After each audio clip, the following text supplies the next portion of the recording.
Gunsmoke. Brought to you by L&M, the modern cigarette that lets you get full, exciting flavor through the modern miracle of the pure white miracle tip. Live modern. Smoke L&M.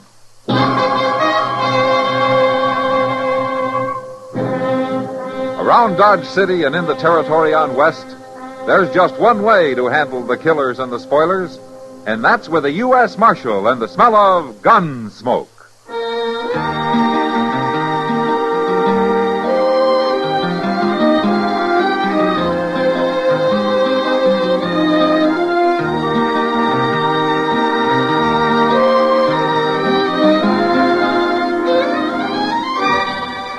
Gunsmoke, starring William Conrad. The transcribed story of the violence that moved west with young America. And the story of a man who moved with it. I'm that man. Matt Dillon, United States Marshal. The first man they look for and the last they want to meet. It's a chancy job, and it makes a man watchful. And a little lonely.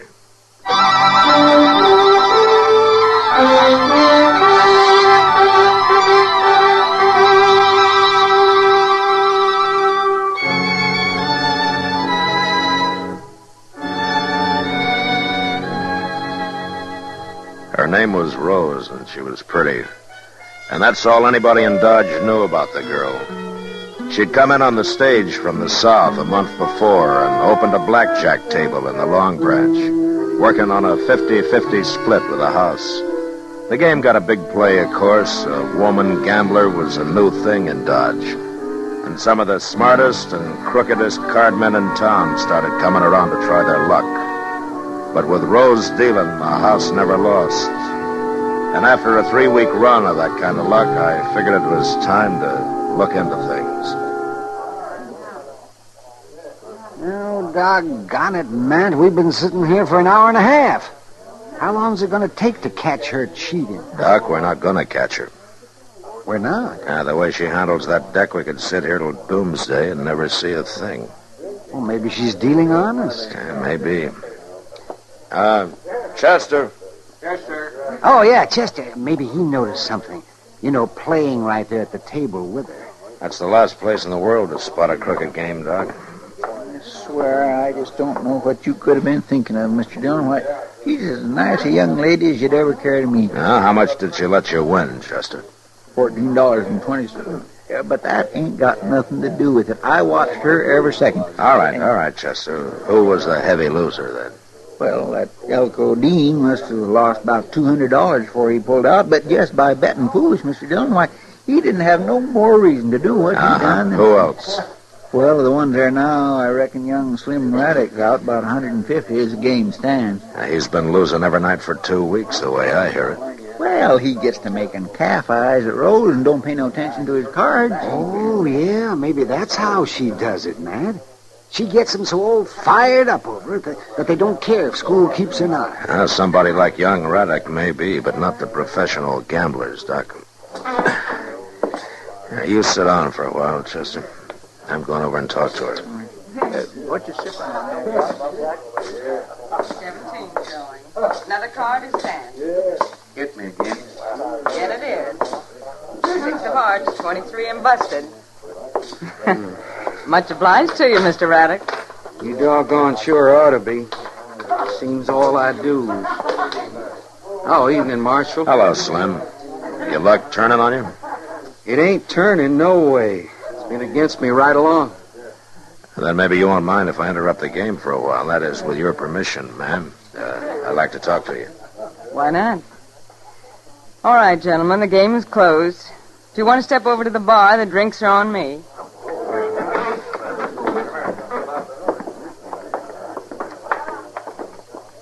Well, how about it, Marshal? Do I get a clean bill of health? Along what lines, Rose? Running a square game. You've been watching me like a hawk for the last hour and a half. Every deal, every move I made. You see anything off color? Well, I saw Elko Dean slip a cold deck in on you. So did I. But I'll give you 10 to 1. You didn't see me slip it right back out. No, as a matter of fact, I didn't. Neither did Elko. And that mistake cost him $230. More eventually, because he'll be back here tomorrow night trying to get even. So the game is crooked, huh? Marshal, the man who taught me how to handle cards used to say, you can't cheat an honest man, Rose, so don't bother to try. But a crook is fair game any day. Uh-huh. Tell me something, Rose. How does that fit young Raddick? Slim? Yeah. That's different. Different how? He's been losing steady here at your table. It can't all be bad luck. I've tried to keep him away. I told him over and over again to stay out of it and leave me alone. Stay out of what, Rose? It doesn't matter. Here, Marshal. Take a look. Go on, count it if you want it. That's the money I've taken from Slim. $2,642. And when I leave Dodge, you'll get it all back. Every cent of it. Can I ask you something, Rose? What's a girl like you doing in this business, anyway? Earning a living, for one thing. Now, there are other ways, you know. None that I know as well. Besides, it lets me cover a lot of country. Look people over. Why is that so important? I'll tell you why, Marshal. I've spent 4 years now looking for one certain man. Now, you won't quit till you find him, huh? I found him. Tonight. Oh? What happens now? I'm gonna kill him.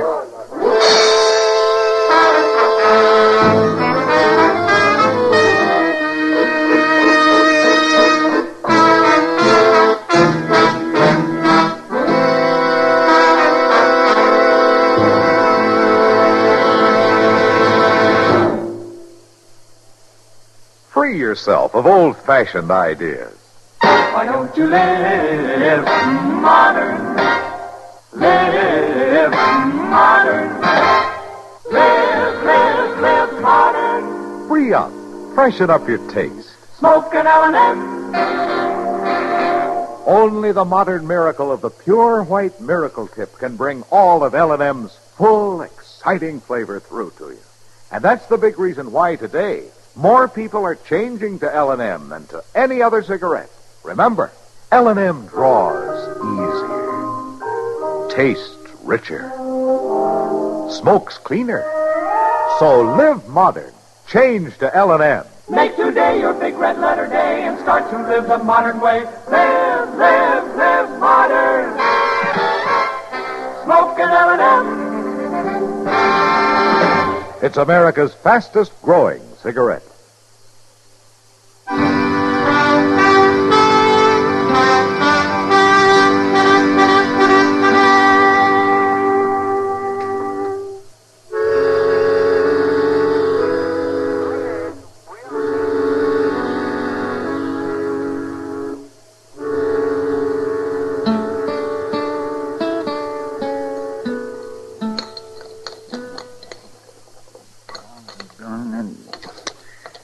This is a well-ordered jerky. You know something, Mr. Dillon?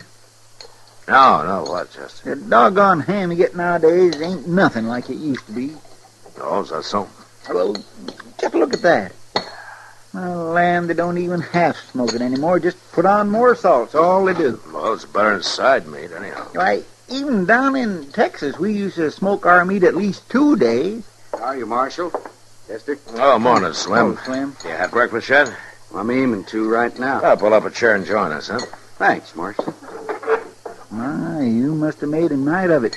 Didn't even get back to the ranch, huh? Oh, ranch will keep. I have some eggs and ham, Jeff. Right away, Slim. Say, maybe if you ain't tried this ham before, you ought to think twice. I've tried it, Chester. Most every morning out at my place. Jeff here buys all his meat from me. Oh. Well, it sure is a whole lot better than side meat. How's the ranch coming along, Slim? Had a good year? Best one yet. Mm-hmm. First time the place has brung me any hard cash. Feels mighty good to hear a few eagles jingling in your pocket. Might jingle some louder if you stayed clear of that blackjack table. My luck's bound to change. Not with Rose dealing. She's warned you already, I understand. Told you to keep out of the game. I guess I'm a stubborn man, Marshal. Here's some coffee while you're waiting, Slim. No. Slim, what are you after? Well, it's like this. Been 5 years now since I took that leased land up there on Bitter Creek. I spent 5 winters out there all alone. That ain't good for a man. I need me a wife on the place. Huh? When'd you decide that? 3 weeks ago. First time I seen Rose. Oh. How'd she feel about it? Hard to say. She got something on her mind that won't let her think of nothing else. Yeah, I know, Slim. She told me that she aims to kill a man. That's so. You wouldn't know her last name, would you? I never asked her. You know where she comes from? Nope. Any idea who the man might be? Marshal, if I did, I reckon I'd up and kill him myself. Just to make Rose happy.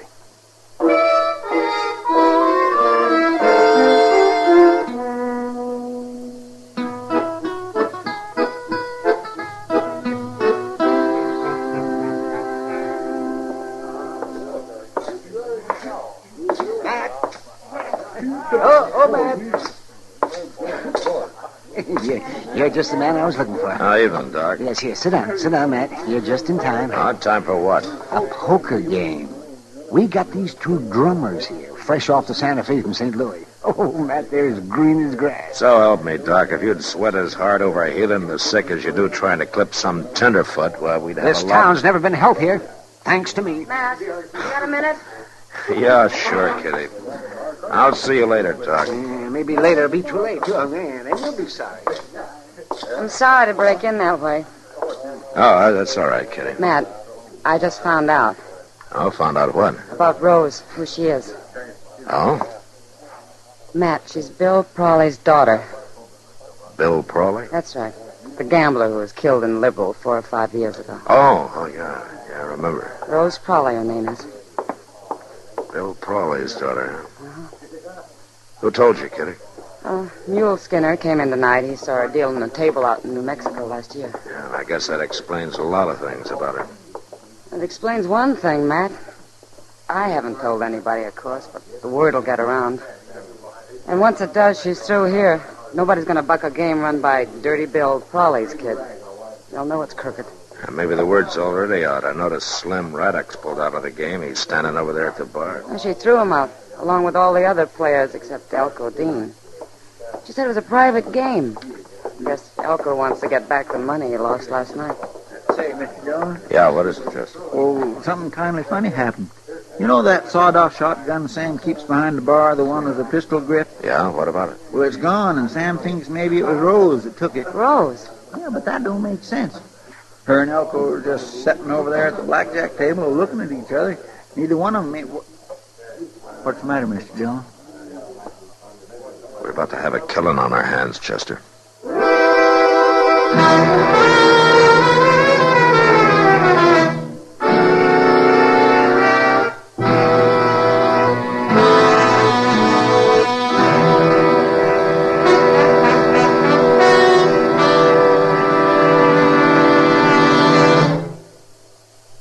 Free yourself of old-fashioned ideas. Why don't you live modern? Live modern. Live modern. Free up. Freshen up your taste. Smoke an L&M. Live modern. Smoke modern. Smoke L&M. Enjoy full, exciting flavor through L&M's Pure White Miracle Tip. L&M draws easier. Tastes richer. Smokes cleaner. That's why today more people are changing to L&M than to any other cigarette. So free up. Freshen up your taste. Live modern. Change to L&M. Make today your big red letter day and start to live the modern way. Live modern. Smoke an L&M. It's America's fastest growing cigarette.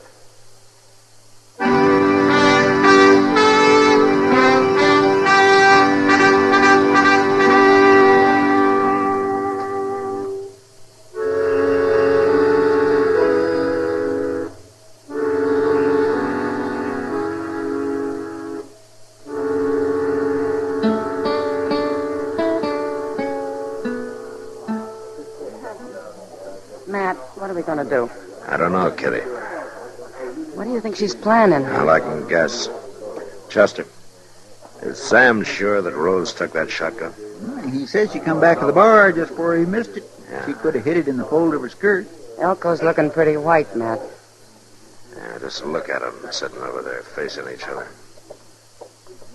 10 to 1, she's got that shotgun under the table pointed at him. Can't you slip up behind her, Matt? Grab her before she can use it? A shotgun's not like a pistol, Kitty. All you gotta do is point in the general direction of your target. Yeah, but why she want to kill Elko? Revenge, I guess. Chester, did Slim Raddick hear about her having the gun? No, sir, nobody didn't. Sam called me to one side. Good. Word got around, somebody'd be sure to lose his head and touch the whole thing off. What's going to happen anyway, Matt? Elko's starting to get restless. He's sure going to make a move soon. Well, it'll be his last one if he does. Matt. Oh, Matt. These plums are just ripe for the picking. I can't hold up the game all night for you. I'm sorry, Doc. I'm busy. Oh, well, as long as you feel that way about Doc, you don't understand.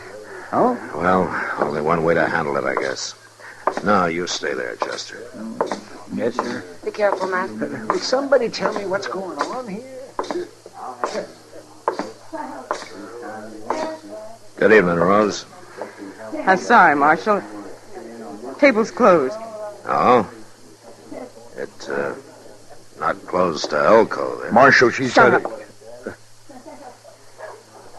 Elko and me have a personal game going, Marshal. Yeah, I know. Better hand over the gun, Rose. Sit down. Sit down and put your hand flat on the table, Marshal. Same as Elko's got his. Good. Now keep him there. I guess you know this is a shotgun I'm covering you both with. Underneath the table. Yeah, I know that.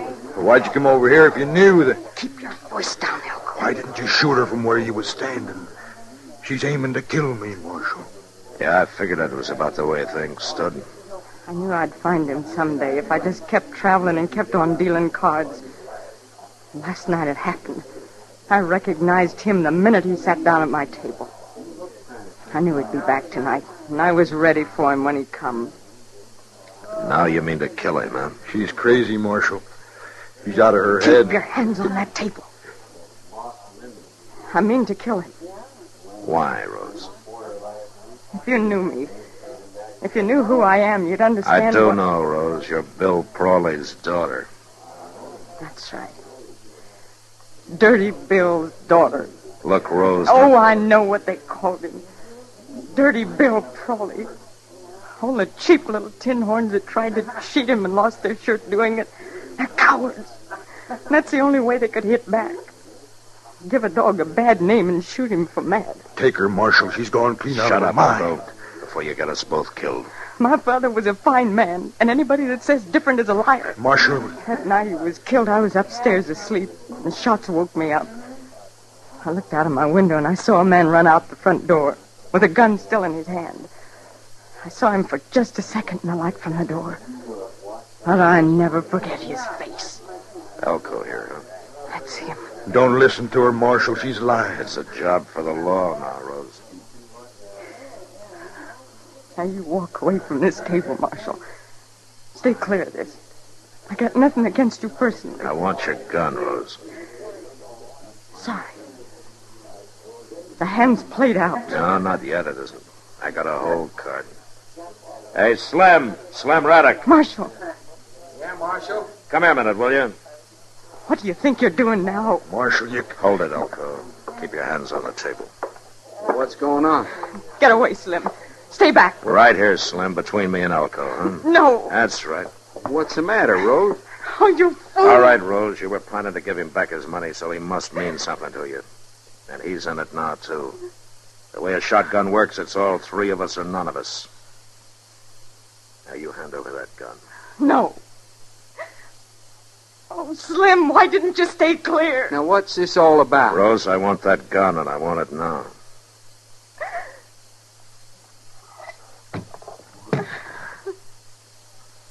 You knew I couldn't. You knew I couldn't, not with him in it. Well, I was sure hoping you couldn't. Chester. Here, put this in back of the bar, will you? Yes, Mr. Dillon. It wasn't fair, Marshal. It was cheating. It wasn't fair. Sometimes you have to cheat, Rose. Get her out of here, Slim. And if you take my advice, you'll keep her out of here. Don't you worry about that. Come on, Rose. Matt, if that wasn't the doggonest thing I ever saw. Hey, Elko! Wait a minute. No, I said wait a minute. You're under arrest. you're not taking me in, Marshal. Look out, he's got a gun! Drop it. Drop that gun!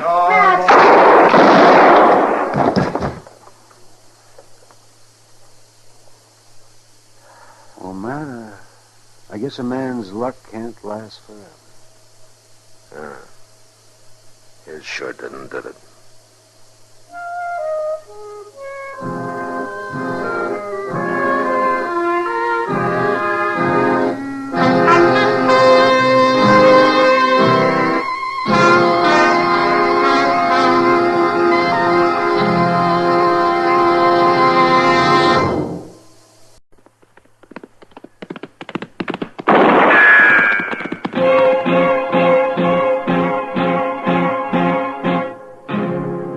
Gunsmoke. Brought to you by L&M, the modern cigarette that lets you get full, exciting flavor through the modern miracle of the pure white miracle tip. Live modern. Smoke L&M.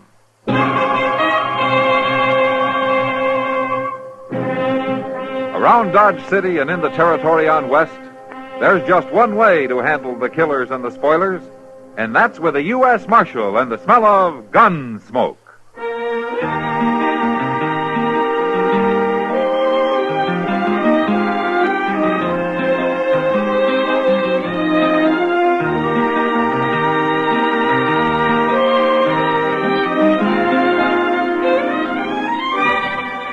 Gunsmoke, starring William Conrad.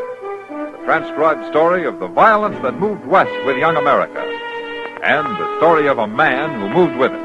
I'm that man. Matt Dillon, United States Marshal. The first man they look for and the last they want to meet. It's a chancy job, and it makes a man watchful. And a little lonely.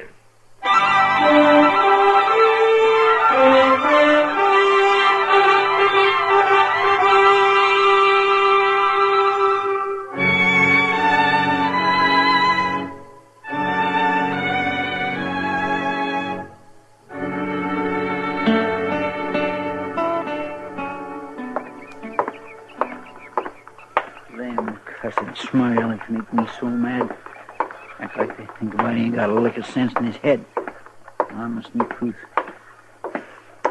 Honest. I swear to goodness, Mr. Dillon, there's times a man's got to choke his words right back down in his craw to keep him starting up a ruckus. Oh, what's the trouble, Chester? What?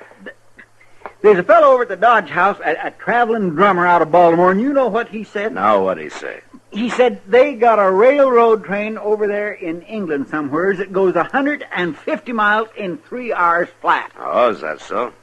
He said they'll have trains like that here one of these days, going clean across the country. In 30 or 40 years, according to him, a man can get on one in New York City and get off a week later in San Francisco. You don't say. Well, now, you don't believe that, do you, Mr. Dillon? Well, I guess we'll just have to wait and see, Chester. Well, I don't believe it. A human body just ain't built to go that fast.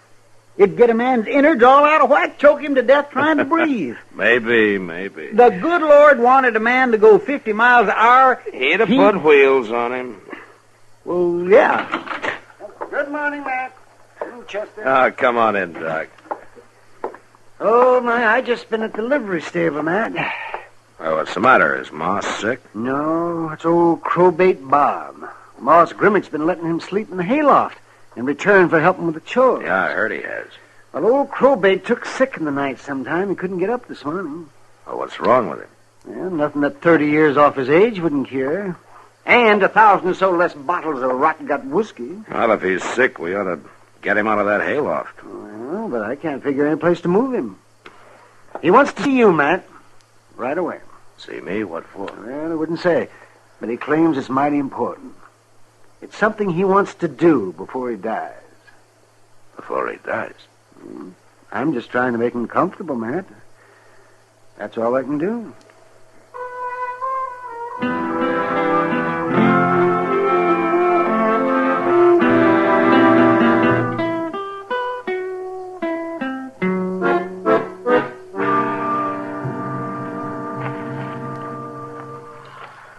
Well, as far as I'm concerned, Marshal, you're the only man in Dodge City that's worth a hoot and a holler. Except Moss Grimmick. Why, but for him and... Marshal, I'm a gol-darn liar. What do you mean, Bob? Oh, there's lots of nice folks here. Of course there is. I reckon the only ones I'm really talking about is that high-fluting niece of mine and that sneaky old husband of hers. And I was wondering, Bob, if maybe we ought to let Ruth and Elbin know about your being sick this No, morning. sir, no. Let them know nothing. Let them sit out there in the precious ranch and rot. They ain't showed me no care for years. Yeah.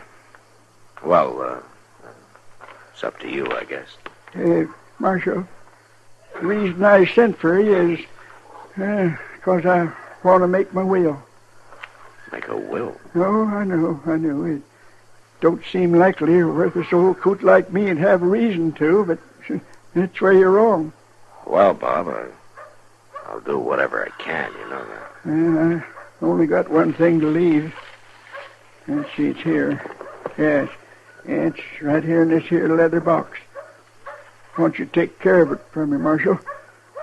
See that it ain't open till after I'm gone. Bob, that'll probably be years sometime. Oh, no, you don't know. Doc's trying to fool me, too, but I know where I stand. All right, Bob, I'll take care of it for you. Look, Doc's gone after a rig, and we're going to move you over to the jail, huh? At least you'll be warm there, and there'll be somebody with you. And I'll write up a will of some kind, and you can sign it. Yeah, I'm much obliged to you, Marshal. That there box is mighty valuable. I want to be sure the right party gets it. Sure. Who does it go to, Bob? It goes to Miss Kitty. What? Kitty Russell? Yep. Yeah, she's a fine girl, Marshal. Just a gol-darned angel, that's what she is. Just a gol-darned angel.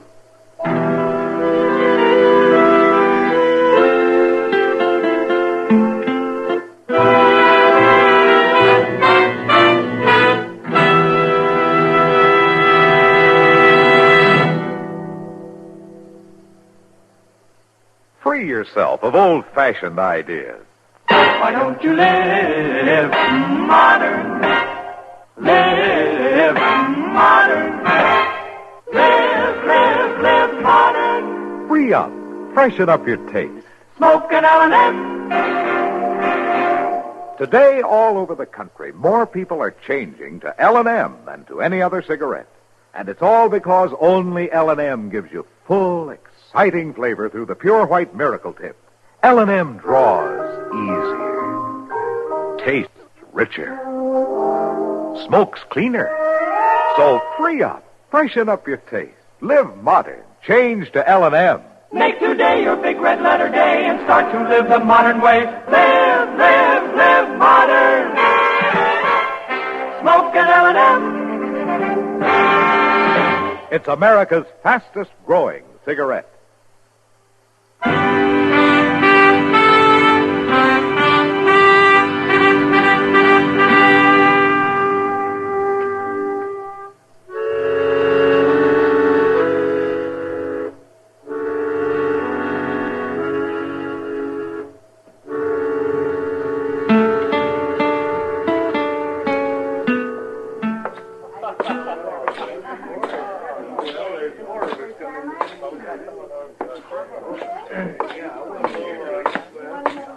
I've been looking for you, Matt. Hello, Kitty. How does it feel to be an heiress? Oh, stop it. That's all I've been hearing for the last 3 hours. How's the old man, Matt? We got him moved over to the jail, Kitty. Fixed up a cell for him, and Chester's staying there this evening to look after him. Must be terrible to know you're dying. Be all alone like that with nobody of your own. Yeah. I asked him about sending for his niece, Ruth Gudler, and her husband, but he was dead set against that. And I don't blame him. Not the way they've treated him. Yeah. It seems like they might have done something for him. They could have found a place for him out there on the ranch. So he drank too much. Maybe he had a reason to drink. Yeah, maybe. Maybe he is worthless. But he never meant any harm to anyone. No. Crobait's all right. I didn't know that you and him were so thick, though. I treated him like a human being, that's all. No. Good evening, Mac and Kitty. Hello, Doc. Well, Kitty, I hear you're about to inherit $1 million. That's foolishness, Doc. Old Bob never had 2 quarters to rub together. Never can tell now. Well, at least you get it, Kitty, whatever it is. Oh, I wish he hadn't done it, Matt. I didn't expect any payment. Payment for what? Nothing. Forget it. Matt, you mean you didn't know? Didn't know what, Doc, you keep quiet Where now. do you think Crobait's been getting his meals? I suppose Moss at the delivery stable was feeding him. Moss has been letting him sleep there is all. Doc, if you don't... Why, Kitty's been feeding him for the last 2 years. Kitty, is this true? All right. What of it? They waste enough food here in the Long Branch to feed 10 men like him. Didn't cost me anything. It was just... Oh, come on, let's have a drink.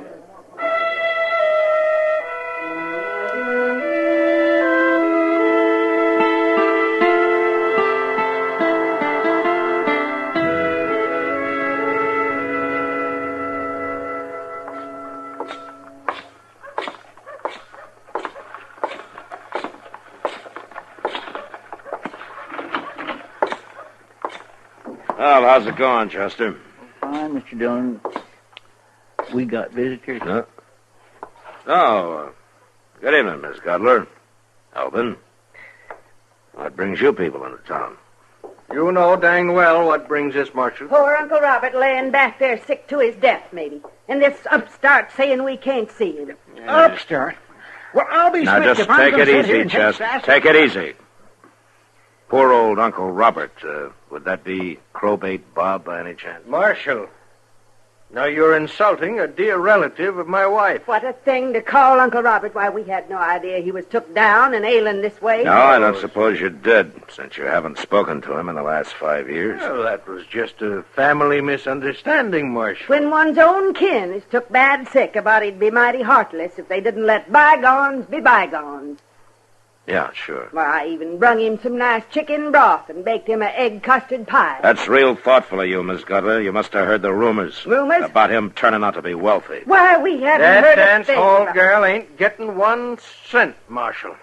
No, sir.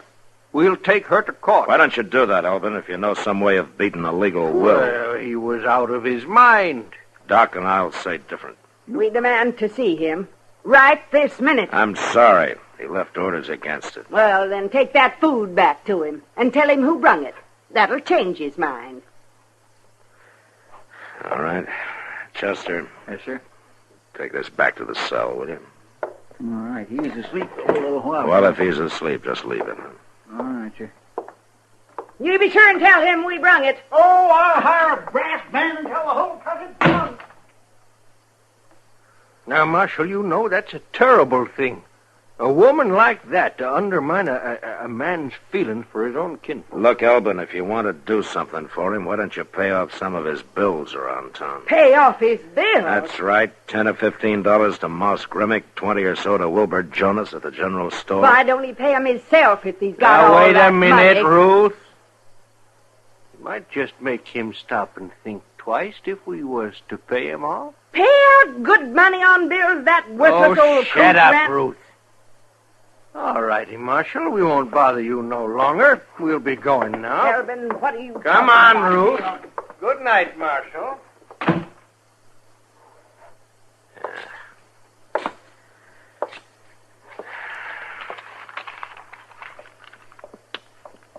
Mr. Dillon, Huh? What's wrong, Chester? you better find Doc in a hurry, Mr. Dillon. That old man don't look too good.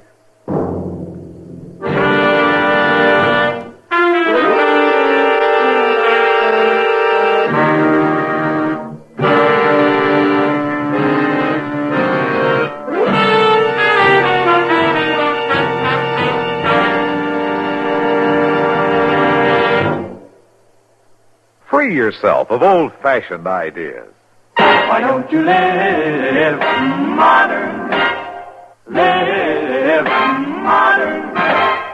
Live modern. Free up. Freshen up your taste. Smoke an L&M. Why are more people changing to L&M than to any other cigarette? Because only L&M lets you enjoy full, exciting flavor through the pure white miracle tip. L&M draws easier, tastes richer, smokes cleaner. So free up, freshen up your taste, get full, exciting flavor. Live modern. Smoke L&M. Make today your big red letter day and start to live the modern way. Live modern. Smoke an L&M. It's America's fastest growing cigarette.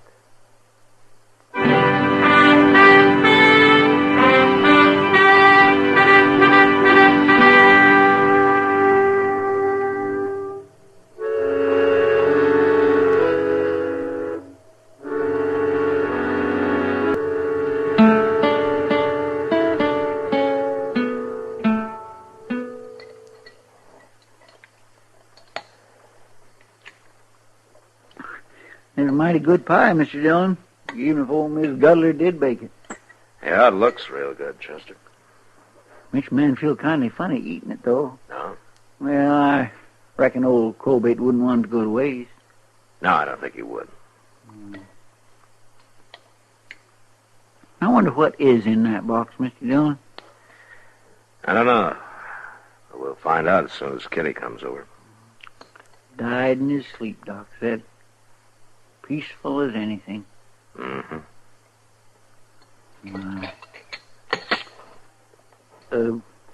If you really ain't gonna eat that last piece of pie...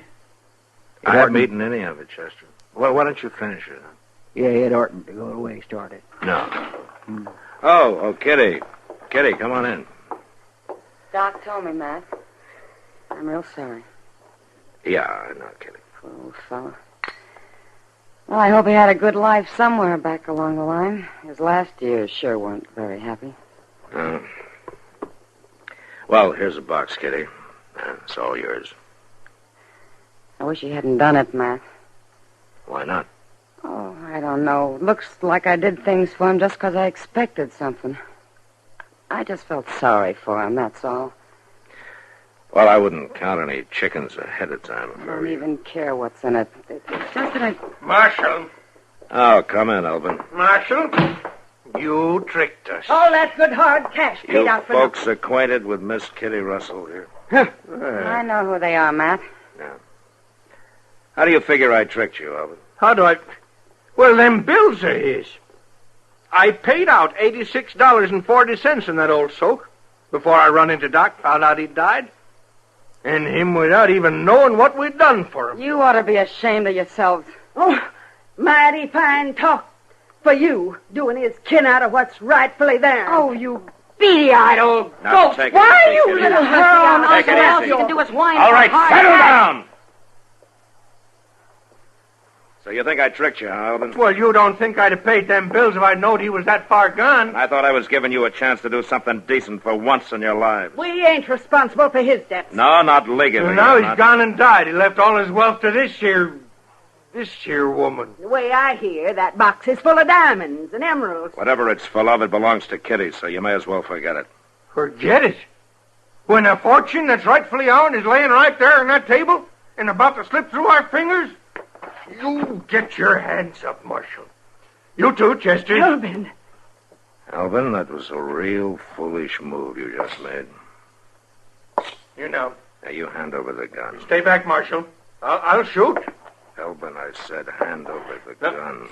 Marshal, so help me, if you take one more thrust... You hit him! You hit Elvin! All right, drag him back and lock him up, Chester. Yes, Mr. Dillon. All right, come on. You're locking up Elvin? Assault with a deadly weapon.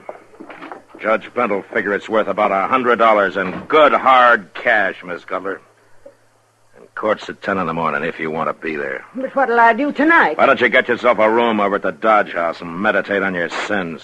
My sin. Good night, Miss Cutler. Oh.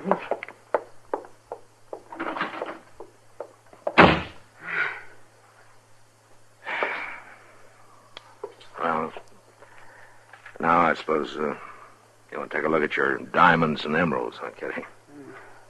Can't we just burn it, Matt? Not even open it? Crobait wouldn't have wanted you to do that. Yeah, I know. Anyhow, you got too much curiosity to do something like that, and you know it. Well, you win, Matt. Okay, let's see now. Yeah, I guess if we break the seal on the catch. There we go. Matt, it's full of banknotes. Yeah. Confederate banknotes, Kitty. Well, what do you know? You suppose he thought they might fight the war over again someday, Matt? Maybe. Now, wait a minute. There's something underneath here. Oh, what is it, Matt?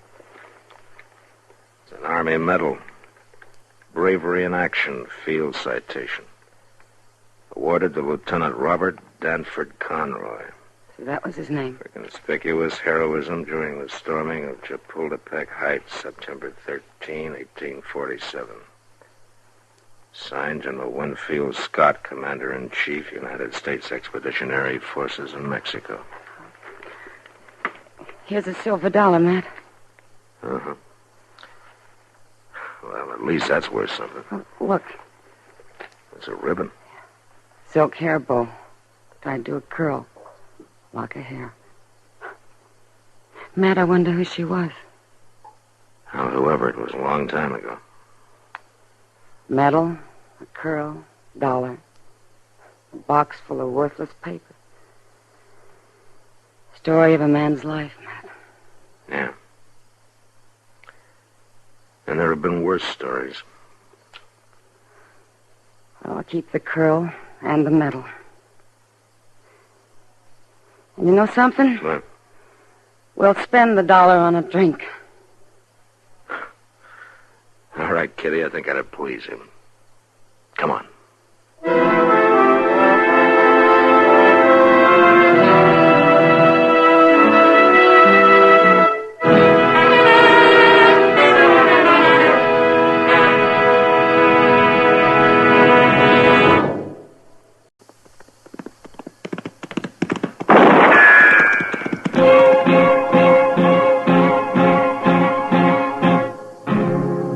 Gunsmoke. Brought to you by L&M, the modern cigarette that lets you get full, exciting flavor through the modern miracle of the pure white miracle tip.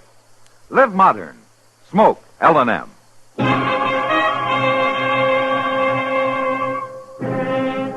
Around Dodge City and in the territory on West, there's just one way to handle the killers and the spoilers, and that's with a U.S. Marshal and the smell of gun smoke.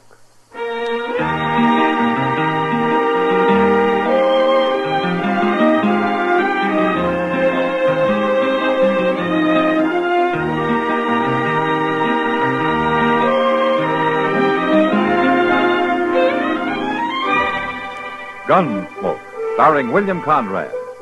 The story of the violence that moved west with young America. And the story of a man who moved with it. I'm that man. Matt Dillon, United States Marshal. The first man they look for and the last they want to meet.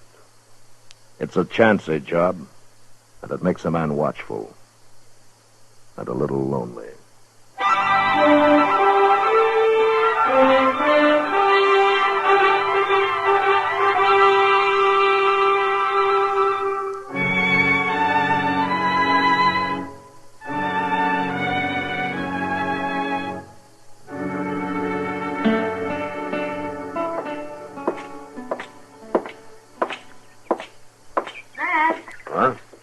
Wait a minute.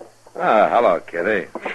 Is the Long Branch on fire or something? Oh, of course not. What do you mean? I can't figure anything else that'd get you up this early in the morning. Twice a year, Matt. Today's one of the days. You going to breakfast? Yeah, you want to join me? Thank you, sir. Where do we go? Delmonico's? That's the only place open before 10 o'clock. Are the mornings always like this, Matt? What? Oh, so crisp and clear. Oh, yeah, most always. The Best part of the day, as a matter of fact. It's peaceful. I guess that's the feeling. That's the only time of day Dodge is peaceful. That little shaver's in a big hurry about something. That's Hank Marvel's kid, Beanie, they call him. Well, he stopped at the jail, man. Yeah, wait a minute, Kitty. Yeah. Hey, Beanie! What's the matter, Beanie? You gotta come out to the ranch, Marshal. Right away. It's my pop. He's been shot. Been shot? Well, how bad is he? He's dead.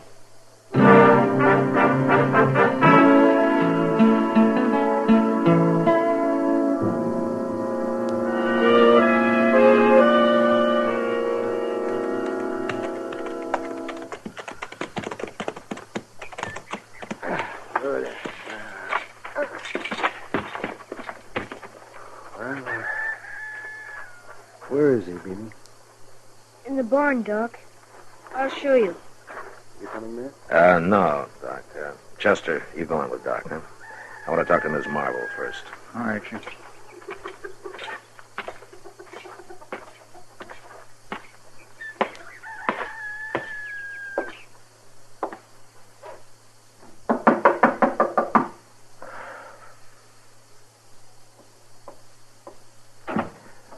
Miss Marvel?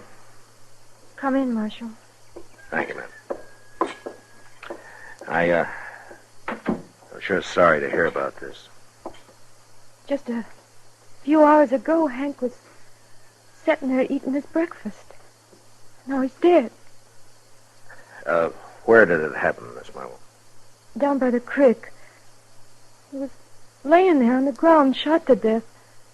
And Beanie and me got him into the buckboard and brung him back. Do you have any idea how he was shot? No, Marshal, no idea at all. Hank didn't have no enemies. He got along with everybody. Uh-huh. When did it happen? Right after he left home? Half hour, maybe.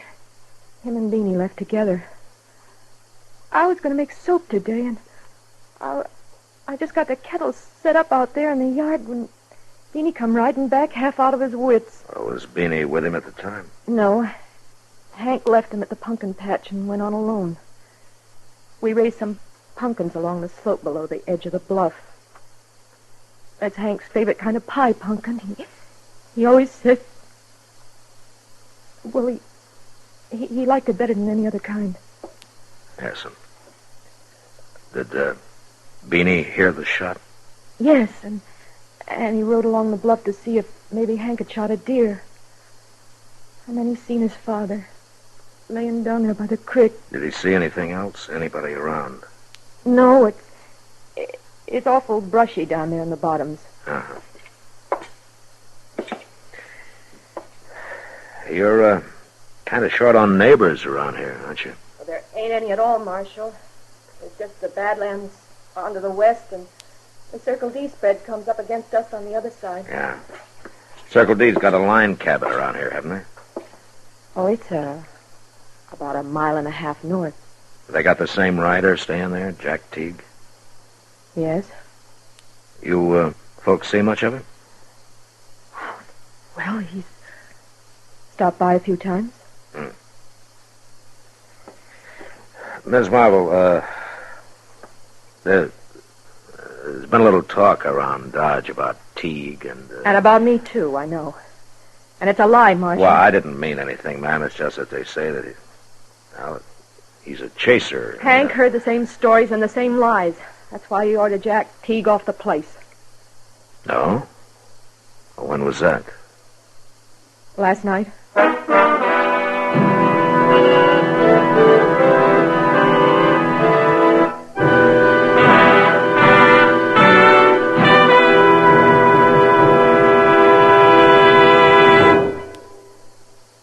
Free yourself of old-fashioned ideas.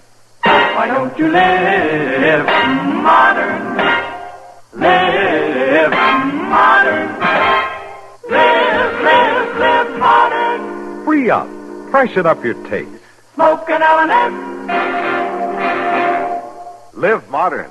Smoke modern. Smoke L&M. Enjoy full, exciting flavor through L&M's Pure White Miracle Tip. L&M draws easier. Tastes richer. smokes cleaner. That's why today more people are changing to L&M than to any other cigarette. So free up, freshen up your taste, live modern, change to L&M. Make today your big red letter day and start to live the modern way. Live, live, live modern. Smoke an L&M. It's America's fastest growing cigarette.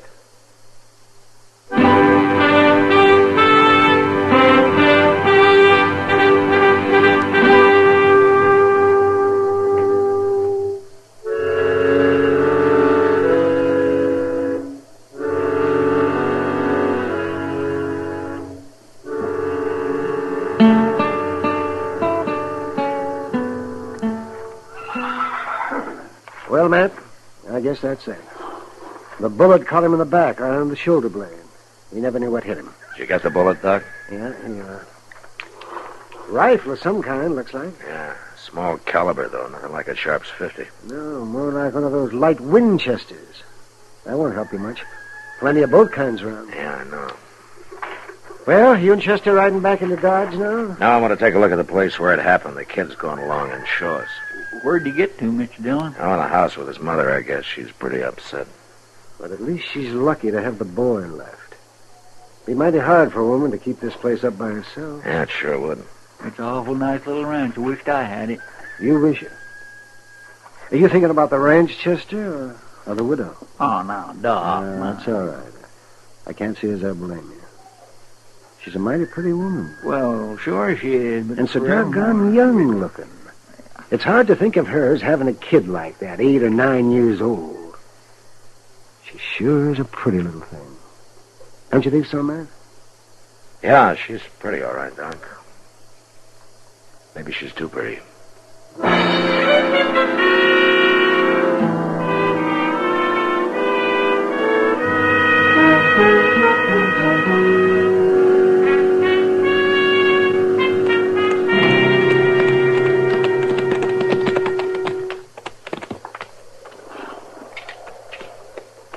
There's where he was, Marshal. Laying right there in the trail. All right, Beanie. Let's take a look, Chester. Sure. I come riding along the bluff up there after I heard that old shot, and I got right there at the point where I see him laying here. Uh-huh. Your mother was right. There's plenty of brush in here. There's cover enough for a tribe of Comanches. You think maybe it was Comanches?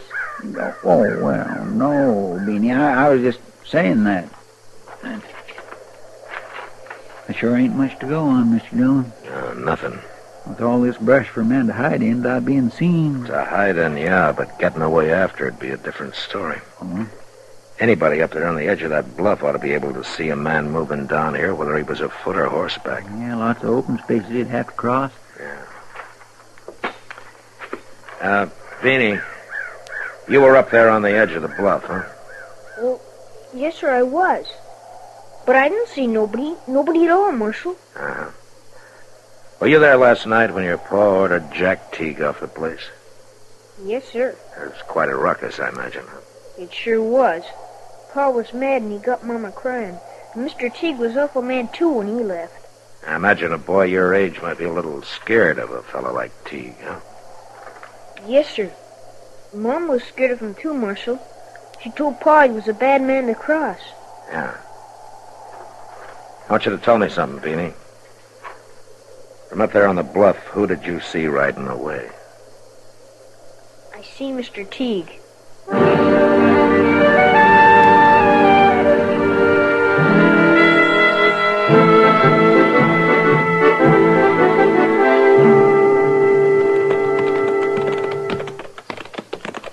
I think that line cabin's just around the next turn yonder, Mr. Dillon. Yeah, I caught a glimpse of it from back up the trail away. Doggone it all, you'd think they'd clear out some of this cussed brush from along the trail. I bet there'd be some good hunting along these bottoms, though, when the deer starts drifting down from the north. Well, maybe we'll give it a try in the next couple of weeks or so. Yeah, I'll get my old Springfield out and clean it up some. Pull up, Chester. Huh? There's the cabin. Yeah. Let's go on foot from here.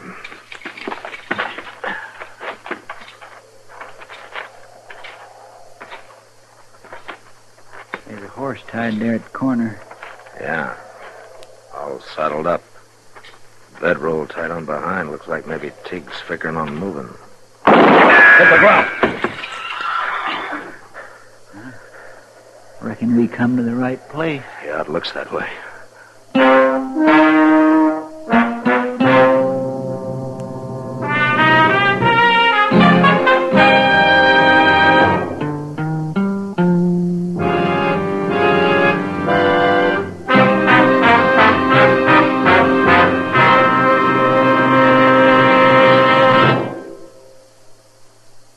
Free yourself of old-fashioned ideas.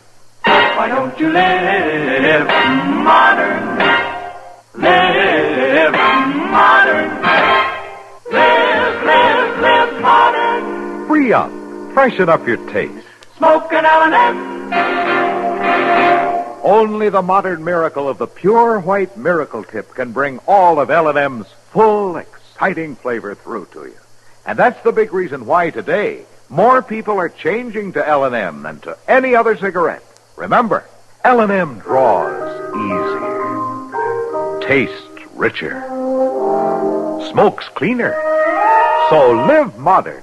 Change to L&M. Make today your big red letter day and start to live the modern way. Live modern. Smoke an L&M. It's America's fastest growing cigarette.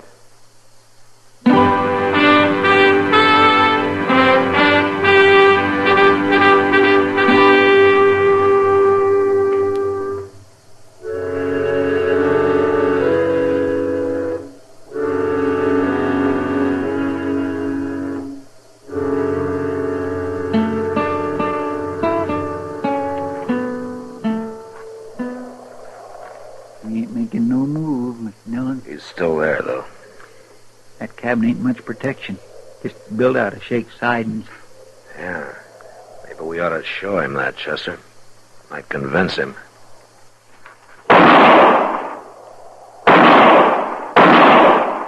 Hey, Tig! He don't act very convinced, does he? Don't be a fool, Tig. Those walls won't even slow down a bullet. Now come out with your hands up. All right, then. Oh, hold it. Marshal, hold it. I give up. All right, come on out, then. That last bullet must have breathed on him.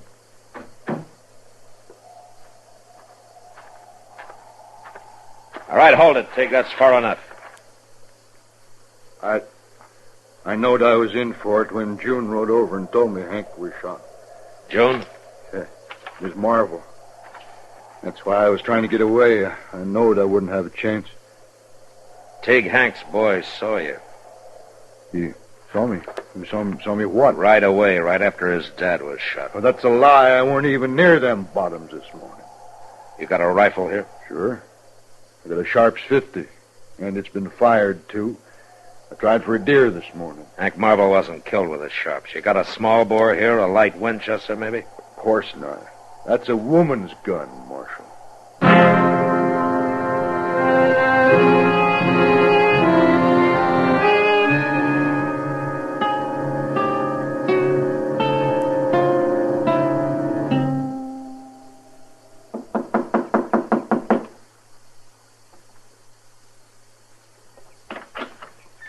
Marshal. Miss Marvel? Oh, I wasn't expecting you back so soon. Was something I had to check on, ma'am. Oh, won't you come in? No, thanks. Got a couple of questions, that's all. Have you talked to Mr. Teague? I arrested him.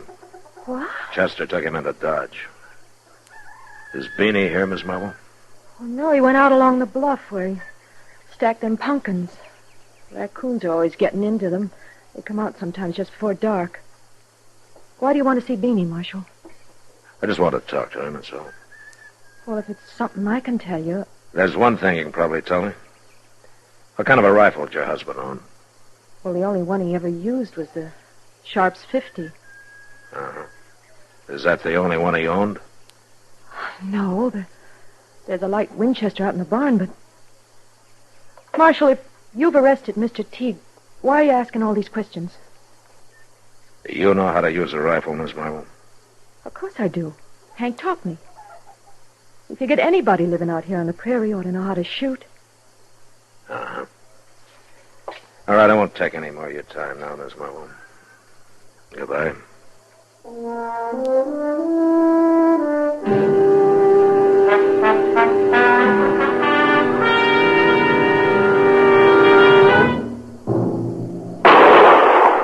Got him! By golly, I got him!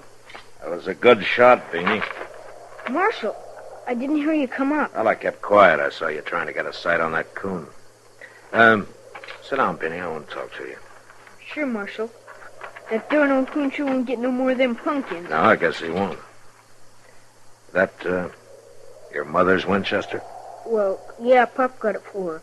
But she said it's part mine, too. That's a fine-looking gun. It sure is, Marshal. It was just a mighty fine gun, that's all. Did you find Mr. Teague? Yeah, I found him. Beanie, he said he wasn't down there in the bottoms this morning. But I seen him, Marshal. Plain as anything. I was just talking to your mother. She's a mighty fine woman, Beanie. She ain't no woman. She's a girl. Oh? She's a lot younger than Pop was. She's pretty near 11 years younger. She and your pop get along pretty well, did they? Well, he made her cry sometimes. Like last night, after Mr. Teague left. And again this morning, too. What happened this morning? Same thing. He was jawing at her about Mr. Teague. She was going to make soap, and mostly I help her when she does. Them kettles is real heavy. But this morning he wouldn't let me. Is that so? He made me come here to the pumpkin patch. Said a little work would be good for her.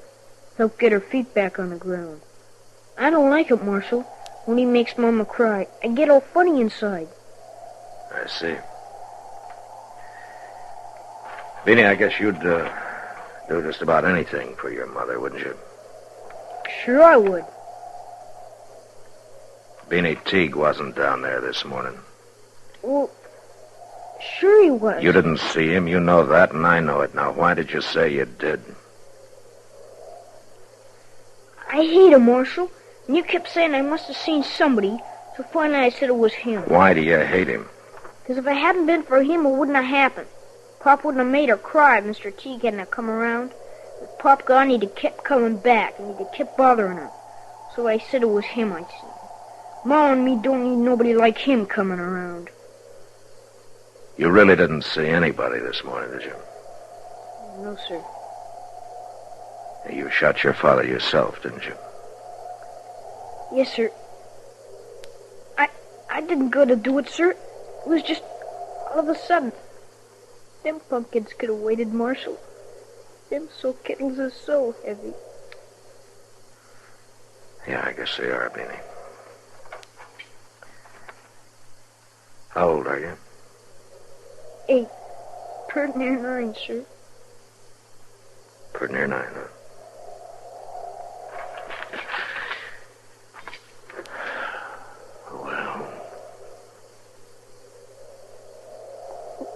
What do you figure will happen, Marshal? Beanie, I wish I knew.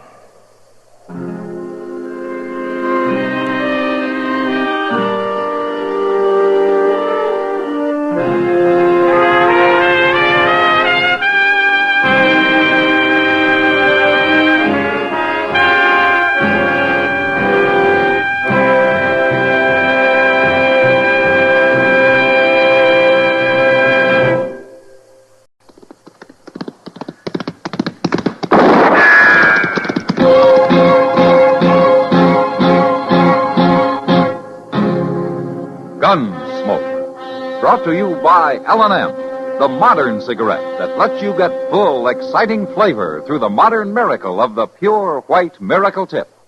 Live modern. Smoke L&M.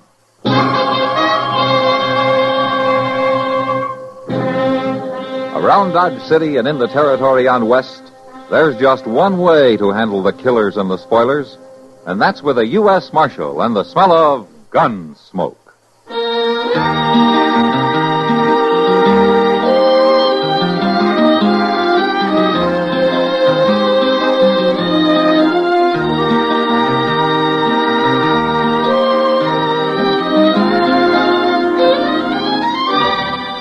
Gunsmoke, starring William Conrad. The story of the violence that moved west with young America. And the story of a man who moved with it. I'm that man. Matt Dillon, United States Marshal. The first man they look for and the last they want to meet. It's a chancy job, and it makes a man watchful. And a little lonely.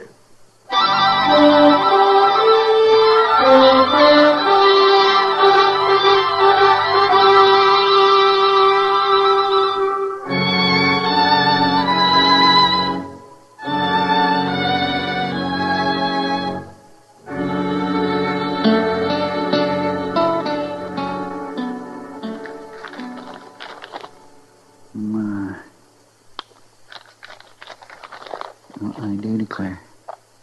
Oh, forever. You know, Mr. Dillon, a man can get a whole lot out of books if he just puts his mind to it. Yeah, I guess he can at that, Chester.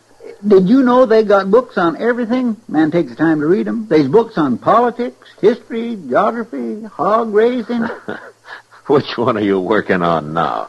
Well, this here book ain't exactly one of them top ones, but it's still mighty valuable, Mr. Dillon. Oh, what's it called?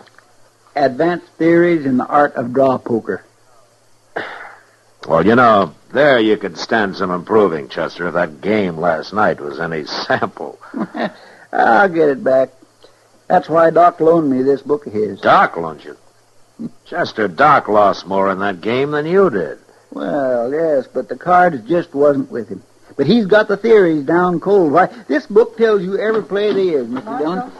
Oh, hello, Tessie. Well, come in. He's come back, Marshal. Oh? Who's come back? Stead Rudger. I just saw him ride in. I'm afraid, Marshal.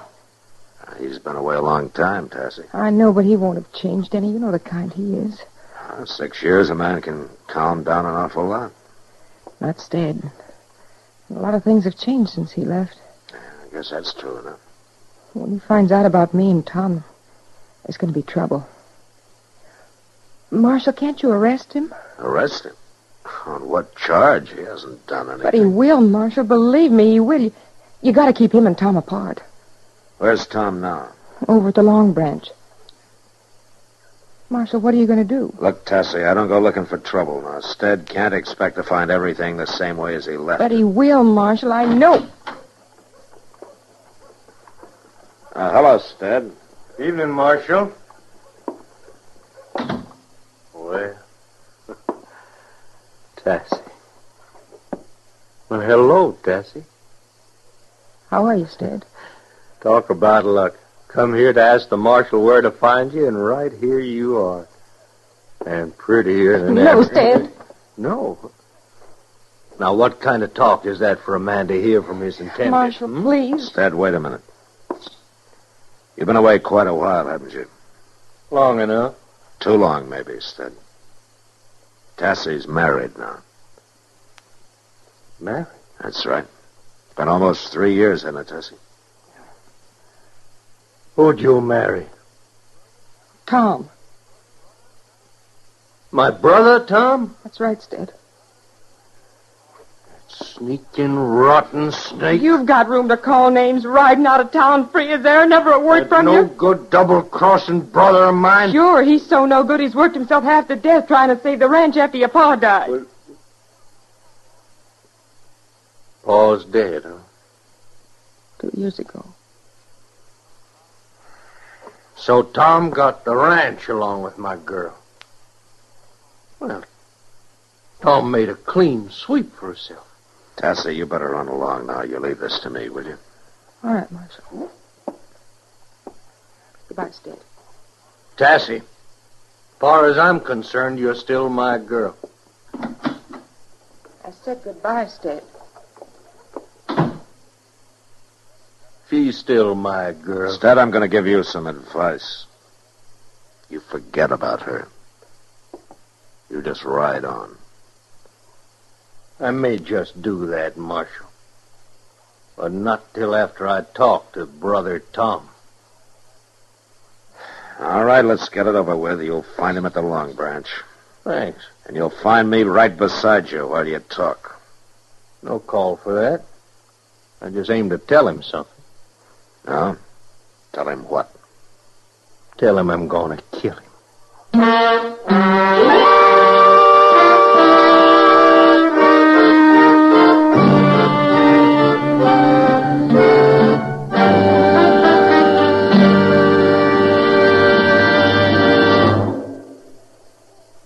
Free yourself of old-fashioned ideas. Why don't you live modern? Live modern. Live modern. Free up. Freshen up your taste. Smoke an L&M. Today, all over the country, more people are changing to L&M than to any other cigarette. And it's all because only L&M gives you full, exciting flavor through the pure white miracle tip. L&M draws easier, tastes richer, smokes cleaner.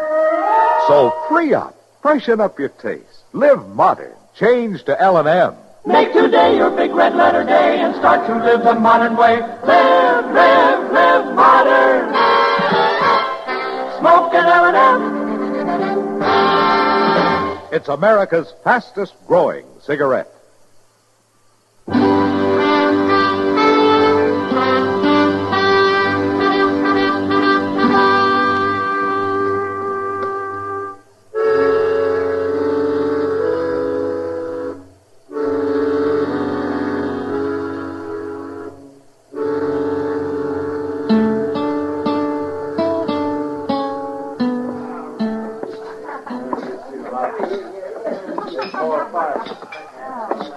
Some things don't change, Marshal.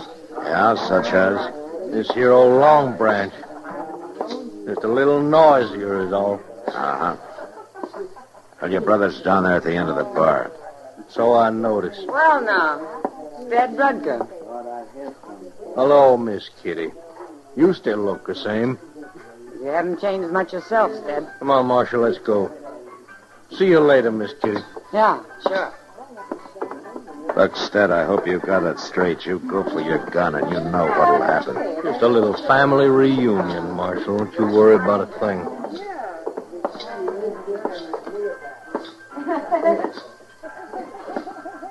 Good evening, Marshal. Well, haven't seen you for quite a spell, Stead. Heard you was in town. Tell me, how are you, Tom? Stead, it's good to see you. What you holding your hand out for? Waiting to rot? I just thought we'd shake for old time's sake. It's for old time's sake I'm going to kill you. Now, wait, Stead, if that's a joke or something. You ran into Tassie in my office, Tom. I don't think it is a joke. But, well, Stead, you got things all wrong. I can explain about things if you just let me. Same way you explained to Tassie, maybe?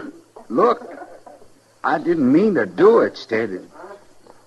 It just happened. You was gone so long. Well, I just fell in love with her, that's all. You're claiming that makes it all right? I thought you'd forget her, Stead, before you'd been gone a month. That's how it was with her. In 6 months, she was all over. I'll just bet she was, with you helping her. I'm telling you, she'd forgot about All right, fine. Then she forgets easy, Tom. So in 6 months, she'll forget about you. Marshal, are you going to stand for this? I can't run him in for talking, Tom. We're going to settle this ourselves, Tom. Just you and me. You're a gunman, Stead, for 6 years now. I heard about you. I ain't got a chance against you. You should have thought of that before. Wait a minute. Tom, are you in any position to pay him off in cash for his share of the ranch? Well, reckon I could borrow it from the bank, but he ain't got no share, Marshal. Pa left the whole thing to me. The whole thing to you? But tomorrow night you won't be worrying about the ranch or about Tassie. What do you mean? Just listen to me, Tom. Early tomorrow morning I'll be sitting on the front porch of the Dodge House, just waiting for you. And unless you want it to happen right in front of Tassie, you better ride in. If you ain't showed there by sundown, I'll ride out after you. Good night, Marshal.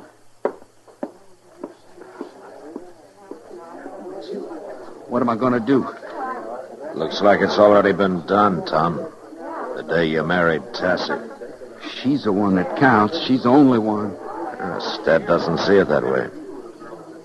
Well, he thinks I wronged him, but he won't listen. He never would. But I ain't going to let it hurt her, no matter what it takes.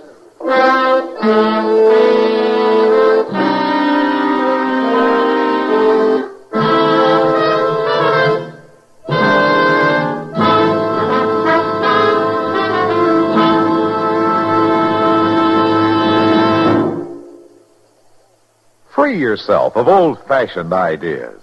Why don't you live modern? Live modern. Live modern. Free up. Freshen up your taste. Smoke an L&M. Why are more people changing to L&M than to any other cigarette? Because only L&M lets you enjoy full, exciting flavor through the pure white miracle tip. L&M draws easier, tastes richer, smokes cleaner. So free up, freshen up your taste, get full, exciting flavor. Live modern. Smoke L&M. Make today your big red letter day and start to live the modern way. Live, live, live modern.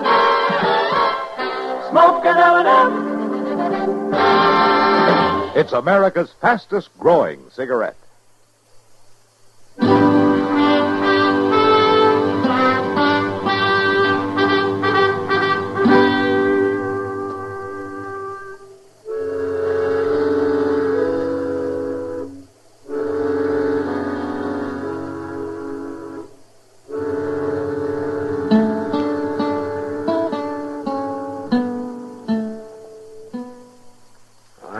Tell you what, Doc, I'll stay and I'll raise you 50 cents. Yeah, 50. Oh, you will. That's right. I'll just go right along with you on that raise, Matt. Yeah, well, I was hoping. Card you want?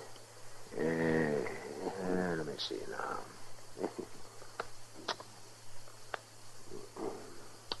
Give me 3. 3? Oh, raised me 50 cents on nothing but a pair. Oh, my. And I'm taking 1. You ought to read that book I loaned to Chester. No? Might keep you from pulling such darn fool moves as that. Well, I'll try to get around to it before the winter's over, Doc. Ah. All right, Doc. Here's another $1 at you. $1? Oh, Matt, are you crazy? One way of finding out, Doc. I drew 3 cards, then go right in for $1. Yes, you're aiming to bluff. But you're talking to the fellow who invented bluffing. Is that so? Well, Doc, if you'll just see All me... right, all right. I'm staying right with you. And I'm upping you 50 cents. Oh, yes, if a man wants to throw his money around like a rum-drunk Comanche, I'm always glad to oblige. Oh, come on in, Chester. How's Stead making out?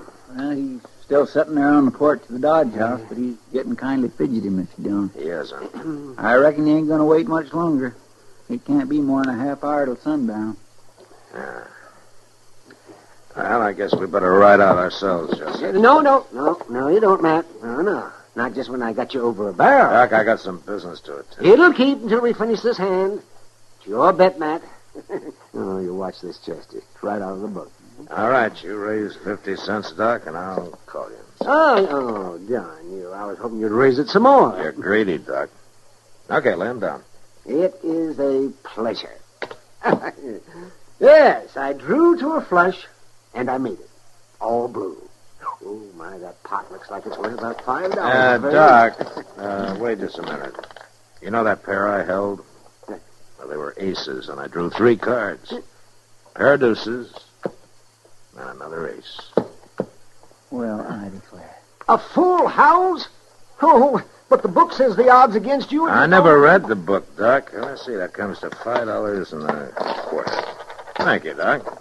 Guess we better head out, Chester. All right, Mr. Yeah, but, Matt, it's against all theory. Yeah, you're probably right, Doc. It was a hunch, that's all. Doc, I ain't got much time for reading anymore.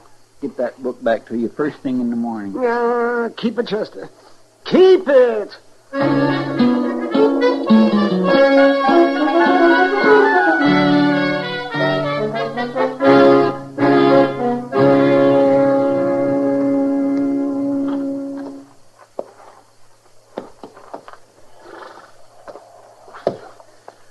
Mr. Dillon, if he don't show up pretty soon, I ain't gonna be nothing but a doggone human icicle. He'll show up, Chester. Maybe he won't. It's just too doggone cold for him to even think about killing. It's not cold when you're carrying the hate in you that Stead is, Chester. It's a downright shame.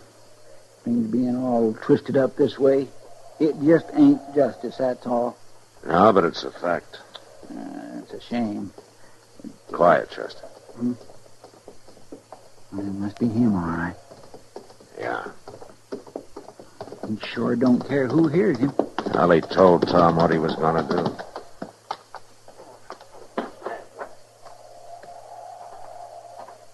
Tom? Hold it, Stead. What? It's Marshal Dillon. You're covered. You walk up here slow.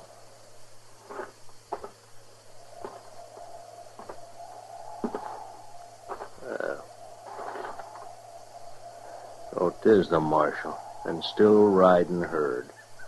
Yeah. Tom's not here. The light in the house. Tassie's there. Well, she don't need no protection. Maybe she does, in a way. I'd ask you something, Ted. How do you feel about Tassie? You know how I feel. Maybe. But do you love her enough to put her ahead of yourself? It ain't a matter of that the way I look at it. No, I'm afraid it is, Stead. Marshal, you know you're taking quite a bit onto yourself, ain't you? I'm just trying to stop a killing, Stead. I know you could get him to draw on you and claim self-defense, and you'd probably go free. But it won't get you what you want, Stead. It will get me what I want. And she'll forget him in 6 months. She'll never forget him. And neither will you. Oh, Tassie! Here, wait a minute. What you doing? I could have told you this, but I figured it was better to get you out here and show you. Is that you, Marshal? Yeah. Could you come out a minute, Tassie? Stead's here. All right. Look, Stead, if you love her, you think it over before you go on trying to kill your brother. No, Marshal. Tassie? Stead may be riding on tonight, and I figured that, he ought to have a look at his nephew first. What? Can you hold a match here, Chester? Yes, sir. Oh, look at... Well, now, careful. Shh. Don't wake him up. Nephew? Tassie, you mean you and Tom... He's 6 months old now. I supposed you'd heard. Here, let me look. Well, what's his name? Stedman Rutger. Stedman? It's Tom's idea. He wanted to name him for you. It's awful cold for him out here. Oh, yeah. Well, get him back in the house, Tassie. Oh, listen, it's... like Marshal said, I'm riding on tonight. I just wanted to see him and say goodbye and good luck, Tassie. If ever you need for anything, why, you can reach me somehow. Thank you, Stead. Good luck to you. Night, Marshal. Tassie, by the way, Tom will be out later. He, accidentally got locked up in jail today. In jail? Well, he'll explain when he gets here. Good night, Tassie. Night, Marshal. All right, you win, Marshal. It's like poker, Stead. You size up your man, then you play your hunches. I kind of had a hunch that you really did care for her. Yeah. Well, I ain't getting no younger around here. Oh! See you again sometime. Yeah, Stead. Listen, Maybe. Marshal, you keep an eye on her, will you? Her and the kid both. Sure I will, Stead. Good luck. Thank you, Marshal.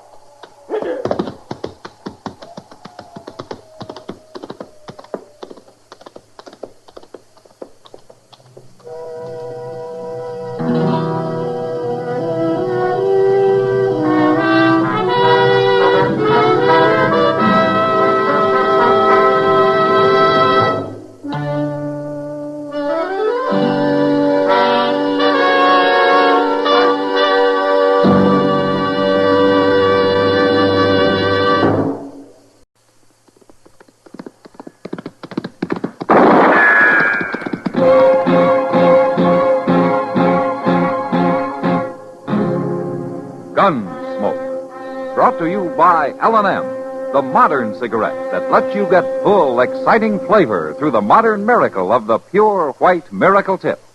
Live modern. Smoke L&M.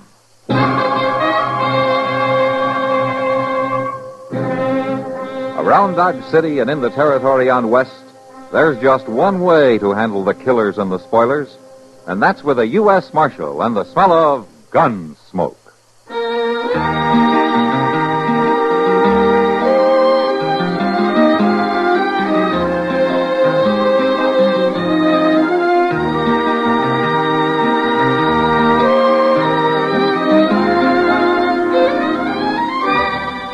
Gunsmoke, starring William Conrad. The story of the violence that moved west with young America. And the story of a man who moved with it. I'm that man. Matt Dillon, United States Marshal. The first man they look for and the last they want to meet. It's a chancy job, and it makes a man watchful. And a little lonely.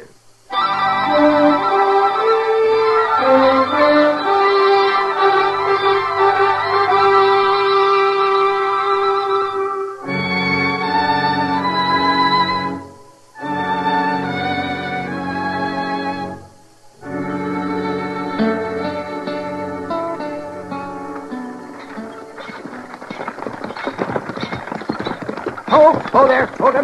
Matt, wait a second. Now, you blasted team. I want to talk to you, Matt, if I ever get this confounded team to stop. Whoa! Are you driving that buggy, Doc, or you just being tucked? Oh, this blasted team. They got mouths of solid iron. They're probably trying to run away from that squeaky wheel. You know, grease that thing, you're going to twist off a spindle one of these days. It'll last as long as I will. Oh, say, Matt, I just drove in from Meadow Flats. Oh? Well, every man to his own pleasure. It wasn't pleasure, confound it. And I got something that'll wipe that grin off your face, too. That's so? Yes. Burke Reese and that ornery boy of his. They've been kicking up their heels again. Oh? Who are they after this time? Pezzy Neller and his wife. They've got that homestead, next to the Reeses. Yeah, I know the place. What happened? Well, it seems Burke Reese and his boy kind of hoorahed him a little bit last night. They burnt one of Pezzy's chicken houses and fired off a few shots, and Pezzy's acting real funny about it. How you mean? Well, he didn't want me to say anything about it. He claims he doesn't want any trouble. Doc, with Burke Reese after him, he's already got trouble.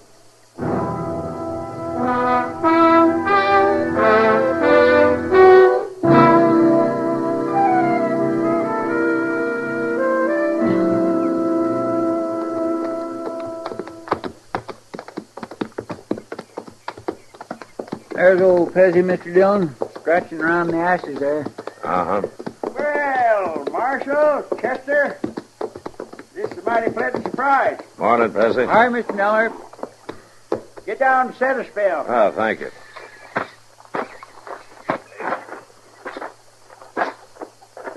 Cora's got some coffee on. Be ready directly. Oh, fine. We could do with some.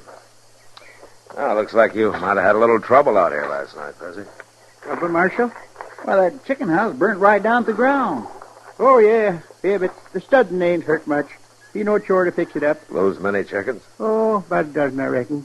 Got most of them out, though. Oh, you're mighty lucky. Yes, sir. That's just the way I look at it, Marshal. Mighty lucky. It's a downright hollering shame, if you ask me. Pezzy, I understand there were some shots fired last night. Look, Marshal. You hadn't ought to rode clear out here just on account of this little go-around. Well, I didn't amount to a hill of beans. You're a patient man, Pezzy. Just can't abide trouble, I guess. Never could for some reason. Too bad the Reeses don't feel the same way.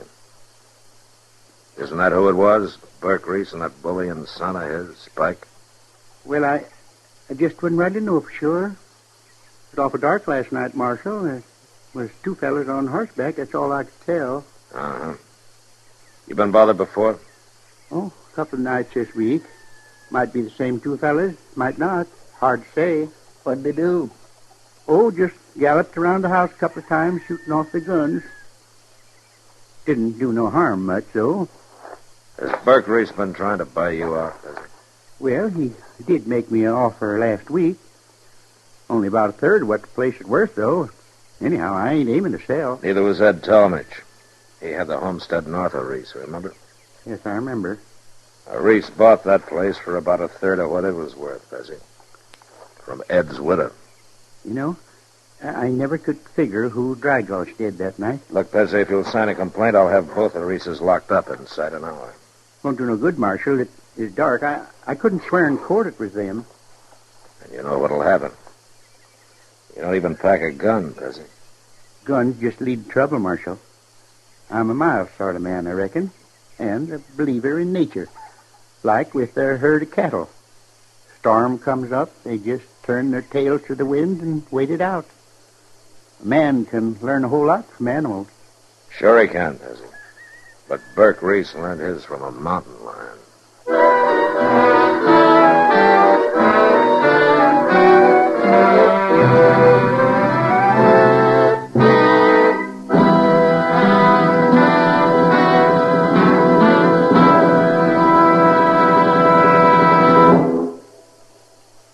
Free yourself of old-fashioned ideas. Why don't you live modern? Live modern. Live modern. Free up. Freshen up your taste. Smoke an L&M. Live modern. Smoke modern. Smoke L&M. Enjoy full, exciting flavor through L&M's Pure White Miracle Tip.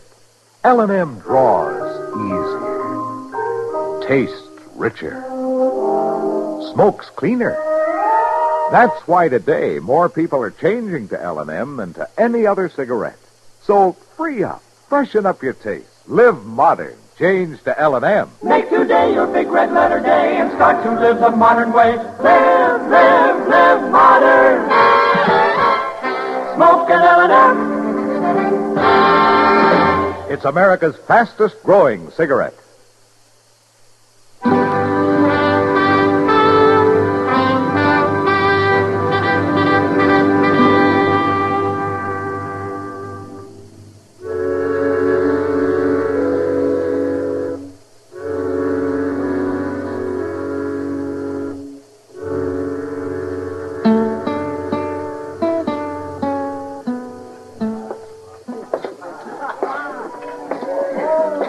I declare, Mr. Dillon, the Long Branch ain't never had this big a Saturday afternoon before. Quite a crowd in town, all right.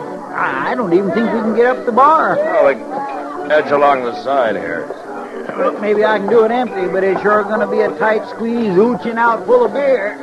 You get that full, Chester, and I'll leave you here. Imagine you in here in daylight. Chester needed a beer, Kitty. Oh, he brought you along to chaperone him, huh? Oh, I got a hunch you brought me along to pay for it. How you been? No complaints. Look at this crowd. You ever see such a mob? Yeah, from the looks of things, the fights will be starting even before dark. Yeah. Want to have a beer with us? No, thanks. It's too early for me. But if you're around about 3 a.m., I'll have some supper with you. Sounds good. Try to make it. Well, he seems happy enough. That's old Burke Reese, Mr. Dillon. Yeah. And Spike along with him. Now, there's a pair that's due for a hanging. They're overdue, Kitty. Well, howdy there, Marshal. Mighty nice to find you on the job. Ain't that right, Spike, huh? You know, I can usually find some good in anybody, but those two. Especially after they murdered Ed Talmadge last year. There was no evidence, Kitty. No witnesses. All right, Matt, but everybody knew they did it. Yeah, but the law has to go on proof, or it stops being the law. But people are afraid of them, Matt. They're afraid even to go into court and tell what they know. Matt? What? Matt, come here. Just a minute, Doc. Come on, Chester. Let's see what he wants. I'll talk to you later, Kitty. Don't forget, Matt. Supper at 3. Yeah. Out there in the street, Matt, some folks got themselves in a peck of trouble. Oh, who? Pezzy Neller and his missus. When they come out of Jonas's store and started to drive off, the team pulled the front axle out from under the wagon. Let the whole bed drop right down into the street. I see. Look, you better stay here, Doc. Excuse me. Would you let me through here, please? Yeah, stand up. Excuse me, please. Oh, now, ho there, ho. Looks like you had a little trouble there, Pezzy. Oh, hello, Marshal. Yeah, I reckon the kingpin must have fell out. Kingpins don't fall out, Pezzy. They fit in from the top. Just to do with that. Well, then it must have bounced up and fell out over the top somehow. Uh-huh. Did you see Burke Reese take that pen out? No, sir, can't say I did, Marshal. Me and Cora was inside the store there. All right, what about the rest of you? Any of you see Burke Reese or anybody else fooling around this wagon? Not one of you saw a thing, huh? Don't bother about it, Marshal. We just lost a little flowers, all. About all we bought, in fact, except a roll of heavy wire for a clothesline. Of course, it wasn't hurt none. You all right, Miss Noah? It ain't nothing, Marshal. Just cut my mouth a little. Better let Doc take a look at it. Oh, the bleeding's pert near stopped. Reckon I bumped it on the kickboard when I got throwed out. Pezzy, if you don't care about yourself, you might think about your wife here. Now, don't you go plaguing him, Marshal. Pezzy's been taking care of me for a good lot of years now. And he ought to keep on doing it, man. Pezzy's got his principles, Marshal, and I respect him for 'em. He's a mild man, and he can't abide violence. All right. Some of you men give him a hand there, will you? Come on, Chester. Yeah, you sure can't help him much when he won't lift a hand to help himself. There's one way I can, Chester. I don't like doing it, but somebody's got to. What's that? I'm going to show Burke Reese up for the coward that he is.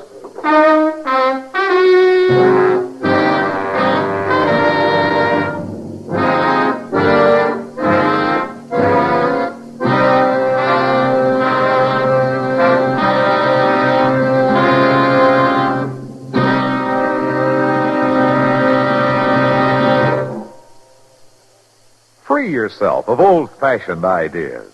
Why don't you live modern? Live modern. Live modern. Free up. Freshen up your taste. Smoke an L&M. Only the modern miracle of the pure white miracle tip can bring all of L&M's full, exciting flavor through to you. And that's the big reason why today more people are changing to L&M than to any other cigarette. Remember, L&M draws easier, tastes richer, smokes cleaner. So live modern. Change to L&M. Make today your big red letter day and start to live the modern way. Live modern. Smoke an L&M. It's America's fastest growing cigarette.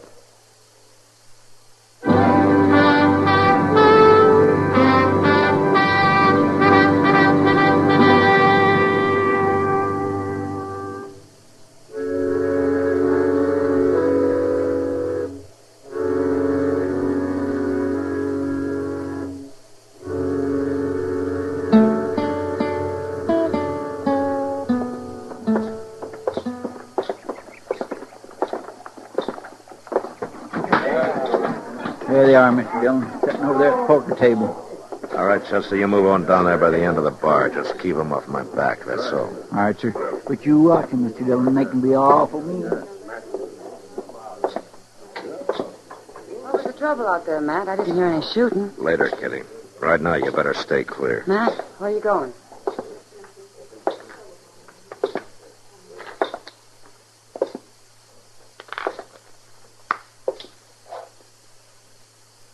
Well, Marshal, me and the young'un's getting up a little game. Like to sit in, would you? Reese, You're a filthy murdering coward. Now, you got no call to talk like that, Marshal. You shot Ed Talmadge in the back last year so you could buy out his homestead. That so? Now you're after Pezzy Nuller. You shot up his place a couple of times and burnt one of his buildings. Pezzy say all that, did he? Pezzy's not one to stick up for his rights, so somebody's got to do it for him. Reese, I just called you a rotten coward. Hold it, Spike. That's just what he's trying to get us to do. It won't work, Marshal. I ain't gonna draw on you. Of course not. You're too yellow, both of you. Except with a man like Pezzy Nuller who doesn't wear a gun. I ain't drawing, Marshal. Didn't you hear me, Burke? I called you a lying coward. I'm sitting right here. No, you're not. Now get up on your feet. Get up! I know you, Marshal. You'd never shoot a man down cold. I wouldn't have. Spike, reach over slow. Unbuckle my gun. You touch that belt, Spike, and I'll blast you out of your chair. All right. Leave it, Spike. But I still ain't making no move. No? Well, maybe this will do it.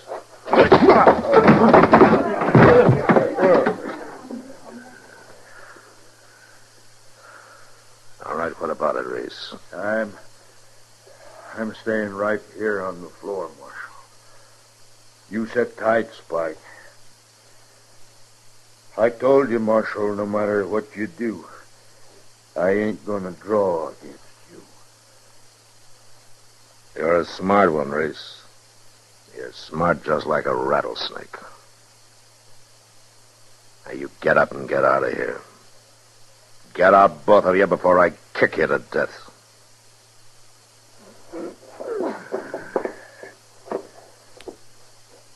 Come on, Spike.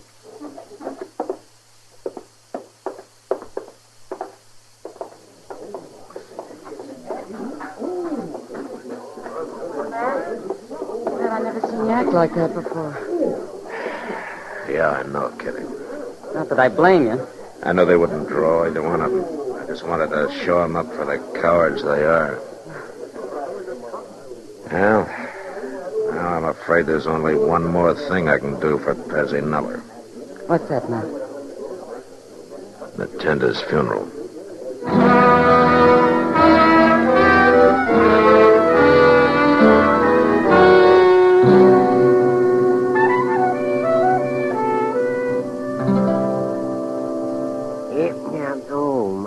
Old Chester, this is the worst coffee I ever tasted. I drunk better embalming fluid. Well, you kept your mouth shut, Doctor, after you'd swallowed 3 whole cups. Well, no wonder my throat was still paralyzed from the first swallow. Well, you're sure losing a lot of sass for being paralyzed in the neck. You want some more, Mr. Dillon?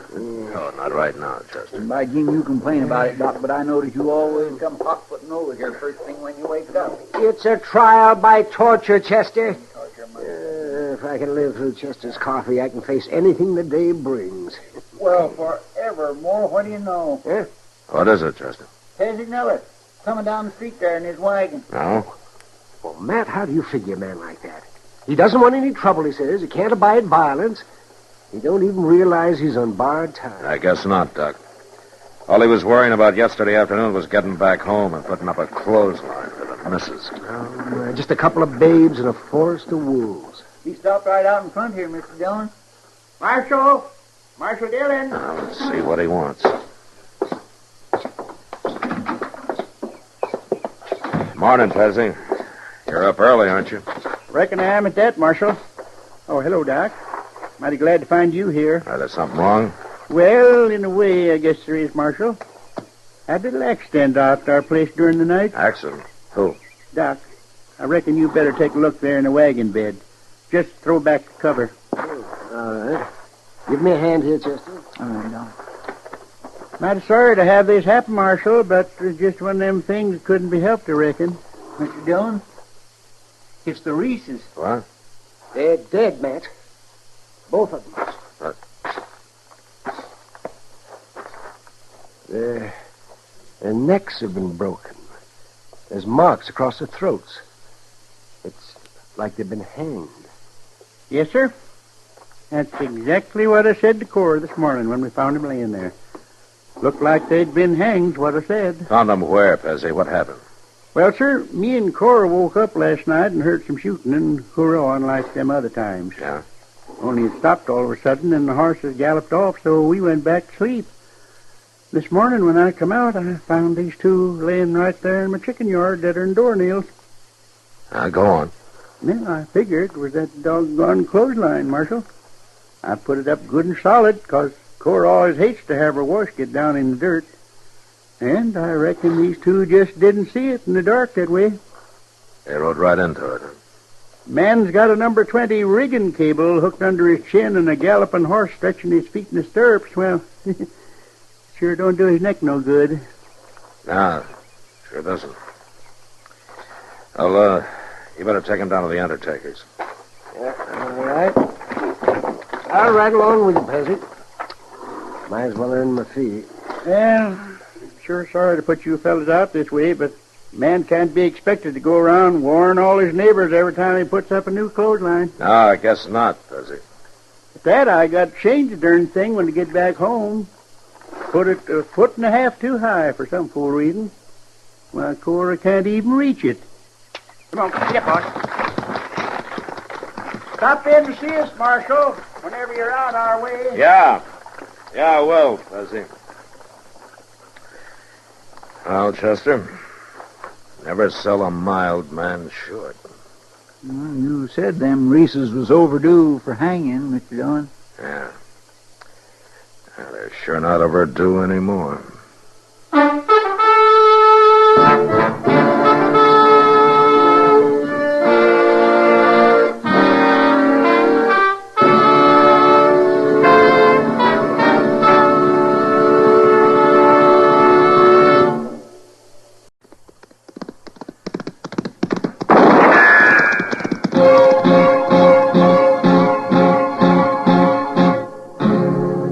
Gunsmoke, brought to you by L&M, the modern cigarette that lets you get full, exciting flavor through the modern miracle of the pure white miracle tip.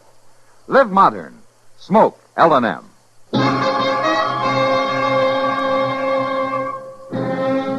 Around Dodge City and in the territory on West, there's just one way to handle the killers and the spoilers, and that's with a U.S. Marshal and the smell of Gunsmoke.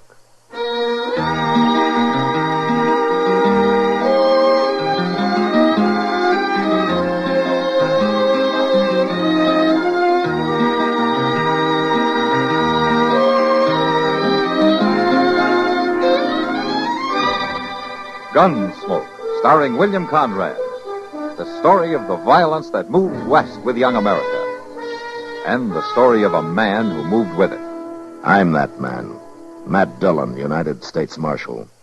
The first man they look for and the last they want to meet. It's a chancy job, and it makes a man watchful. And a little lonely.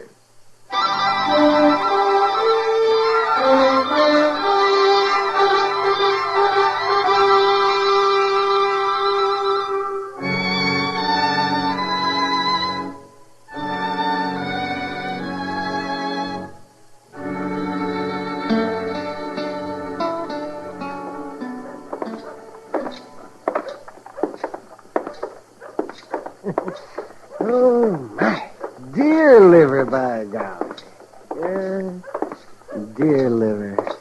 Matt, that was the best gall-darn breakfast I've had since way last spring. Yeah, it was pretty tasty at that, wasn't it? I could have ate 2 pounds all by myself. You did eat 2 pounds, Chester. A deer? That's the best thing about winter's coming on. You start getting some decent food for a change.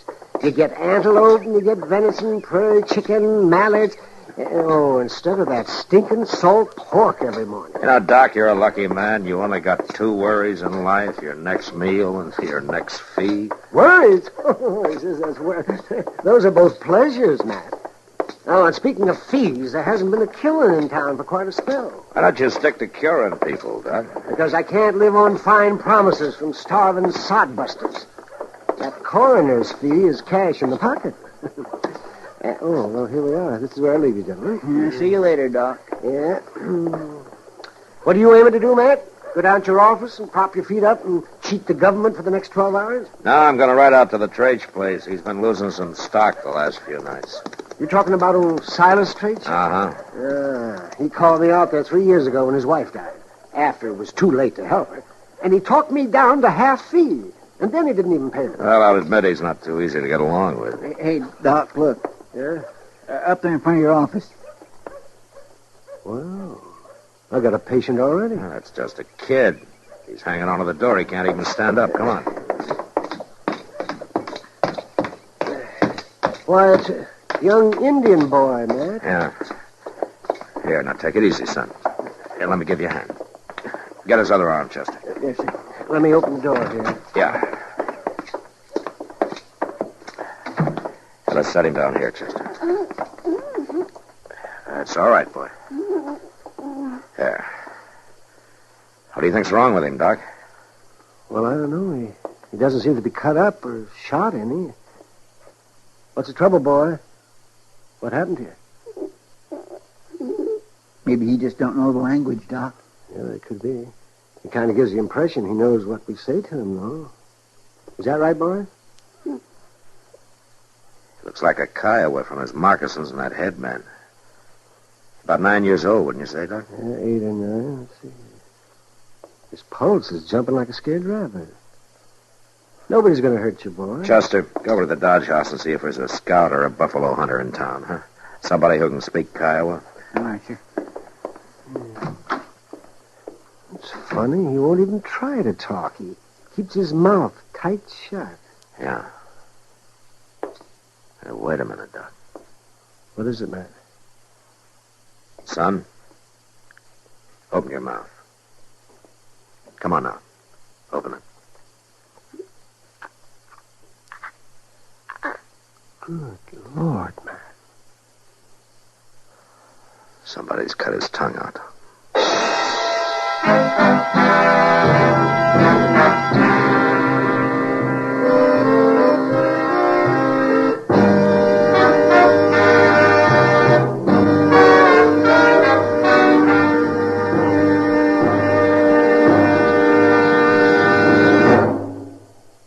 Free yourself of old-fashioned ideas.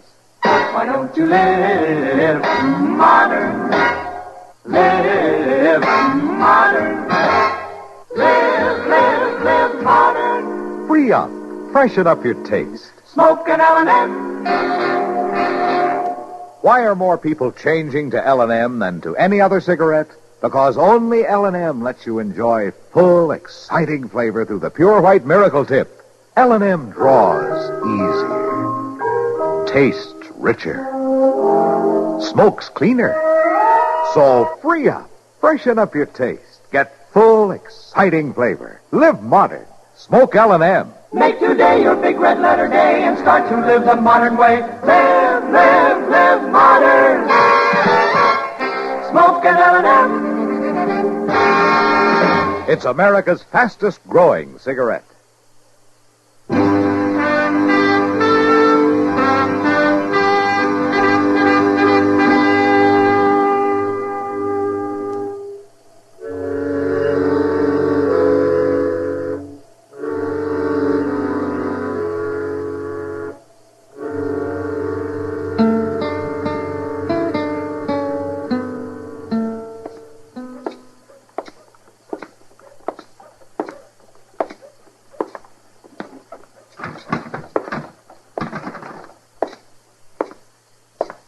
Morning, Matt.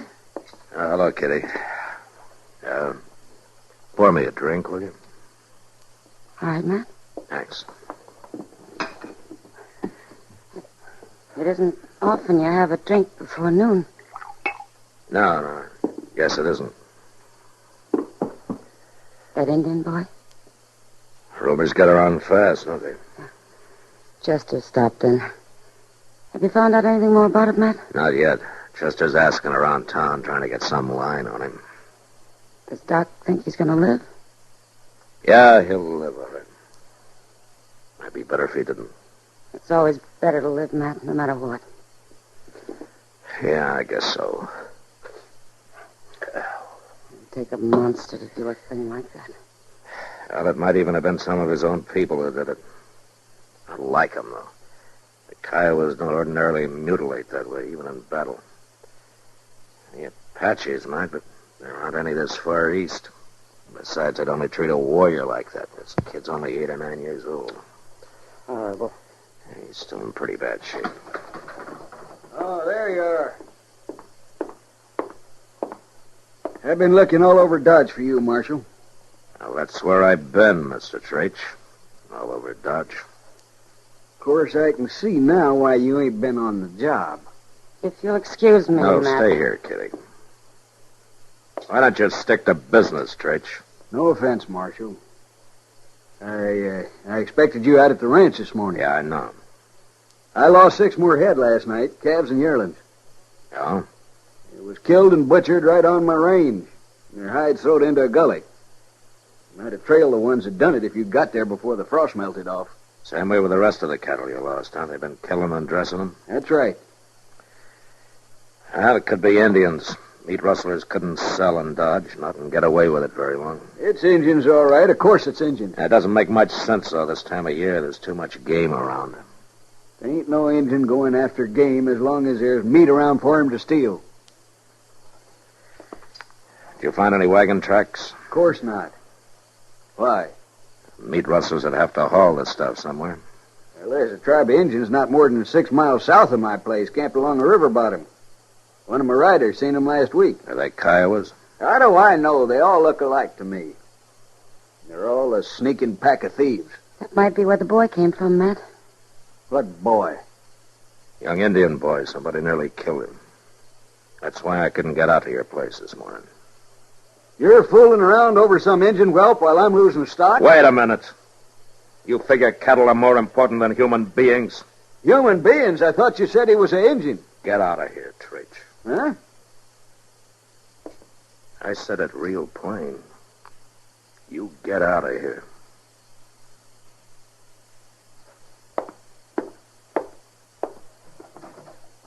What about my cattle, Marshal? Whenever I get time off. For more important jobs. It's a fine thing when the law spends its time with Indians and dance-hall girls while an honest rancher gets robbed. It takes all kinds, Matt. I'll argue that with you sometime, Kitty. I'll see you later.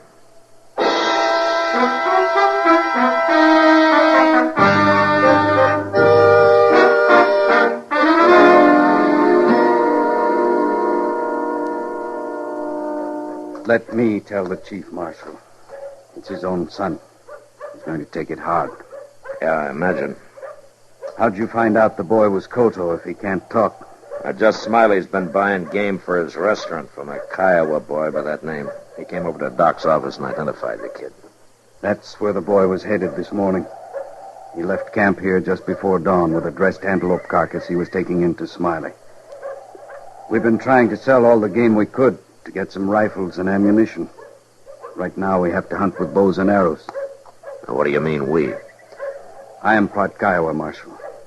I scout for the 7th Cavalry most of the year, and I live with the Gray Feather Clan for the winter. You make it out with just bows and arrows, huh? You getting enough meat for the tribe? Right now, this river bottom is filled with game. Later, I don't know. 2 men came down here in a wagon night before last. Had 8 or 10 carcasses of young beef they wanted to trade for horses. We laughed at them. They left mad. You know who they were?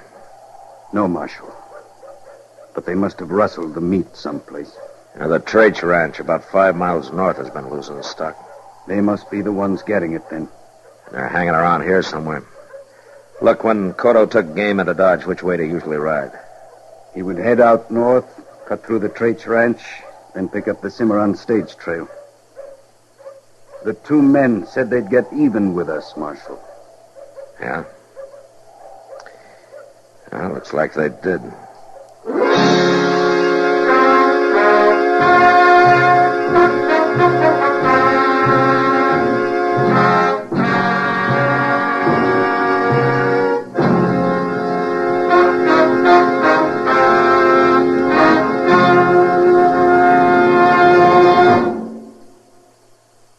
Here's a holiday hint from L&M.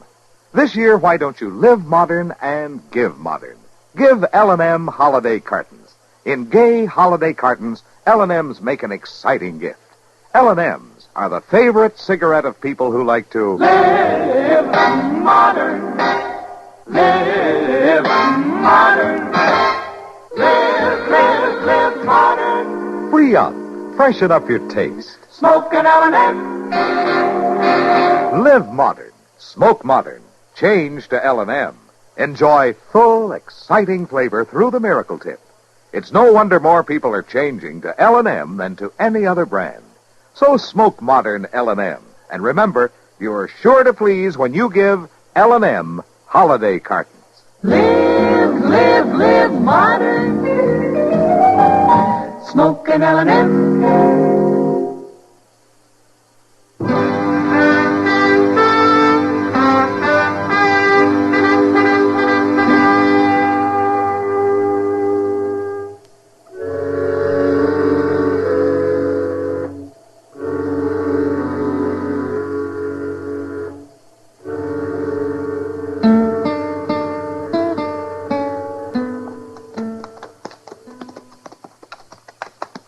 Ain't we getting pretty close to old Traitch's ranch, Mr. Dillon? We're on it, Chester. The house ought to be about 4 miles north of us. Could be 400 feet and we'd never see it in this cussed underbrush. Now, that's the way the kid came. When his trail leaves the bottom line, we'll leave it, too. There's another patch of soft ground yonder. Yeah, let's go take a look. Yeah, those are his pony tracks, all right. Dug in deep, too. Still had that antelope carcass with him. Uh-huh. Now, let's take a breather. Now, that's a mighty welcome word, Mr. Dillon. Goes right along with payday and soup's on. Yeah, that's right, Chester. There's nothing like having ambition. Keeps a man on his toes. Hey, listen to that. Wait a minute. It's a wagon. Coming this way. You reckon it's them two fellas? I don't know, but let's get these horses off the trail. Come on.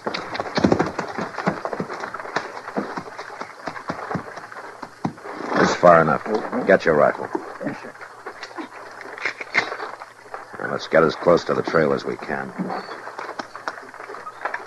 The boys could have rode onto him somewhere here in the bottoms. It kind of figures, all right. Now keep that rifle on him when I step out, huh? Yes, sir, I sure will.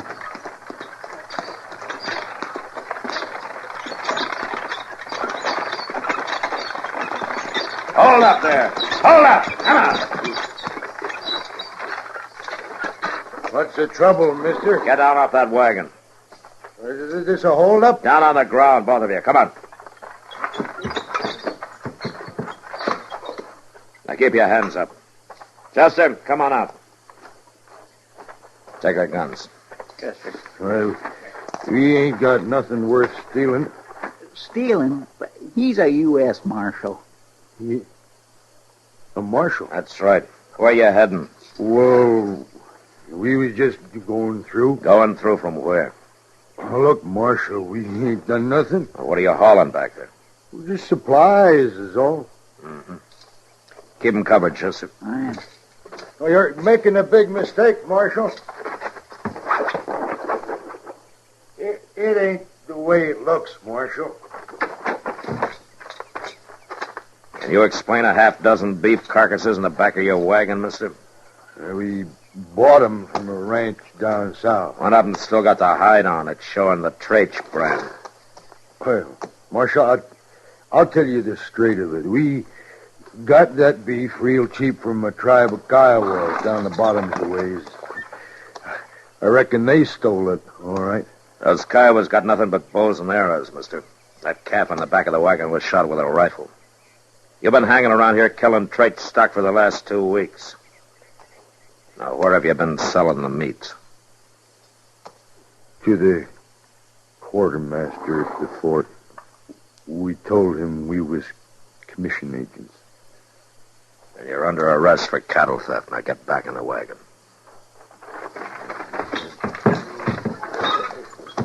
Chester will stop at the ranch house so Traitch can identify that calf and sign a complaint, huh? All right, sir. And then you're going into Dodge, mister. And I'm going to tag you with the real charge I came out here on. Well, what do you mean? Mutilating that Indian boy. I don't know what you're talking about. We ain't even seen no Injun boy. Well, he's gonna see you, and I think he'll remember you.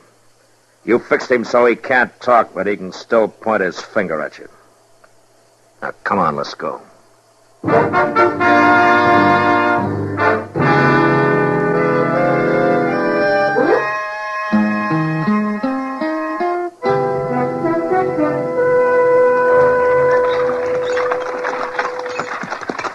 All right, you, pull up that team.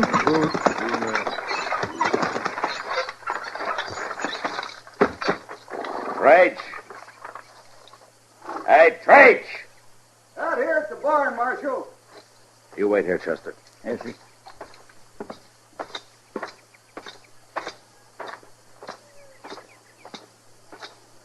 Well, so you finally did make it out here. Yeah, I made it, Trach. I got the 2 men who've been stealing your beef. You have? They've been selling it over at the fort. Chester's got them up there in their wagon. I guess I won't need this rifle then. I was about to ride out and have a look around. What's the matter, Marshal? I just noticed that antelope carcass hanging there in the barn. Looks like a good fat one. I shot it early this morning down in the bottoms. They're just fixing to cut it up. You shot it, huh, Trach? Sure did. With a bow and arrow? That's not a rifle wound. I don't know what you mean, Marshal. So you're the one who hurt that boy, huh? It was a mistake, Marshal. One anybody might make. I seen him riding through the bottoms this morning with that carcass on his horse. I thought it was one of my calves. So I roped him off, and the horse run on, and Well, You took a knife to him. I figured it might teach all them thieving Injuns a lesson. I didn't find out till later it was an antelope he had. Trach, you were the rottenest man I ever ran into. Now, let's be reasonable, Marshal. There ain't no harm done. He's just an Injun brat, worthless, sneaking. You're under arrest, Trach. I reckon I ain't gonna go along with you on that, Marshal. Not while I got a rifle in my hands. And maybe you just better come to your senses. I said you're under arrest. You're talking mighty brave for a man with a gun on him. Don't do it. You haven't got a chance. I can try. Dillon?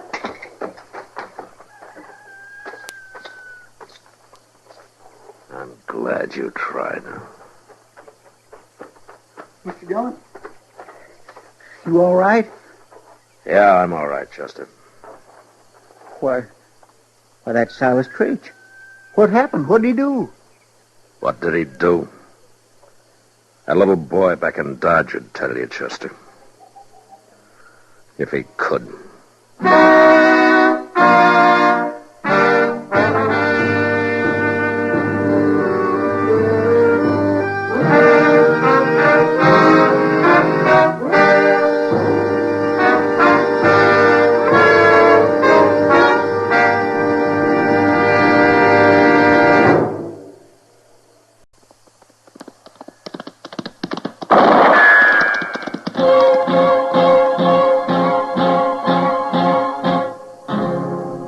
Gunsmoke. Brought to you by L&M, the modern cigarette that lets you get full, exciting flavor through the modern miracle of the pure white miracle tip. Live modern. Smoke L&M.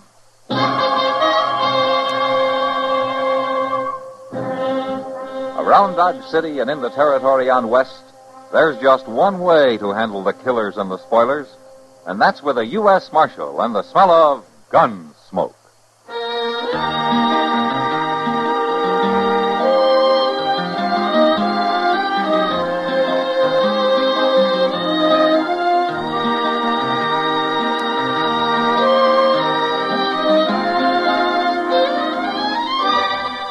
Gunsmoke, starring William Conrad.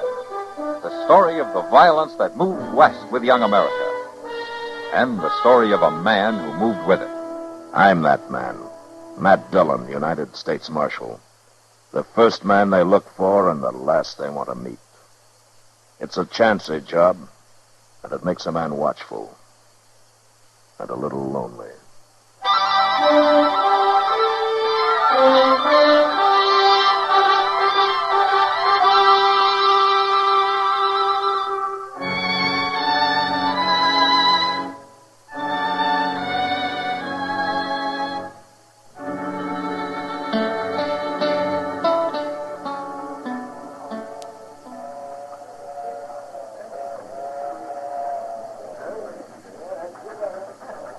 Well, here comes old Santa Fe, Mr. Dillon. Yeah, and on time, too. What this dude we're meeting look like, anyway?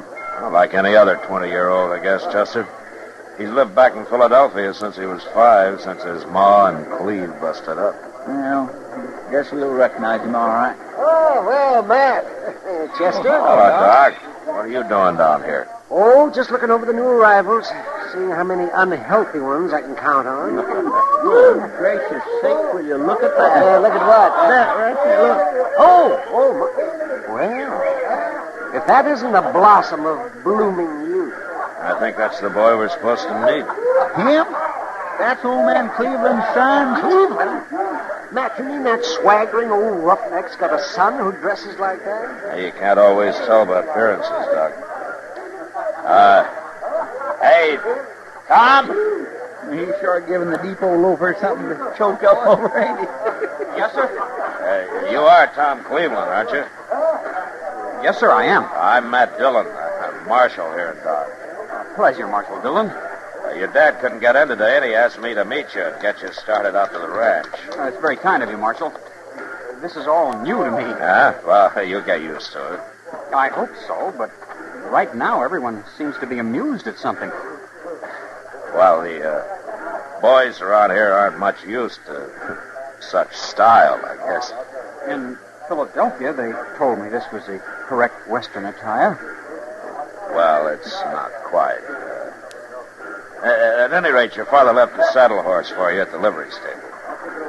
Saddle horse. Ah. Well, isn't there any means of public conveyance?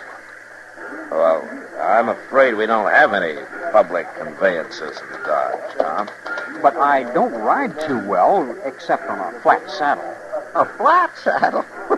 I never heard of such a thing. Oh, this is Chester Proudfoot, Tom Cleveland. How do you do, sir? How do you... It's my...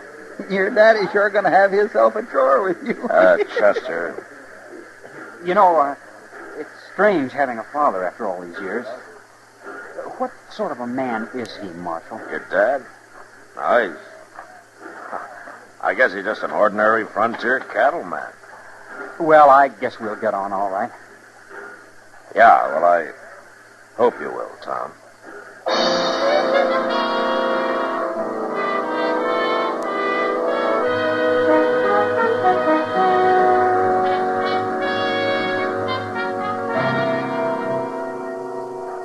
Now, watch this, Matt. You ready, Tom? Anytime, Dad. He's fast, Matt. He's a lot faster than I was at his age. That's so? Gun in your holster, son, and eyes shut till the bottle's in there. All right. Draw! Did you see it, Matt? You see it? Yeah, it's good shooting, Tom. Thank you, sir. Get 4 out of 5 of them every time, right out there. Another month and I'll be hitting 5 out of 5. I don't doubt it. Well, Cleve, I better be getting on into town. Nice to see you again, Marshal. Same here, Tom. Me and my boy's been working like this, Matt, 3-4 hours a day for pretty near 2 months now.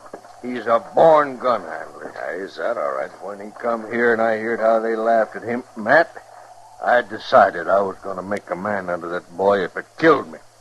Now, the idea is good, Cleve, but there's more to it than gunslinging. You can make a good shot in 2 months, but it takes longer to turn a boy into a man. Well, maybe.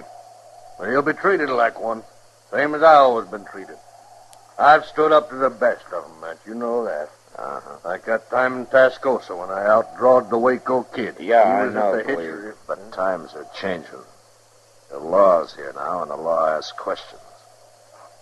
So, just don't push him too fast, huh?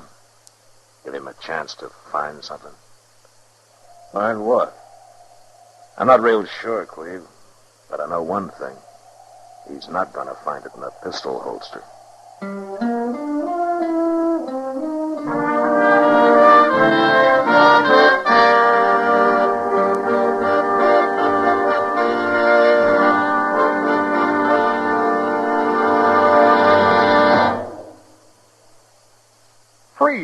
up of old-fashioned ideas.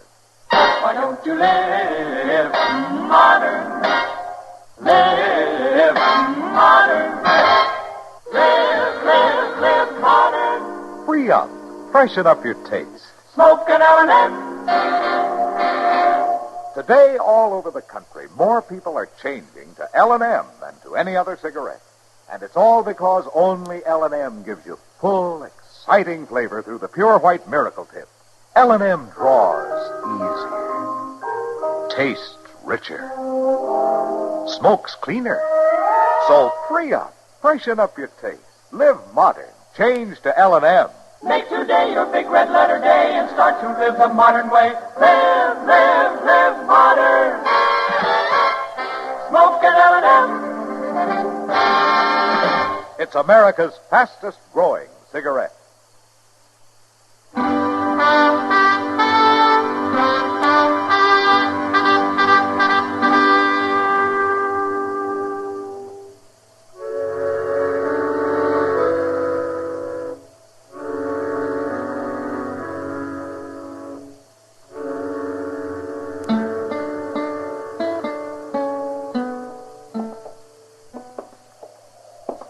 It's a nice night, Mr. Dillon.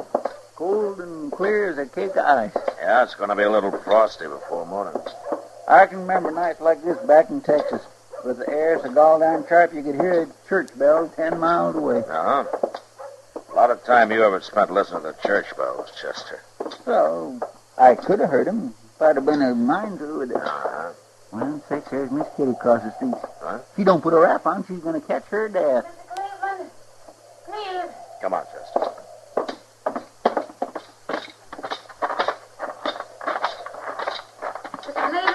What's the trouble, Kitty? Oh, Matt. Thank heaven, I'm trying to find Mr. Cleveland. Was something wrong? Yeah, he's got to get that boy of his out of the Long Branch. He brought him in earlier and then left him there, and Tom's been drinking too much. That's Cleve's way of making a man out of him. Well, they better make him a quieter one or he won't live long enough to be a man. What's going on? The boy's talking too much. Cleve started it himself, bragging all over the place. You know how he is. Yeah, I know. Well, after you left, the boys took it up and kept prodding Tom until... Well, he's just asking for trouble, Matt. Somebody's got to get him out of there. Well, they're just having a little fun, Kitty. It won't come to anything. Matt, you don't know who the kid's up against. Brawley Star's in there. Brawley Star? Tom's already got him pretty riled, and Brawley's not one to take it long. Matt? Stay here, Kitty.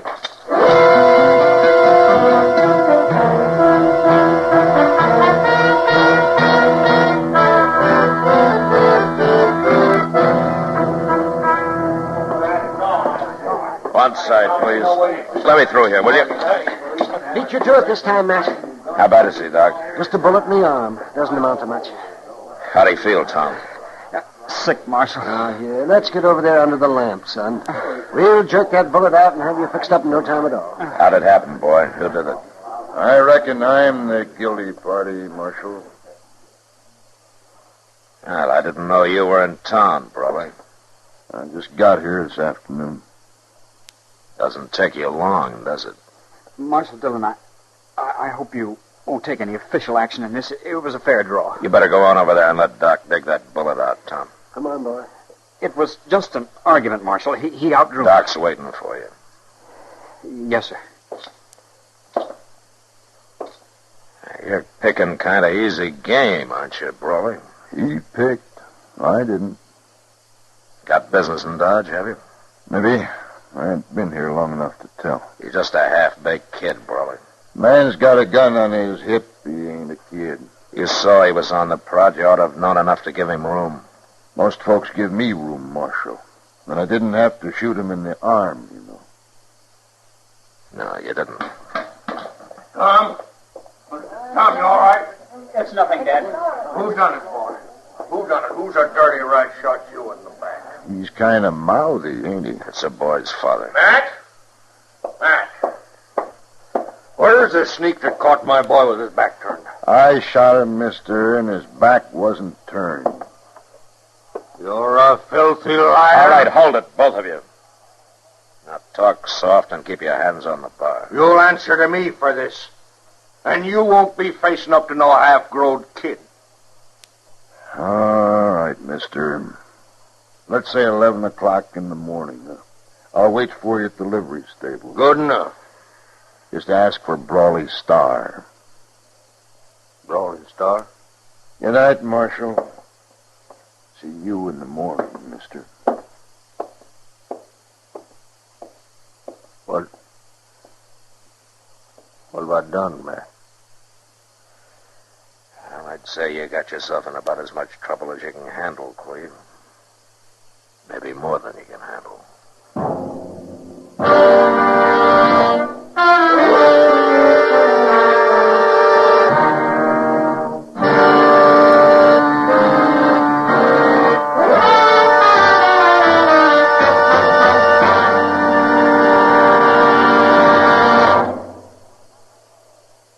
Happy holidays from L&M. And here's how to say it to your friends. Give modern. Give L&M holiday cartons. L&M holiday cartons are gay, handsome. A gift that says both you and your friends know how to live modern. Live modern. Live modern. free up, freshen up your taste. Smoke an L&M. Remember, when you smoke L&M, you always get full, exciting flavor through the L&M Miracle Tip. L&M draws easier, tastes richer, smokes cleaner. That's why today more people are changing to L&M than to any other cigarette. So smoke L&M, and remember, your friends appreciate your gift of L&M holiday cartons. Live modern. Smoke an L&M.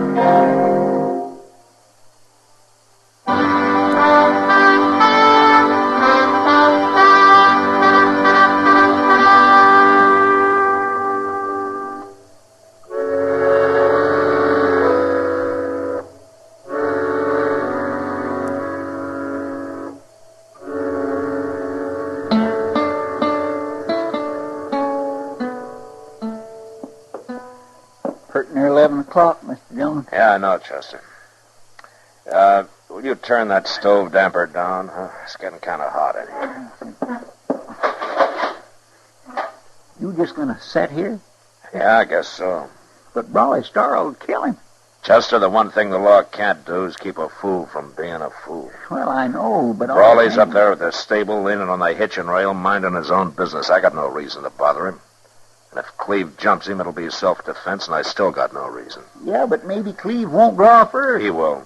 Brawley will make sure of that. Oh, good morning, Kitty. Oh, Miss Kitty? Matt, I seem to be making a habit of running to you about the Clevelands. Yeah, you and Chester both. What's wrong now? What's the old man, Cleve? He's sitting over there in the Long Branch drinking. Been at it for 2 hours. Oh? I didn't even know he was in town yet. Matt, he acts sort of crazy. Will you come talk to him at least? Yeah, sure, Kitty.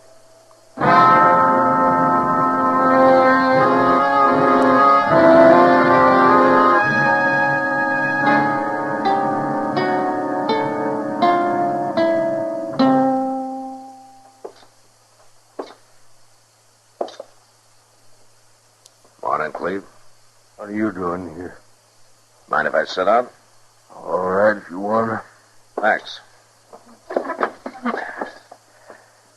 Well, looks like you've taken on a fair-sized load there. What's the difference?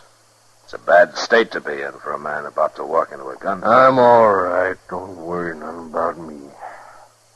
Brawley's fast, Cleve, as fast as they come. You've got a lot of nerve to give him even better odds by getting yourself drunk. It's my business, ain't it? Of course, the man that faced down the Waco kid doesn't have much to worry about, I guess, huh? No, wait. Except that Brawley's the man who killed the kid a few years later in El Paso. You know, you're a fool, Cleve. Why didn't you stay home this morning? I had to come. They laughed at me. Cleve, you've never even seen the Waco kid or any of the others you brag about. No. You've never been in a gunfight in your life. That ain't true. It is true, and you know it.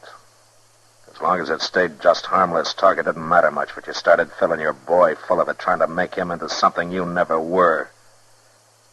And last night you nearly got him killed by it. Oh, boy's got to know how to take care of himself. Taking care of himself's one thing. Mouthing off till he gets a bullet through his arm's another. It could just as well have been his heart. Brawley let him off easy.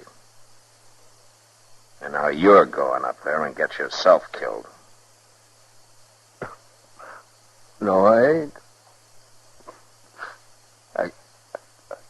I can't do it. I'm trying to drink myself up to it. And I can't. Matt, I'm a coward. Forget it, Cleve. If a man runs into somebody who can put the Indian sign on him. What's the boy going to do?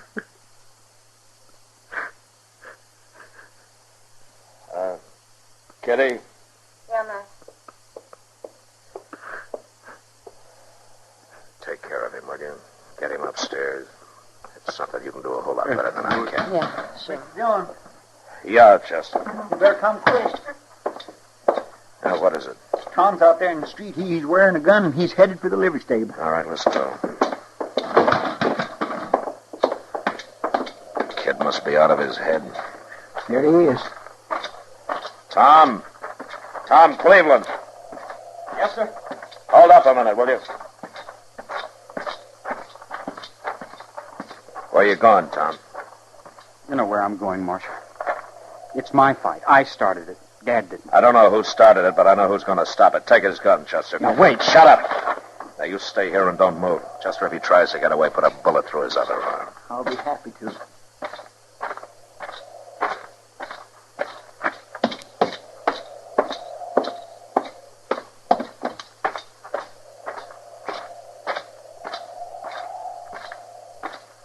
Well, now, I wasn't exactly looking to see you this morning, Marshal. But you ain't here to stand up for somebody else, are you? Just standing up for the law, Brawley.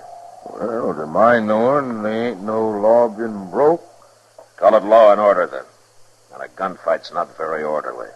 Well, I sure don't aim to do no shooting unless somebody shoots at me first. Nobody's going to, Brawley. Cleveland's not going to show. Oh? Kind of had a feeling he wouldn't. You looked a little crawly last night. Just a big wind, no rain. His boy feels different, though. I just stopped him up the street there.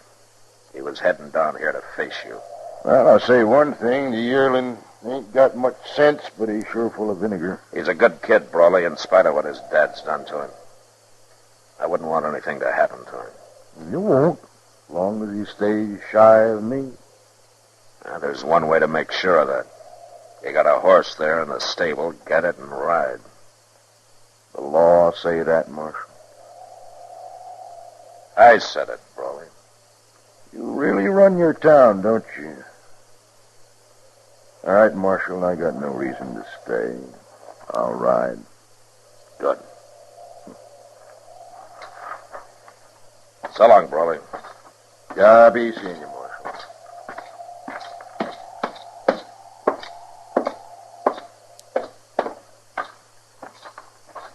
You had me worried stiff, Mr. Dillon. What happened, anyhow? Nothing much. Tom, Brawley's riding out of town. And you better get on back out to the ranch. I have to find my father first. He's in town somewhere. He'll be out later, Tom. He's drunk, isn't he?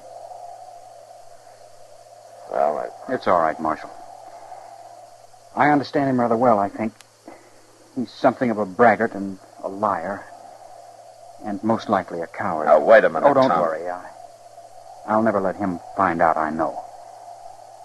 After all, he's my father. Well, then maybe you can help him grow up, huh? Maybe you can make a man out of him. I hope so, sir. You know something, Tom? I think you will.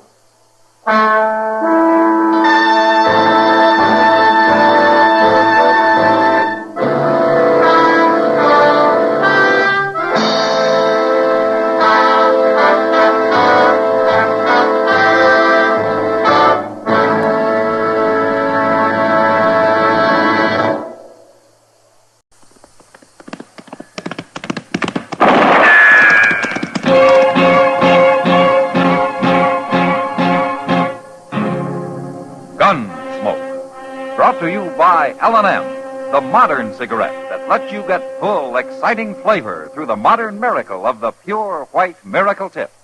Live modern. Smoke L&M.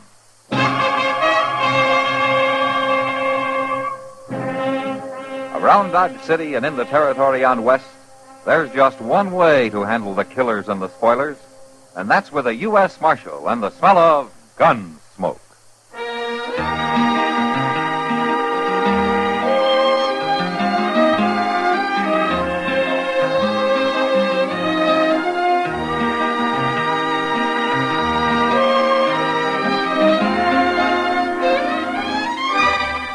Gunsmoke, starring William Conrad.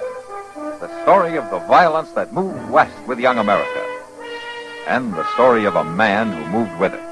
I'm that man. Matt Dillon, United States Marshal. The first man they look for and the last they want to meet. It's a chancy job, and it makes a man watchful. And a little lonely.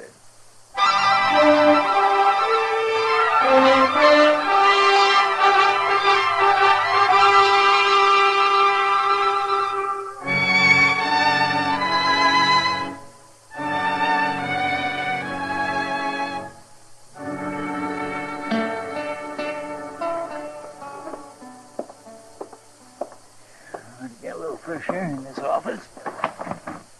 Uh-oh. Uh-oh. What's the matter, Chester? Oh, my gracious, you got trouble, Mr. Dillon. Leastwise, you're going to have. That's usually a pretty safe prediction. That red-haired Blanchette girl, the one married that no-good Slim Adele. Cherry Odell? She come in here? She sure is, with her eyes a-snapping and her curls a-flying. Why, she's madder and prettier right now than she's ever been, Mr. Dillon. Huh? Oh, she must have been real insulted. Look out, here she comes. What is it? Marshal Dillon, Morning, Cherry. what kind of a town are you running, Marshal? When a decent married woman can't walk down the street without... Without being insulted? Why don't you sit down, Cherry? I don't want to sit down. All right. Now, which one of the boys do you want to have me hang this time? Matt, I didn't come here to be laughed at. No, you want somebody thrown in jail, somebody that made the mistake of paying you a normal human compliment. I'm a married woman, and I'll thank the men in this town to respect me as one. Cherry Slim's been gone for nearly 2 years now. A lot of people don't think he's ever coming back. Oh, he'll come back all right. Don't you worry none about that. And when he does, these grinning loafers are going to be mighty sorry that they talked out of turn. Like me, ma'am? Oh, you've got a nerve coming here. I reckon I'm the cause of this young lady being all riled up, Marshal. See, I told her I was aiming to marry her. That's what I meant. A complete stranger, right on the street. In broad daylight, if you please. Well, now, Cherry, I doubt if anybody would call that an insult. Oh, you think it's funny, don't you? All three of you. But maybe if you was me, you wouldn't think so. If you'd waited a year and 8 months, not knowing, just hearing stories, lies about your man. Now, Cherry. Oh, I don't know why I come here. I don't know why I even thought. Cherry, wait. My.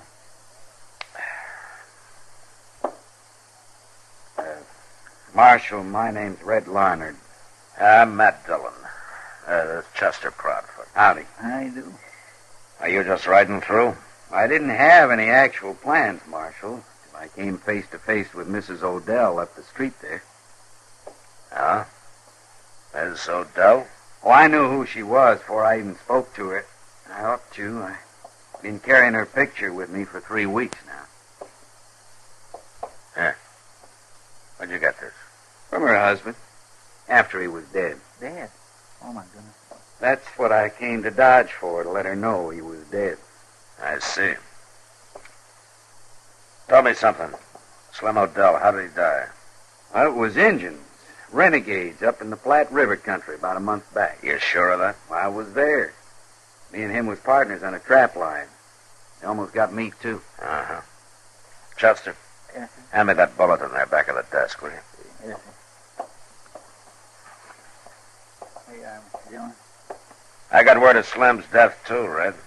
The sheriff's bulletin came about 3 weeks ago. I looked in the post office here. There wasn't any bulletin up. Yeah, I know. I haven't said anything about it, not even to Cherry.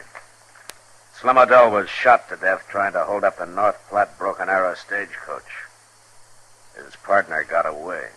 No name, no description. Marshal... That's why I kept the news to myself. I figured his partner might head for Dodge and try to get Slim's wife to alibi him some way. Now, just a minute, You Marshal. keep your hands right where they are, Red. You're under arrest for attempted robbery and for the murder of 2 stage line guards. Take his gun, Chester.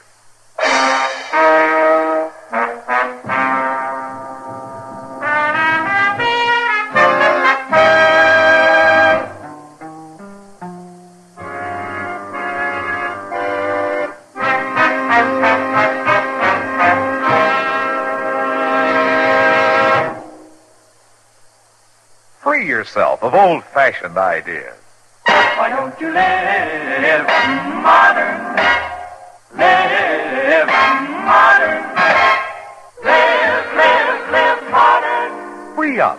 Freshen up your taste. Smoke an L&M. Only the modern miracle of the pure white miracle tip can bring all of L&M's full, exciting flavor through to you.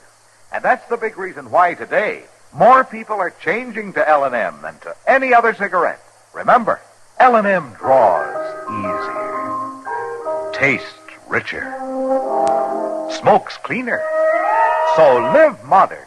Change to L&M. Make today your big red letter day and start to live the modern way. Live modern. Smoke an L&M. It's America's fastest growing cigarette.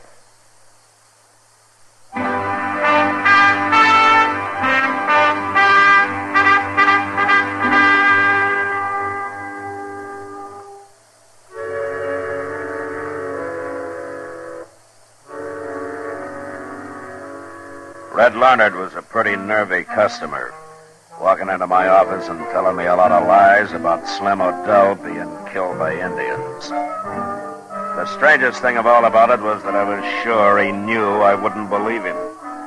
But whatever he had in mind, I decided not to take any chances with him.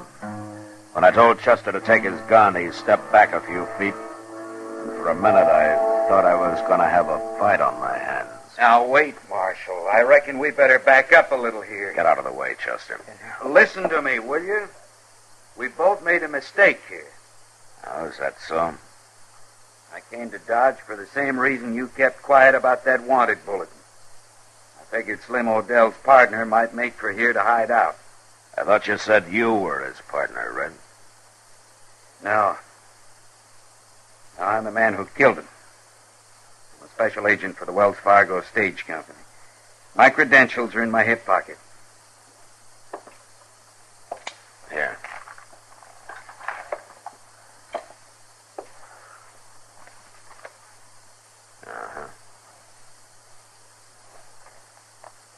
Yeah, I guess these could be legitimate enough. Marshal, this is Odell's hometown. It's just possible you were friends and you might cover for him.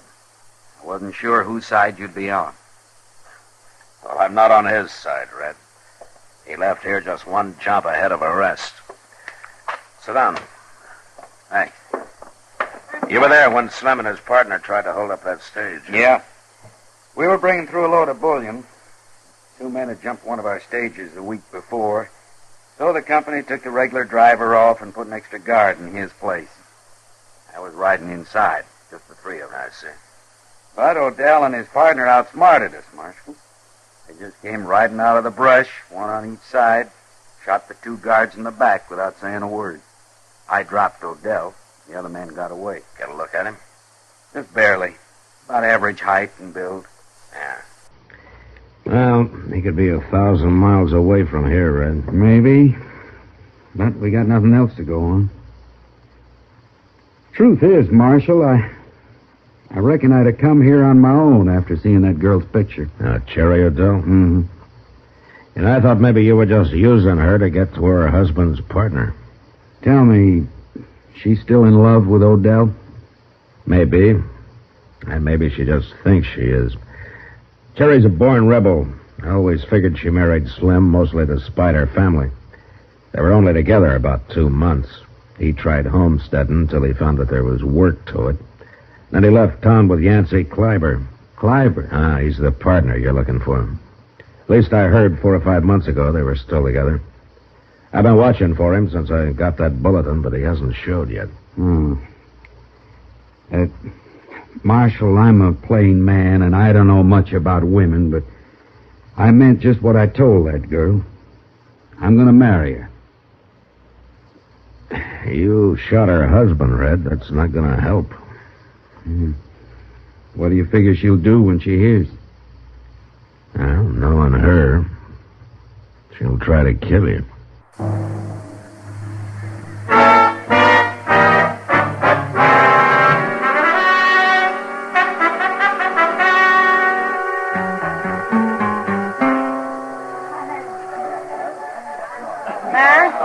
Matt, I sent a boy to look for you a while ago. Oh? Yeah, I guess he's still over at the jail waiting for you. What's the trouble? Well, I'm not sure, but... Matt, do you know somebody by the name of Larnard? Red Larnard? Yeah, he just hit town this afternoon. He's here on business. Oh. Why? What about him? Well, Jerry Adele was in here looking for him. In here? Yeah, looking for this Red Larnard, and that's all she'd say, Matt. She was acting half wild. She had a run-in with Red earlier this afternoon. Well, doggone, if the Long Branch ain't getting to be the most law-abiding place in Dodge. At least that's where the law abides most of the time. The law abides most of the time. How are you, Doc? Very funny. Oh, Kitty, you're looking pretty in a young filly in a field of buttercups. Well, thank you. You just watch this old goat, Kitty. The only thing he really thinks is pretty is a bad case of jaundice or a family down with a croup. Oh, now, Matt, I'll allow you to buy me a drink for that. Just may do that, Doc. Mr. Dillon. Mr. Dillon? Yeah, what is it, Chester? You better come quick, and you too, Doc. Why? What's the matter? It's that fellow Red Larnard. They just found him laying back at the livery stable. He's been shot in the back.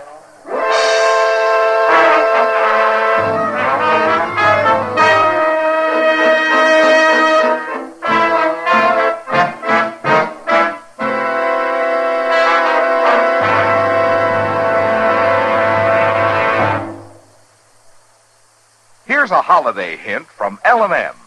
This year, why don't you live modern and give modern? Give L&M holiday cartons. In gay holiday cartons, L&M's make an exciting gift. L&M's are the favorite cigarette of people who like to live modern. Live modern. Live modern. free up, freshen up your taste. Smoke an L&M. Live modern, smoke modern, change to L&M. Enjoy full, exciting flavor through the Miracle Tip. It's no wonder more people are changing to L&M than to any other brand. So smoke modern L&M. And remember, you're sure to please when you give L&M holiday cartons. Live modern. Smoke an L&M.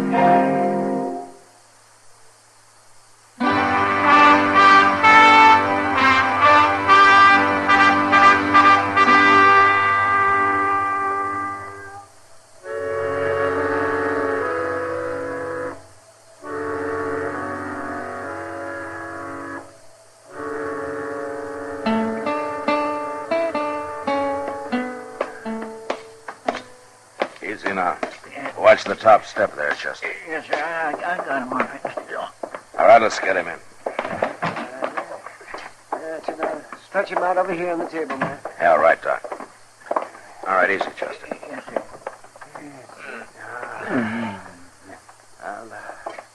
I'll have to cut that shirt to get it off his shoulder. Sounds like he's coming too, Doc. Yes, it does. Now, hand me those scissors, Chester, please. There. Thank you. Now, let me see.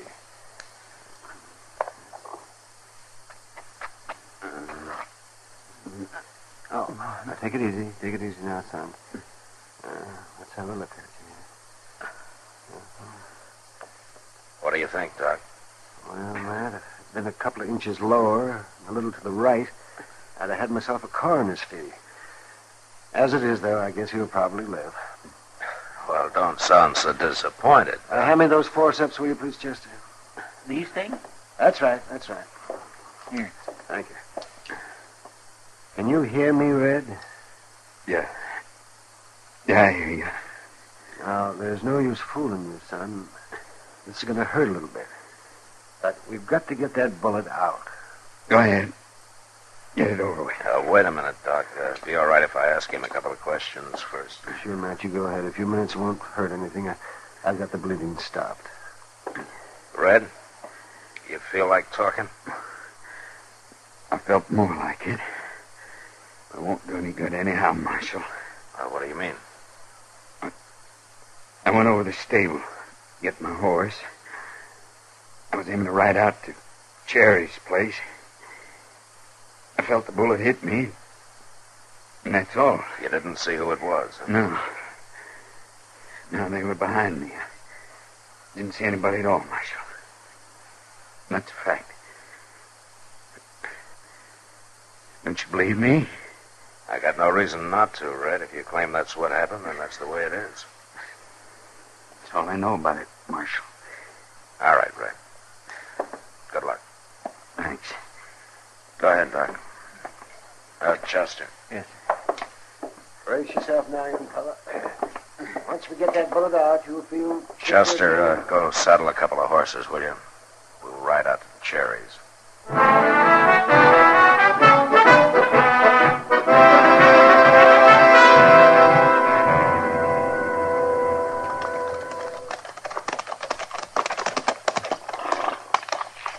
If she ain't here, Mr. Dillon.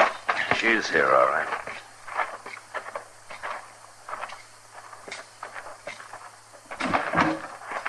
Who is it? Who's out there? Matt Dillon, Cherry. Chester's with me. What do you want? Oh, a cup of coffee, maybe. Have a talk with you. No, Matt. You can't come in. Oh, why not? Because I'm here alone. It's late. It just wouldn't be right. You come back tomorrow when it's daylight. Well, I think it's all right, Cherry, since this is more or less official. What do you mean? I hear you were in town earlier tonight looking for Red Leonard. What of it? How did you find him? No, I didn't find him. What did you want with him, Cherry? That's my business. Well, it might be mine, too, in a way. You know who he is? He's a brute that thinks all he has to do is grin at a girl and he's got her. Oh? And along with it, he's a sneaking, cowardly killer. He is, huh? Red Larnard shot my husband in the back. Didn't even give him a chance. And then Red made up the story that Slim was trying to rob a stagecoach. Made it up, huh? Why did he shoot Slim in the first place, Cherry? Red was trying to hold him up. Slim and Yancey. Slim had $20,000 in gold dust that he took from the diggings at Grady Fork, that he'd worked hard for. Marshal, that's where he's been for the last year. Slim O'Dell working? Sure he was working. All them stories about him was lies. Cherry, Slim hasn't been panning gold for the last year. He's been rustling cattle, holding up banks. He and Yancey Kleiber together. No. I've tried often enough to tell you he was no good, but you wouldn't believe it. Or at least you wouldn't admit it. Actually, I think you knew. I think you knew it a week after you married him. That's not true. Slim was killed during an attempted hold-up of the stagecoach between North Platte and Broken Arrow. He was shot by a Wells Fargo agent. And not in the back. Yes, he was. 2 men were shot in the back, all right, the 2 guards. Cherry, Red Larnard is a special agent for Wells Fargo. I don't believe it. Well, it's true. And I got the sheriff's bulletin on the robbery. Now, you've known me for a long time, Cherry. Have you ever known me to lie to you? No. All right. Now, Yancey Kleiber told you that wild story, didn't he? No. He's here somewhere, isn't he, Cherry? No, he's not. You're wrong, Marshal. You know what he did, don't you? He shot Red Larnard a half hour ago in town. He shot him in the back, the same as those guards. Oh, no, Matt, no. Has he come back yet? Is he there in the house? No, he's not in the house. He's there at the corner of the porch. You dirty little... You got him in the shoulder, Mr. Dillon. Yeah. Go see to him, Chester. Yes, sir. Oh, Matt, I believed him, and I was willing to hide him out. It's all right, Cherry. And then for him to sneak into town and kill Red Larnard, I said he shot Red, Cherry. I didn't say he killed him. Red's alive? Well, he was lying in Doc's office when we left. Then he's gonna be all right? Yeah, I'm sure he is. Maybe I should go see him. Yeah, maybe he should. Do you think he'll be all right? Well, I don't know why not. Oh, Cherry, when you see him, you might explain to him that it wasn't you that shot him. He thinks that? Oh, he mustn't think that. He just mustn't. Where's she going, Mr. Dillon? How to saddle a horse, I imagine, Chester, to ride into town. My gracious, I just won't never understand women, I guess. Chester, you're not alone.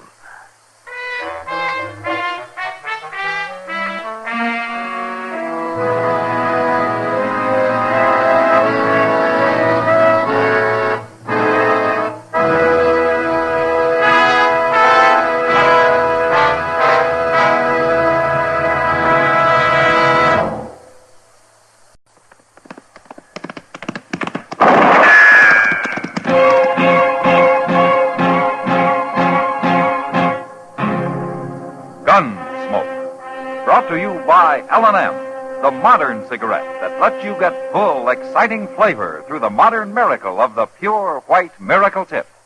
Live modern. Smoke L&M.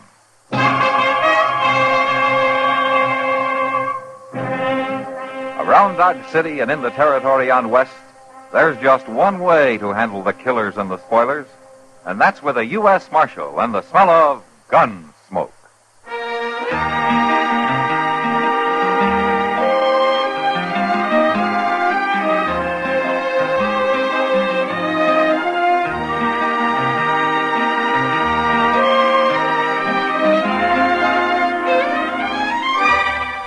Gunsmoke, starring William Conrad. The story of the violence that moved west with young America. And the story of a man who moved with it. I'm that man. Matt Dillon, United States Marshal. The first man they look for and the last they want to meet. It's a chancy job, and it makes a man watchful. And a little lonely.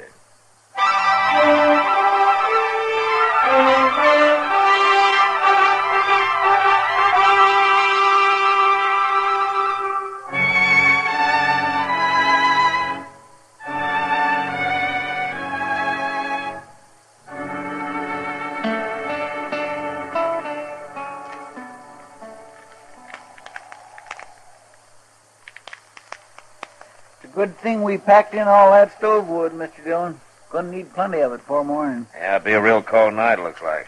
That snow keeps on there, so it's gonna be 2 foot deep on the level and pour in the draws. And if you don't take your boots off that stove, you're gonna have 2 feet on the bare ground, Chester. What are you talking about? Well, your soles are starting to smoke. Now take them off. My golly, I thought I smelt something burning in here. The stove's red hot. Yeah, well, at least my feet's warm for the first time in 2 days. Yeah, maybe I'll rub my boots with tallow. The leather ought to soak it up real good, being so hot that way. Evening, Matt. Oh, hello, Kitty. Come on in. Kitty. Oh, it's cold out tonight. Yeah, well, come over here and stand by the stove and burn with a Chester. Oh, now. I can't stay, Matt. I gotta get back to the Long Branch. Ah, big crowd tonight? Yeah, but quiet one. Men get sentimental around Christmas time. Oh, I'm that way myself, Miss Kitty. So am I, Chester. I was thinking earlier this evening what it was like when I was a little girl. We used to always say... Well, that was a long time ago. Well, why don't you stay a while, Kitty, and let Sam run the place tonight, huh? Well, the boys sort of need me, Matt. Talk with them and laugh with them, even though they're thinking of somebody else at the time. Well, yeah, I know, but... Well, I don't mind, really.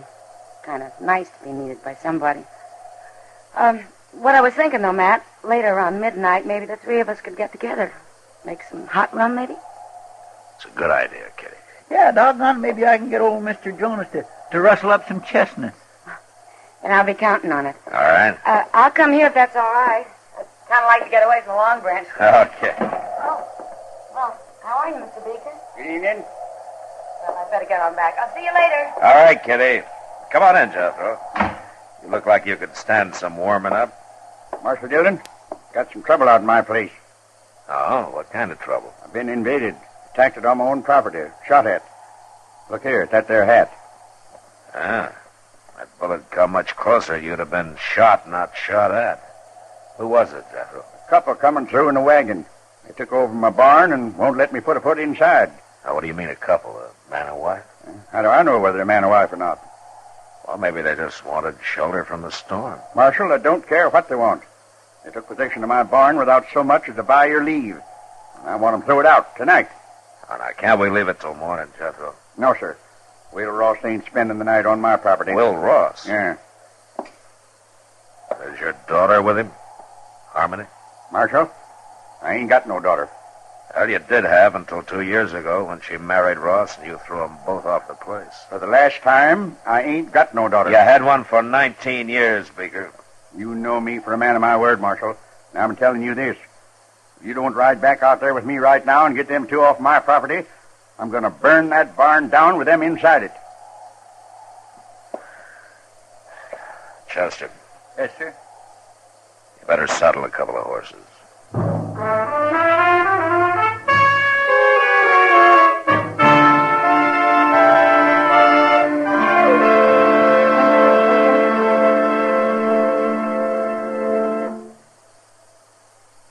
Free yourself of old-fashioned ideas.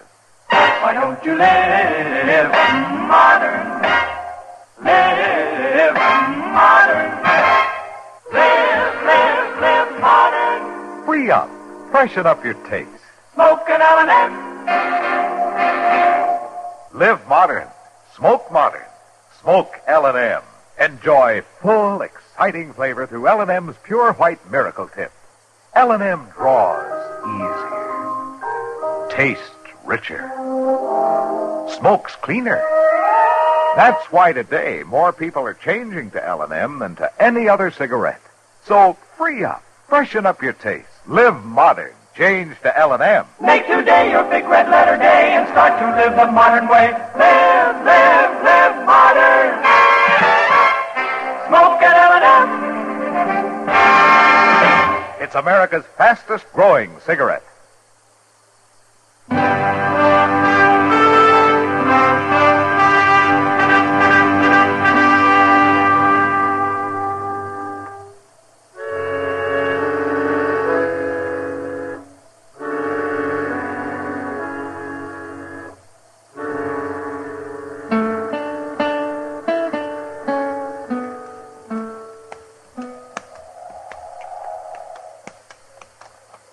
I don't see any wagons, Jethro. Yeah, they're halted inside the barn. Blast them. They're burning the coal oil stove in the tack room, and they got a fire going in the blacksmith forge. Well, it's a cold night. Yes, and charcoal and oil cost money. Come on out there, Ross. Got the law with me now. Jethro, if I'm going to handle this, I'll handle it my own way. Now, you stay right here. Come on, Chester. Yes, sir. Now, don't you go easy on them. I want them two treated like any other criminals. You make mighty good targets again this snow, Mr. Dillon. Yeah, I guess we do it that. The wind dies down, may not turn into a blizzard after all. But I just don't like the idea of walking right into a gun. Who is it? Who got there? It's Matt Dillon. Hold your fire, Will. Stay back. I'm warning you, Marshal. Just want to talk to you, Will.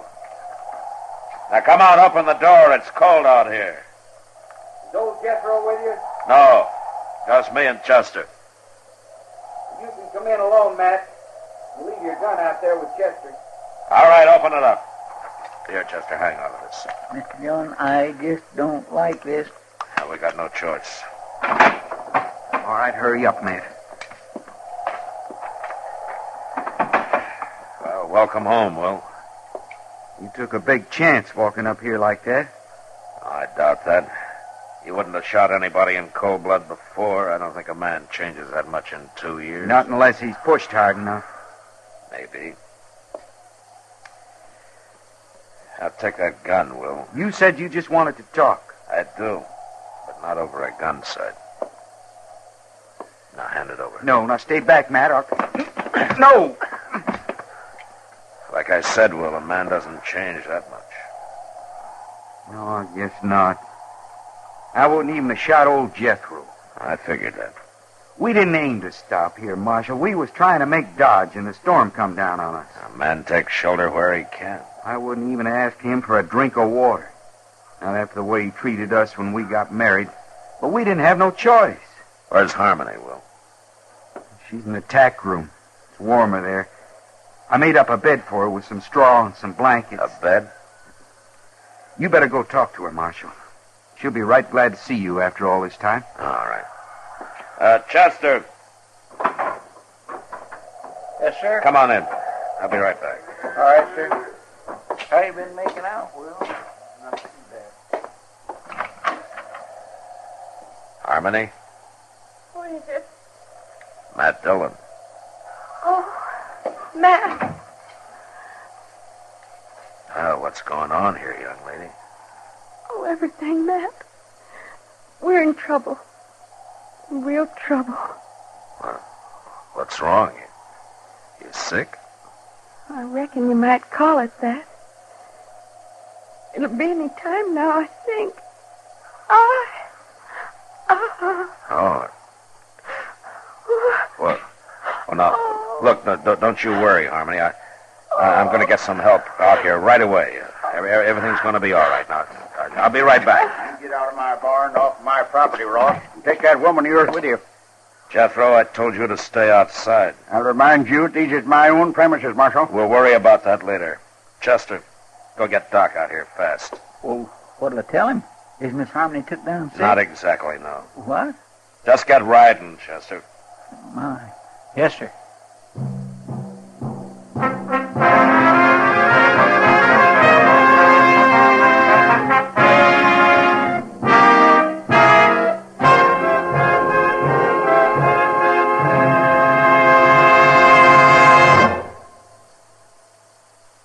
Happy holidays from L&M. And here's how to say it to your friends.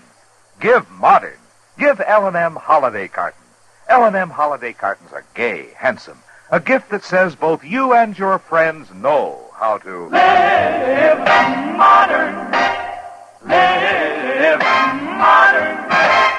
Live modern. free up, freshen up your taste. Smoke an L&M. Remember, when you smoke L&M, you always get full, exciting flavor through the L&M Miracle Tip. L&M draws easier, tastes richer, smokes cleaner. That's why today more people are changing to L&M than to any other cigarette. So smoke L&M, and remember, your friends appreciate your gift of L&M holiday cartons. Live modern. Smoke an L&M.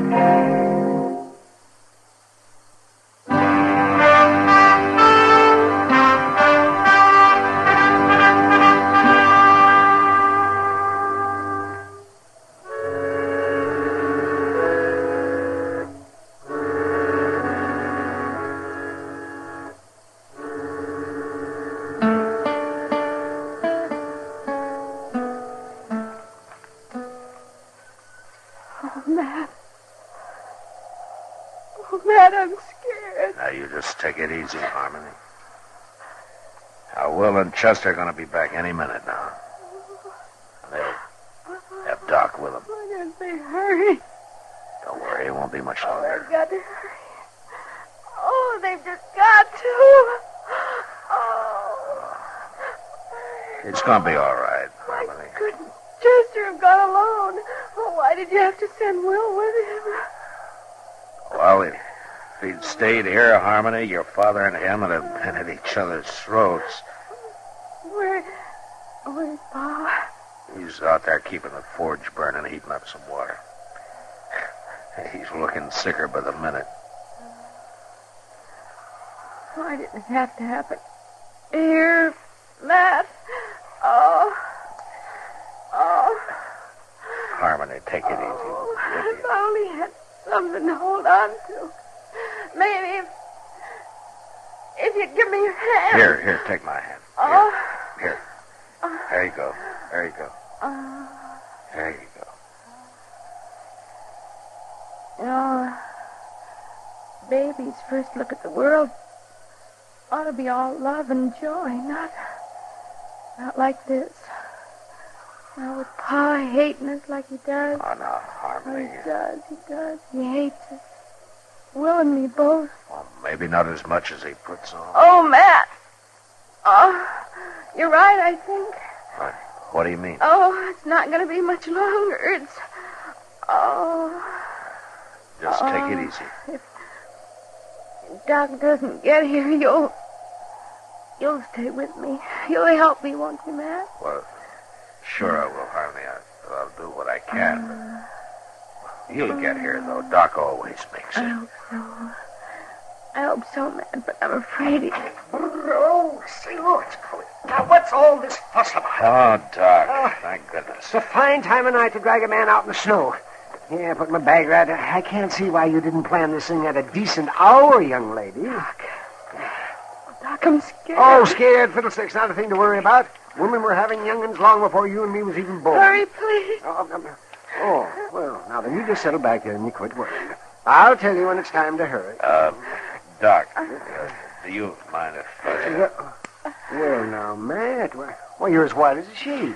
Oh, well, Doc, Oh, you thought you was going to have to take over by yourself, huh? Now, you go on out there and you tell that old buzzard out there to heat up some more water. He hasn't got half enough. All right, Doc. And then stay out from underfoot. Me and Harmony's got some work to do.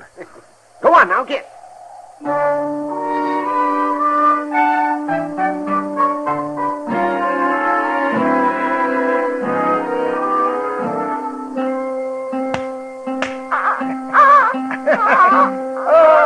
Howdy, young fella.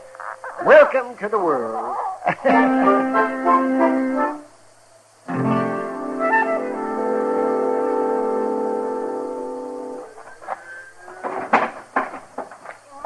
Gracious, it is cold, Mr. Dillon.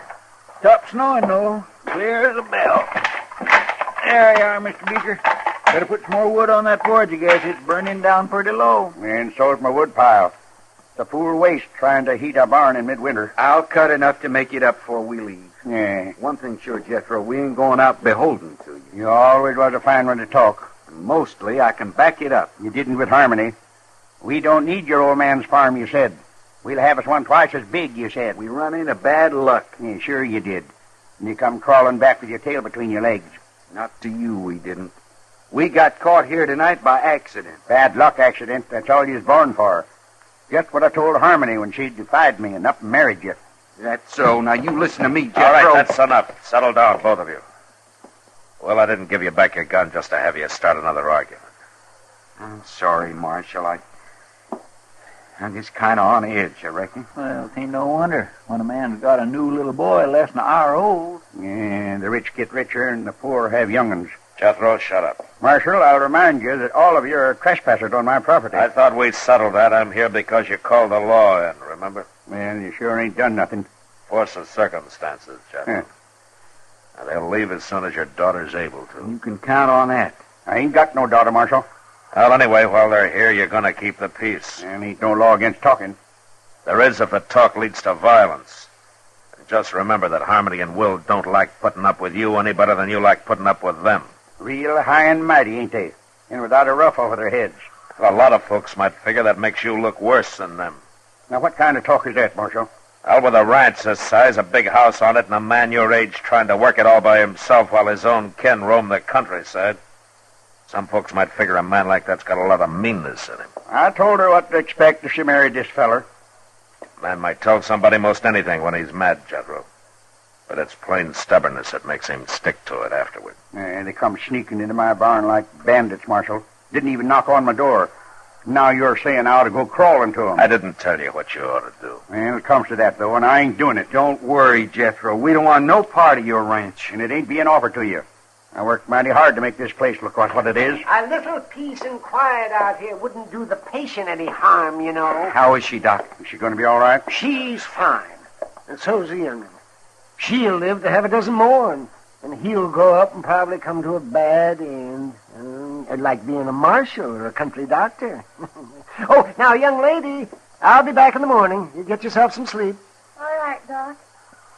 But would you tell my pa that... If you got any telling to do, you do it yourself. Pa? Pa? Well, answer, you old coot. She's talking to you. Yes, what is it? Pa? Would you come in here and say howdy to your grandson? Grandson. Did she say my grandson? Of course he's your grandson. Well, I hadn't thought of that. My grandson. Now, wait a minute. I don't know, Jethro. You just got through claiming you didn't even have a daughter. Confounded, Marshal, you're trying to put words in my mouth. Of course I got a daughter. And a grandson. And as fine a boy as you could ask for. Will. What? Well, I'd be much obliged to you if we could shake hands and kind of forget about things. Well, can't see no reason not to, Jethro. Yeah, good. Good. Now, come on, Will. Let's look him over. By golly, a grandson. Oh, look at him, the crazy old fool. Youngin's born every day. It's nothing to get all worked up about. Who you fooling, Doc? Huh? Nobody. Well, what are we going to do? Head back to town? Might as well, Doc. You know, they'll probably have some ups and downs yet, but I guess the four of them will be able to work it out. They'll spoil that kid rotten.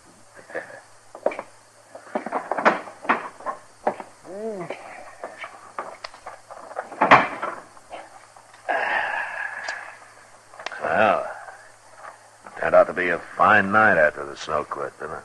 Yeah. Oh. Look at those doggone stars.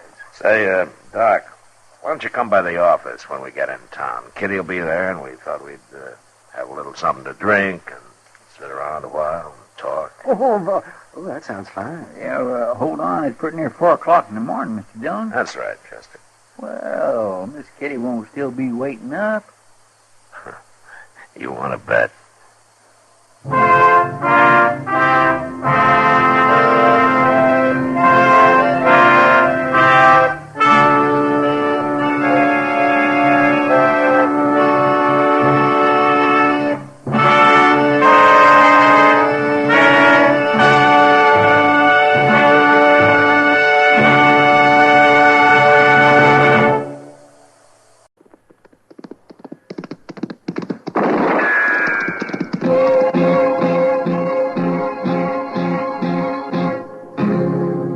Gunsmoke.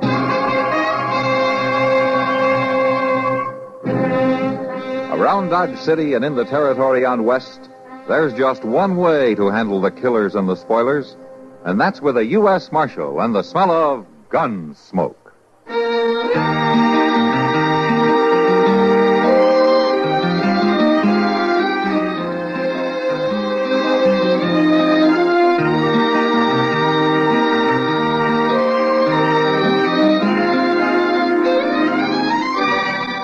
Gunsmoke, starring William Conrad. The story of the violence that moved west with young America. And the story of a man who moved with it. I'm that man. Matt Dillon, United States Marshal. The first man they look for and the last they want to meet. It's a chancy job, and it makes a man watchful. And a little lonely.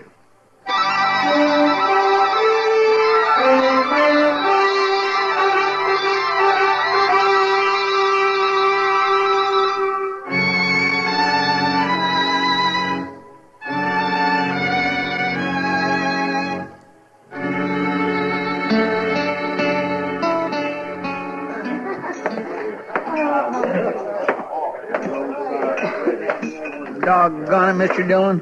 One of these here days, I'm just going to shake the dust of Dodge City off of my boots for good. Sure, I know, Chester. How much you lose this time? $11.20. Who said anything about losing? Well, every time you sit in on one of those draw games, the boys whipsaw you, and you threaten to pull stakes and leave town. And one of these times, I'm going to do it, too. Sure, and the first thing you look for in the next town will be a draw poker table. Well, maybe I ought to change to stud or blackjack.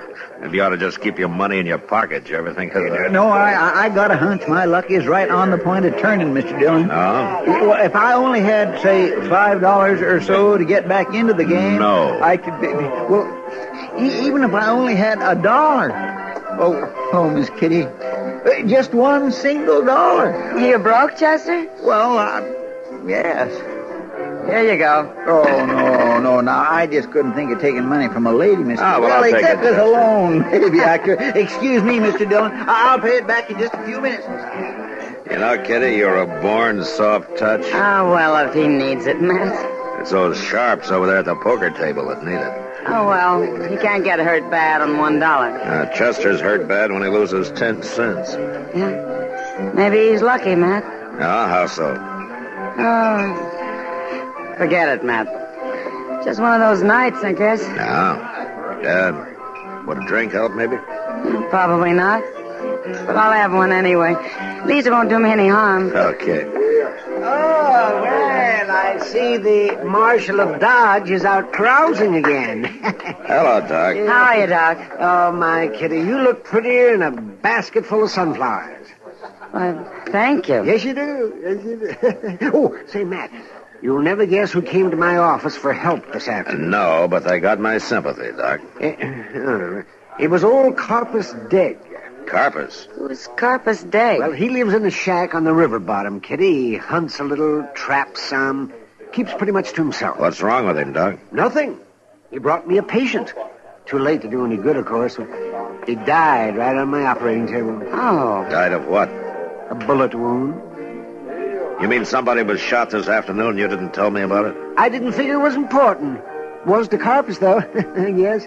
He looked mighty broken up when he left. Doc, will you please... I reckon a man living alone that way, without any human friends, can get pretty fond of an old hound dog. A dog? Yeah, I guess I did forget to mention, it was that old spotted hound dog of his that was shot. How are you, Doc? Miss Kitty?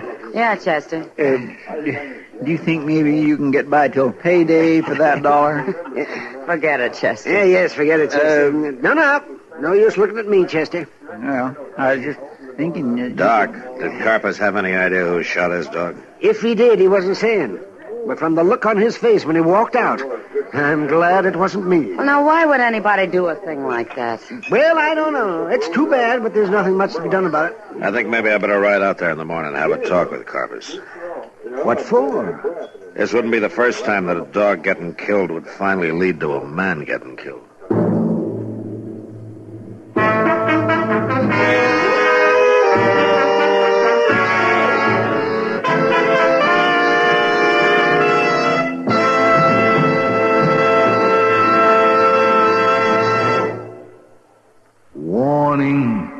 Warning.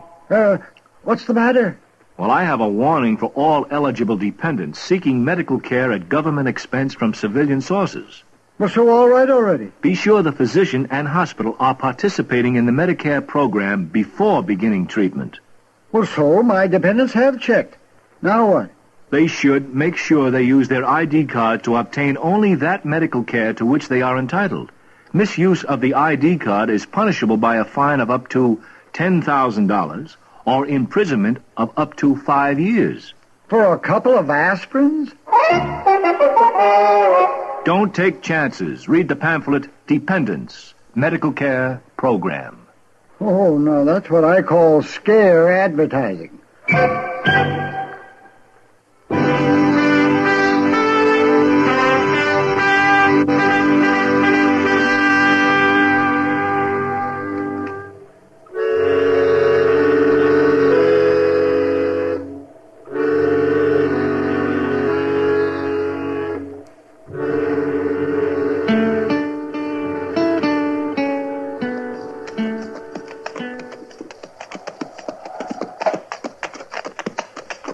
Shack looks deserted, Mr. Dillon. Maybe old Carpus has gone off somewhere. And there's somebody cutting wood over there in the draw.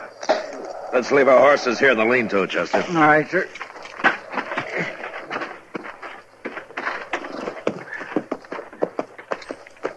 Man, it'd have to be a little ouchy to want to live out here all alone this way. Maybe it's not a matter of choice. No company except for a dog. No neighbors for 10 mile or more. That's not quite that far. Pete Raymer's got a homestead about 2 miles north of here.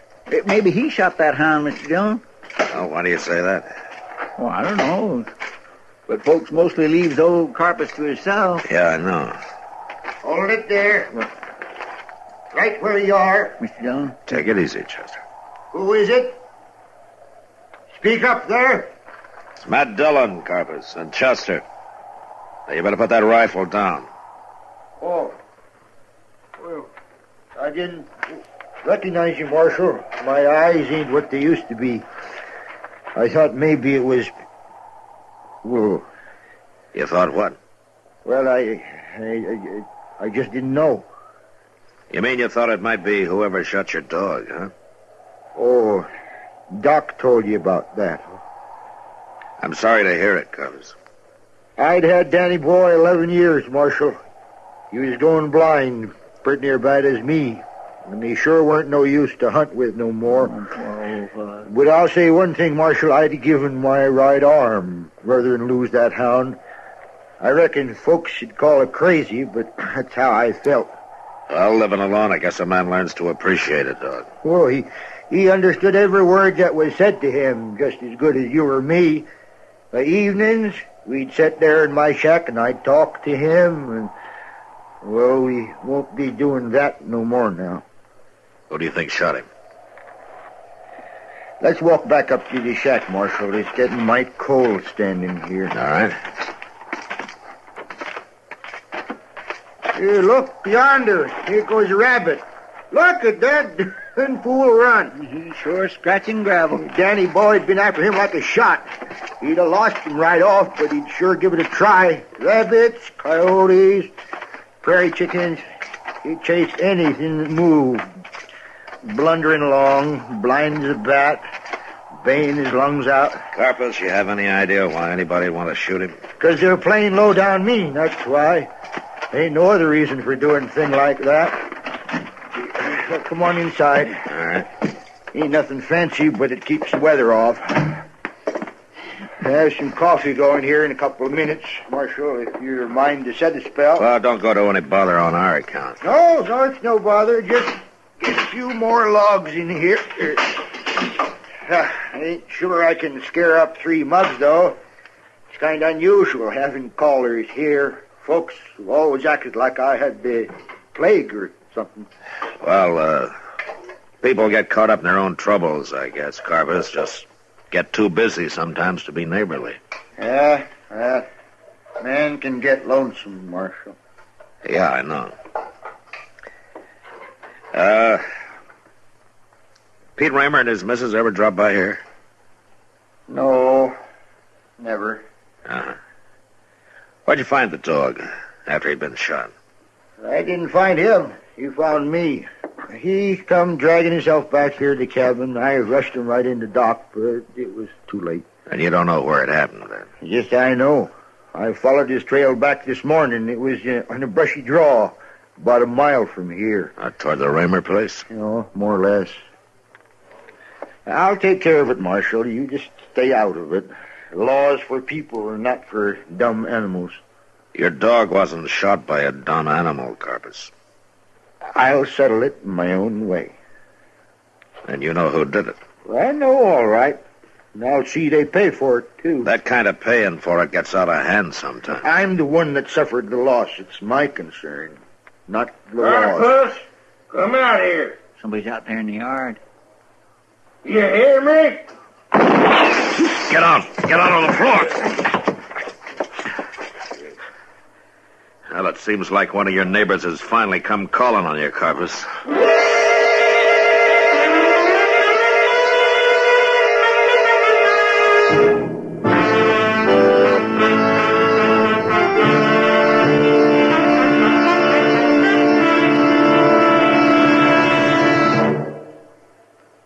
Another visit with Joe and Daphne Forsythe.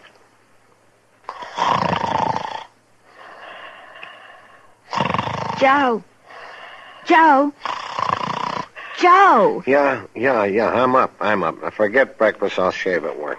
Joe, it's not time to go to work. Then why'd you wake me up? You were snoring. How about that? You were snoring loud. Oh, really? I just wanted to quiet you. I thought I was quiet. You sounded like a buzzsaw going through a pine knot. Pretty good, pretty good.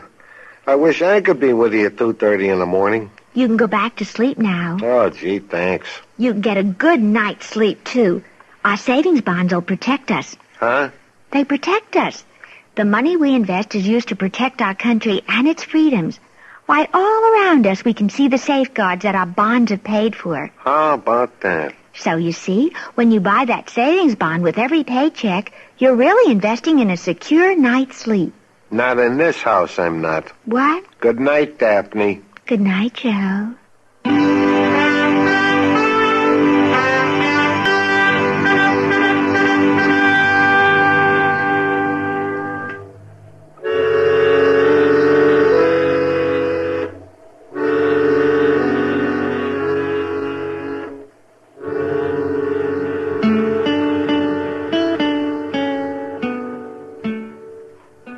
That's Pete Raymer out there, Marshal.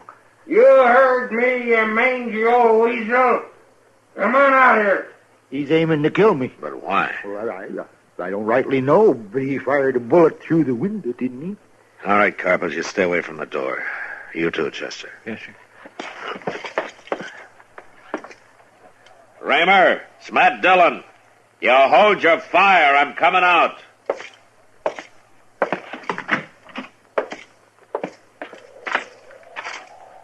I didn't know you was in there, Marshal. No, I guess you didn't.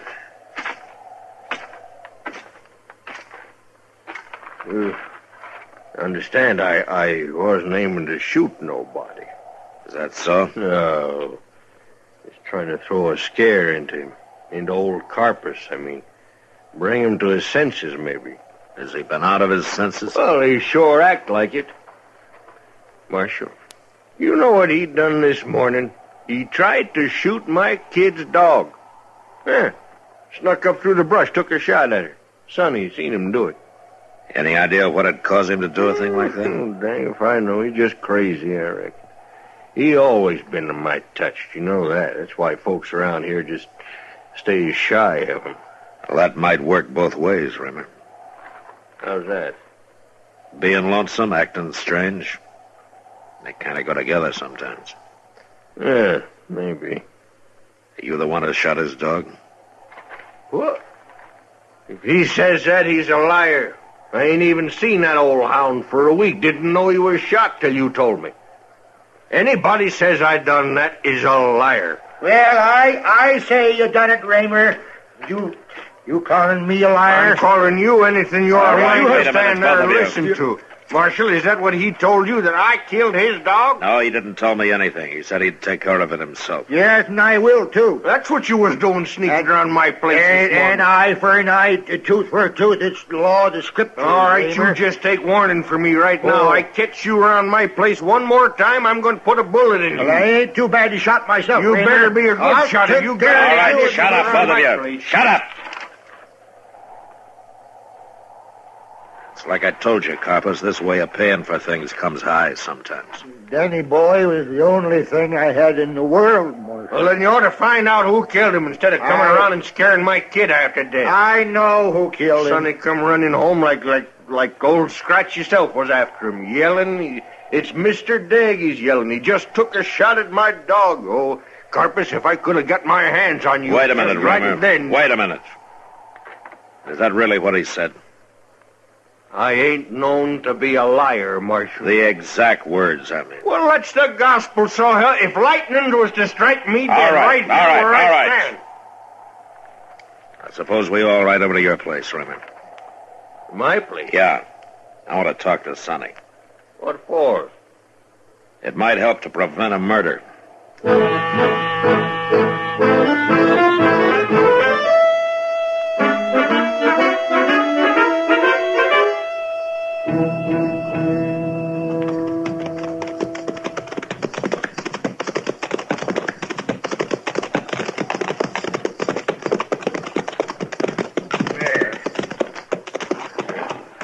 Well, there's the kid, Marshal. Right there, front of the barn.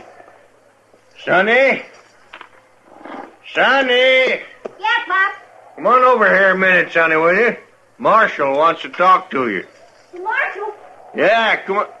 Here, Sonny, come back. He run into the barn, Mr. Dillon. Yeah. I can't figure what come over that boy, Marshal. Well, we'll soon find out.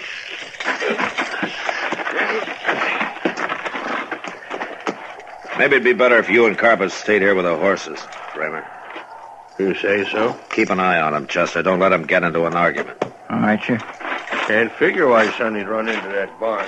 Anyway, just like you see the goat. I don't figure why the Marshal...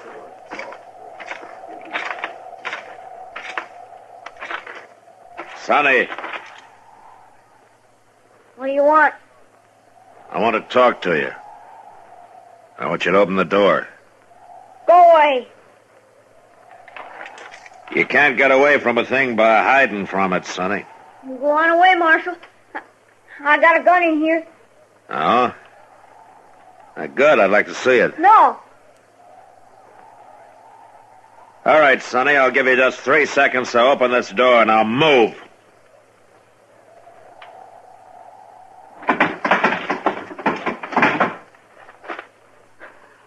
All right, Marshal.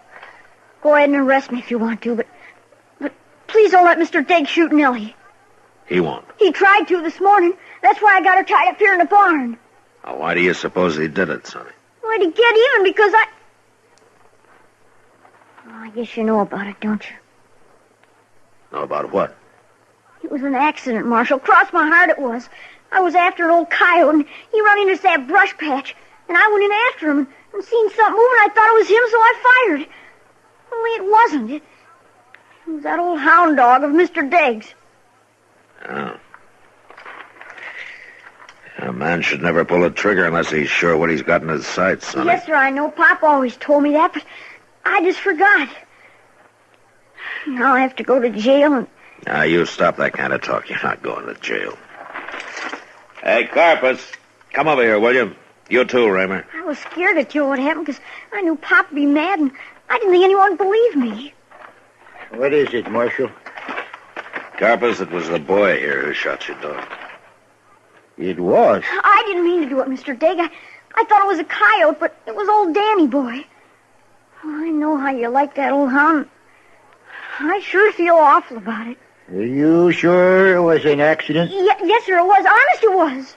Well... Nellie's going to have pups in a couple of weeks, Mr. Digg. And I'll let you have your choice of the litter. Any one of them you want. Well, that hound of mine was a trained hunter, Sonny. Takes a lot of work to train a young pup. I'll help you. I'll come over every day as soon as my chores is done and help you train him. Yeah, it sounds like a pretty fair offer. This Nellie's a good dog, is she? She's the best dog in the world. You just take a look at her. Come on, I'll show you. Oh, I'm mighty sorry about this, Carpus. Yeah, that's all right. It couldn't be helped. Come on, Mr. Diggs. Yeah, all right, Sonny. All right, I'm coming. Oh, looks like old Carpus has finally got himself a friend, Mr. Dillon. Yeah. Looks like two, though, Chester. Counting the pup.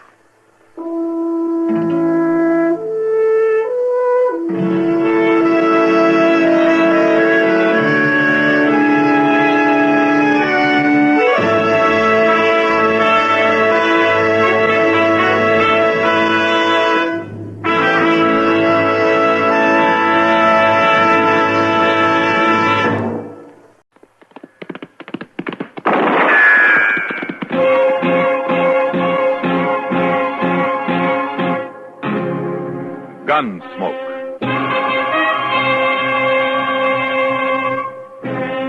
Around Dodge City and in the territory on West, there's just one way to handle the killers and the spoilers, and that's with a U.S. Marshal and the smell of gun smoke.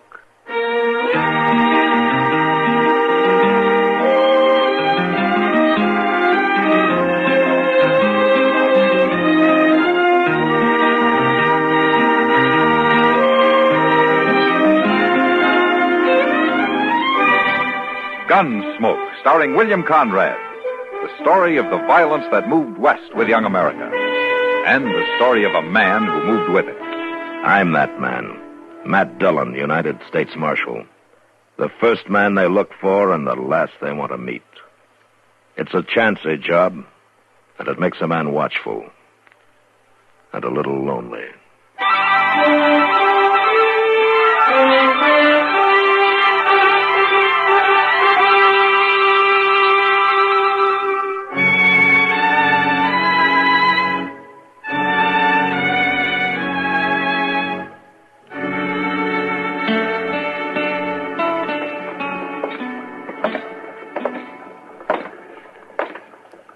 You know, Mr. Dillon, it's pretty doggone funny when you stop to think about it. What is, Chester? Life is. No? You, been reading another book? Well, yes, sir, I have. It's one Doc lent me. It was wrote by some fellow named Shakespeare. Did you ever hear of him, Mr. Dillon? Shakespeare? Yes, sir. Pretty well known in his day, I guess. He died, though, quite a while back, according to Doc. Oh, yeah, so I understand, Chester. He don't use English too good. He's one of them foreigners, so it makes it kind of hard to follow him, you know. But I'll say one thing, Mr. Dillon, he sure does call the turn on the way people act. Is that so? Why, the things that was going on over there in Europe and all them cities in the olden days, it's just the same as what modern folks are doing here in Dodge right now. You don't say. Why, they were scheming and plotting and lying to one another just the same as now. Well, then at least things aren't getting any worse, huh? Every time a person turned around, somebody was killing somebody, seemed like. Used swords and knives, mostly. It appears they didn't have no guns to speak of back then. Stay out. Wait a minute, Don't come Chester. back here again unless you're sober. Well, that's Buck Weber, Mr. Dillon. Yeah. Come on. Back here. I'll show you if I'll come back here, Noonan. Hello, Buck. Marshal? What seems to be the trouble? No trouble, Marshal. No trouble at all. No? If Sam Noonan was to throw me out of the Long Branch, I'd call it trouble. He didn't have no cause to. Well, he must have thought he did. Sam's a pretty fair man, ordinarily. I wasn't doing nothing. I just wanted to see Rancy was all. Rancy? What's she doing in there? She's working. What do you think a woman would be doing in there? Your wife's working on the Long Branch? 3 days ago, she took some of her things and come into town. She said she was leaving the farm. She was leaving me. Wouldn't come back no more. Oh, Buck, you know how a woman is. She'll say a lot of things when she's mad. Now, Rancy, she ain't like that. She meant it, Marshal. And I ain't aiming to let her do it. I'll give her some rope. She'll cool off in a few days, maybe. No, with that tin horn gambler hanging around her, she won't. I'm going back there and kill that no good. Wait a minute, Buck. Wait a minute now. Sam told you to stay out, and from the shape you're in, I think maybe he's right. What do you mean, the shape I'm in? Well, you had a little too much to drink, I think. Come on, let's take a walk, huh? I want to walk. Take his other arm, Chester. Yes, sir. I want to go back there and talk to Rancy. Come on, it'll keep. It'll keep, all right. That slick-talking gambler hanging around, filling her full of lies. Which gambler? What do you mean? Well, that Frisco Bates. He's been in there every night since she started. Talking soft to her. Trying to give her doubts about her rightful place in the world. She must have had a few doubts already, Buck, or she wouldn't have left you. Carrying on the way she is with that Frisco Bates. Everybody laughing at me. I'm going back there and kill her. Wait, no, you're not. No, you're not. Now, come on. That's it. That's it. Whole town talking behind my back. Well, a funeral wouldn't give them any less to talk about, you know. You take me to jail, Marshal? Not just for tonight, Buck. It's the only way to keep you out of trouble. Whose side are you on, anyhow? Mine or that no-good gambler's? Maybe neither one, Buck. There's another side to it. Whose? Your wife's.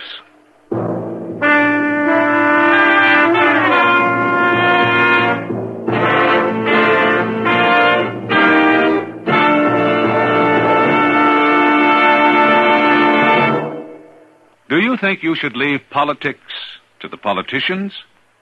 Well, I'm sure some politicians would like this. But tell me, are you the sort of guy who thinks taxes are too high? Do you like the way your city is kept up? Do you think there should be more parks, perhaps a lot more sandlots for baseball or football? You say you do or don't like the foreign aid program? Well, our government was designed to give you a voice. You'd be surprised at how influential a letter or a wire is to your congressman or senator. You should protect your right to be heard by voting.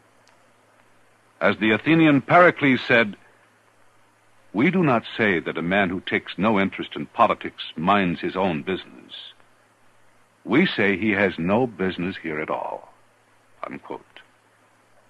Take an interest in politics. It is your business. This is one definition in our dictionary of freedom.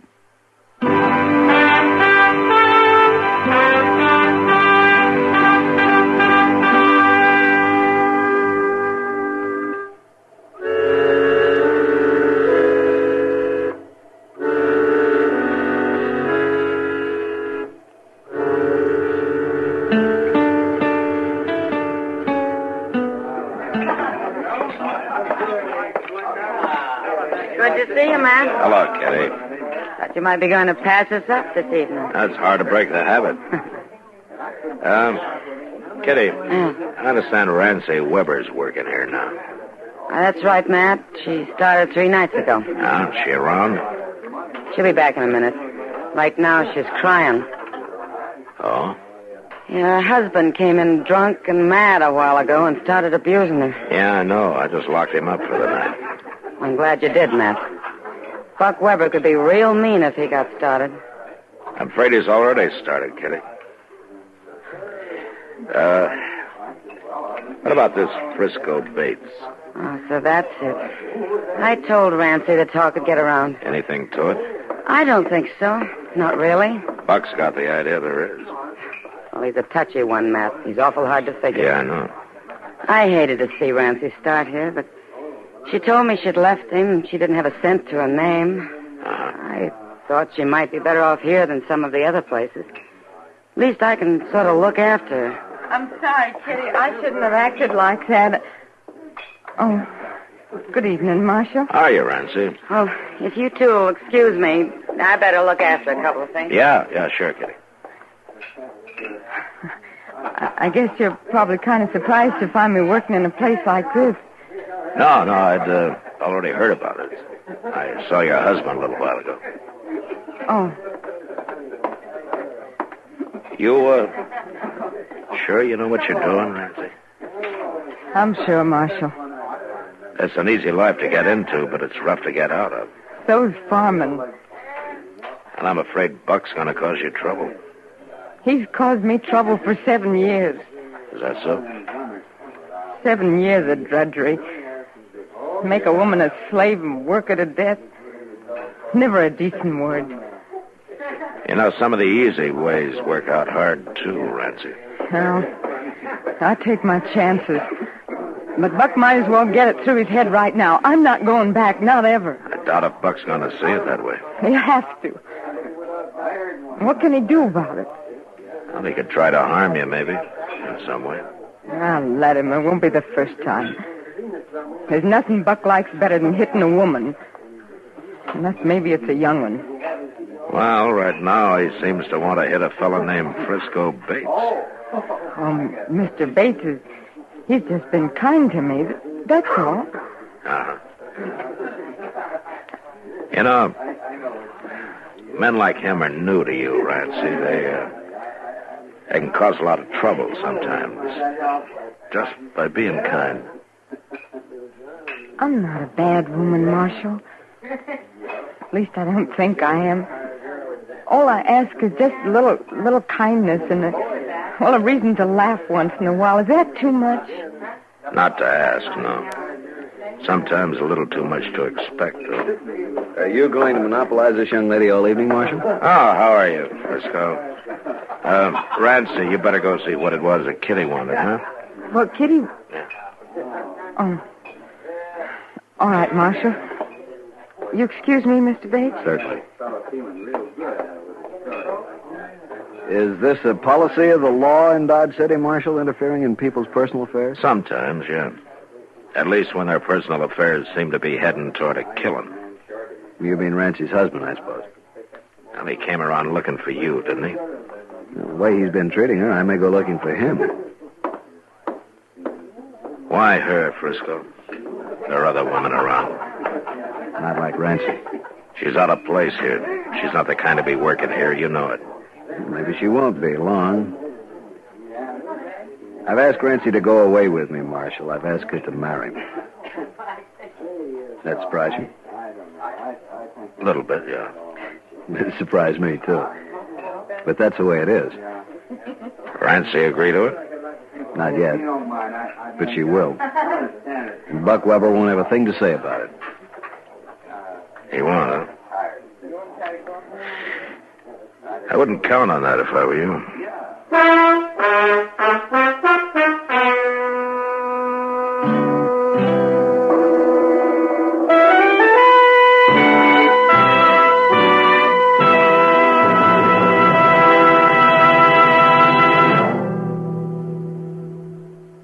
Many a child has been warned by his parents that if he digs too deep a hole in the flower bed, he's liable to fall through to China. Well, apparently this little tale had its origin in our American folklore many years ago. And it all started when Captain Wentworth bumped into the great Sam Patch in the middle of the China Seas. The captain said, "Why, Sam, how did you get here? I thought you were drowned near the Canadian border." Sam replied, "I didn't get here at all. I dove right through. In that there Niagara dive, I went so deep, I thought it was just as short to come up the other side. So I came out here in the China Seas. Now you just turn your ship around and I'll race you back to Boston.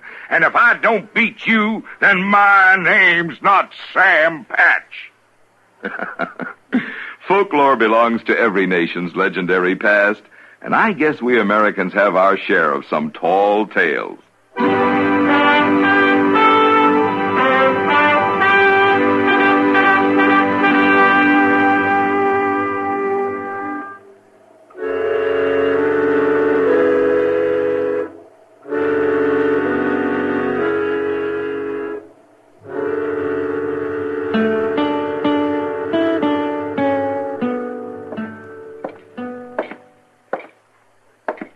Morning, Buck. Marshal? Did you sleep all right? Tolerable. Well, I hope you slept off some of those crazy notions you had last night. Maybe. All right, come on up. I got your belongings out here in the office, Buck. There's no charge against you. You're free to leave. Glad to hear that, anyway. Morning, Buck. Stuff's there on the table, Buck. Thanks. Did I get my gun back? Chester? I'll get it.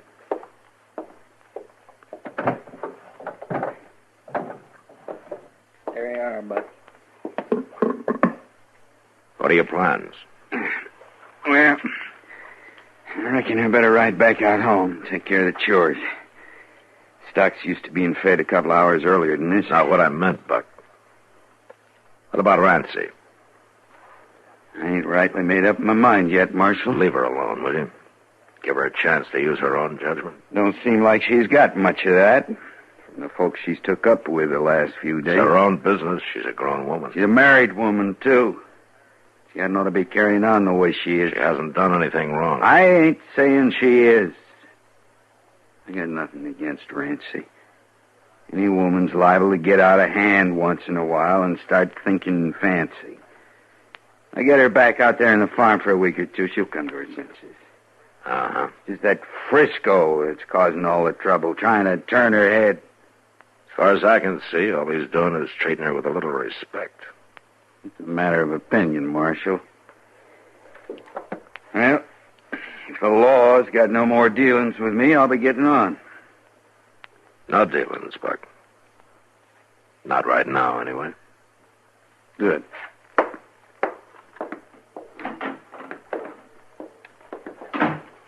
That fellow was born under a bad star, Mr. Dillon. Yeah, you may be right, Chester. He lives mad and he's going to die mad. You just wait.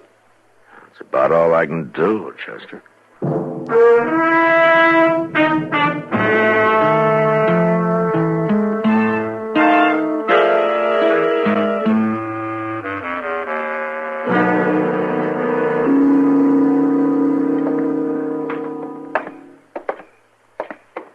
You know, Matt, the best time of day is at night. I always look forward to it. Oh, why so, Doc? Because after dark, this flea-bit town doesn't look so goddamn ugly. That's why. I see. If a man puts his mind to it, he can even imagine he's someplace else. Seems to me if a man really wanted to, he could pull up stakes and be someplace else. I don't know about that. A couple of years out on this blasted prairie leaves a man uncivilized for the rest of his life. Doc, you were born uncivilized. Oh, in medical school, I was regarded as a lad of culture and refinement. Medical school? I always thought you had veterinary training. I'd have been better off if I had. There's more animals around here than people. And that's not counting the people that are animals. Or just the same as, anyway. Oh, they're improving a little bit year by year. Oh, yeah, sure, they're improving. They're all for themselves, and the devil take the hindmost. That's what. Human nature doesn't change, Matt. Well, that's what Chester thinks. Since you started him reading Shakespeare. Yeah, it won't do him any harm. Come on, Doc. It's over back of the Dodge House, I think. Yeah, you say civilized, huh? Oh, sure, yeah. Improving. People shooting each other all the time and bullets flying around. Come on over this way. Yes, nobody dying in their beds. Oh, yes, they're civilized. Yeah. Over here, Mr. Dillon. Somebody fired through the window in the Frisco Bates room. They must have been hiding out here in the dark somewhere. All right, come on. We can get in through the back door. Yes, sir. Will you stand back, please? Stand away from the door, will you? All right, go on in, Doc. Chester. Good. It's the first room, Mr. Dillon. Right here at the corner. Uh-huh. Quiet, eh? For Mr. Dillon. Well, good Lord, Matt. Yeah. All right, take over, will you, Doc? I got some dealings with him, man.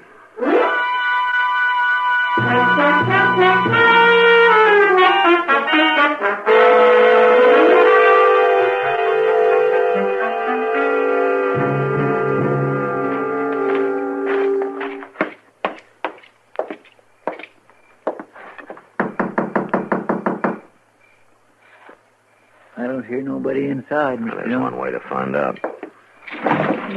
All right, hold it, Buck. Why, Marshal, I thought I heard somebody knock. You did. Been doing some shooting, huh? No, I was just cleaning my gun. Sit down, Marshal. I'll clear this stuff off the table. Never mind, Buck. Here, let's have a look at that pistol. What for? Well, there've been 3 shots fired here. Oh. Yeah, I forgot there was a coyote bothering around this morning. There were 3 shots fired in town tonight back of the Dodge House. It's so. And a half a dozen people saw you running away from there right afterwards, Buck. Why, I ain't been out of the house since dark. Huh? And somebody's been riding one of your horses pretty hard, still lathered. Don't say. Way I figured, Buck, you waited outside Frisco's window till you saw the lamp lit and a shadow on the blind, then you fired through the window and ran for your horse. Is that about the way it was? Yeah. Just about. And you're under arrest for murder. There won't nothing come of it, Marshal. When a man's wife's being bothered, there's an unwritten code. There's no code about killing from ambush. Well, he had it coming to him. The jury will see it that way. He was trying to get her to run away with him. Everybody in town knew about it. They didn't know she'd made up her mind not to do it. What do you mean? She told Kitty tonight. And she went over to tell Frisco, but he wasn't in. The clerk of the Dodge House gave her the key to Frisco's room so she could go back and wait for him. What are you saying, Marshal? It was Rancy who lit that lamp tonight. It was her shadow on the blind. Then I... That's right, Buck. She's dead. And juries don't have much sympathy for men who kill women. You're gonna hang, Buck. Just as sure as shooting.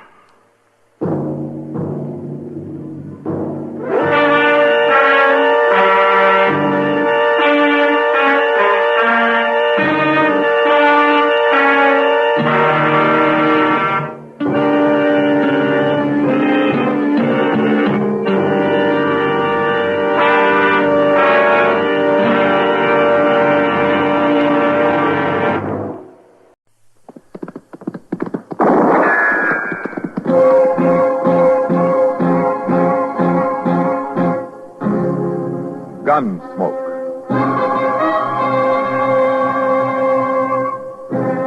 Around Dodge City and in the territory on West, there's just one way to handle the killers and the spoilers, and that's with a U.S. Marshal and the smell of gun smoke.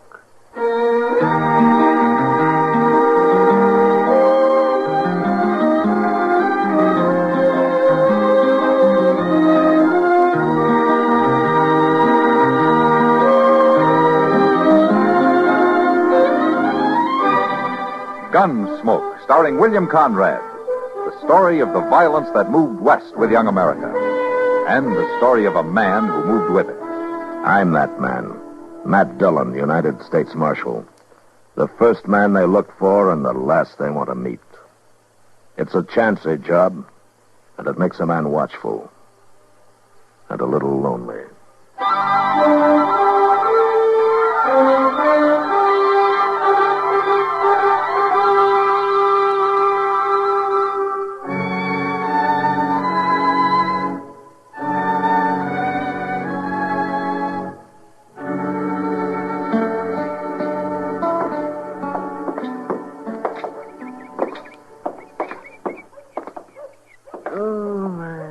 Why don't we take the day off tomorrow, Matt? See if we can shoot us a deer. Oh? That's not a bad idea, Doc. Looks like we might get a light snow tonight. Make it easy to track them. You couldn't track a three-legged buffalo in a box, can you? Oh, is that so? Well, let me ask you, who tracked that antelope we shot just before Christmas? It wasn't an antelope, it was a deer. Yeah, well, that's not the And point. you didn't track it. Chester did. Hey, you want to stop in the office for a while? Darn right I do. Matt, I recollect that antelope just like it was yesterday. Deer, Doc. Morning, Chester. Oh, dear. That fella's back there waiting to see you, Mr. Dillon. Oh, Morning, Marshal. hello, Burke. I thought you were back in Washington. I was. Come in on a train last night. Got a job for you, Marshal. Is that so? Yeah, there goes our hunting. What's he saying? You know Doc, don't you, Burke? Yeah, we've met. Yeah, sure, Matt. I've been warning him for years about that blasted temper. You just mind your own business. Hey, look at him right now. You see veins swelling up in his neck, face getting red as a beet. So help me Just talk at him, Doc. Keep on like that, Bert Krager. One of these days I'll make a coroner's fee off of you. You mark my words now. Well, I didn't come here to listen to the half-baked opinions of some broken-down old quack. Right, now, wait a minute. You Now, just... both of you, wait a minute. Doc, you quit trying to drum up business. What's the job, Burke? These papers ought to explain it pretty well. Oh, let me see them. That's what I've been doing back in Washington. And I don't mind telling you, it gives me a lot of satisfaction when I finally got them to issue them papers. Court order the United States Marshal in Dodge City, Kansas for service of eviction notice. Yeah, look at the second one, Marshal. It took me pretty near 3 years to get justice done. Eviction order from Federal Lands Commission, Washington, D.C. to one Sloat Carson. Yeah, finally getting them off my Guilty of illegal homesteading a portion of the Krager Ranch located in Section 246 Township. I see. Are, you sure that this is justice, Burke? You got the papers right there in your hand, Marshal. It was issued according to law. I was talking about justice, not law. You aiming to separate the two, are you? How much range are you running now, Burke? Just over 30,000 acres. Uh-huh. And Sloat Carson's got a measly 360 acres in that homestead. They're going to break you to let him go on farming it? That's got nothing to do with it. The law has decided the land's mine. It's your job to get him off it. You've been driving yourself for 10 years now, Burke, without a let-up. You got every inch of land between Briar Ridge and Walnut Creek, except for this piece that Sloat's living on. And I got it, too, now, once you serve that order. Why? What do you have to prove, Burke? It's what I have proved, Marshal. That I'd own the whole valley someday. Every last foot of it. And with Sloat Carson out, I do own it. I gone along all these years keeping the old name Blue Sage Valley. But now that I own it complete, I'm changing that name, Marshal. It's the Krager Ranch now. From here on out. Yeah, from here on out won't be very long if you up and bust a blood vessel. So my son's named Krager, too, I'll remind you. Burke. Sloat's put a lot of work into that place of his. You sure you won't think it over? You got them papers, Marshal. And it's your duty to serve. All right, I'll serve them. I got no choice. And I bid you all good day.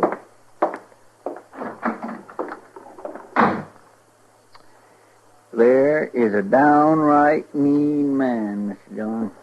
Yeah. Well, if he doesn't change his ways, he's going to be a dead one. You may be right, Doc.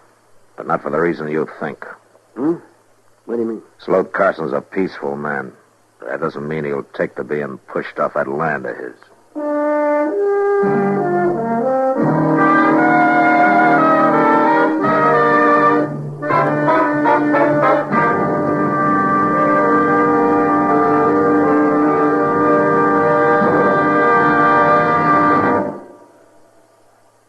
Hello, this is Marvin Miller with another page from your American Heritage scrapbook.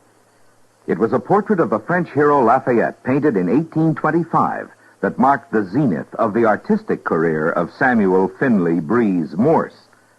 Yes, the first dots and dashes ever wrought by Morse were blended in oil on a piece of canvas.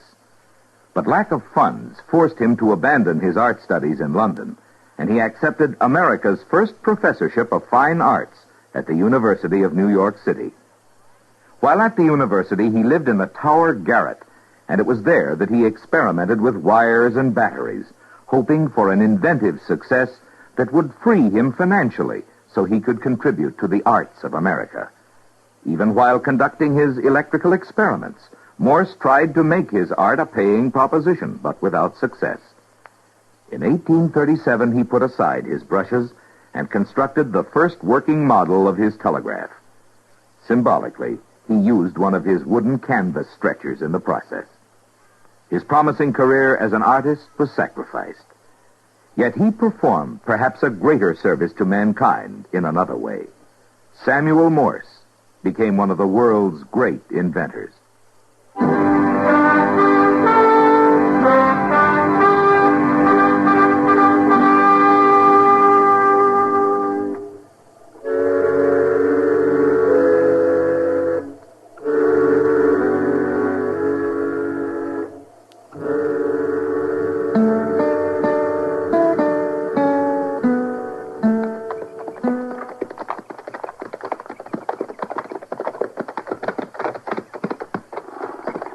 Well, there's no smoke coming out of the chimney, Mr. Dillon. Reckon maybe he ain't to home. He's probably working out in the barn. Let's ride over there. It's just a cussed shame, that's what it is. That can't be helped, Chester. Bert Krager don't need this land no more than he needs a second head. Yeah, he's got a devil on his back, Chester. Krager Ranch are the only 3 words in the world that mean anything to him. Well, it's a mighty poor reason for putting a man off land he's proved up. Marshal! Chester! How are you, Sloat? Mighty good to see both of you.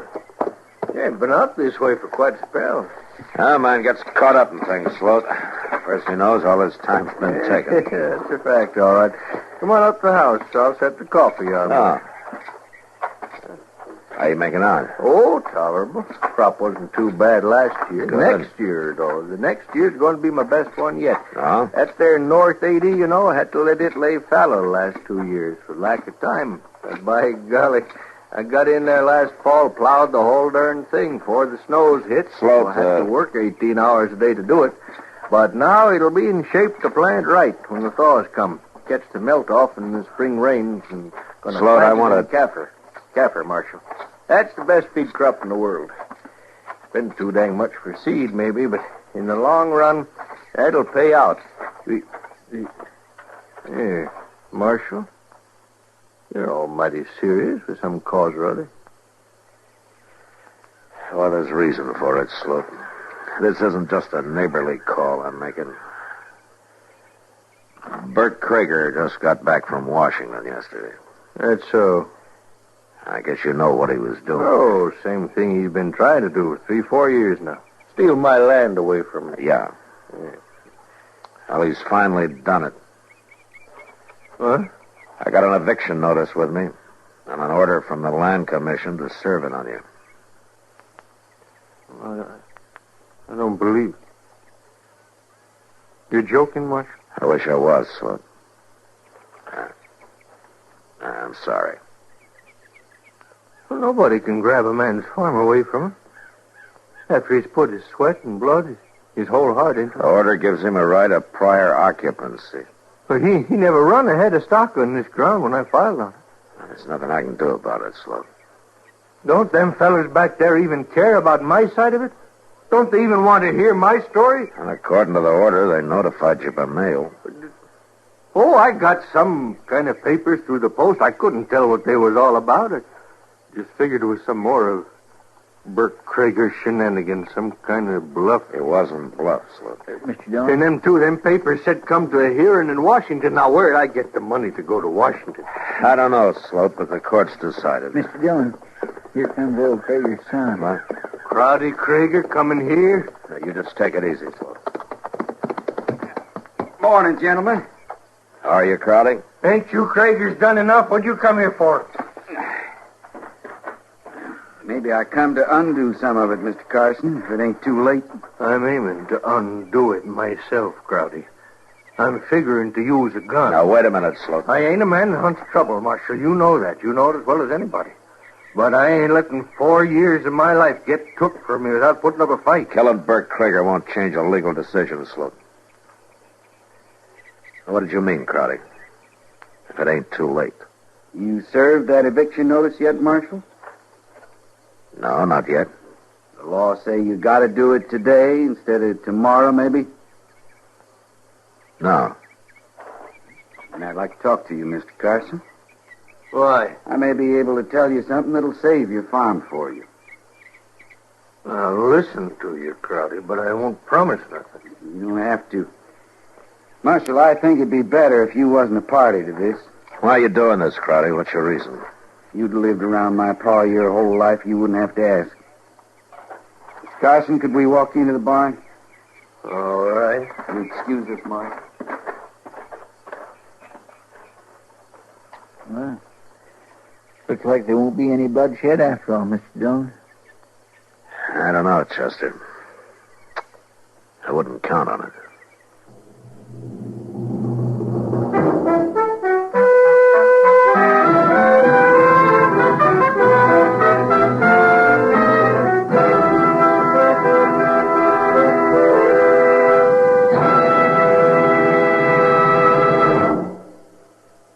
Another visit with Joe and Daphne Forsythe. Joe, honey. Uh-huh. Joe, darling, put down the paper. I've got something important to ask you. Okay. Joe. All right, what? How many savings bonds do we have? What kind of a question is that? A good one. How many? I'm not sure. I'd have to count. And I'm reading the paper. Now, what do you want to know for? Have we got enough to make things comfortable for us? Very comfortable. That's why I buy on a payroll savings plan. Up on the month will give us quite a nest egg for the future. Enough for a college education? Eventually. But who's going to college? Our children, silly. We don't have any yet. Oh? What do you mean, oh? Better buy some more bonds, honey. Daphne, you mean? We've got a new investment. How about that?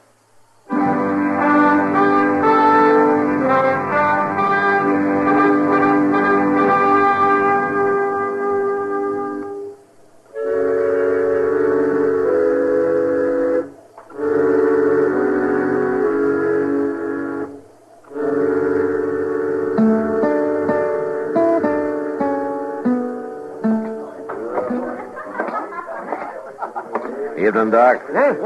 Oh, Matt, well, when'd you get back? This afternoon. How come you're still sober? Oh, well, now, that's one distinction I hold, Matt. I may not be the best doctor in the West, but I'm the soberest. Well, then maybe if you took to drinking a little bit, you Oh, could... doggone it. You never did give a man credit for anything, did you? I guess I'm in a bad mood, Doc. Yeah. Evict Sloat Carson, did you? No, not yet. No? Why not? Well, let's say tomorrow's soon enough, huh? It's too soon, if you ask me. Have a beer. No, thanks. I was just looking around. Have you seen Kitty? Well, she was here a while ago, but she went to bed. Said she had a headache. Oh? She didn't have a headache, though. I know Kitty. She just wanted to get out of here for one night. Well, I can't blame her much. Girl like Kitty ought to be married, Matt. Settle down, having children. Why don't you talk to her about it, Doc? I will. Yes, sir. By golly, I will. You should have studied for the ministry.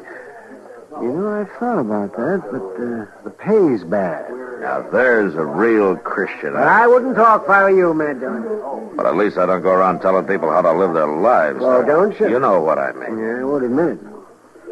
You know what you need, Doc? Oh, You need some old woman to rail at, a nice fat wife to take it out. Oh, no, you don't. You don't turn it on me like that. You know, there's Widow Liffey's got that house at the edge of town, you know. I've seen how she stares at you when you drive by. You might do yourself some good there, Doc. Oh, wait a minute. Oh, I'm not saying a word. I hear she's a good cook, too. Yeah, the only woman cook the railroad ever had. Till they found out she was a woman. Well, it took them 6 months. You gotta admire her for that. Oh, sure, I admire her for that. Well, all right, if you're gonna be stubborn about I'll blow my brains out when the day comes that I got to take a woman that crops her hair and wears men's boots and men's hats. All she needs is a beard and a rifle, and she'd make a good buffalo hunter. it. Female charm sure wasted on you, Doc. Hers is. Mr. Dillon. Oh, yeah, what is it, Chester? Well, I figured I'd better bring these over to you right away. Judge Bent stopped by the jail and Hello, Doc. Yeah, Chester. What's this about, Judge Ben? Well, he left these here papers, and I thought you'd ought to know about them. Yeah, let me see. U.S. Marshal Matt Dillon, injunction against service of eviction order number... Order in U.S. District Court enjoining one Burke Krieger from attempting to assume possession of land parcel known as Section 246.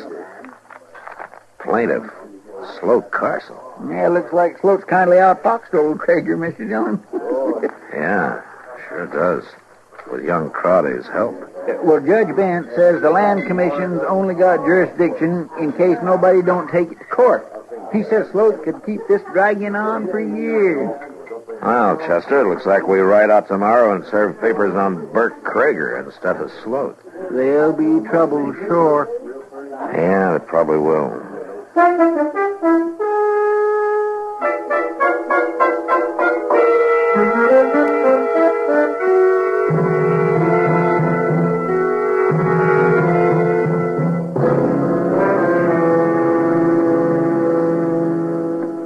Come in, Marshal. Chester. Thanks, Burke. Come on in, Seth. Maybe I can rustle up a pot of coffee. No, don't bother. We're not going to be here long. Well, I'll take a minute. There. You serve them papers on Sloat Carson, did you? No. What? Why not? As a matter of fact, Burke, we're here to serve some papers on you. What the thunderation you talking about? Judge Bent issued this late yesterday afternoon. You better take a look at it here. What's that old fool doing poking his nose into my business? What's this? It's pretty clear if you read it. I don't have to read it. I know what it is. The only blasted way in the world Carson could have beat me, and he stumbled onto it. In case you're interested, Judge Bent handed down a ruling at the same time to prevent me from serving the eviction notice. Then I'll run him off. I'll take a gun to him. I wouldn't advise that you try that, Burke. Marshal? Chester? Morning. How are you, Crowley? What's the trouble, Pa? Trouble? 10 years, that's the trouble. For 10 years I've fought for this valley, foot by foot. And when I get it right in my hand, the last square inch of it, the Krieger Ranch, this fool Sloat Carson blunders onto the one way of blocking me. He didn't blunder onto it. I told him about it. You what? I told him about that loophole in the Land Commission's order. You mentioned it one time, you remember? You sneaking young whelp. Here now, you know what Doc said about you getting mad. I'll have the hide off your back. I'll beat you till you scream to have a bullet put in your head. Bert. Stand back, Marshal. Put down that horse. I'll cut the daylights out of you. You hurt me, Bert. You yellow cur. Pump out. Mr. Krieger.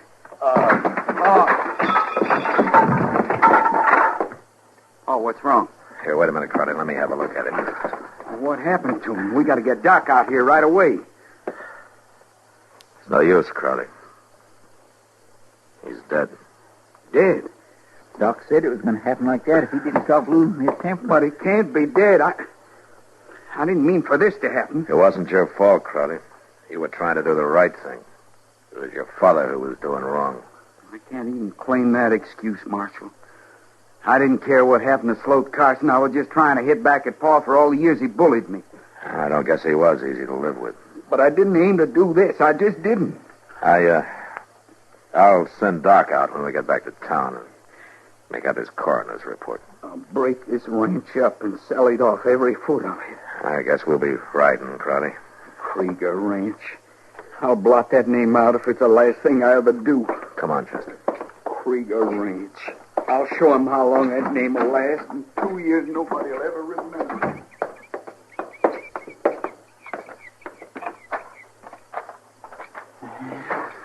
A man sure don't live long after he's dead.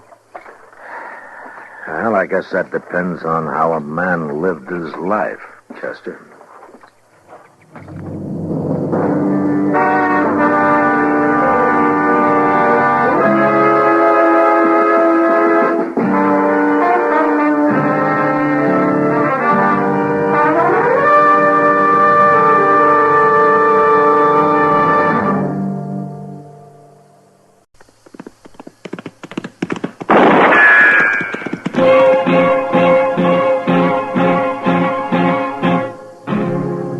Gunsmoke. Brought to you by L&M, the modern cigarette that lets you get full, exciting flavor through the modern miracle of the pure white miracle tip.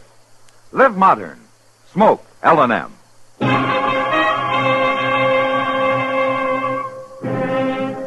Around Dodge City and in the territory on West, there's just one way to handle the killers and the spoilers, and that's with a U.S. Marshal and the smell of Gunsmoke.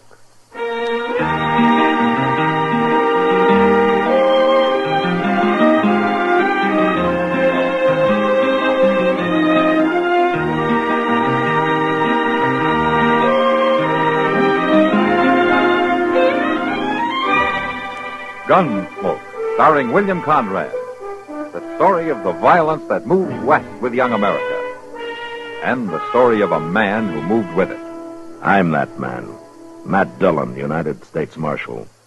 The first man they look for and the last they want to meet. It's a chancy job, and it makes a man watchful. And a little lonely.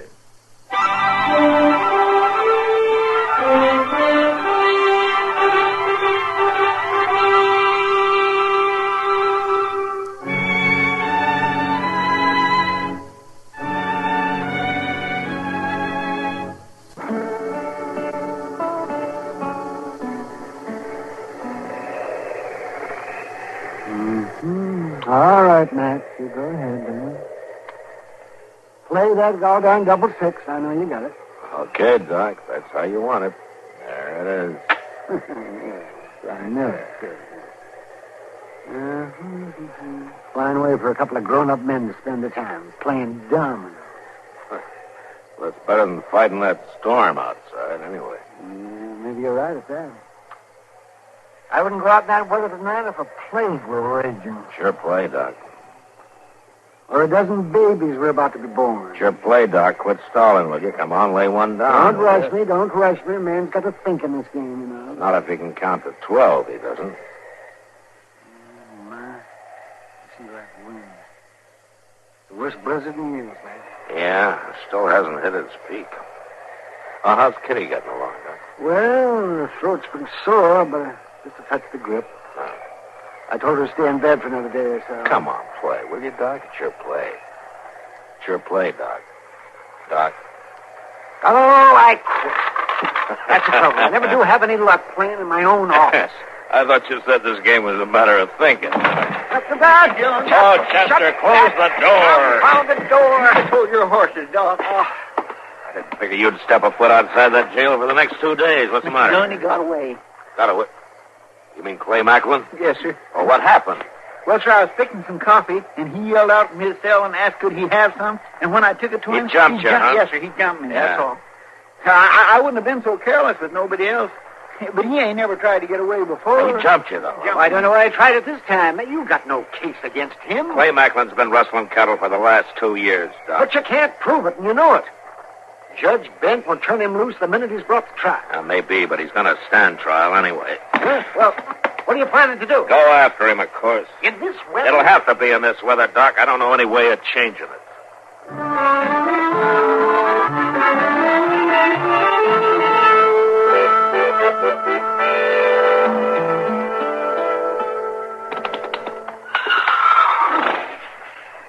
Stand still, I go. Cussed saddle leathers get stripping boards in weather like this. Whoa. You figure he's been gone about 3 hours, huh, Justin? I'm pretty near that, Mr. Dillon. I'd have been locking that doggone cell till yet if Ben Elder hadn't seen Macklin riding out of town and finally got curious enough to come over to the jail. Well, it took him long enough. That's because he figured Macklin had been turned loose. Whoa. Everybody in town knows he will be sooner or later. Maybe. Marshal Dillon? Sound like old Judge Bent. Yeah. Over here, Judge. Well, why don't you turn that blame lantern up so a man can see his way around? And I guess I've been saddling horses long enough not to need much light. Even, Judge. Oh, that's just a... Hey, Matt, what's this Doc tells me about you heading out on a wild goose chase? I'm going to bring Clay Macklin back, that's all. But why? When a prisoner escapes, I go after him, Judge. But what good will it do to go riding off blind into a storm like this and probably lose your life for nothing? It's not that bad. Macklin was seen riding out of town southwest. The only thing in reach down that way is the Chick-4 Cattle Company. They got 2 line cabins toward the Cimarron, and Macklin used to work for the Chick-4. All right. And suppose you do find him holed up in one of those cabins. Suppose you are able to bring him back. You know I'm just going to have to turn him loose, don't you? Well, that's your job, not mine, Judge. Well, now, Matt, for the love of... Look, I've had Macklin in jail for 2 weeks waiting trial, and every day I've had to listen to him brag how he'd get off scot-free, hear him sneer at the law, make a big joke out of it. All right, Matt. Tonight he's out to prove he doesn't even have to wait for the law to decide on his case. I don't like that, Judge. I happen to be a lawman. All right, Chester, if you're saddled up, let's start riding.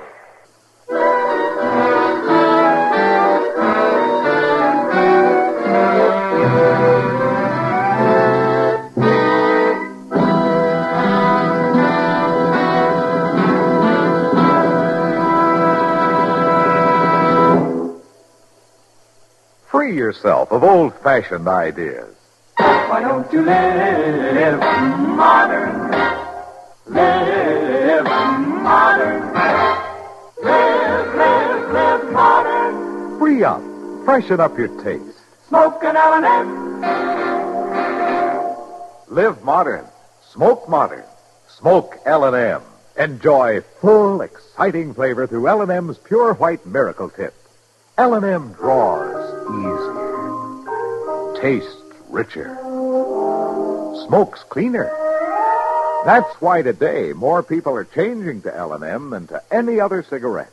So free up. Freshen up your taste. Live modern. Change to L&M. Make today your big red letter day and start to live the modern way. Live modern.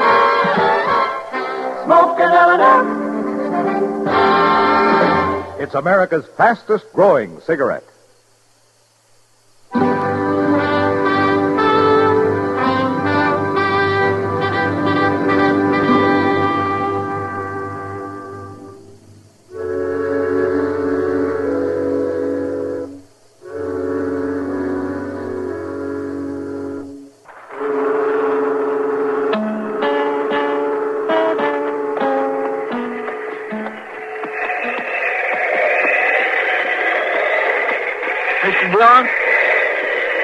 Mr. Dillon? Yeah, what is it, Chester?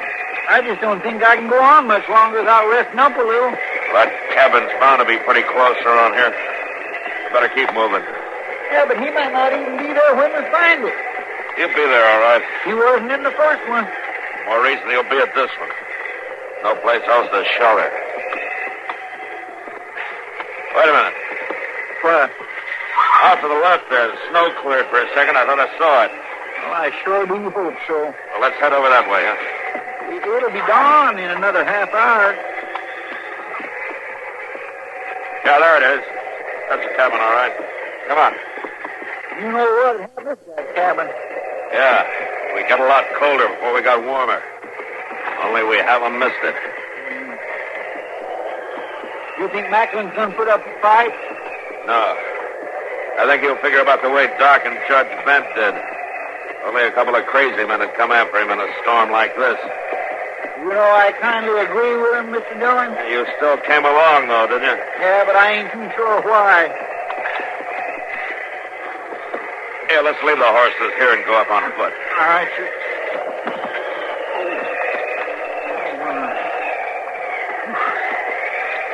He's here, all right. There's a horse standing in the lean-to there. My fire's sure gonna feel mighty good, Mr. Dillon. Yeah, if he's got one. All right, I'll hit the door and go in fast, and you follow me in, huh? Yes, sir. All right.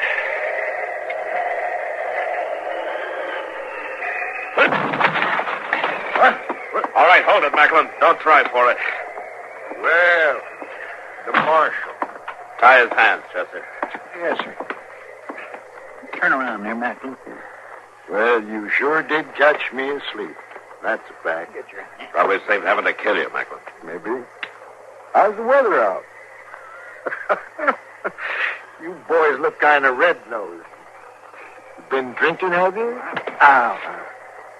You're a real talky fella, ain't you? I didn't figure you'd go to this much trouble just for nothing, Marshal. I didn't think you would. Hey, there's the makings for coffee over there, Mr. Dillon. Will it fix this time? Yeah, sure, go ahead. Better be careful, Chester. That's what got you into trouble last night. Making coffee. Well, you don't never catch a fox the same way twice, Macklin. And one thing sure, you ain't gonna get none this time. I drank a potful before I went to sleep. I kind of had it on you, boys. I got in ahead of the worst of the storm. Chester. Ought to be a slab of bacon around somewhere, maybe some flour. Why don't you rustle us up something to eat while you're at it, huh? Yeah, well, there's flour here, all right. Bacon's probably in one of them cans. Speaking of rustling, Marshal... Don't push your luck, Michael. Oh, well, now, you're one of them high-minded lawmen. You wouldn't mistreat a helpless prisoner. I'd regret it afterwards, if that's what you mean. By golly, I bet you would, then. I found the bacon, Mr. Dillon. Huh? Hey, a 3-4 pound piece. Well, don't cook all of it. Well, maybe half. There's 3 of us got to eat off that till the storm blows itself out. Maybe a week. Well, then they luck, Macklin. We'll be back in Dodge before midnight tonight. What are you talking about? I couldn't stand your company for a week. We're heading out as soon as we eat. In this weather? Why, that's the craziest fool thing I ever heard. Macklin. What? Why don't you shut up?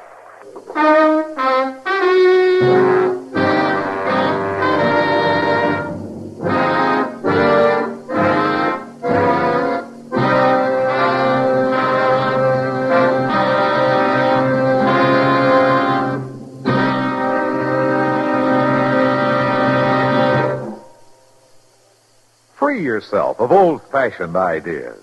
Why don't you live modern?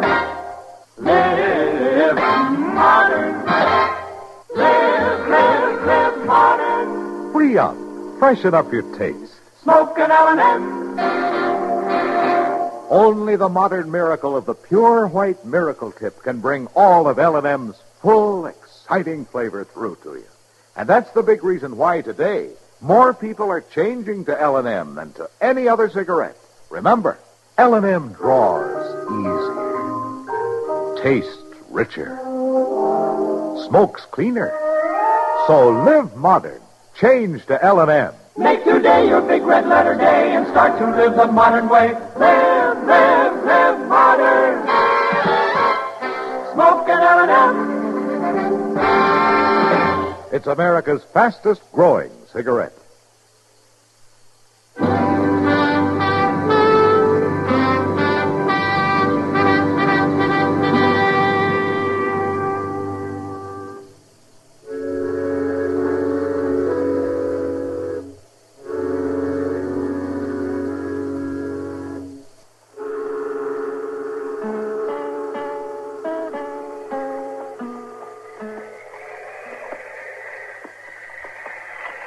I'm gonna walk out, you spabbing Crobait. I'm sure you're gonna find the nights in Dodge. Lead him close to you, Chester. He'll follow if you're breaking trail for him. Macklin, stay with us. Stop trying to drift off like that. I ain't trying nothing. If you'd untie my hands, maybe I could lead this fool horse straight. You can lead him straight. Now get back over this way. Breaking snow trail for a horse. I ought to be on his back with him breaking trail. We wasted an hour trying that. Now, easy now. Here's the edge of the ice. Back on the flat, it was the wind cutting us to pieces, and down here in the river bottom where there's a little shelter, the snow's 4 foot deep. Wait a minute, Chester. Let me test that ice. This freeze came out pretty fast, and there's still live water underneath.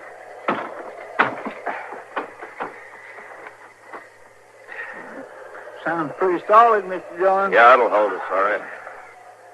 Hey, Macklin, come back here. How many times I have to tell you to stay close? Simmer down, Marshal. I've crossed as much ice in my time as you have.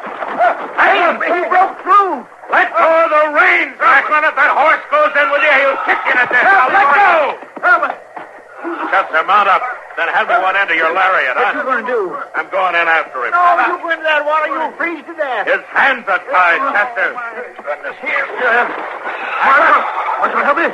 Come here. Help me. Easy now. Yeah. Now, if we're not out of here in 30 seconds, we won't come out at all. Now, come on. Mr. Dillon, hurry. Steady, Macklin. I got hold of you. I got a firm grip around the saddle horn. I can put you out right now. All right, Chester. Kick up your horse, but easier. You'll pull my arms off. All right, steady, Macklin. Hang on, Mr. Dillon.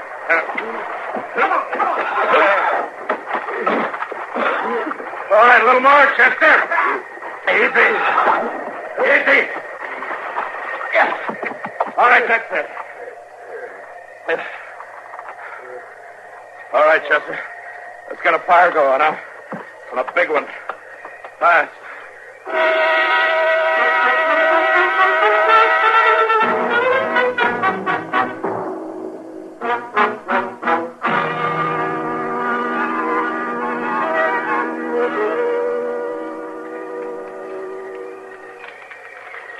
By Jing, if it was left to my choosing, I'd sit right here by this fire till that gall-darn storm blows itself out. You get pretty hungry in a couple of days, Chester. I'm pretty hungry right now. Oh, I never saw the time when you weren't. How you feeling, Mr. Dillon? Well, I've seen better days. How are you making out, Macklin? I ain't never gonna take another bath as long as I live. Well, you're lucky to be alive. Sure. Who ain't? We better get ready to push on. We're only about a half hour out of Dodge. It won't be so bad. You know, I just can't figure you, Marshal. No? I've knowed lawmen before. Crooked, most of them. But I ain't ever knowed one like you. Is that so? Hey, take this thing of coming after me in a storm like this. You didn't have to do that, did you? Depends on how you look at it, I guess. What do you mean? I got a job to do, Macklin. Try to do it right. Besides, I guess I got a kind of respect for the law. Well, what's that got to do with it?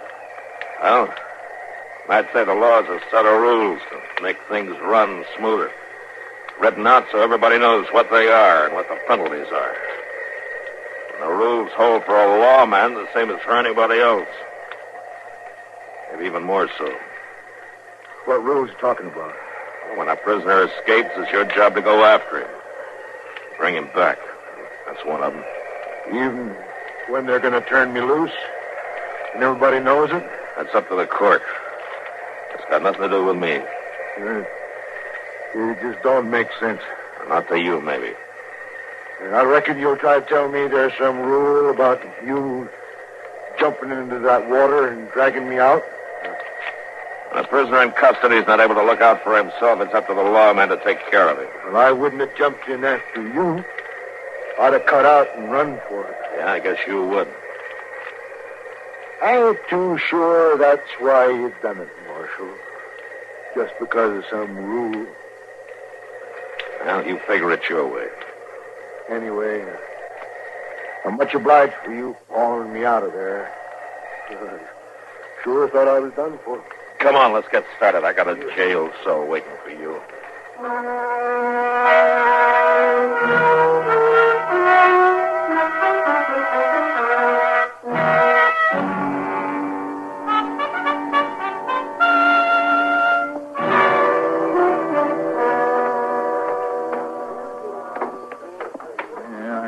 I guess old Judge Ben's finally made up his mind, Mr. Dillon. You don't show much respect for the court, Chester. Yeah, there he goes. Well, as you all know, I ain't one of them judges that deals in a lot of legal jabber. So I'll just say it out plain. Clay Macklin, stand up and face the court. Now, I puzzled this evidence over every which way, Macklin. And I tried to find some way to give you your just deserts. And me and every man in this courtroom knows you've been rustling cattle. Now, Judge, that ain't no way to talk. Get up. And like I said, you're nothing but a cow thief.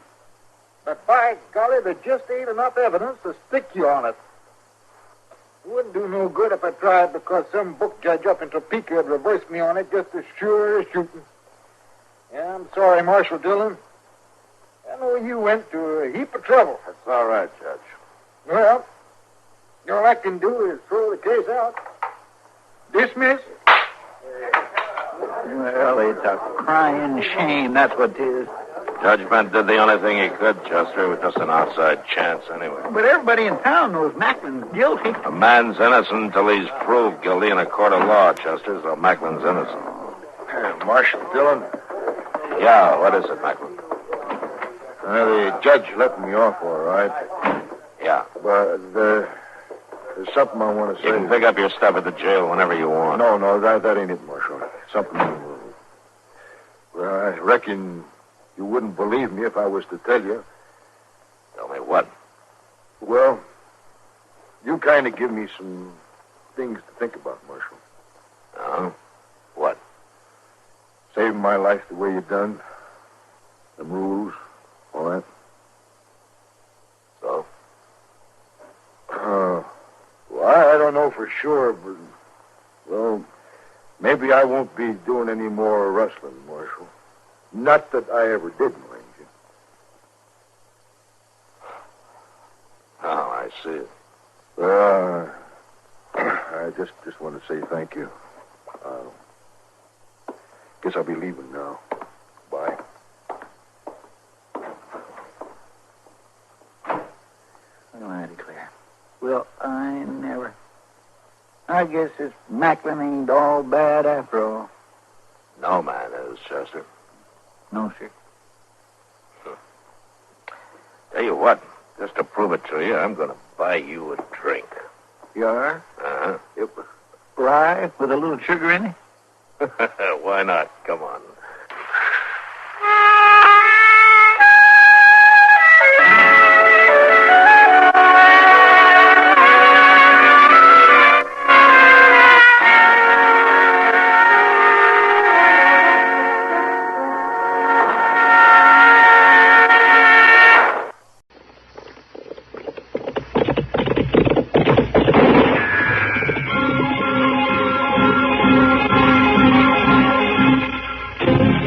Around Dodge City and in the territory on West, there's just one way to handle the killers and the spoilers, and that's with a U.S. Marshal and the smell of Gunsmoke.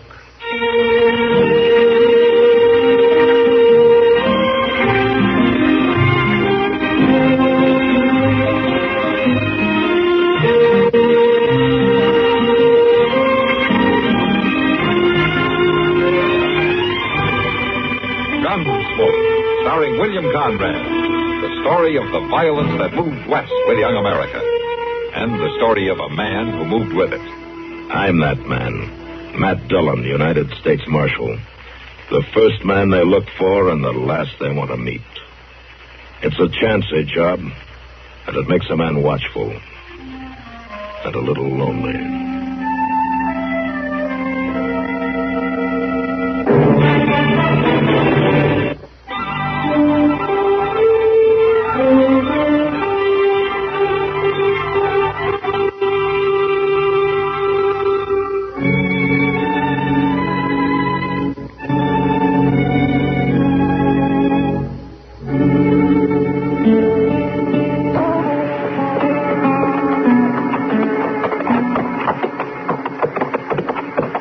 Nice morning, ain't it, Mr. Dillon? Uh-huh. For this time of year, you just couldn't ask for no better weather. By golly, even the horses like it. I think they're more interested in that water trough than they are in the weather, Chester. Oh, there's old Buffalo Mary filling her wash bucket. I sure hope she ain't stirred up all the sludge off the bottom. Sludge doesn't bother the horses. Well, it does me. It's warm enough this morning, I figured I might wash up a little. You know, you've been saying that every morning for 2 weeks until you find out how cold the water is. I know, but I got my courage up better today. Yeah, sure. Morning, Mary. Morning, Miss Mary. Marshal, Mr. Proudfoot, I didn't hear you at all. Reckon my faculties are starting to go. No, you were just too busy, that's all. Doggone if that water ain't still pretty cold. I figured it would be. How's the world been treating you, Mary? I reckon I don't see much of the world, Marshal. Except in this dirty clothes. Yeah, I get the same feeling sometimes. Are you keeping busy, are you? To tell you the truth, Marshal, if the day was 2 hours longer, I'd still be short of time. Oh, is that so? If it ain't washing and ironing, it's packing water for the tubs. Cutting firewood to heat 'em. Oh, it's so tired for a night sometimes I could just drop right in my tracks. Yeah, I know what you mean. I've been aiming to come by the jail and get them shirts of yours for the past 2 days. Now, I'll do it right now, Marshal. I'll leave my buckets here. No, Mary. Chester can drop them off this afternoon sometime. Yeah, would be kind of a help. If it ain't too much trouble. No, it ain't no trouble at all, Miss Mary. That's mighty kind of you, Mr. Proudfoot. Oh, I'm glad to do it. Truth is, I'm a little put out today. Piece of bad luck, as you might say. But I'm much obliged to you. It's as good as done, ma'am. What kind of bad luck, Mary? Oh, nothing at all, Marshal. I wouldn't even bother your mind with it.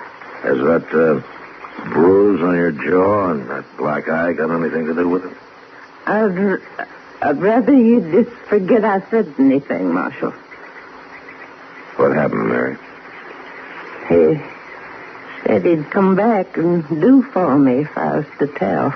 Well, for the land's Who sake. said he'd come back and do for you? It is Reb Sutter. Why, that no-count bully's been in more meanness than you can shake a stick at. Why did he do it, Mary? What reason did he have? It was my savings, Marshal. Oh, my great. I had 'em buried in my cabin, and I wouldn't tell him where. But he made me tell him before he was through. Took me 2 years, $48. Everything I got. I declare he ought to be hung. Oh, I weren't going to say nothing, Marshal. Even if he hadn't threatened me.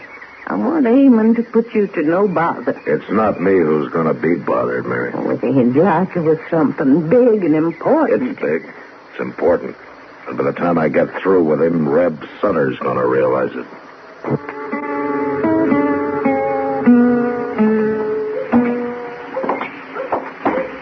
That fella sure has a doggonedest luck, Mr. Dillon. We'll find him. When I think of him taking old Buffalo Mary saving as hard as she works, my blood just starts to froth up. Matt? Huh? Miss Kitty. Matt. Hello, Kitty. I've been looking all over for you. Oh? There was a job for you in the Long Branch. Oh, what's the trouble? We got one of those mean ones tonight. Drinking too much, pushing people around, trying to get a fight started. All right, I'll go have a look. Who is it? Reb Sutter. Reb Sutter? Well, we've found him, Chester. Come on.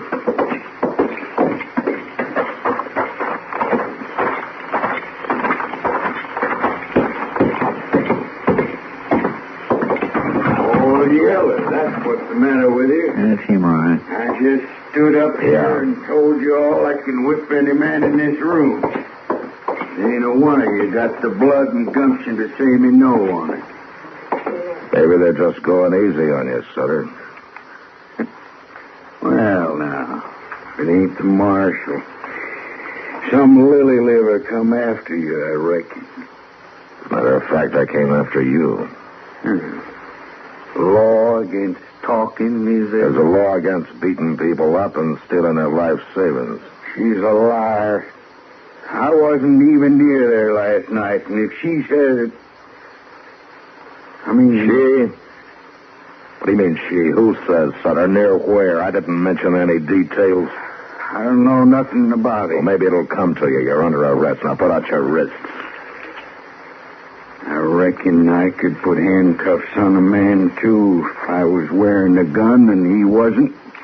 You've always played it safe that way, haven't you, Sutter? Never wearing a gun. If you had somebody, they'd killed you a long time ago. Ain't nobody got much taste for going at it my way, though, I notice. Maybe it's time somebody didn't. I offered, Marshal. Nobody took. That's all.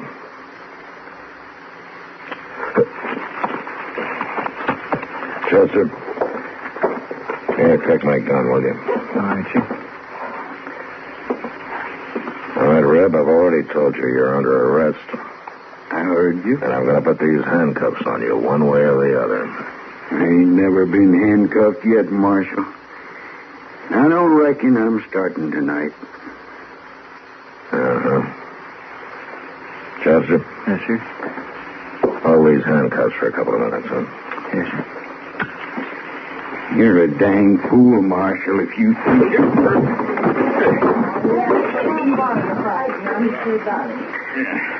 Why, you...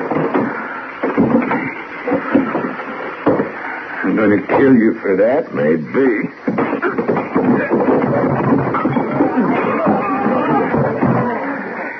Now, you can stop at any time, Sutter. By just sticking out your wrists. I'll break every bone in your body. Any time, Sutter, one way or the other. You're wearing those cuffs to jail tonight. Oh, no, I ain't.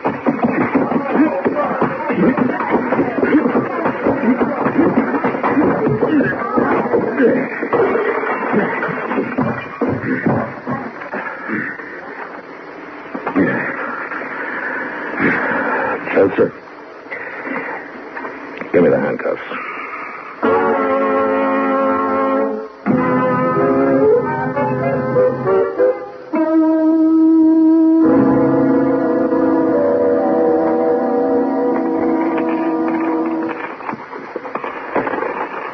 Well, I guess that's it, Mary. 84 cents, Marshal. That's all they had left out of it? Yeah, I'm afraid so. He managed to hit almost every saloon in town. 2 years of hard work. And he drunk it all up in one day. Well, he's going to jail for it, Mary, if that's any satisfaction. Well, Judge Bent says the case against him is solid. He hasn't got a chance of getting off. seems like there ought to be a better way somehow. Something that's got more justice in it. I mean, him going to jail ain't going to get me my money back. Oh, you may be right, Mary, but... Well, I'm sorry, Mary, but I guess that's about all I can say. Oh, I ain't blaming you none, Marshal. I'm mighty obliged and grateful to you for letting more important things stand by while you took time to help nobody like me. Now, Mary, don't... Oh, I mean it, Marshal. It was mighty good of you. And you too, Mr. Proudfoot. Oh, well, I'm glad to do what I could, Miss Mary. I'll be getting on now. I'll have your shirt for you Thursday. There's no hurry. Well, good night, all. Good night. Doggone if she ain't right, Mr. Dillon. Just sending Reb Sutter to prison ain't going to help her none. Something harder ought to be done about it. Chester, something is going to be done first thing in the morning.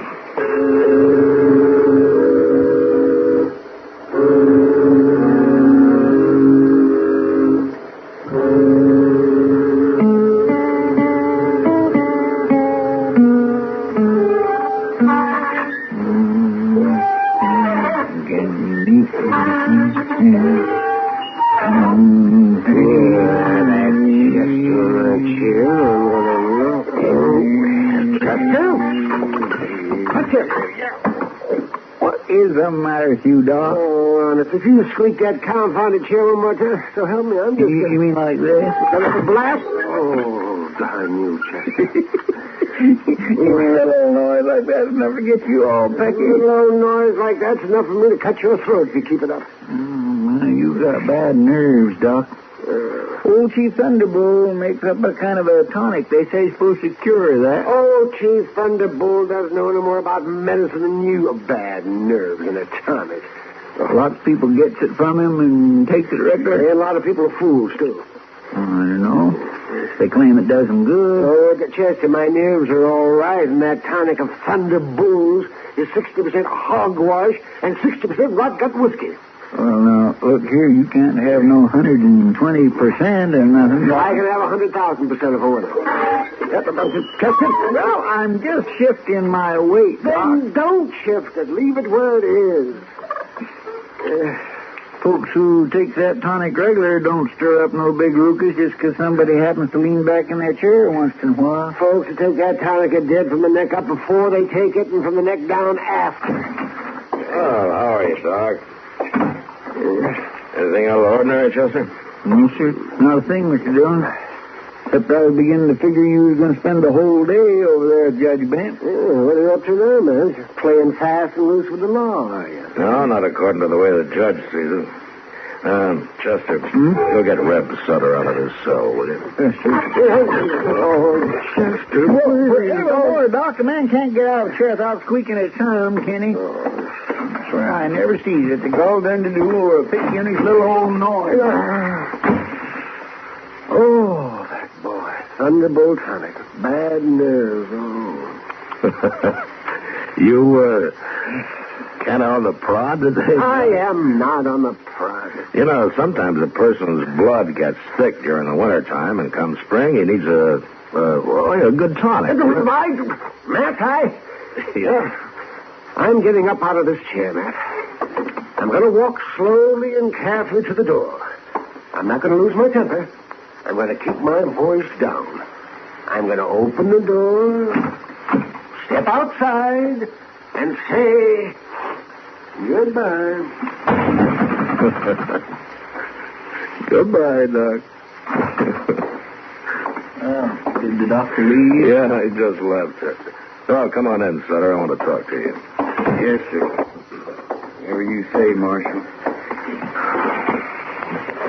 Rab, you've had 2 days in the jail cell to think it over. You probably realize how things stand against you, don't you? Ain't good, I reckon. Now, if you go to trial, you're going to be convicted. There's no doubt about it.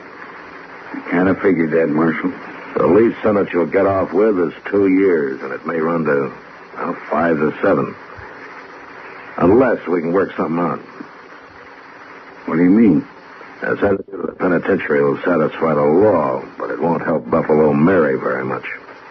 Now, you stole $48 from her, and you spent it. Well, can't pay it back to her, Marshal. I ain't got 1 red cent in my name. I know that.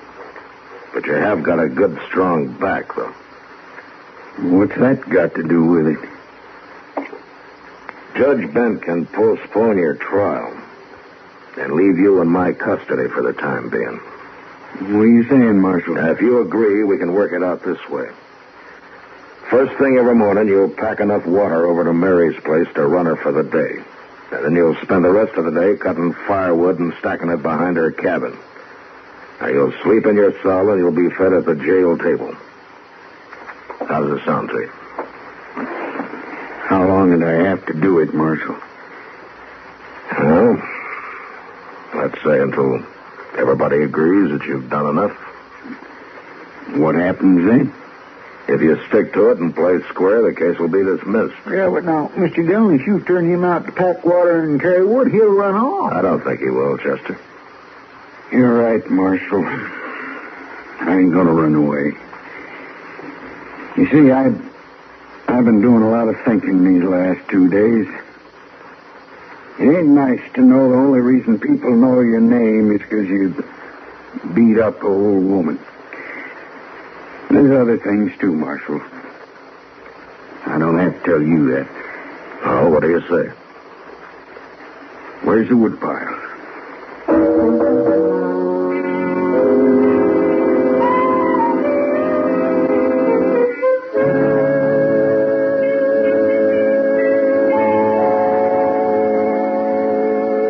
Buffalo Mary come down the street there, Mr. Dillon. Oh, is that so? Coming here, it looks like. I haven't got anything for her. I thought she was supposed to pick up those shirts tomorrow. She might have forgot what day it is. Oh, morning, Mary. Come on in. I ain't upset nothing important, am I? No, of course not. Nothing but a morning cup of coffee. Would you like to have one with us? Oh, well, much obliged, Marshal, but I done had mine. How things going, Mary? Is Reb keeping at it steady? Well, that's what I come to see you about. Oh? I'd never believed it, Marshal, but that boy's just been a working fool. Maybe he sees the devil over his shoulder. In these 2 months, I've been able to take extra work enough to save $56 already. That's good. And not only that, he's got enough wood stacked up over at my place to last me for the next 3 years. That's what I wanted to see you about, Marshal. I told him that he's filled his bargain now that he could quit. But he keeps on working. Maybe you should tell him. You know, there's a funny thing about justice, Mary. Sometimes it's all bound up with a person's conscience. I guess I don't quite understand, Marshal. Well, I think in this case that Reb has to feel that he's paid his debt not only to you, but to a lot of other people, too. So let's let things go on for a while, huh? I'll just wait till Reb comes to us and says he's ready to quit.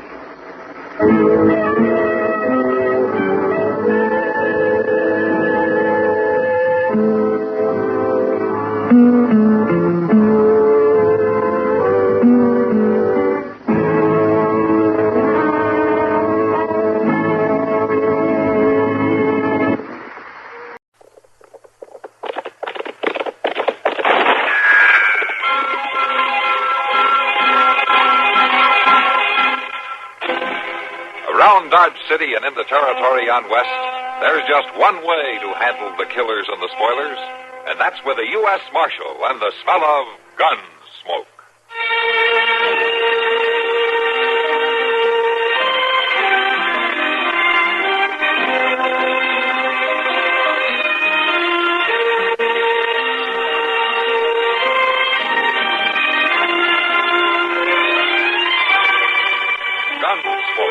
Starring William Conrad, the story of the violence that moved west with young America, and the story of a man who moved with it. I'm that man, Matt Dillon, United States Marshal. The first man they look for and the last they want to meet. It's a chancy job, and it makes a man watchful and a little lonely.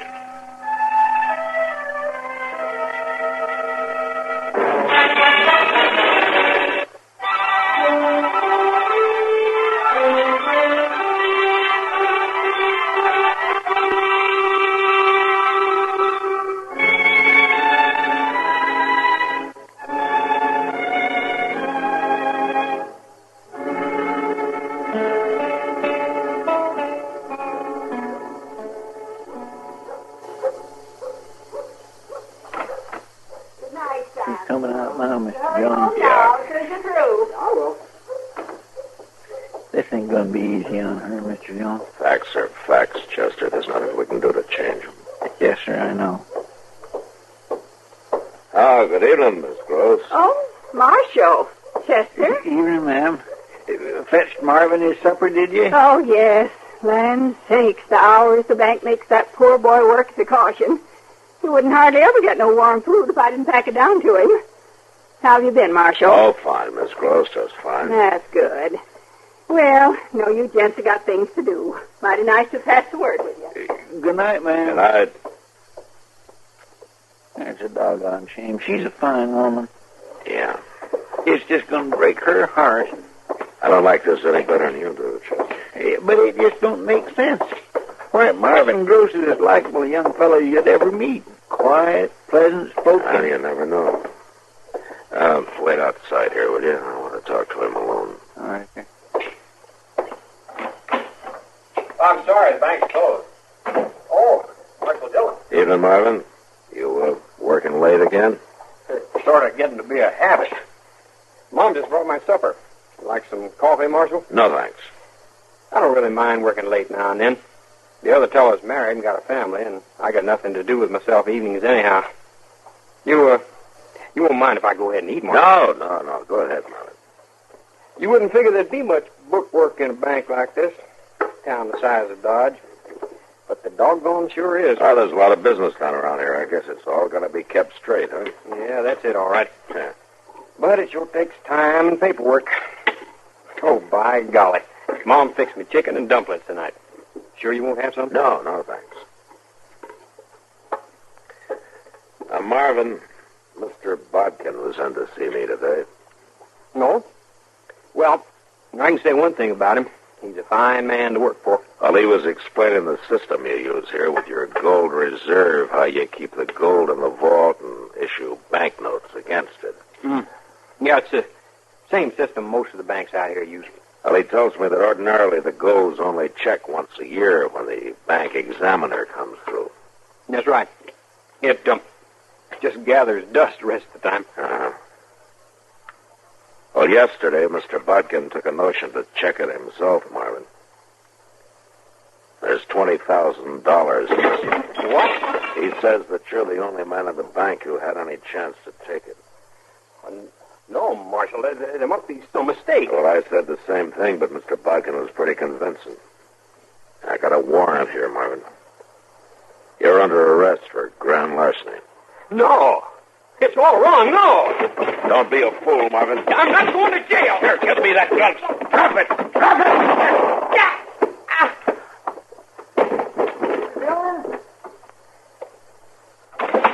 Are you all right, Mr. Dillon? Yeah, I'm all right, Chester, but go find Doc and get him over here fast.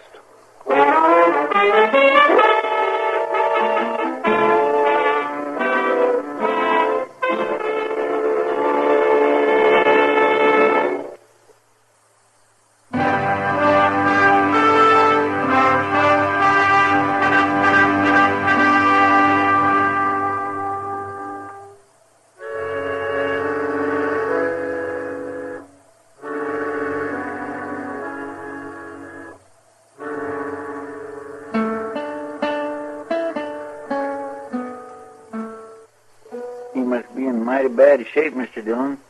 Doc's been in there pretty near half hour. Well, I guess a bank office isn't the best operating room in the world. Marshal, when he grabbed that gun out of the drawer, was he trying to shoot you or himself? I don't know, Mr. Bodkin. I'm not sure that he knew. He was caught off guard, and he acted without even stopping to think. You think somebody ought to go tell his mother, Mr. Dillon? Now, Doc said to wait. He's got a tough job to do, and he figures that Miss Gross being here to just make it harder. Yeah, she's a fine woman. Waits on that boy hand and foot. It's going to be a terrible shock to her. Yeah. For her sake, I hated to bring charges against Marvin, but there just wasn't any choice. Mr. Bodkin, is there any chance at all that, somebody else could have taken the gold out of the vault? We went over all that when I signed the warrant. Yeah, I know we did.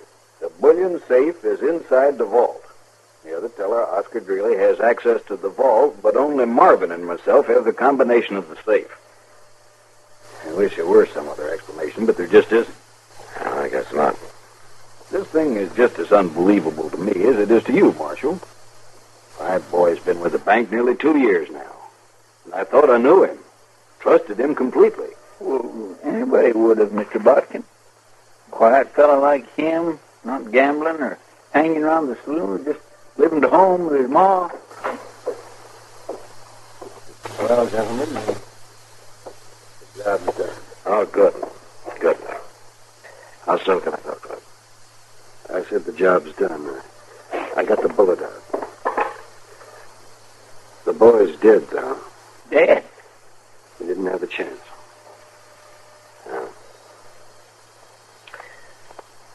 Did you say anything, Doc? Not a word. He didn't even come to. Mm-hmm. All right, Chester, let's get to work. Well, it appears to me the job's over, Mr. Dillon. There's $20,000 worth of gold still missing. And even worse, somebody's got to tell his mother.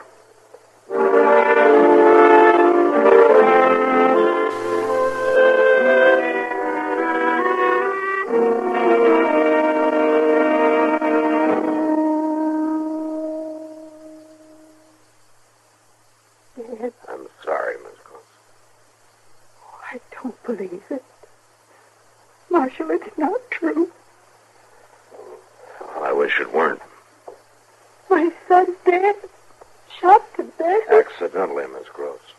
To resist an arrest, he was shot with his own gun. It happened about an hour ago in the bank. Oh, no.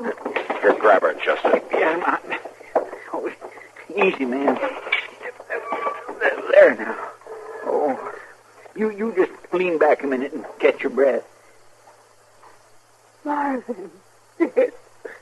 Well, you sit right there now. I'll go get you a dipper of water. Oh, it was less than 2 hours ago. I took him his supper. Chicken it was. Flour dumpling. I told him to come right home as soon as he finished. I'm sorry, man. Here you are, Miss Gross. You can just drink this now. It'll help to settle yourself. Yes, all right. Could you do some more? No. No, I'm much obliged to you. I'm mighty sorry to have to bring you the news, Miss Gross, but... Well, what's done is done, and, well, turning away from it won't change anything. You said Marvin was shot, resisting arrest. Yes, ma'am. Well, arrest for what? What had he done? Well, that's the second thing I hate telling you.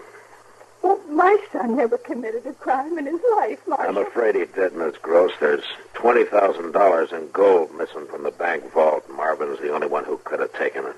Oh, it's a lie. Well, if it were, there'd have been no reason for Marvin trying to resist arrest, now would there? Well, I've always known everything he thought or done. He told me everything. I'd have known if he'd done anything like that. Maybe this was the one thing he didn't tell you. Did he say he done it? No, ma'am.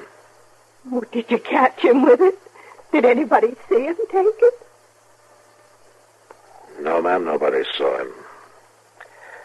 Now, we haven't found the gold, but Well, then I say it again. It's a lie. Look, Miss Gross, I hate to do this, but we're going to have to search your house. He's bound to have hidden it somewhere. All right, Marshal, search it. Tear out the walls and dig up the floor if you want. But you won't find nothing because there's nothing to find. I know my son. I know my son. Yes, ma'am. All right, Chester, let's get at it.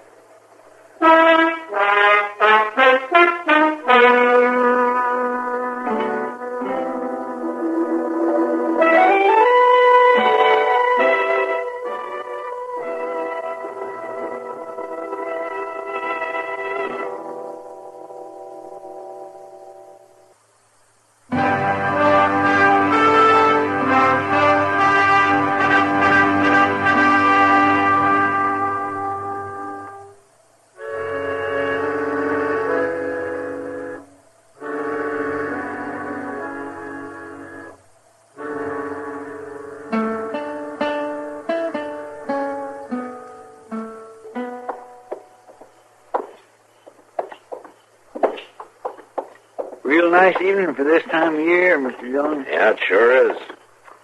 It'll be an early spring. I seen a whole passel of meadowlarks this morning out south of town. Oh, they probably wintered here. Oh, sure, there's too doggone many of them, too. Uh-oh. Here comes Miss Gross. Let's go across the street. You can't dodge trouble by running from it, sister. Well, I know, but the way she feels about things... Marshal. Oh, doggone it, she's sauce. Good evening, Miss Gross. Oh, I'm glad I run into you, Marshal. I was aiming to come by your office. Oh? You found out yet who robbed the bank? No, ma'am. You found the money yet? No, not yet. 2 weeks now. My son laying out there on Boot Hill. Branded criminal. But not one bit of proof to back it up. Well, I've followed up every possibility I could think of, ma'am, but well, every single one of them's come to nothing. But you keep trying. Sure I will. I'll keep trying. I reckon I knowed you would. It ain't you I blame, Marshal. You only done your duty. You got an honest reputation. Thank you, ma'am. But I'll never forgive Mr. Botkin, never in this life. He knowed my boy. He knowed he wasn't that kind, but he went ahead and swore to that warrant. He caused Marvin's death just like he pulled that trigger himself. Now, Miss Gross, No. that's not... I ain't going to talk about it no more. I already talked myself out and cried myself out. I'm on my way to the depot, Marshal. I was coming around to tell you goodbye.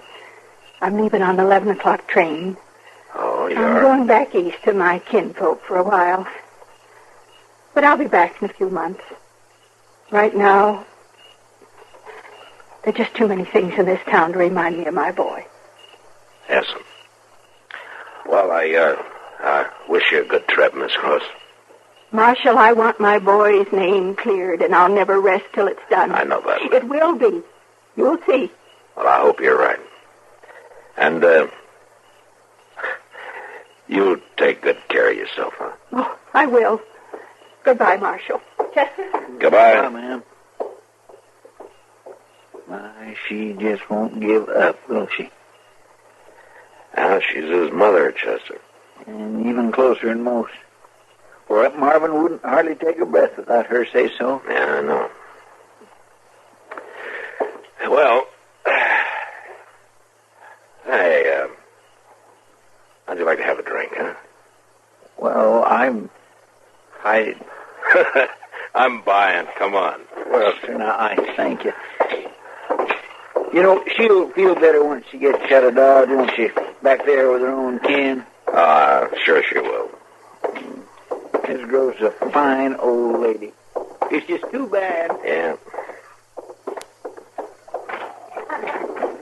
My goodness. Quite a crowd in the Long Branch tonight. Over here, Matt. Come on over here. Enjoy it. And there's Doc, Mr. Butt. Can you want to join him, mister? Yeah, might as well. Would you pardon me, please? Hello, Matt. Good to see you. Hello, Kitty. Can I get you something? Yeah, as a matter of fact, you can. The usual, if you don't mind. The same for me, Miss Kitty. We'll be over at the table there with Doc. All right, fine. I'll join you. Good. Pull up a chair, Matt. Chester. Join us solid, respectable citizens for a change. Well, there's some who would agree with you, Doc. How are you, Mr. Larkin? Fine, Marshal. Can I buy you a drink? Well, I got one coming, thanks. I just saw Miss Gross outside. She tells me she's going back east. Well, I can't say I'm sorry to hear it. For some reason, she seems to blame me for what her son did. Yeah. As a matter of fact, she just suggested that maybe you'd rob the bank yourself. You search my house, Marshal. You surely don't... No, of course not. She was just talking out her hurt. She knows there's no sense to it. Well, I hope you don't put any stock in anything she says. Oh, I don't. The boy was guilty. His whole reaction going for that gun and all. Well, it showed he was. She just won't accept the fact, that's all. Well, a mother's relation to her son gets to be a funny kind of a thing sometimes. Especially when it's as close as that one was. Yes, I've thought time and again how odd it was that boy had kept to himself so much. Well, she never gave him a chance to get out and mix, to grow. She ran his whole life on him, 24 hours a day. Well, they must have found some time, Doc. He thought up that robbery and then carried it out. Well, that's true, but I got a theory about that man. I think he did it to hit back at her, sort of. It was a way to rebel. Oh? Yeah, but Marvin wasn't never one to rebel much. Not against nobody. But he finally did. Oh, where you going, man? Wait a minute. Maybe he didn't rebel, Doc. What time have you got? Well, let me see here. It's 10:38, according to my gold watching chair. 10:38. Chester. Well, here, I got a drink order. Later, come on.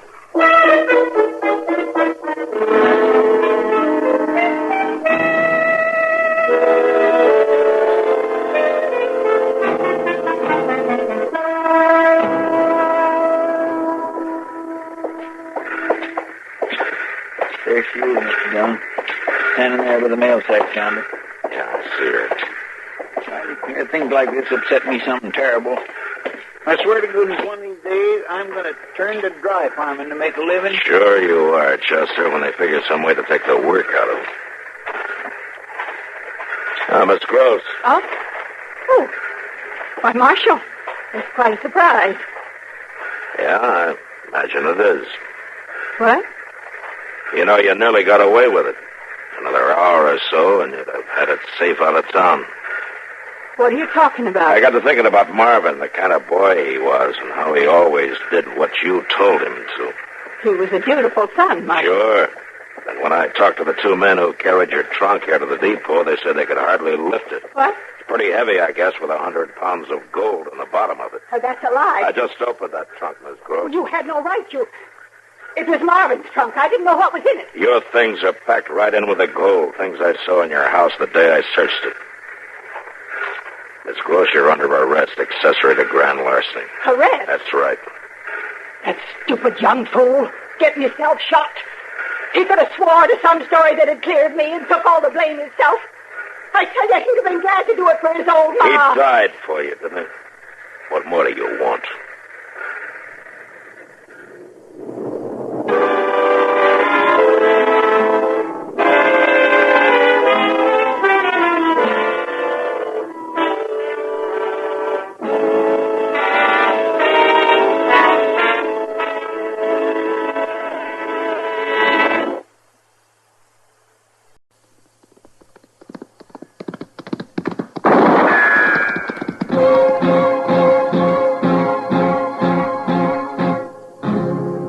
Gunsmoke.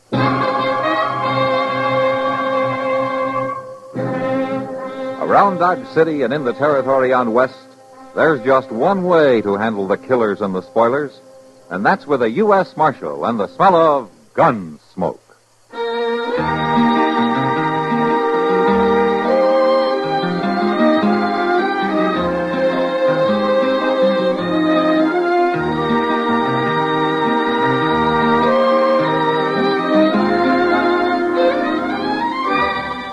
Gunsmoke, starring William Conrad.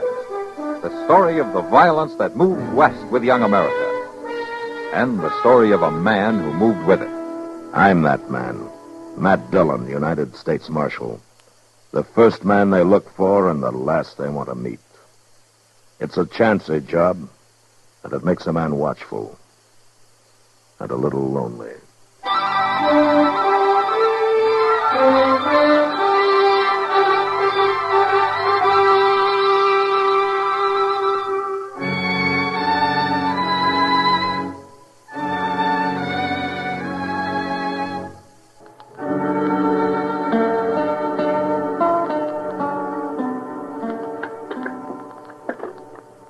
Mr. Dillon, you want another cup of coffee? No, I don't think so, Judge.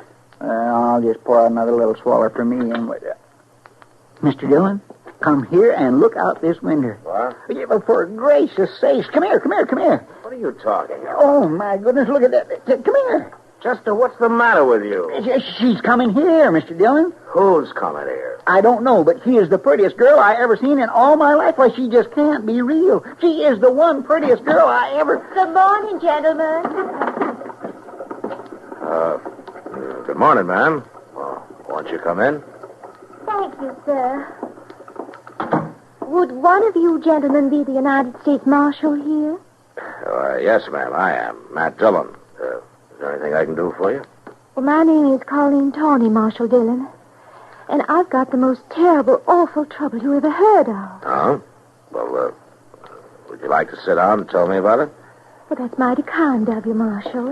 Here, take this chair, Miss Colleen. Let me dust it off a little bit for you. I'm right obliged to you, Mr... Chester Wesley Proud. How do you do, ma'am?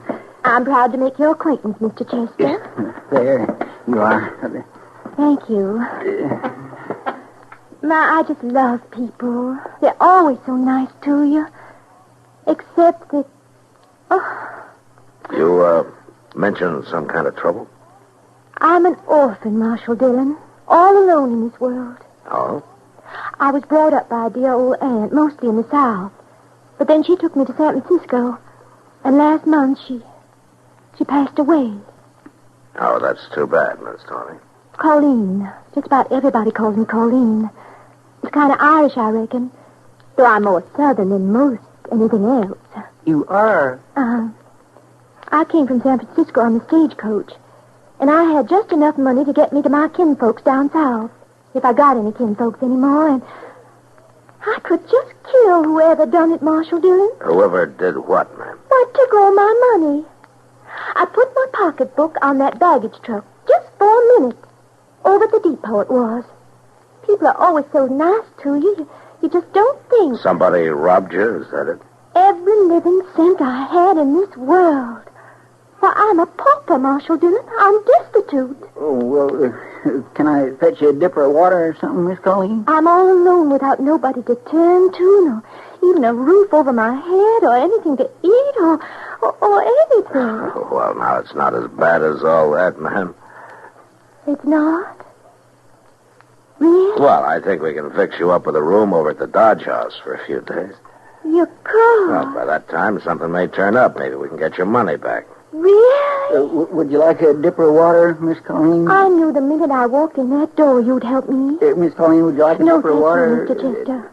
I just knew if I told you my troubles, Marshal Dillon, you just make everything all right again. Oh, you don't have to worry about a thing. I'll arrange with Mr. Dobie over at the Dodge House. Well, good morning, all. Oh, yes, it was a mighty fine morning, too. Oh, well, I didn't know you had company, man. This is Dr. Adams, Miss Colleen Tawney. Well, I'm pleased to meet you, miss. Are you a real doctor, a physician? Oh, yes, indeed, young lady. My goodness. Welcome to Dodge City. And if you want me for anything, my office is just upstairs. Doc, You know, medical examination, diagnosis, treatment, services, medicine, drugs, anything you need. And I won't charge you a cent. Person has to look after his health, you know. Chester, will you take Miss Tawney over to the Dodge House? I'd be glad to, Mr. Dillon. This way, ma'am. Oh, you're all just so nice. I think people are just wonderful. I'll be in touch with you, ma'am. I sure do hope so. Bye. Goodbye. Oh, Doc, there goes trouble. Trouble? A girl who looks like that? Why, Matt, she's like a dream in spring. She's as wide-eyed and helpless as a newborn baby. Yeah, Doc, that's exactly what I mean.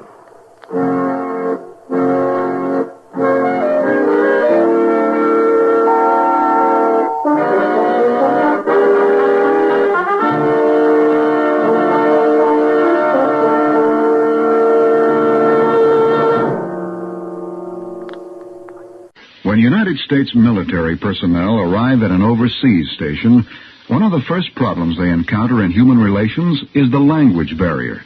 The people there make a strong effort to learn our language. They know it will benefit their economy. But you don't have to learn their language. In fact, you might complete your tour of duty satisfactorily without any appreciable knowledge of it. But you'll miss a lot. And you don't have to miss anything. For as a member of the Armed Forces of the United States, you have the opportunity to enroll in a USAFI spoken language course. The language series includes courses in 24 foreign tongues. They are practical, conversational studies with primary emphasis on spoken usage. Inquire about a language course from your education officer. Join a group class. And when you've mastered the vocabulary, watch the faces light up as you greet people in their native tongue. It's one more version of Power Through Knowledge with USAFI.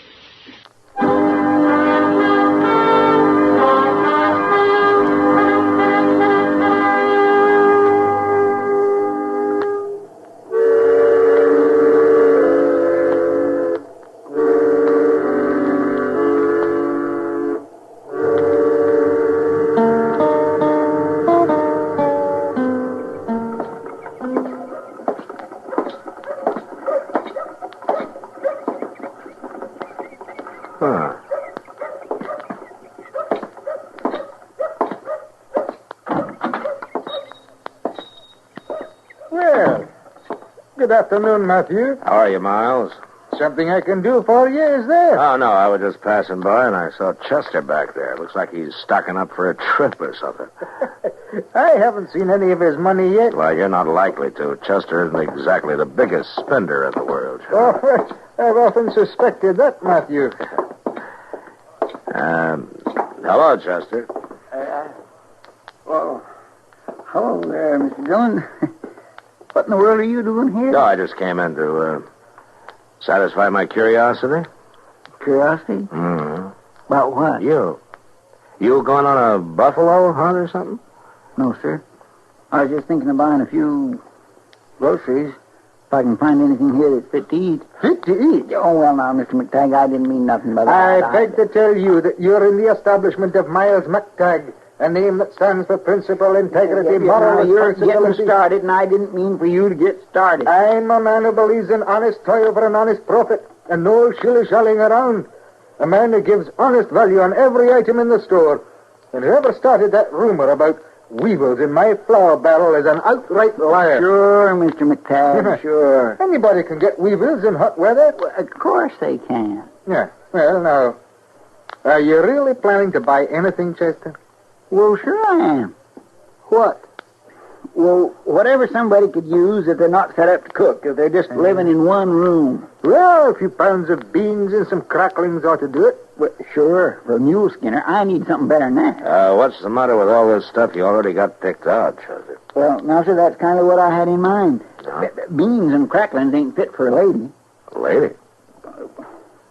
So that's it. Now I know what you're up to. Well, now, Mr. Dillon, Colleen Tawny, is it?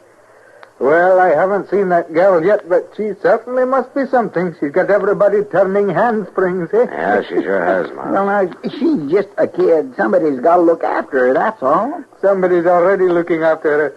I sent over a load of food a couple of hours ago. You did? Aye. Bull Rieger bought it. Bull Rieger? He's old enough to be her father. He didn't act very fatherly, all dressed up as though he was going to a preaching. Oh, that old fool. Well, now, I hear that he's quite the devil with the women, Chester. You're going to have to get up and hump some if you're going to run rivals with him. Look here. Never mind, Chester. Look, before you pay for this stuff, I think I'll go over and have a little talk with Miss Tawny.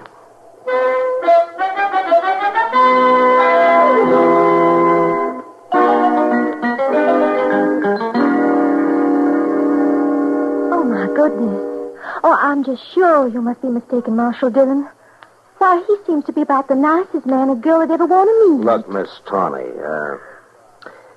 you're young, and I've known Bull Rieger for a long time. He's a rough, tough, hard-living old devil, and he's just no kind of a man a young girl ought to associate with, that's all. Oh, my dear aunt always said, rest her soul, that innocence is its own defense.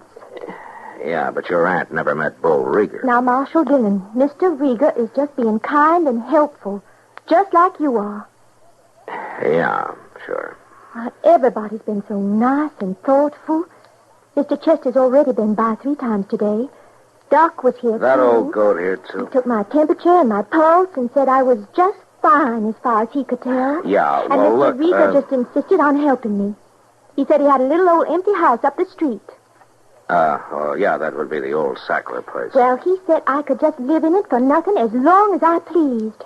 And, of course, I told him I wouldn't think of such a thing. Well, good. And then he said he'd give me the house. Give it to you? Mm-hmm. That's exactly what I've done. Don't you know how to knock, Rieger? Not when the door's open, Marshal.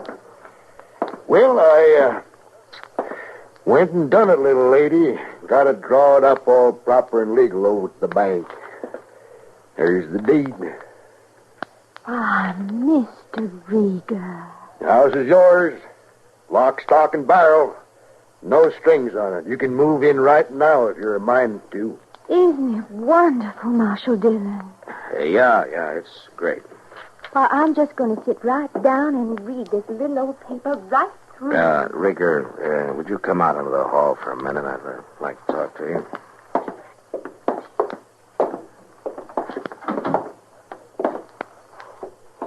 I know what you're going to say, Marshal. That girl's just a kid, Rieger.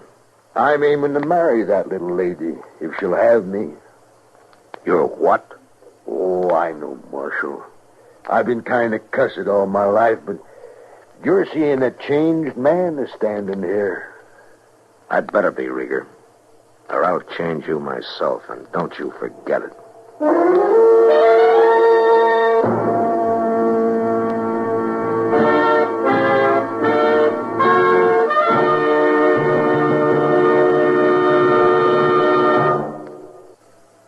another visit with Joe and Daphne Forsythe. Joe, honey. Uh-huh. Joe, darling, put down the paper. I've got something important to ask you. Okay. Joe. All right, what? How many savings bonds do we have? What kind of a question is that? A good one. How many? I'm not sure. I'd have to count. And I'm reading the paper. Now, what do you want to know for? Have we got enough to make things comfortable for us? Very comfortable. That's why I buy on a payroll savings plan. Up on the month will give us quite a nest egg for the future. Enough for a college education? Eventually. But who's going to college? Our children, silly. We don't have any yet. Oh? What do you mean, oh? Better buy some more bonds, honey. Daphne, you mean... We've got a new investment. How about that?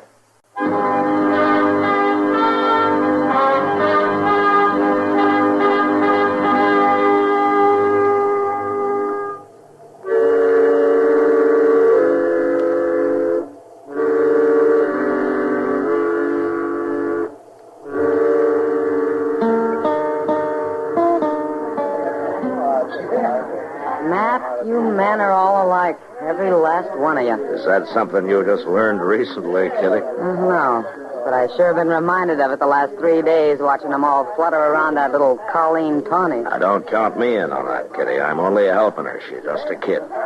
Well, she's done pretty well for just a kid. Flat broke 3 days ago. Now she's got a house of her own, enough food to last her a month. Well, Kitty. Chester runs over there 3 and 4 times a day with something else for her to eat. Doc stops by morning and night to check on her They health. feel sorry for her, Kitty. She's an orphan. She probably drowned her parents. Now, Kitty. Matt, I know these helpless little southern belles, especially the big green-eyed kind. Sam will never hire one here in the Long Branch, and I go right along with him. But why? Because all she has to do is bat those long eyelashes, and men will start killing one another over her. Kitty, I've already told you, no matter what I think, it's my job to protect her. Protect her. Look, Matt, do you think they put bars on a tiger's cage to protect the tiger? Oh, Kitty. All right, Matt. Oh, shut up. But I just hope you're all still on your feet when the smoke finally clears.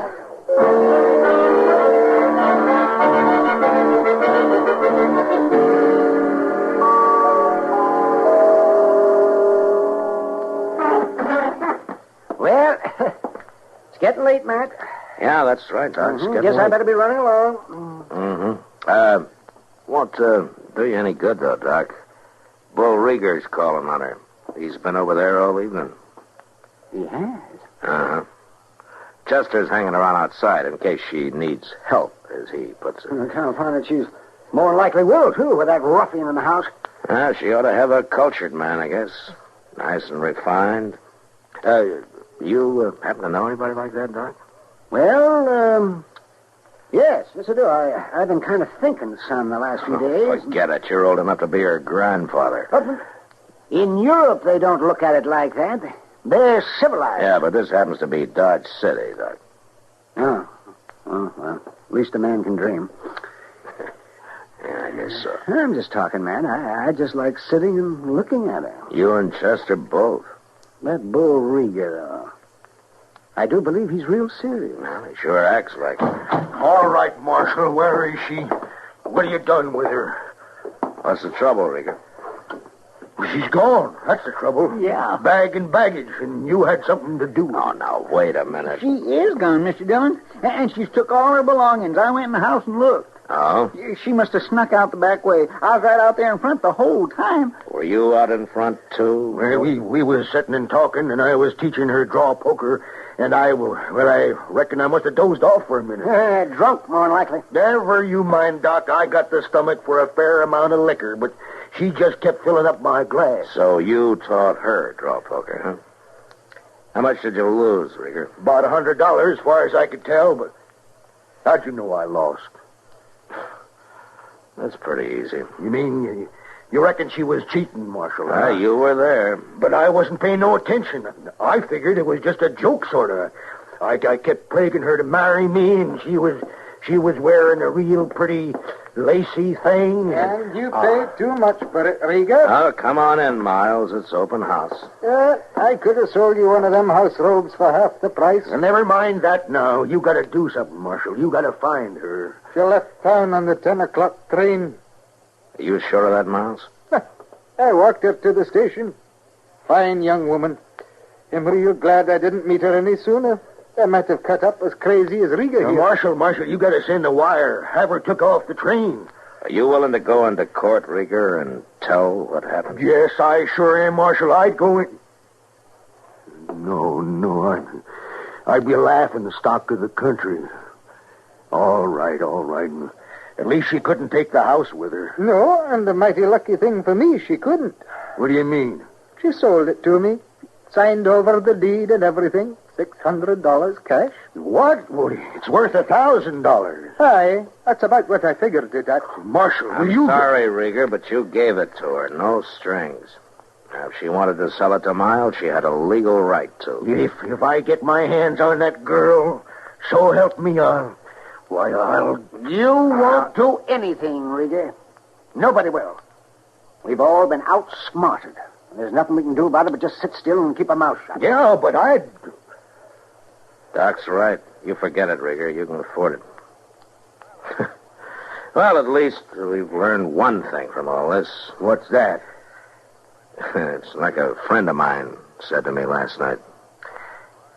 I don't put bars on a tiger's cage to protect the tiger.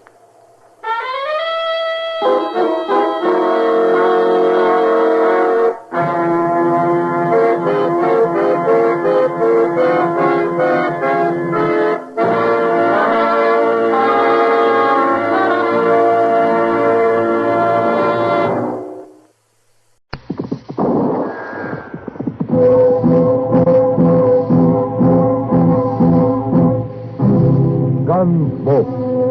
Brought to you by L&M. The cigarette you want in the pack you want. Familiar standard pack and new crush-proof box. Live modern. Smoke modern. Change to L&M.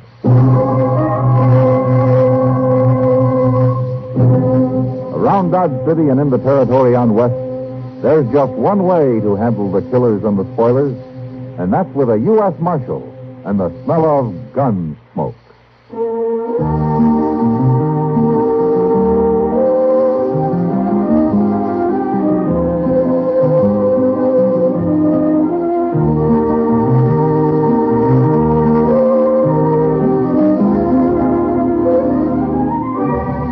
Gunsmoke, starring William Conrad. The story of the violence that moved west with young America. And the story of a man who moved with it. I'm that man. Matt Dillon, United States Marshal.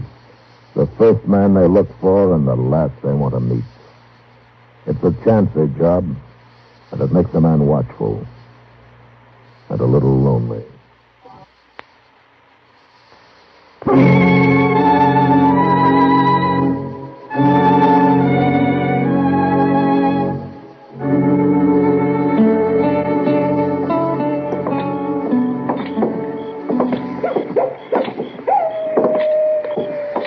Just listen to that miserable old coyote, Mr. Dillon. Did you hear him? Yes, I heard him, Judge. We gonna stop in at the Long Branch? Oh, there's no reason to. It's late. Looks too quiet for anything to be going on. Well, I was thinking I sure could do with some beer to go to bed on, if anybody was buying. All right. Come on. The place does sound kind of like a morgue tonight, don't it? Well, it won't the end of next month when the trail herds start rolling in. You'll be lucky to get your foot inside. Been waiting for you, Marshal. Get your hands up. Yeah, sure, Red. I won't argue with a shotgun. That's what we figured. Take his gun, Red. Yeah. You don't mind, do you, Marshal? Go ahead. Do what Hack says. He's the one who gives the orders, the way I hear it. You shut up, Marshal. Neither one of us gives orders. Huh? I didn't know you boys were in this part of the country. That's far enough right there. Unless you want to see this little lady here get her pretty looks all spoiled. Matt, I tried to think of some way to get word to you. That's all right, Kitty. Just take it easy. Yeah, that's the idea, Marshal. You too, just take it easy. Everything be all right. You got what you came after, Hack, or are you still trying to get it? We got it. We've been through all the boys' pockets, along with the safe and the cash box. Just fixing to leave when you stumbled in. We didn't have a chance, Matt. They walked in with the shotguns and said Kitty'd be the first one to go. Forget it, Doc. These boys, Tollett and Slade, are wanted in a half a dozen states for bank robbery, stage holdup, How murder. come you were so quick to recognize us, Marshal? We ain't been around here before. No, but your pictures have. You must have slipped into Dodge pretty quiet, huh? That's right, Marshal. And gonna slip out the same way. I suppose you line up over there with the rest of the targets. Go.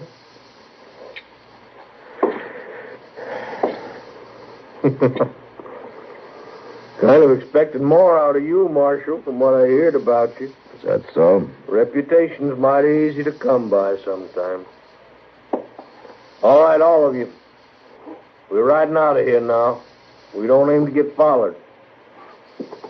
Red, take her arm, Red. Here, what are you doing? Figure you boys won't be so likely to try nothing if you go along with us away. Matt? Do as they tell you, Kitty. You'll be all right. Anybody pokes his head out this door next few minutes gets it shot off. Same thing will happen to the lady. You keep the boys in line, Marshal. We've got a nice little town here. Been a pleasure to visit it. Let's go, Rick. What are we going to do, Mr. Dillon? Nothing, Chester. Oh, dang it, Matt. Let's get a posse going. Get some organized here. They took $14 off of me. You just got to stand there. Hold it, Doc. And the rest of you, shut up. Simmer down now. Take it easy and stay away from that door. Matt, we can't just let them ride out. Doc, they got Kitty with them, and they're killers. One move from us, and they'll do exactly what they said they'd do to her. Well, maybe they will anyway. We'll give her the best chance we're able. That's all we can do.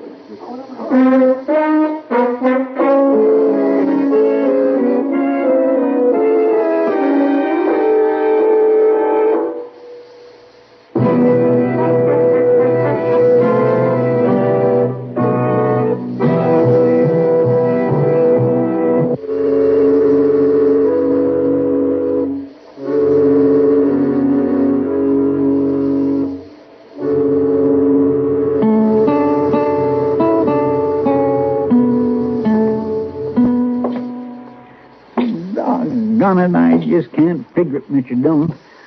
Well, we've spent from midnight last night until noon today checking every trail out of Dodge. Beale and his scouts have worked the river bottom for 10 miles each way. Yes, sir, I know. The whole countryside's on the lookout for them. 2 men and a woman. They can't just disappear. Well, they sure done it so far. Yeah, they sure done it so far. Come on, Chester, let's walk up the street and get something to eat, huh? All right. First time in all my recollection, I ain't had no appetite to speak of. Well, it won't help Kitty. You need to starve yourself. I got kind of a bad feeling ain't nothing going to help her, Mr. Dillon. Why not? I figure they've had time now to get far enough away they won't need her no longer. Why don't you shut up? Chester, I'm sorry. I didn't mean to talk to you like that. I reckon I understand. Yeah, I guess we both do. Well, good afternoon, Matt. Chester. Hello, Doc. Did you find any trace of them? No, nothing. You, have a bite to eat with us? Well, I just ate about an hour ago, but I might sit down with you for some pie and some coffee. If Chester can spare a little. I ain't thinking much about food today, Doc. Oh, is that so? Well, Chester, if you ever reach my age, you'll realize come fire and brimstone, chaos and calamity, the first thing a man better look out for is his stomach. Yes, sir. So as he starts going off his feed, he starts going downhill. You betcha. And when he starts to go down in the hill... Oh, my, I sure hope Kitty's all right. We all hope so, Doc. Yeah, what's it? Hey, that was Kitty. Yes, that was down the street there somewhere. Yeah, come on. No wonder there was no trail. They never even left town. They planned to hole up for a night or two and then ride out after the search was all over. Miss Kitty must have broke loose for a minute, huh? Yeah. Matthew?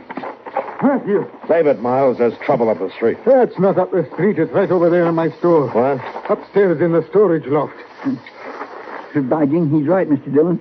There's a pane of glass broke out up there. Aye. Yeah. Is there another window in the back, Miles? Aye. It's same as the one in the front. I reckon they've seen us all right. Chester, you go cover that back window, huh? Yes, sir. At least she's still alive. Yeah. So far.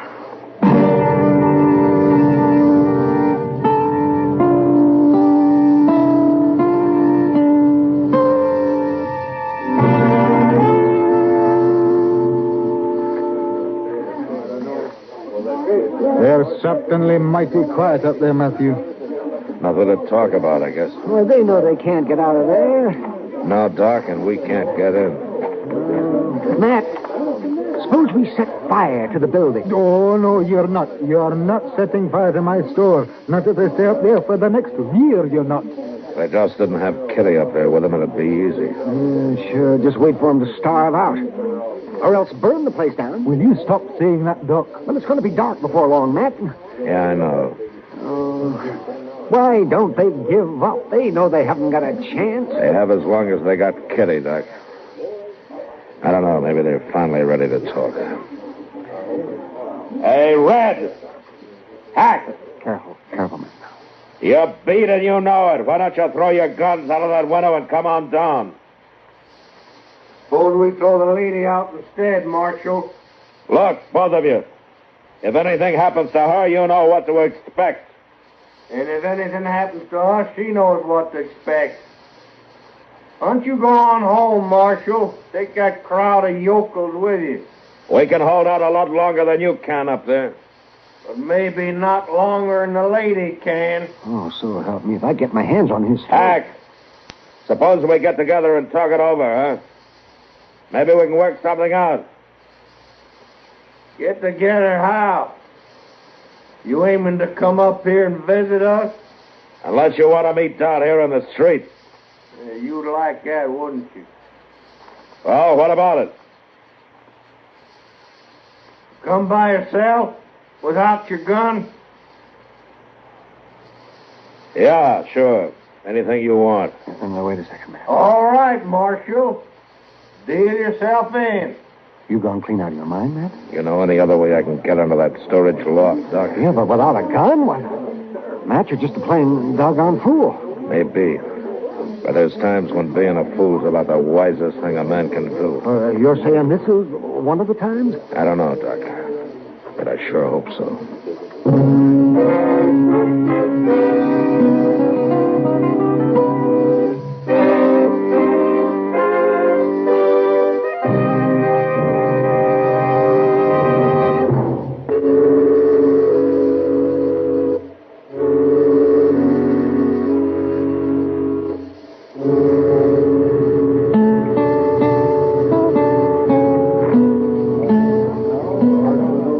Doc, take care of my gun, will you? You ain't really gonna do it, are you, Mr. Miller? Sure, who's gonna do it? The bull-headed idiot. But them two's killers. Chester, you're supposed to be around there watching that back window. I got Sam Noonan to take over. Well, Mr. Dillon, listen to me now. You just can't There's do it. nothing else to do, Chester. Oh, dang it, Matthew. If it'd do any good, I'd say go ahead and burn the place. The stock up there in that loft isn't worth much anyhow. What is up there, Miles? Oh, odds and ends mostly. Stuff I don't need to get at often. The thing that's worth the most is their 20 sacks of concentrates. What do you mean, concentrates? Oh, black iron pyrites. Powdered. I took them in trade from the Black Hawk mine. Oh? I've been aiming to ship them east to the smelter. They run pretty high in silver. Well, I don't guess Red and Hack will be very interested in sacks of concentrates. Marshal, you lose your nerve? I'll be right with you, Hack. They'll shoot you down before you get halfway across the street. Why, Chester? That's what they're figuring. They can do it a lot easier after I'm there. Mr. Dillon, Yeah, never mind, Chester. Good luck, man. Thanks, Doc. You make a mighty fine target down there, Marshal. I'll make a better one at 10 feet, Hack. If you can keep your nerve that close. You listen to him, Red. He talks real brave, don't he? The stairs is over there to the side, Marshal. I know that. It's my town, Hack, remember? You don't run it too good, you know.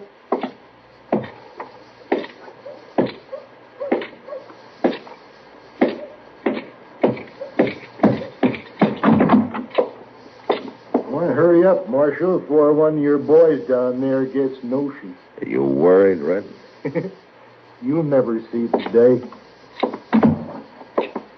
Shucks. He's like a little lamb in a loading chute. Matt, you shouldn't have done it. They're not going to let you out of here. Take it easy, Kitty. I'm sorry, Matt. You all right? You wouldn't have done a fool thing like this if it weren't for me being here. Sure I would have. Part of my job, Kitty. Teaching boys like these a little respect for the law. Marshal, did you come up here to talk to me or this lady here? Why do you say me, Hack? Doesn't Red even count? You know what I meant. Yeah, I know. I just wonder how long it's going to take Red to learn. What are you talking about? Oh, shut up, Red. He's just trying to start trouble. Well, all right. What does he mean? Learn what? You got your orders, didn't you, Red? Hack told you to shut up. I don't take orders from him or nobody else. Red, will you listen? Don't you see what he's trying to do? What? Trying to make bad feeling betwixt us, talking a pack of lies. He's trying to start us fighting each other. Yeah. Yeah, sure he is. Sure. You're easy to fool, aren't you, Red? You believe it. All right, that's enough now, Marshal. Just one more word like that, I'll blow you in half. Hack, you haven't got a chance. I thought you'd realize that by There's now. 2 shotguns against your bare hand says we got a chance. Yeah, but you can't use those guns up here. Huh? Didn't you even bother to take a look at these sacks here? What are you doing there? Just hooking a spur in one of them and ripping it open. You could have done the same thing, Hack.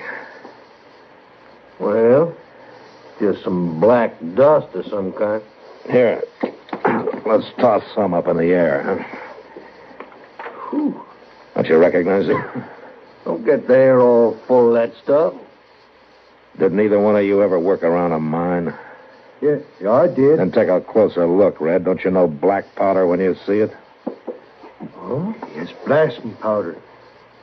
That's what it is. It's gunpowder. No. Now, you better lay those shotguns down easy, boys. You pull a trigger and this whole place will go up in one big blast. You're right, Red. We can't shoot nobody in here. You'll stand a better chance going to trial. Now, that's why you come up here without a gun. All right. I won't use my gun. But we're still 2 against 1, Marshal.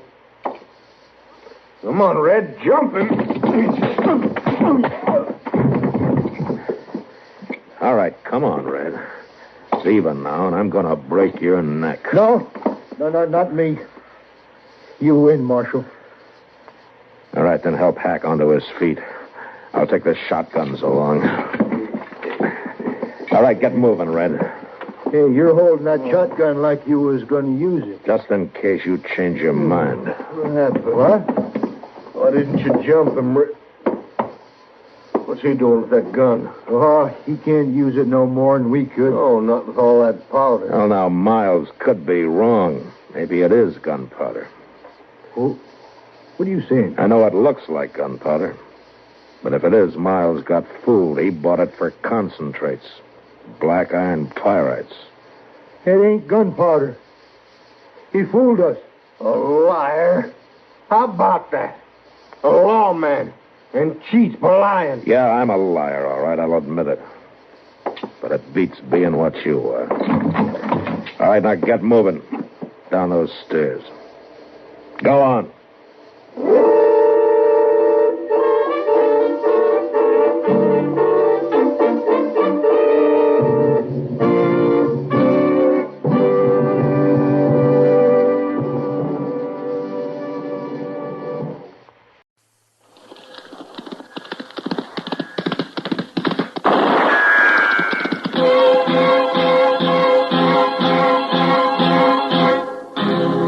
Gunsmoke. Around Dodge City and in the territory on West, there's just one way to handle the killers and the spoilers, and that's with a U.S. Marshal and the smell of gun smoke.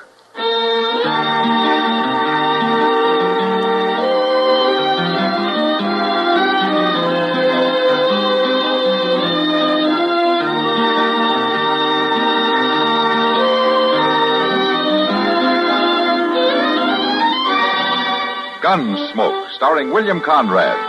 The story of the violence that moved west with young America. And the story of a man who moved with it. I'm that man. Matt Dillon, United States Marshal. The first man they look for and the last they want to meet. It's a chancy job, and it makes a man watchful. And a little lonely.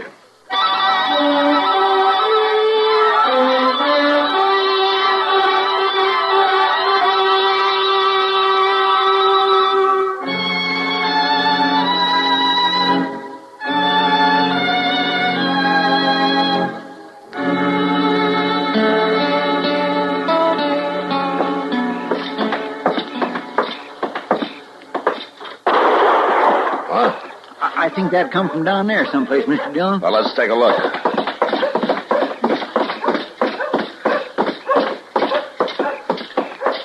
My golly, I don't know. There sure ain't no sign of nobody. Now, that was in back of the Dodge house between it and the livery stable. Come on. Sounded like it. What in thunder they shooting at? I don't know. Well, it sure did sound like somebody yelled after that first shot.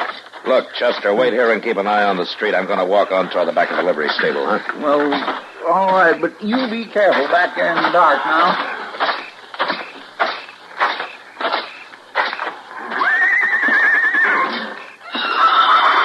Oh, no. No call to get spooked.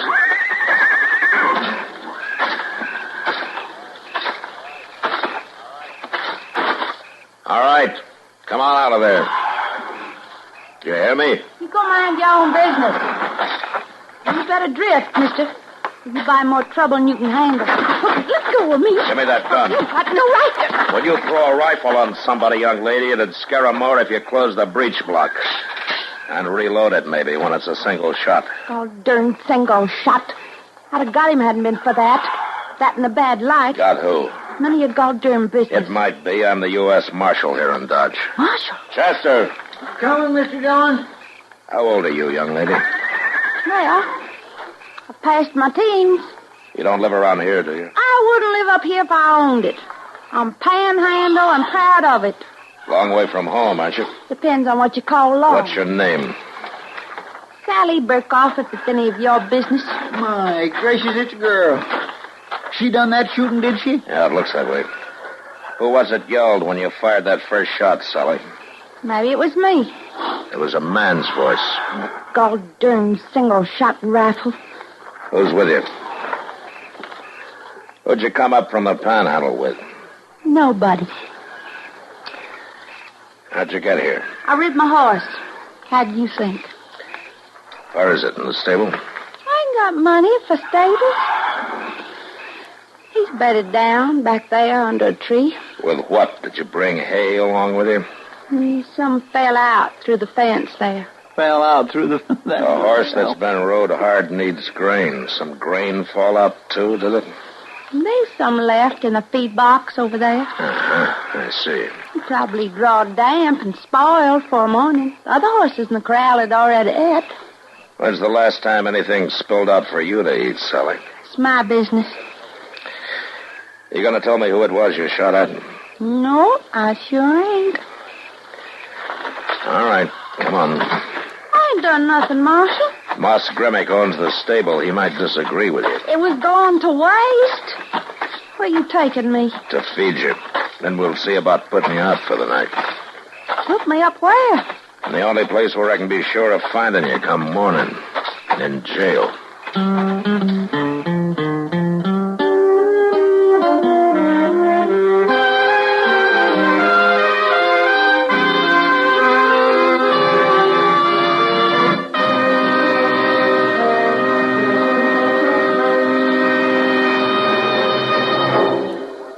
In the early days of World War II, an organization was born. an organization which offered benefits to all members of the United States Armed Forces. It was formally opened in April 1942 at Madison, Wisconsin, and called the Army Institute. Its mission was to provide educational opportunities for millions of American youths entering the armed forces. The response from servicemen and women was immediate and enthusiastic. Later that year, the facilities were made available to the Navy, and in February 1943, the name was changed to United States Armed Forces Institute. This was the first USAFI. Today, there is a bigger, improved USAFI with 5 branches in various areas of the world. But the mission is still the same. The number one client is still the United States serviceman, receiving an opportunity to develop power through knowledge with USAFI.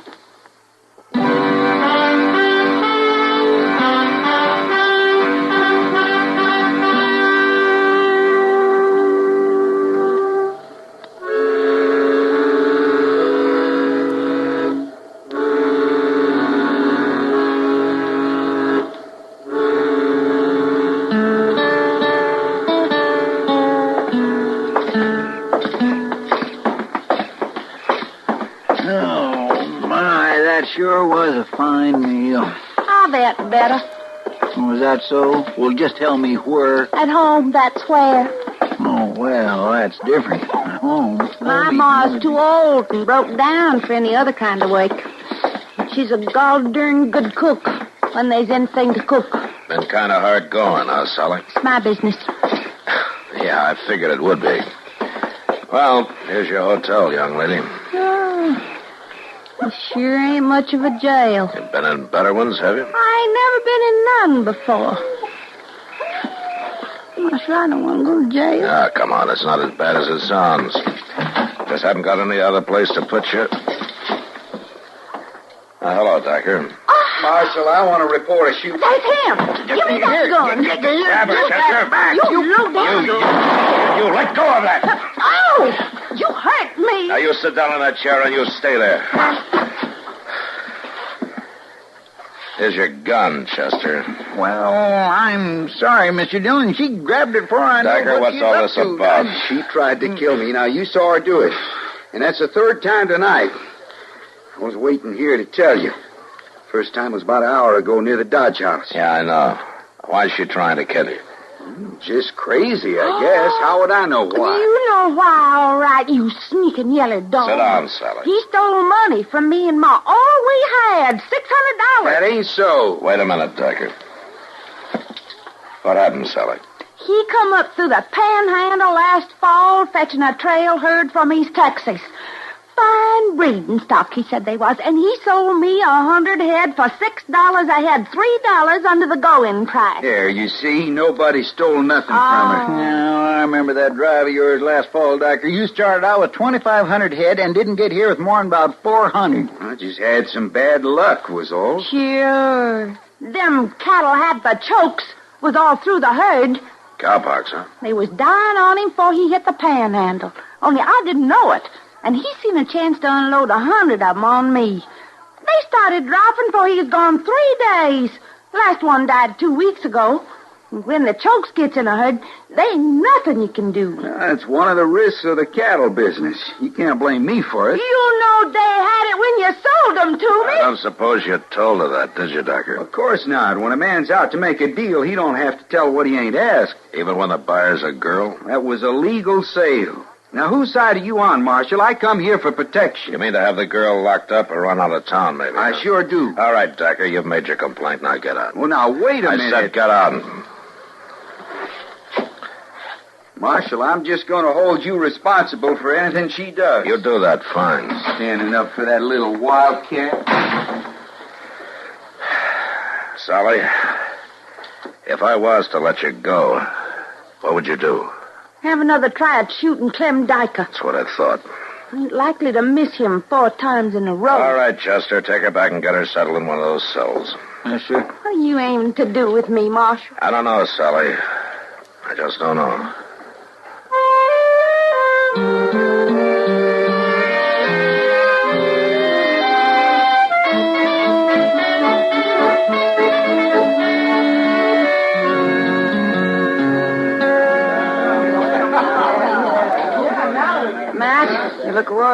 something. Oh? It's that young kid, Sally Burkhoff, right? Yeah. Kitty, I'll be darned if I know what to do about her. Well, Matt, as far as the letter of the law goes... Yeah, sure. Let her stand trial. She's guilty of stealing from the livery stable. She's guilty of attempted murder. She'll probably go to prison. Well, she's young. Court might consider that. No, she's had a raw deal, Kitty. You know, there are just three of them, her and her mother and an 8-year-old brother. They couldn't make a go of farming their place, so she thought she'd try running cattle on it. Losing that money wiped them out. Oh, that Clem Diker ought to be strung up. Yeah, but like he says, the deal was perfectly legal. Yeah. Oh, Matt. Say, you want to play some draw poker with me and Chester and Miles McTagg? Oh, not tonight, Doc. Why not tonight? I've been working all week on my bottom-of-the-deck deal and my up-the-sleeve holdout. I'm ready for you, Matt. Yeah, that's what I'm afraid of. Is he going to join us, Doc? Nah, he says not. I think he's just sitting here worrying about that little Sally Burkhoff. Well, I guess I don't blame him too much. Well, you might as well sit in, Matthew. I likely lose to everybody. It's that kind of a day. What do you mean? You remember them ore concentrates, iron pyrites, the stuff I took in on account when the Black Hawk mine closed down? Yeah, a couple of tons or so, wasn't it? 3 tons. And they allowed $150 for them. Figured they might run twice that in silver. Well, I got the assay report from Iola today. Oh, what are they worth? Less than $50. Wouldn't even pay to ship them to the smelter, so you better come get in on the game, Matthew.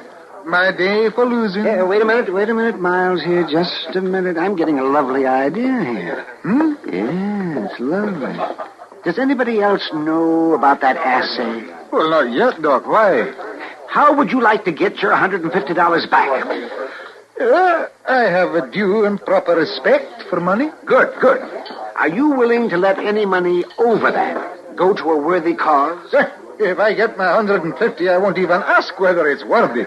What are you talking about, Doc? Now, who could I get to help? You know, a sort of kindly swindler who could fool somebody good. Now, look here, Doc. There's just one person. Me. Matt, it couldn't work without me. Well, I'm not sure what couldn't work, Doc, but from the look on your face, it's larceny. Come on, Miles. We've got work to do.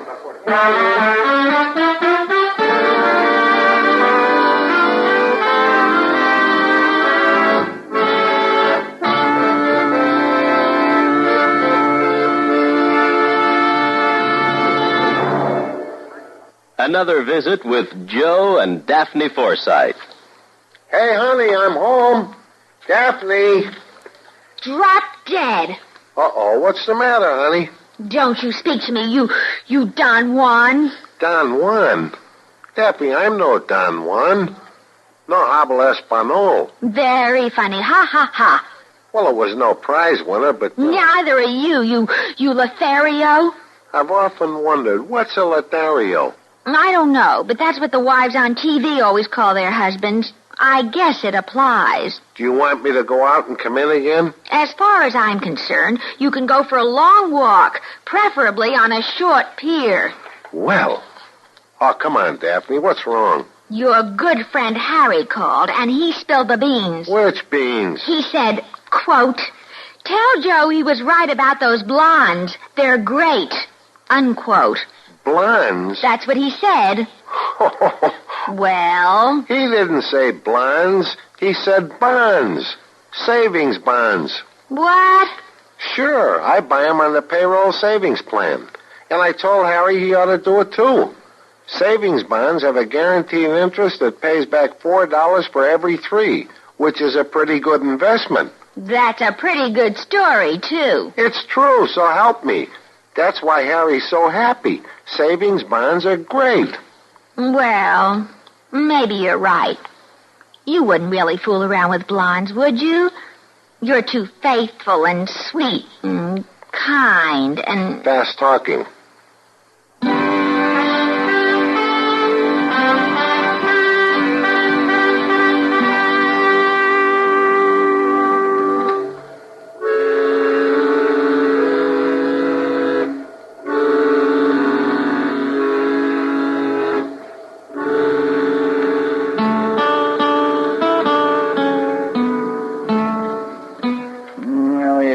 plenty of time all the way around, Mr. Dillon.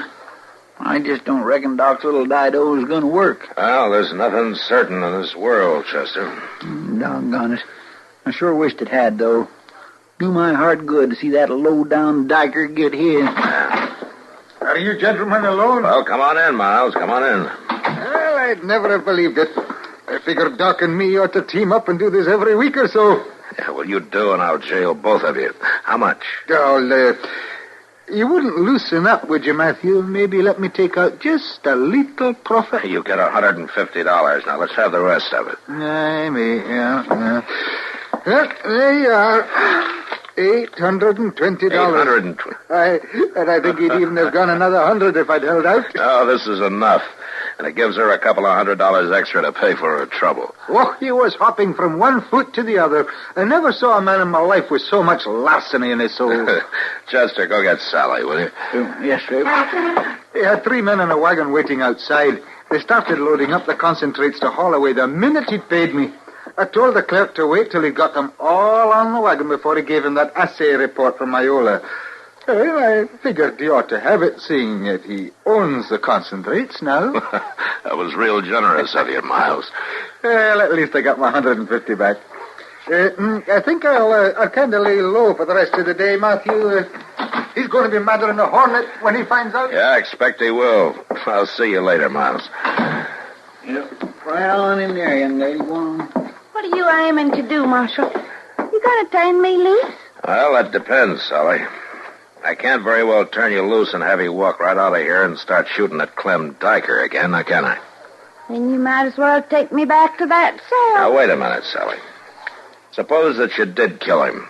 It wouldn't get your money back, would it? No, but it'd sure give me a deal of pleasure. Now, suppose you had your $600 back with a couple of hundred to boot. Oh, is there a chance of that ever happening? Yeah, but suppose it did. Would you be willing to get on that horse of yours and hightail it back to the Panhandle? Marshal, you don't mean he's going to give that money back? Here it is. All of it. And $220 besides. You mean it's mine? I can take it? You can take it. And get. And good luck to you. Oh, well, I'll be a son of a gun. Oh, am I busting in on something? Now, come on in, Doc. Sally's just leaving to ride back to the Panhandle. The Panhandle? Is that so, girl? Well, you be mighty careful. There's a lot of mighty desperate characters down that way. Oh, don't you worry none about me. Sally, you give my regards to your ma and Billy. Yes, sir, I will. Thank you, Marshal. Bye. Goodbye. Well, Matt, it was hook, line, and sinker. I never saw a man get taken in so easy in my life. Oh, is that so? Yeah, you know, I was born for that kind of a game. I may give up my practice and just start scheming my way through life. That's a good idea, Doc. I hear that they need a doctor at state prison. Marshal, I've been robbed by a pair of swindlers. Oh? How did it happen, Diker? Well, you ask him how it happened. He's one of them. Him and that storekeeper, Miles McTagg. $970. Why, Diker. Now, all I did was come and ask you to loan me $1,000. Now, you talked like you'd found a good thing. Something you could buy cheap because the owner didn't know what it was worth. And then you let that phony assay report fall out of your pocket when you left. Oh, why? Oh, now, that was just scribbling. It wasn't a real report. I know that now. $900 a ton, it said. Why, them concentrates ain't worth $50. I just saw the real report after I bought the whole 3 tons. Well, my. Well, you certainly did jump to a hasty conclusion, didn't you? Marshal, Miles knew they was worthless when he sold them to me. Now, I want him arrested. Did you ask him if he'd had them assayed, Decker? Well, of course not. If I had, he'd have known. Well, he'd have known... That you were trying to swindle him. And Doc, too, huh? I'm sorry, Docker. I don't see that you've got much of a case. But he knew that I thought it... Well, I should have known I'd get no satisfaction here. Well, it depends on whose ox is being gored, doesn't it? I'm going over and talk to Judge Bent. Yeah, you do that. Oh, and by the way, Docker, you can stop worrying about the girl.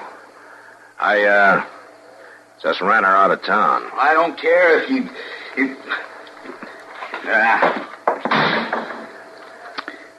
Wonder how she'll make out down there in the Panhandle. Don't you worry, Chester. That kid'll make out wherever she is.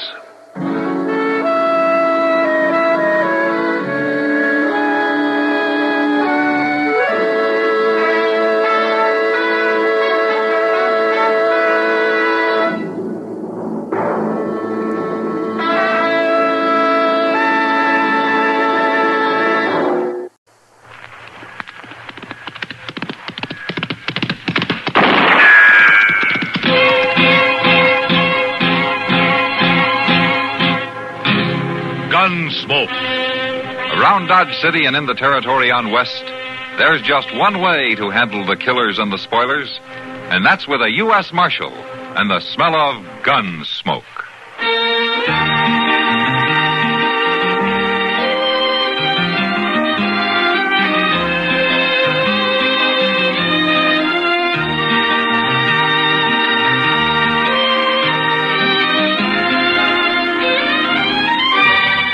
Gunsmoke, starring William Conrad.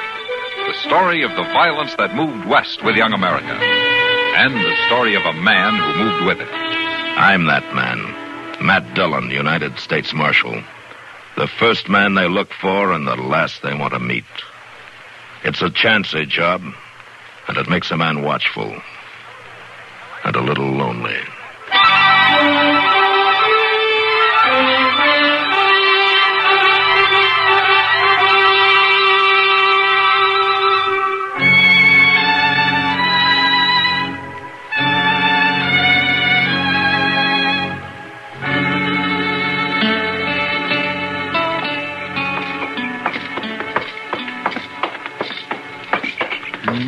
He's right. It is a half-mile wide and a half-inch deep. What is? That cussed Arkansas River is. He was right about it. But I sure wasn't going to let on. Who was right, Chester? Oh, some fellow from San Antonio. He was in there in the Long Branch last night bragging about Texas. I told him they got rivers there that's every bit as bad as this one. Or did you tell him to hang around till the spring rains hit? I did. I sure did tell him just that, Mr. Dillon. Hey, Matt. Chester. Hello, Doc. You fellas tired of walking? Not if it means risking our lives in that broken-down buggy of yours, Doc. Yep, well, this'll outlast the three of us. Good as the day it was made. It's the biggest eyesore in Dodge City, Doc. Why don't you take it down to the river bottom and burn it? We'll start a collection to help you get a new one. Oh, now, look, hear me. What's look yonder? There's a fight, Mr. Dillon, in front of the lady gate. Yeah, come on. We'll see you later, Doc. Later, nothing. I haven't seen a real good fight for a week or more. Why, that's Chicken Smith, Mr. Dillon.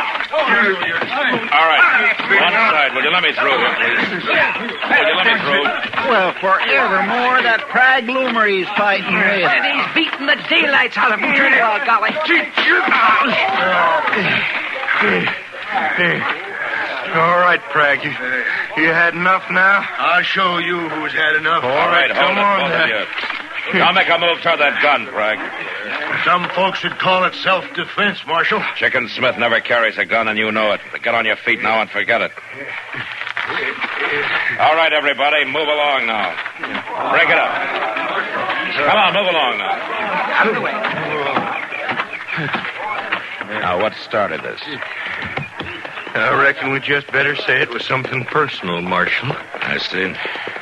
Doc, suppose you could take this pair over to your office and patch him up a little? Well, I will if they come separately, but I don't want another dogfight starting right underfoot. Won't be no trouble as far as I'm concerned, Doc. I already had my say. Well, I ain't. But I will before I'm through. I'll pass your offer, Doc. I reckon I'll heal all right alone. Well, suit yourself, Prague. Come on, Chicken. Yeah. Let's see if we can restore your normal ugliness. You know, Chicken Smith's not ordinarily the kind of a man to start a fight, Prague. Well, he started this one. Now, maybe he figured he had a reason. Well, I guess it rankled him some that I was talking to his wife. And she wasn't objecting none. Well, Ellie's not one to use her head sometimes. Is that her name? Ellie? Forget her, Prague. And him, too. If he turned up with a bullet in him, I'd know where to come. Yeah, there's more than one way of getting even, Marshal. I'll see you later. Now there's a man that can be mean without even trying, Mr. Dillon. Prague loomer? Yeah, I guess he can. Come on. I swear I just wouldn't have figured Chicken Smith had it in him. A fellow that raises hens and gathers eggs ain't usually one to rear up like that. Oh, Marshal. What? Oh. Hello. How are you, Ellie? Marshal, I just wanted to explain that what happened there was just a big misunderstanding. Well, I never saw that man before in my life. No? I took some eggs into the store, and he was standing in front. He just passed the time of day with me, was all. I didn't know him from Adam. I still don't. His name's Prag Loomer. He bought the Lady Gay Saloon a while back. Well, he's right handsome, you know, in a kind of a strange way. He's a good man to stay clear of, Ellie. Oh, Marshal, I hope you don't think that... Well, I certainly will stay clear of him. I sure wouldn't want another misunderstanding. Neither would I, Ellie. The next one might be fatal.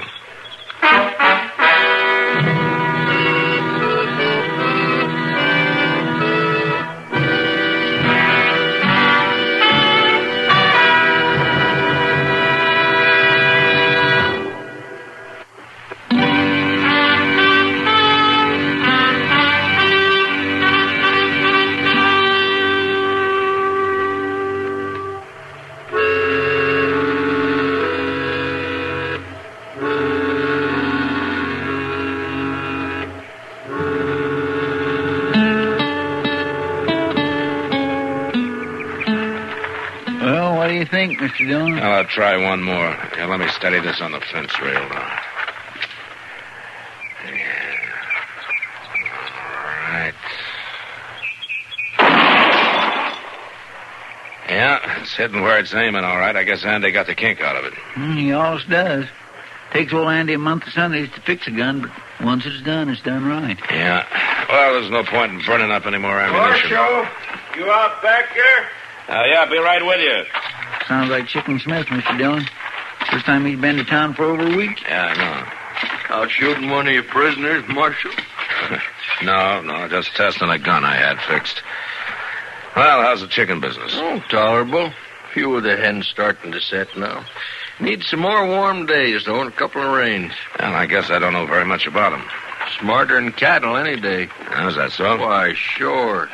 Chickens can tell when the weather's going to change and the storm's coming and know when there's a hawk overhead. Hens will run straight to the rooster for protection. They'll stay there as long as there's any danger.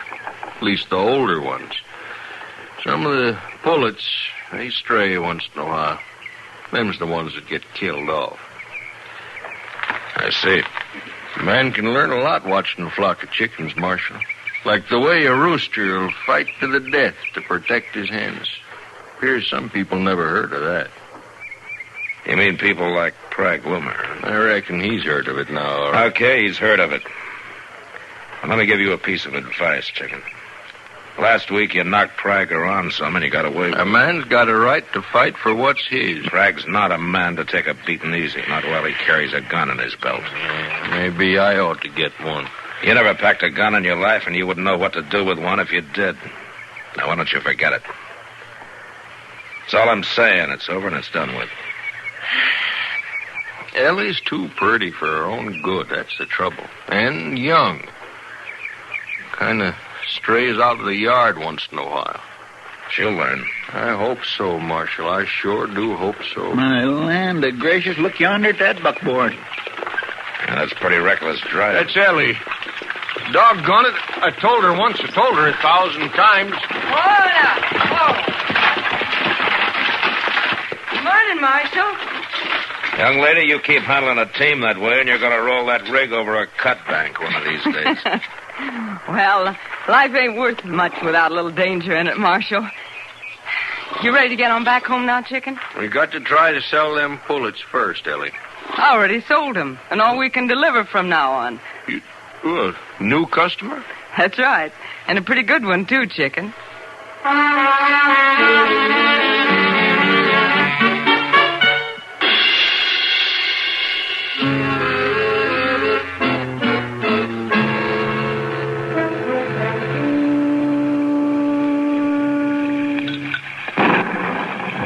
Sounds like we're finally getting that rainstorm, man. I've been building up to it for a week now. Well, I suppose the ranchers are happy, but sure hasn't helped business in the Long Branch this evening.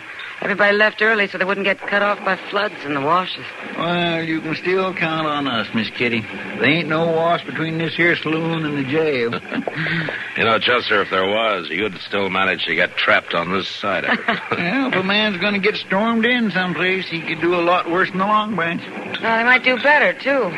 over the Lady Gay, you'd get free fried chicken twice a day. I ain't been over there even once during the whole 2 weeks, and I ain't aiming to go. As long as Pride Gloomer's running the place.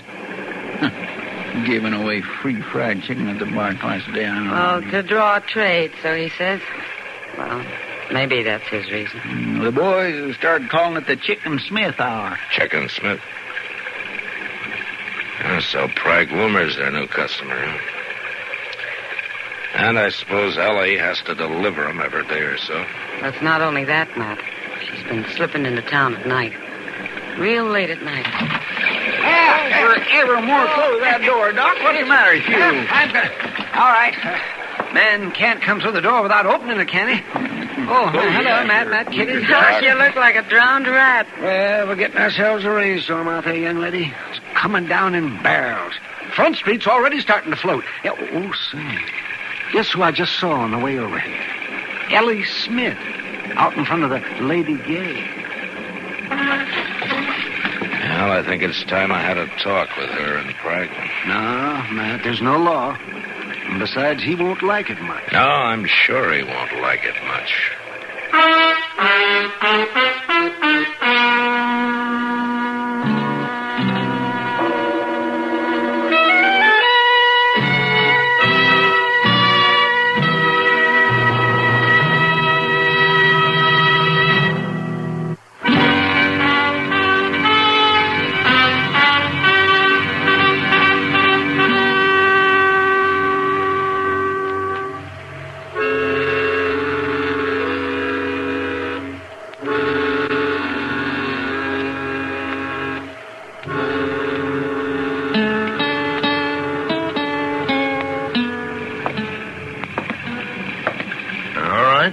What's on your mind, Marshal? Frag, I want to talk to Ellie, too. Where is she?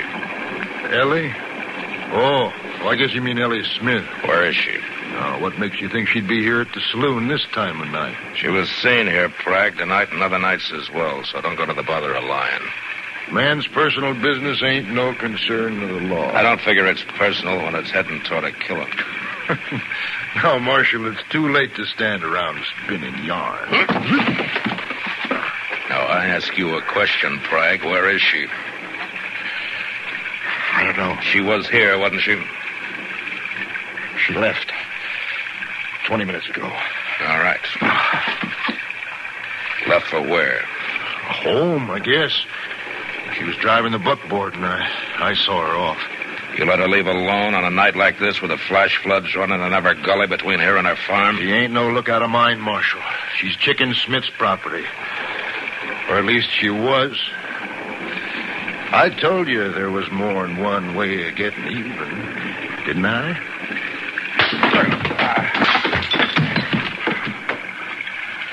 You're going to be sorry for that, Marshal. Am I?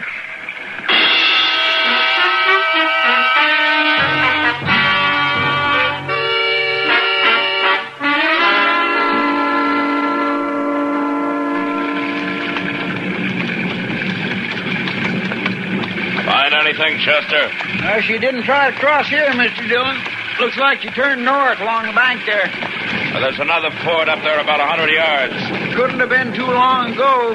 Wheel tracks ain't rained out yet. Now, let's ride up that way. Yes, sir. Be a whole lot easier if we had some daylight. A man can't always pick and choose. She could have, though, doggone her. Crazy fool stunt tearing around in the middle of the night, storm like this. Now, life's not worth much, according to her, unless it's got some danger in it. Well, I wish she'd find some kind of danger that don't keep me up all night riding around in the storm. Look out, Chester. That bank's all undercut along there. Yeah, by God, it sure is. Breaking off and falling into the water all along the side of it. Mr. Dillon, look. Huh? Yeah, I see it. Horses must have broke clear. It's only the buckboard down there. Uh-huh. Come on. She might be hanging on the other side. It's been rolled, Chester. Smashed up pretty bad by the current. Well, let's see if we can find her. But where, Mr. Dillon? I don't know. Downstream somewhere.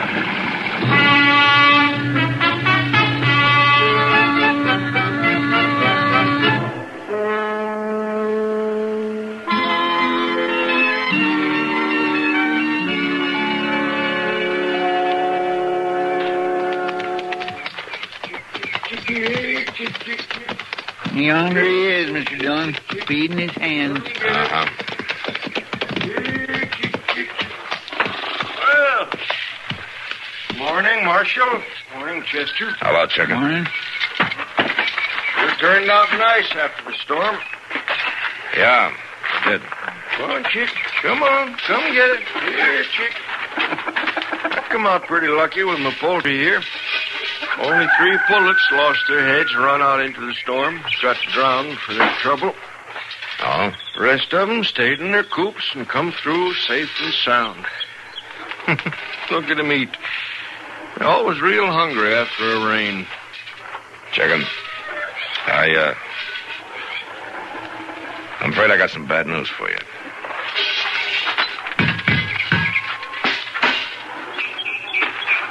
I reckon I already know what the news is. I went looking for her when the storm come up last night. I found the buckboard. Knowed there was no use looking any further. You found her, huh? Yeah, about a half mile on downstream. Kind of where I figured she'd be. She was a good wife, Marshal. Right sorry to lose her. She was too pretty. She was too young. Only trouble. And I guess the farm will get lonesome without a woman, huh? Yeah. That's how I look at it, Marshal. Ellie been slipping out at night lately. Going into town. I've been puzzling over it, not rightly knowing what to do. Now, of course, there ain't nothing to do. I'm sorry about it, Chicken. Mighty kind of you to ride out and tell me. Now, you just wait till I finish feeding these hens. And I'll ride in with you, Marshal. Save you a trip back out. Well, what do you mean? After I found that buckboard last night, I rode on into town. I wanted to see Bragg Loomer. You'll find him when you get back to town. Find him? I took your advice, Marshal, about not knowing how to handle a pistol. I took my shotgun, the same one I used for hawks. It worked just as good on Bragg, only took one shot. Of course, you understand, I was closer to him than I ordinarily get to a hawk. Here, come on, chickies. Come on, get your breakfast.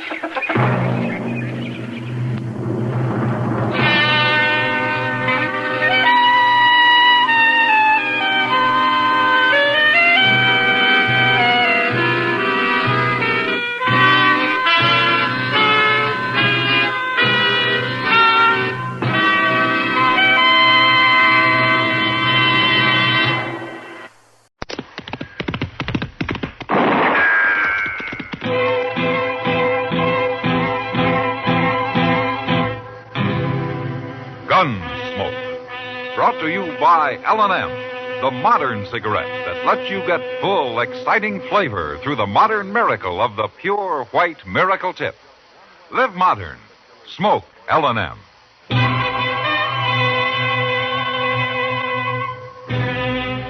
Around Dodge City and in the territory on West, there's just one way to handle the killers and the spoilers, and that's with a U.S. Marshal and the smell of Gunsmoke.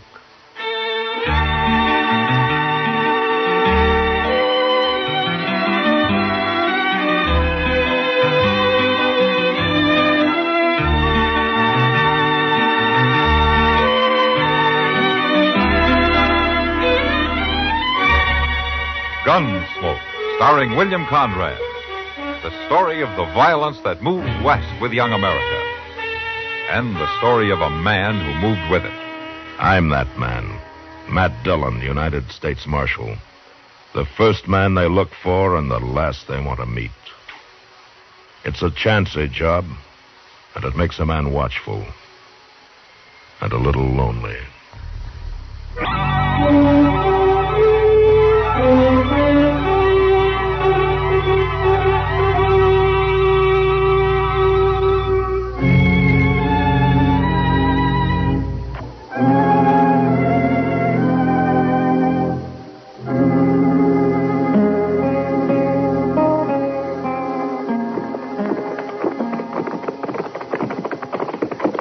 Even that doggone jail looks like home tonight, Mr. Dillon. It's been a long ride. Get a fire going and some coffee started, will you, Chester? I'll unsaddle the horses. Yes, sir. What? It's Tover, Matt, Van Tover. Oh, hello, Van. I didn't recognize you there in the dark. I've been waiting for you, Matt. I wanted to talk to you. Well? Alone, if it's all the same. No offense, Chester. You owe none to it, Mr. Tover. I was just going on in and make some coffee anyhow. I'll make us all some while I'm at it. Why didn't you wait inside, Van? The office is open. Did for a while, but just couldn't stay set. And I guess you have got something on your mind. Matt, you know a lot about me. You know I tore around when I was younger before I met Edna and we got married and the kid come. Yep, like most men, Van. No, that ain't what I mean exactly. I mean, I never quite got on the wrong side of the law, but I pretty near did a few times.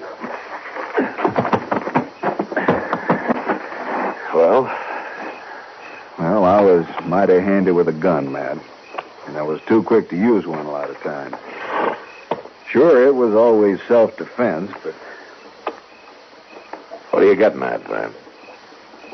Matt, you still got that gun I gave you 2 years ago when the kid was born? Yeah, it's in the office in the safe. You got any need for it? No. I want it back. I better get this other saddle off. No, Matt, wait. I can go buy another gun. It's just that I'm used to that one. I carried it for years.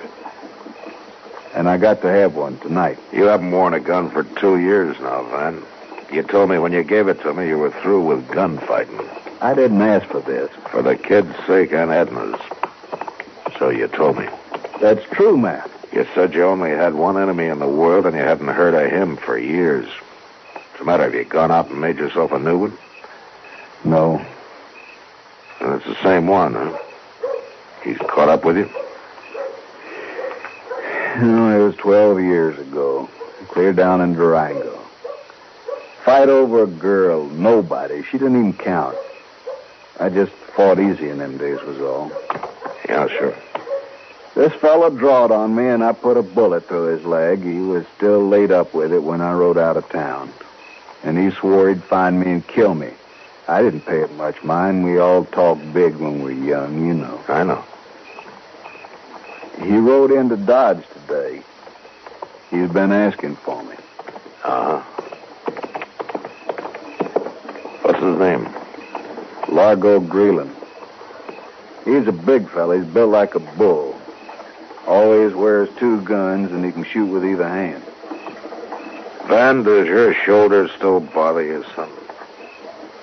What's that got to do with it? Look, you might as well have given me that gun 4 years ago when that horse fell and rolled on you. Now, you get mixed up in something like this with that bad shoulder, and you'll be dead before you even get your gun clear of the leather. You must be out of your head. You think I want to meet Largo? You sure act like it. He's come after me. 12 years he's been looking. That's a lot of hate, Matt. And if I don't call him here in town, he'll come on out to the ranch. I got Edna and the kid to think of. All right, then think of him. Stay out of this and leave it to me. You think I wouldn't like to? Matt, I'm scared. I know what I'm up against, and I'm scared to death. Then get out of town. Stay clear of him and let me handle it. It's not your fight, Matt. It might be. Well, ain't no use arguing about it. If it's all right with you, I'll take my gun and not bother you no more. Why don't you use your head, Van? You haven't got a chance. I want the gun, Matt. I want it now. All right. Come on.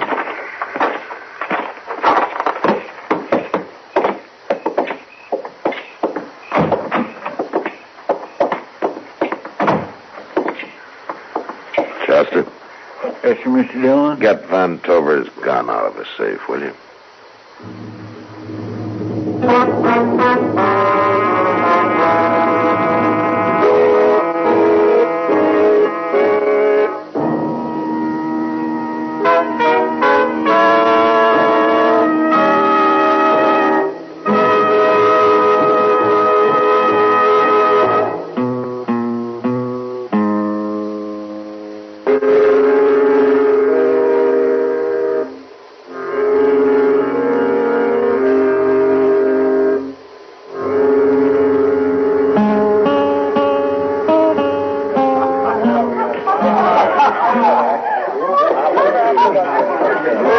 Matt, I give up.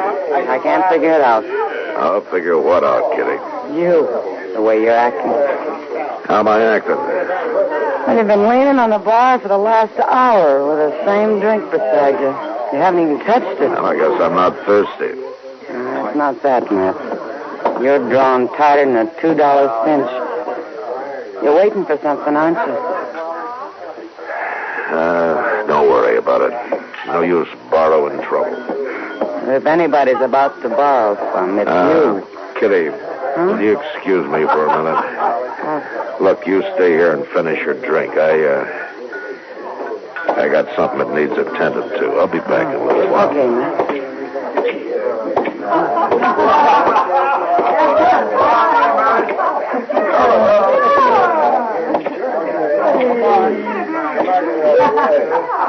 Your name Largo Greeland? Might be. What's on your mind, mister? Well, I'm the marshal here in Dodge. One of them, huh? Yeah. You, ever been on the Cherokee Strip, Largo? Oh, now I see. Van Tover come whining to you, I reckon. Got you to do his fighting for him, huh? I'm not talking about Tover. I'm talking about some wanted bulletins I've been looking over. Got your name and face on them. You don't say. One of them's for murder down on the Cherokee Strip. Man must have changed some. Spook's easier, for one thing. Hollers before he's hit. Forget about Van. That's kind of a hard thing to do, Marshal, when you've looked for a man 12 years and finally found him. Understand he's staked out over by the stock pens. Got cover at the sides and behind. Sure looks like he ain't running no chances. But I can wait. Let him sweat some. He can't stay there forever. You're under arrest for murder, Largo. Now, I'd like to blood you, Marshal. But I got other business in town. Not now, you haven't. Oh, I ain't gonna draw on you. More than likely, you got a man somewhere's behind me. No, I ain't gonna draw on you.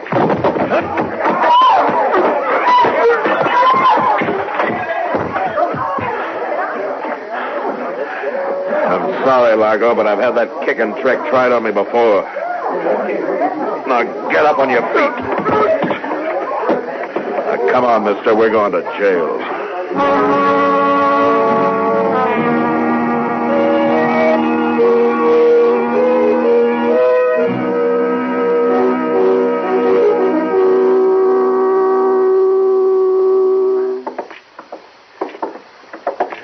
Doggone it, man, I'm telling you. Someday you're going to take one chance too many. Oh, what do you mean, Doc? Trying to arrest somebody you know's a killer with your gun in your holster. Doc, a lawman that went around with a pistol in his hand would last about a week. Why? Because every outlaw in town would figure he had a right to ambush him. Marshal! Oh, you're in town kind of late, aren't you, Miss Tover? Marshal, where's Van? Oh, I don't know. Around town somewhere, I guess. Now, Doc, you know Miss Tover, don't you? Oh, do I? Of course I know. Who do you think delivered that baby of hers? How are you, Edna? Marshal, who's Van going to fight? Fight? He's wearing a gun, first time in 2 years. And he's in town looking for somebody. He wouldn't tell me anything, but I know. I can feel it when a man's mind's took up with killing. Easy now, Miss Tover. Whatever he might have been thinking, he can forget. And you can, too. There's nothing to worry about. That's easy to say. It happens to be true. The fellow he was worrying about's in jail. I guess Van doesn't know it yet. Are you telling me the truth, Marshal? Yes, I am. Now, why don't you get yourself back out to the ranch? That husband of yours is going to be tired and hungry when he finally rides in tonight. You're sure this man's in jail, Marshal? Yeah, he's there, all right. Well, of course he's there. Now, you head for home, young lady, before you really give Van something to worry about. Gallivanting around alone this time of night? All right, Doc, I will. Good night. And good night, Marshal. Good night, Miss Tover. Blame fool woman worrying over nothing. Yeah, that's right, Doc. The same as you were. same as I was. Oh, you mean about you taking chances and all. Oh, well, that's different now. Mr. Dillon? That Chester. He can find more reasons to hoop and holler about stuff. Yeah, what's the matter, Chester? He jumped me right there in the cell. I fetched him some water so he could clean up when he come to, and he was just playing possum. Are you hurt? Well, no, I ain't hurt. That ain't what I'm trying to tell you, Mr. Dillon. Well, what is it then? He got away.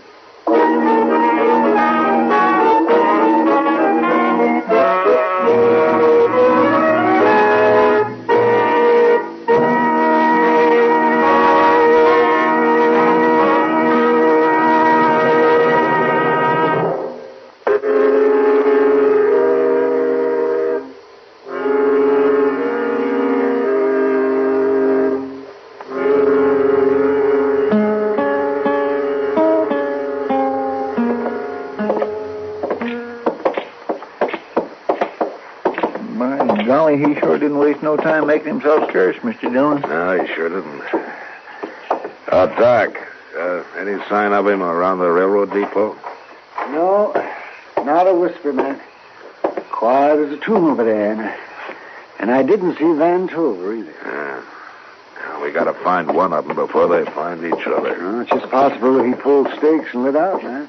Not after 12 years looking for Tover. He's still around somewhere. Well, you had him locked up in jail. Oh, Mr. Dillon, I just don't know how it happened. He just fooled me, all. Just you're probably thinking about women. They're always fooling you, too. Now, you look here, Doc. Forget it, Chester. We all get taken in once in a while. Oh, I just don't know how he tricked me like that. Well, never mind. It's done now. The thing to do is to find him. He hasn't had time to get very far. Mr. Dillon. What? Yeah, over here, Miles. Wonder what old Miles is doing out this time of night. He's probably trying to peddle something, make another 5 cents profit so he can sleep better. I heard that, Doc. I heard what you were saying behind my back. There isn't anything I wouldn't say to your front, you old skinflint. What's on your mind, Miles? Matthew, there's something mighty funny going on. Oh, is that so? I just came past the livery stable. Mrs. Tover started to drive out, and some fella jumped into the buggy with her. What? Mm-hmm. Here was a big fella, built like a bull. He made her turn around and go back into the stable. Well, it looks like we've found Largo. Come on, let's go.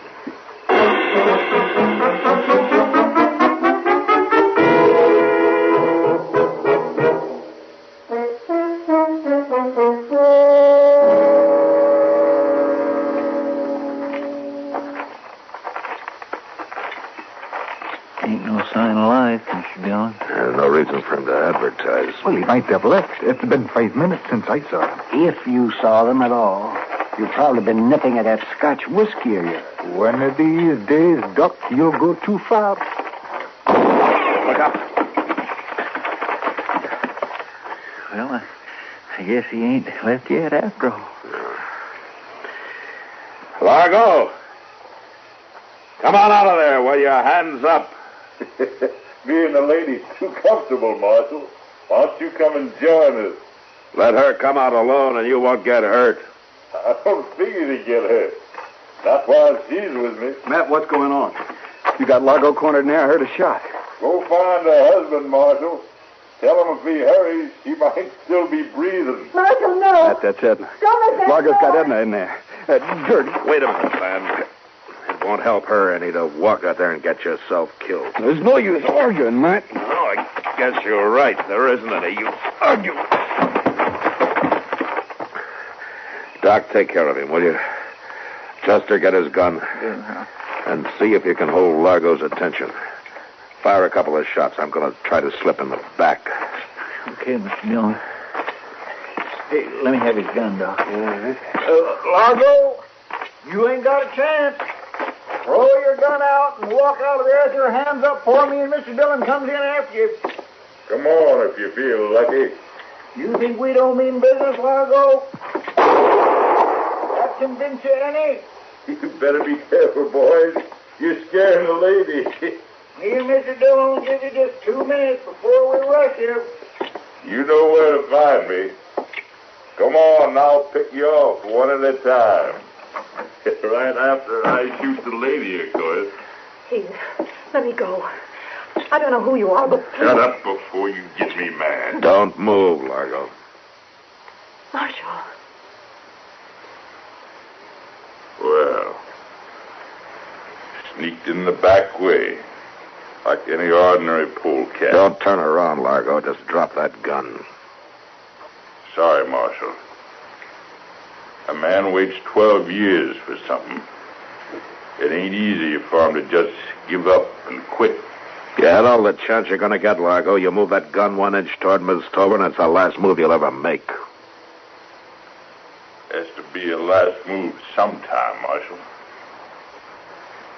So I reckon it might as well be now.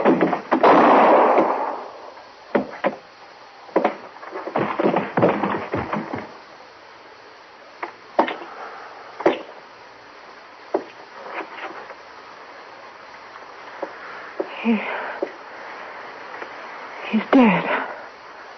Yeah. Yeah, he's dead. Oh, Marshal. You all right, Mr. Dillon? Yeah, I'm all right, Chester. Get her out of here, will you? Take her to Van. He'll want to know that she's safe. Yes, sir, I will. Everything's all right now, Miss Tover. You just come along with me now. There we are.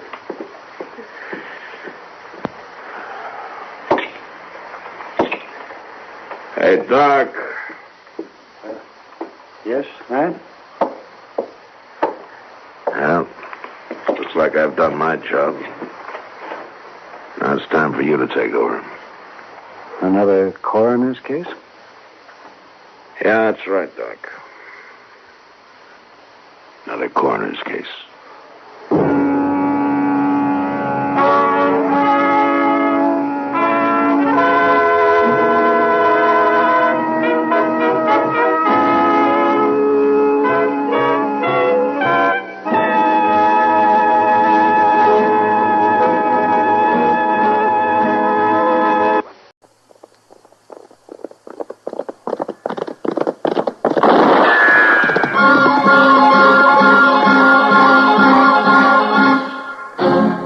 Around Dodge City and in the territory on West, there's just one way to handle the killers and the spoilers, and that's with a U.S. Marshal and the smell of Gunsmoke.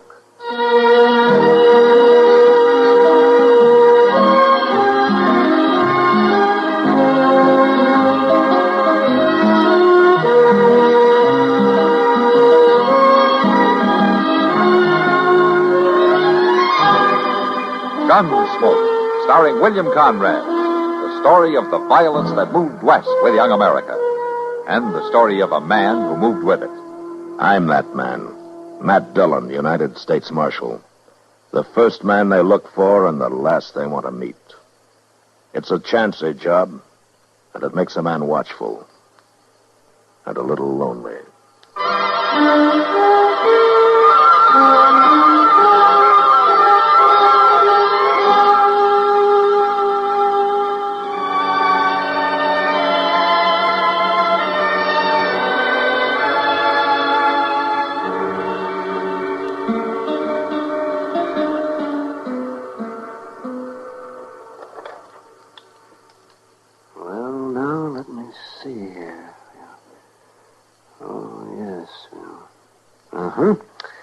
Hand me those forceps, will you, Matt?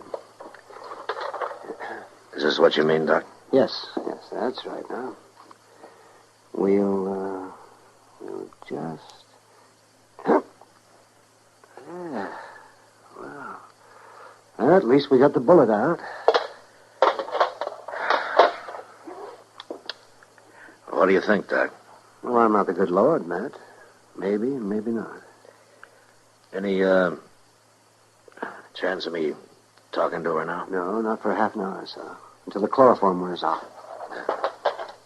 Just think of it. 60 miles on horseback. With a bullet in it. I tell you, Indians have got more endurance than any race alive. Yeah, but Sochi's only half Indian, Doc. And that's what worries me.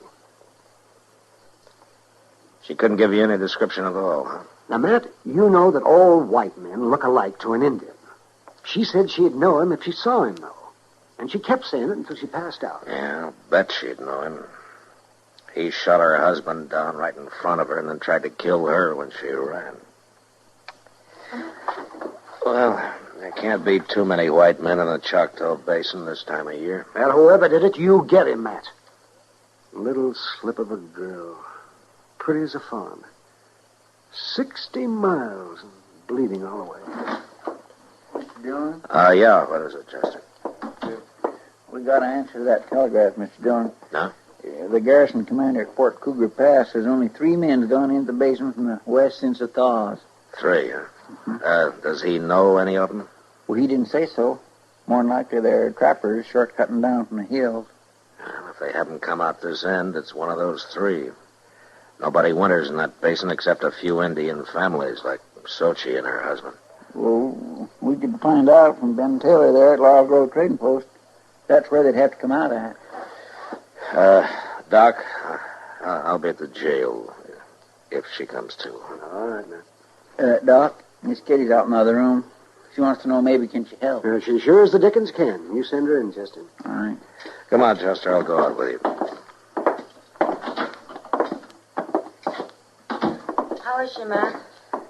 Oh, I don't know, Kitty. Doc had to put her under chloroform to take the bullet out. She's pretty weak. It's Sochi, isn't it?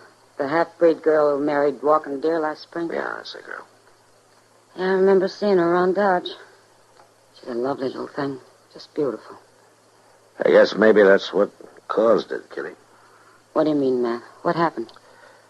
Well, all I know is what she managed to tell Doc when she stumbled into his office. Seems that some white man rode into their winter camp up in the Choctaw Basin and asked her and her husband for something to eat. When they gave it to him, he hauled out a gun and killed Walking Deer and then fired a shot at her when she ran for a horse. But she got away. Hanging's too good for whoever did that.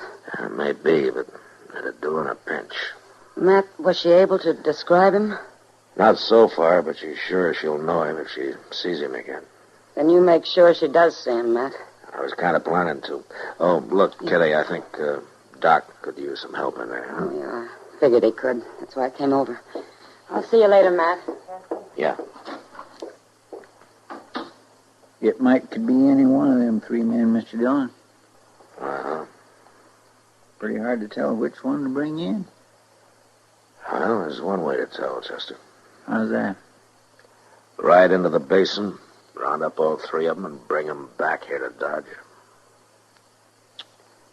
That might take some doing, Mr. Dillon. Yeah, you're right, Chester. It will take some doing.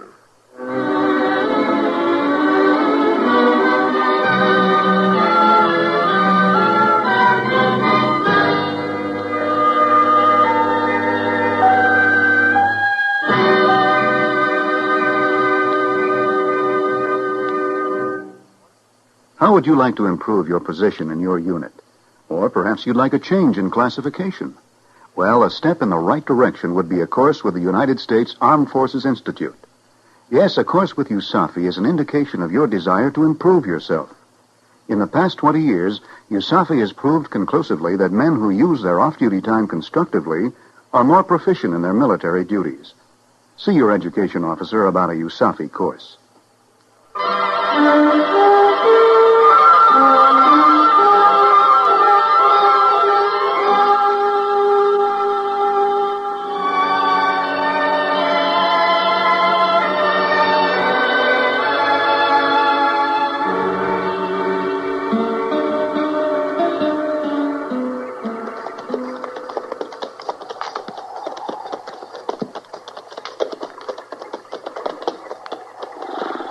Let's water the horses here, Chester. We may have to leave the creek pretty soon to take a look up some of those ravines. All right, sir, Mr. Dillon. Oh. By jing, it's just going to come to one of 2 things sooner or later. Either that saddle's going to have to change to fit me, or I'm going to have to change to fit it. Take a look at yourself from the rear sometime. Well, now, that ain't too easy to do. Well, I guess you'll have to take my word for it. The saddle's not changing any. That's about what I figured. Here, now, horse, quit sucking wind in there when you drink. We've got a lot of ground to cover. No, not too much more, maybe. The basin's not over 12 or 14 miles across. Yeah, but they might have rode right on through, Mr. Dillon. One or two of them, anyway. Now, Ben Taylor says no. He might have missed seeing them. Well, Ben knows when a rabbit passes his place. Yeah, he sure enough seen Sochi come riding out hell-bent for leather. Chester. Hmm? The horses. Hmm? Maybe we're in luck, Mr. Dillon. Yeah, I think we are. There they come. 3 of them. All together.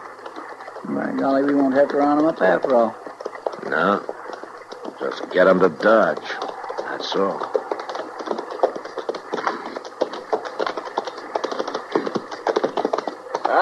Howdy, gents.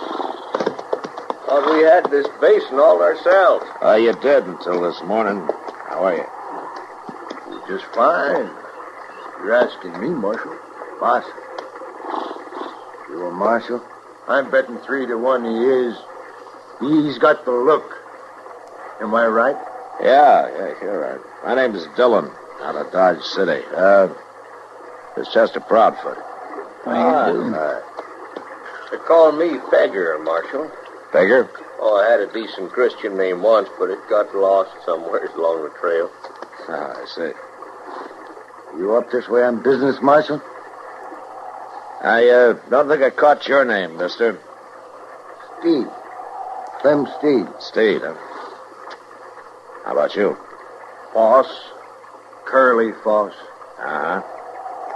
And you're a professional gambler. Am I right, Foss? Right, Marshal. You're not a bad guesser yourself. What are you after us for, Marshal? Now, take it easy, Steed. Marshal don't always mean trouble. Looks to me like we all just met accidental. How long you 3 been traveling together, huh? Just since this morning, Marshal. Me and Foss here, we met, and then we run on to Steed, and it appeared we was all headed the same way, so we strung along. I see. It just so happens that Steed's right. I'm not here by accident.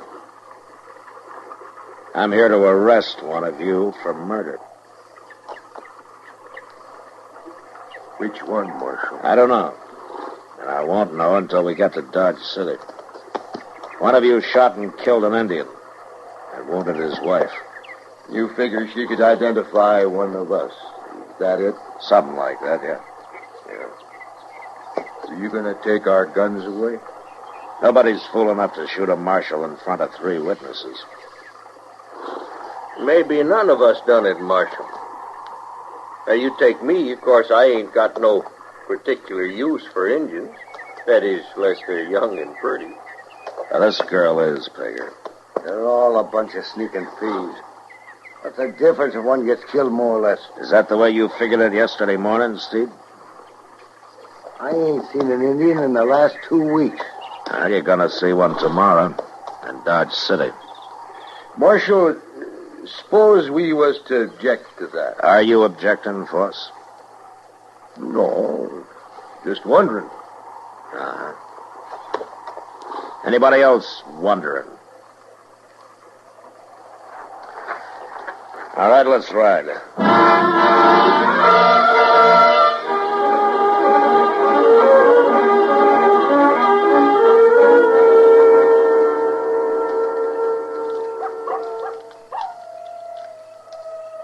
How's the coffee coming, Chester? Oh, I reckon it's boiled about long enough, Mr. Dillon.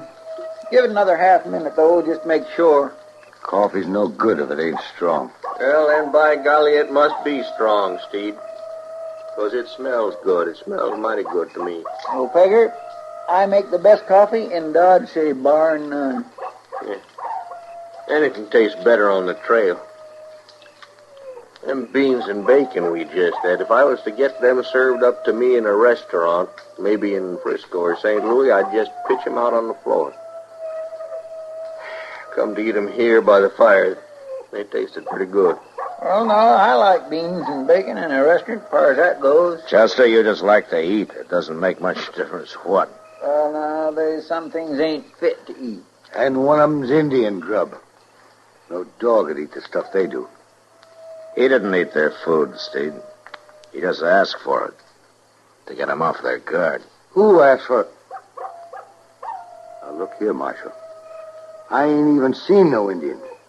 I didn't say you had. Well, anyway, good food and good drink now.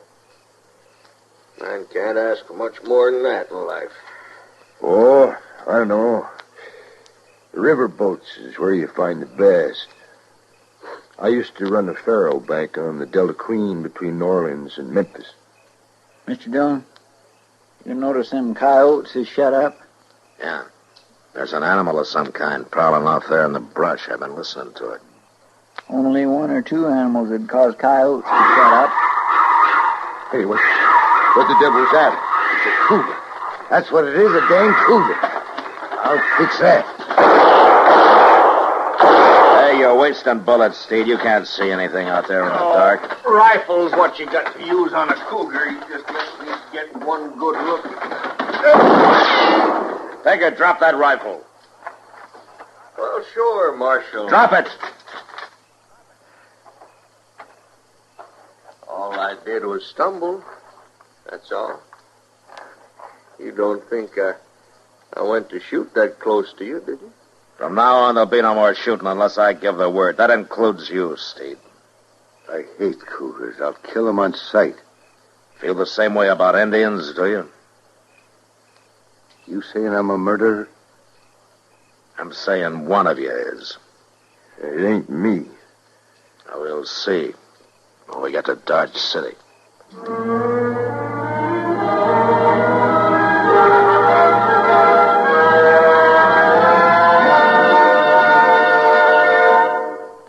You can lead a horse to water, but you can't make him drink. Old Dobbin must decide that for himself. Similarly, we can lead you to the font of knowledge. We can tell you how, when, and where, but it's up to you to make the next move. As a member of the United States Armed Forces on active duty, you have the opportunity to continue your education through the United States Armed Forces Institute. The courses are varied and practically unlimited in scope. There is something for everyone. Your education officer has a USAFI catalog available. Sit down and discuss a correspondence or group course with him. It's your opportunity to increase your power through knowledge with USAFI.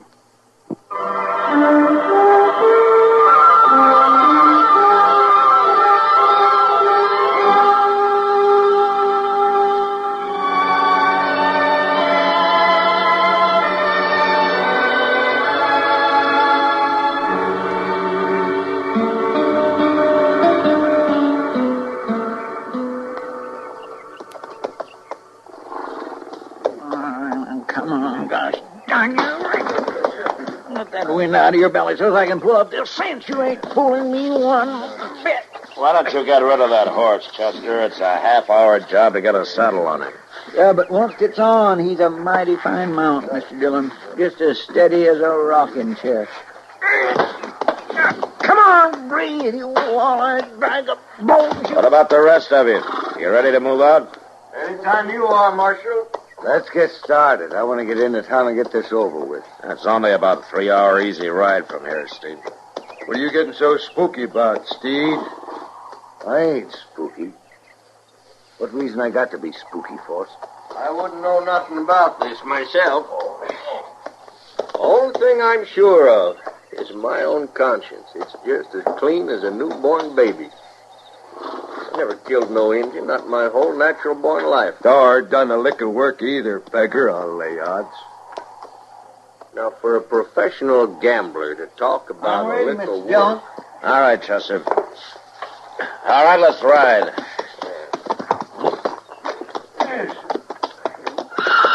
Hey, hold on to that brute of yours, Steve. He tried to savage me. Got him trained that way, Force. He always goes for card shots. You wouldn't be asking for a bullet in your guts, would you?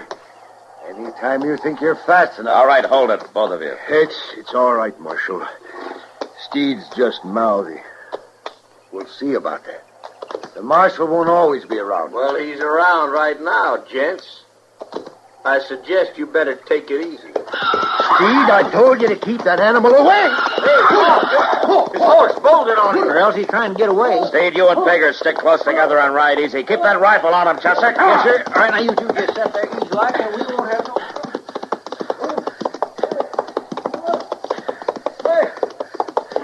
Boss! Pull him in! I can't. One bridle rein broke. He's got the bit.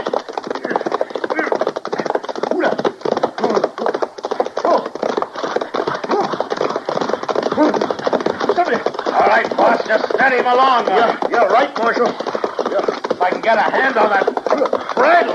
All right. Easy, boy. Easy, boy. Easy now. Easy. All right.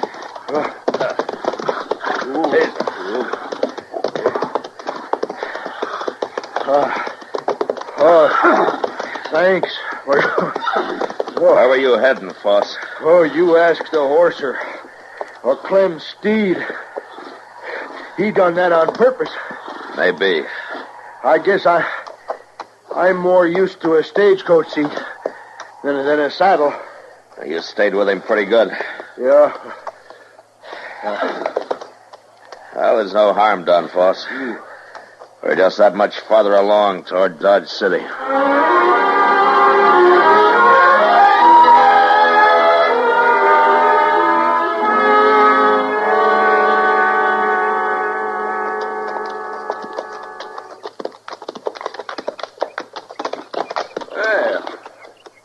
There's that famous Boot Hill, huh? Yeah, that's it. I reckon you put a few men there yourself, Marshal. A few, yeah. That's Dodge City off by the river.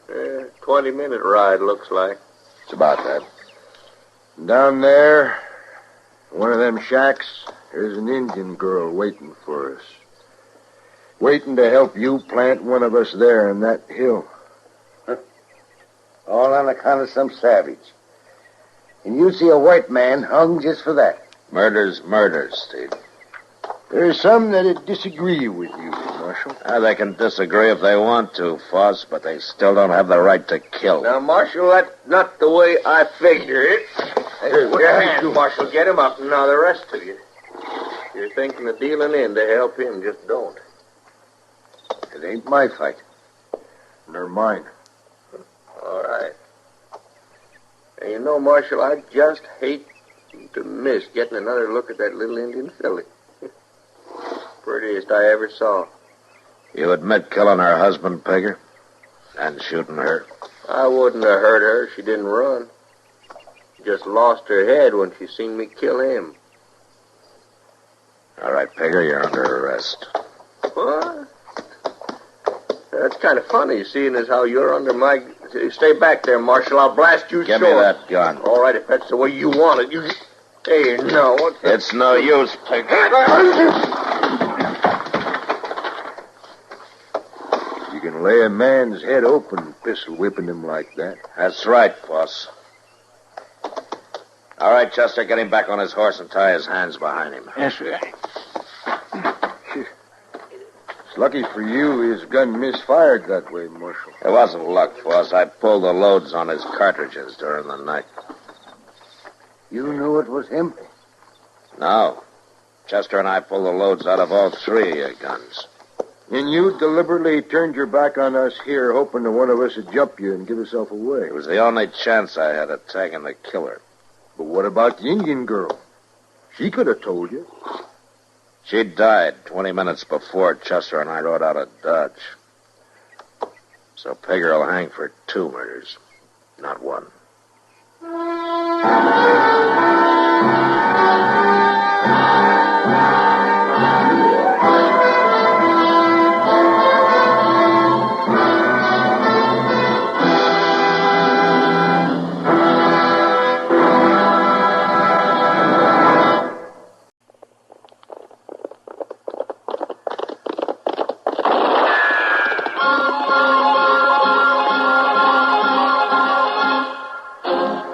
Around Dodge City and in the territory on west, there's just one way to handle the killers and the spoilers, and that's with a U.S. Marshal and the smell of Gunsmoke.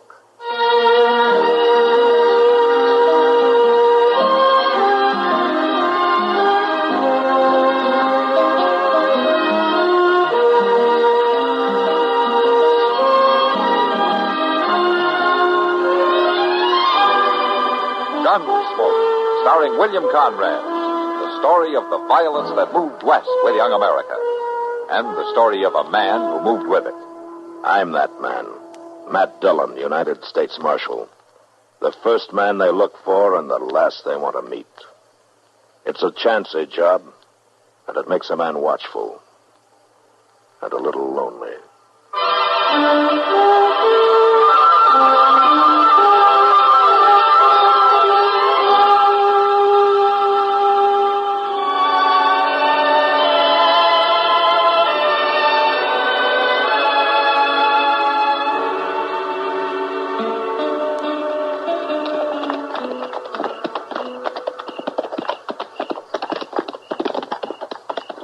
Looks like Moss has closed up the stable and gone home for the night, Mr. Dillon. Well, Andy Weaver must be around, though. He always is. Don't see no sign of him. Well, I'll open the door and we can get the horses inside at least. Yeah. All right, Chester. I declare I'm so tired I could lay right down in the stall and sleep with my horse. The way you roll around, the horse would get a worse kicking than you would. Now, the only time I toss much is when I've ate something that don't set right with me. And it ain't too often I do that. No, sure isn't. Say, we gonna have to bed these horses down ourselves, Mr. Dillon? No, Andy will do it. He's probably in the back room. Come on, let's go see. I declare I just couldn't have rode another mile tonight. It was either ride to Dodge or to camp out. I can prove it to you, too. Hey, listen. The boys that know about Sounds it, like Andy's got somebody with him. And they will, too. Talking to himself more than likely. Just keep awake. Well, the livery stable doesn't need much of a night watchman anyway, I guess. Well, I'm not saying I don't believe it, Andrew, but I'm not saying that I do. That's old Miles McTagg with him. Well, the two biggest liars in Dodge are at it again. All they need now is Doc. Black Hills. Andy never even seen the Black Hills. I know that. And then them Indians jumped on me. 12 of them. A whooping and a hollering and a shooting their arrows.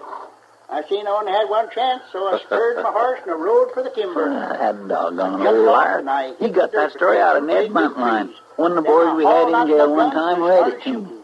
In 5 minutes, them 2 trees were so full of arrows they looked like porcupines. And when the fight was over, there was 14 Indians laying dead all around me. Other 2 got away while I was reloading. Well, that's only 16. You said there was 12.5. Well, that's only a matter of speaking.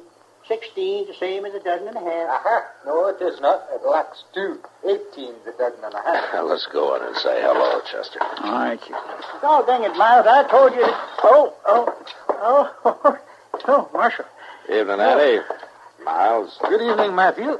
Chester. Oh, Mr. McTagg. What's the matter, Andy? Well, opening the door that way sudden-like it... Oh, God dang it, Marshal, you ought to knock first. Why, my land, an old Indian fighter like you hadn't ought to get spooked over nothing that happened, Andy. You shut up, Chester. I know what I know. Yeah, too bad there ain't nobody else does. Yeah, one of them boys will come through here someday. You believe me, don't you, Marshal? Well, Andy, all that was a long time ago. Oh, you doubt my word, is that it? No, I didn't say I doubted your word, Andy. Oh, and it's all right, Marshal. Maybe it's best just to forget it. No, now, I was just funning you, Andy. Sure, Chester, I know. Well, I better get your horses unsaddled and bedded down. Andy, why don't you let him cool some before you water him, huh? Yes, sir. Oh, that's a pity, Matthew. He's a fine-hearted old man. It's a shame he's so prone to prevaricate. Well, he's like a lot of us, Miles. He tells about the things he wishes he'd done, wishes he had the courage to do. Marshal. Yeah, what is it, Andy? There's somebody here. It's, Evening, Marshal. Chester? Hard Logan. I didn't know you were out, Hud. You've been paroled? A week ago, Marshal. 2 years, 7 months. Paroled. Don't ever go to prison, Marshal. It's no good. Yeah, so I hear. You traveling with the Beckett brothers again? Now, Marshal, the warden told me to stay away from evil companions. Uh-huh. Of course, the Beckett boys ain't evil officially. They didn't go to prison. Andy here didn't identify them like he done me. Well, I only told the truth, Hod. Sure you did, Andy. Stood right up there in court and told them you seen me run out of the bank. Told them I was wearing a mask, but it slipped and you seen my face. I did. It was right brave of you, Andy. Downright brave. And now I'm back. And you better leave me alone, Hod. You better not bother me. What are your plans, Hud? Oh, I reckon I'll hang around Dodge a while, Marshal. Look up my old friends. Drop in and pass the time with Andy here once in a while. No, you stay away from me. No, that ain't being very kind to a man who's paid his debt, Andy. It's only paid up till now, Hud. Don't go open up a new account. Now, it's a funny thing, Marshal. Man can't always plan too far ahead. You don't always know just how things are going to work out.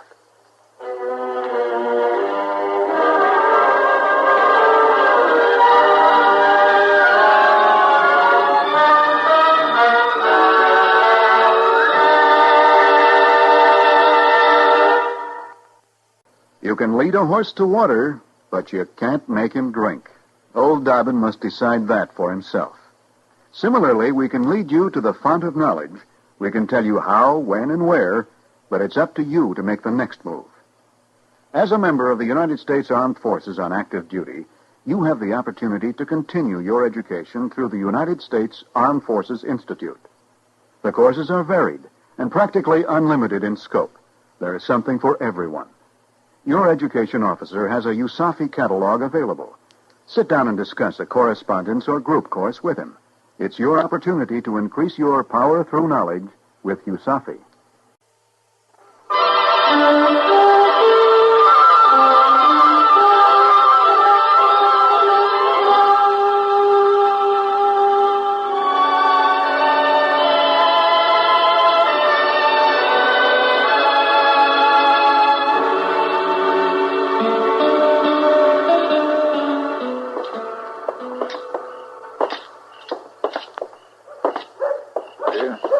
Mr. Dillon? Yeah, Chester. There's the Long Branch right there ahead of us. Yeah. It's always been there as far as I remember, Chester. Well, yes, sir, I know, but as long as we're passing it anyhow, don't you reckon we might as well look in for a minute? No, what for? Well, my land, to say hello to whoever's in there. Like Sam Noonan, for instance? Well, yeah, Sam. Anybody else, too, of course. What's the matter with you? You got a dime that's burning a hole in your pocket? I could do with a glass of beer, as far as that's concerned. All right, Chester, but I'm not going to stay long. I want to go see Doc. Well, maybe he's in there. No, the light's burning in his office.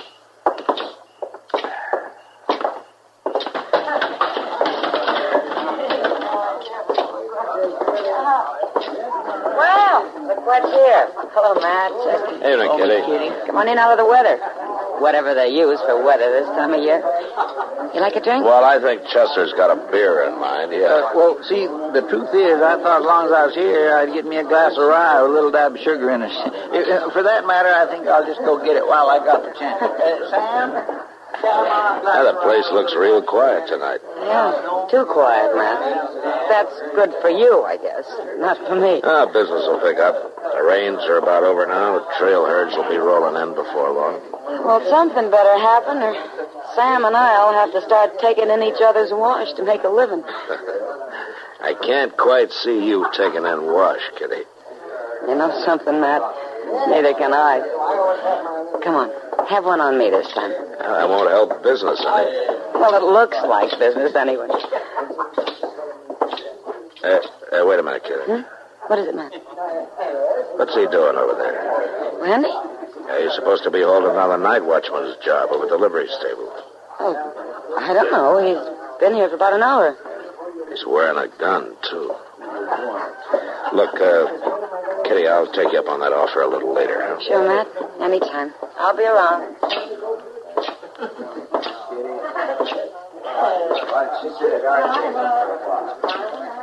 Hello, Andy. Oh. How's it going? Oh, now you kind of snuck up on me there. Yeah? The stable running itself tonight? No, I was just going over. I just fixing to leave. I see. Marshal. Yeah. Marshal, Hod Logan's aiming to kill me. Did he say so, Andy? He don't say nothing. At least, mostly he don't. He's just there, is all. 4 or 5 times a night. Every night this week. At the stable? Yeah. Well, why? Well, looking in on his horse, he says. He's keeping it there. But that ain't why he hangs around, Marshal. He's fixing to kill me. That's what he's doing. How do you know, Andy? You just told me that he never said anything. Well, he don't have to. It's the way he looks. Just a grinning, not saying nothing. Last night, kind of late it was, I went out the back door toward the corral. There he was, leaning against a post, just a grinning at me. Is that why you took to wearing a gun? Oh, I got to, Marshal. He's aiming to kill me. Well, if he is, the gun won't stop him. You wouldn't have a chance against Hod Logan. Well, then, what am I going to do, Marshal? First thing is to stop letting him get your goat. Well, I can't help it. I ain't no gunfighter. All them tall stories that I've been telling, I never done nothing like that. Well, then don't start anything now, not with Hod. That's what he wants you to do, so he'll have an excuse. Excuse for what? You've already said it, Andy. An excuse to kill you.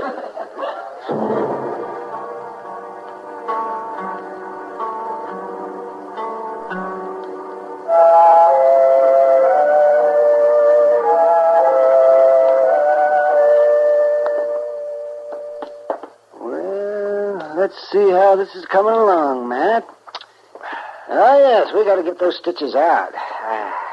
Can you roll that sleeve up a little higher? Well, if I do, I'll choke myself, but I'll try. How's that, Doc? Fine. Fine. Yes, that seems to be healing all right. Yeah, it's a sign of good blood. Oh, your blood's all right, I reckon. What you got left of it? What you got left of it? Oh, these bullet wounds, nothing but bullet wounds since I came out here to this blasted frontier. You know, man, it'd be a downright pleasure to treat a plain, say a bellyache, a nice case of the gout. You wouldn't know what to do with a civilized practice, Yeah, Doc, and you know it. Be kind of nice to find out, though. And you want to brace yourself kind of here, man. I got to get those stitches out. Well, go ahead.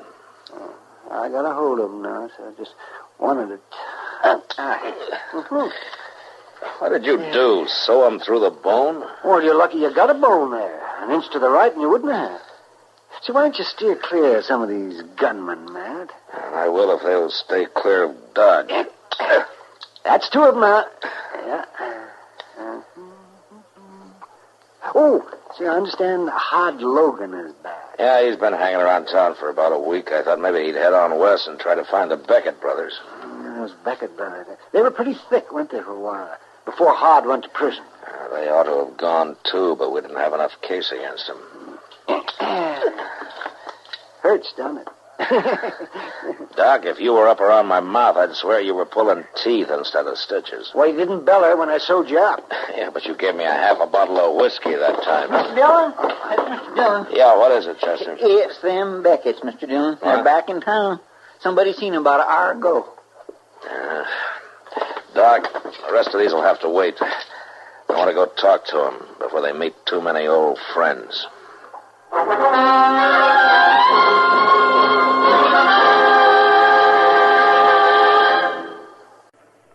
Another visit with Joe and Daphne Forsythe.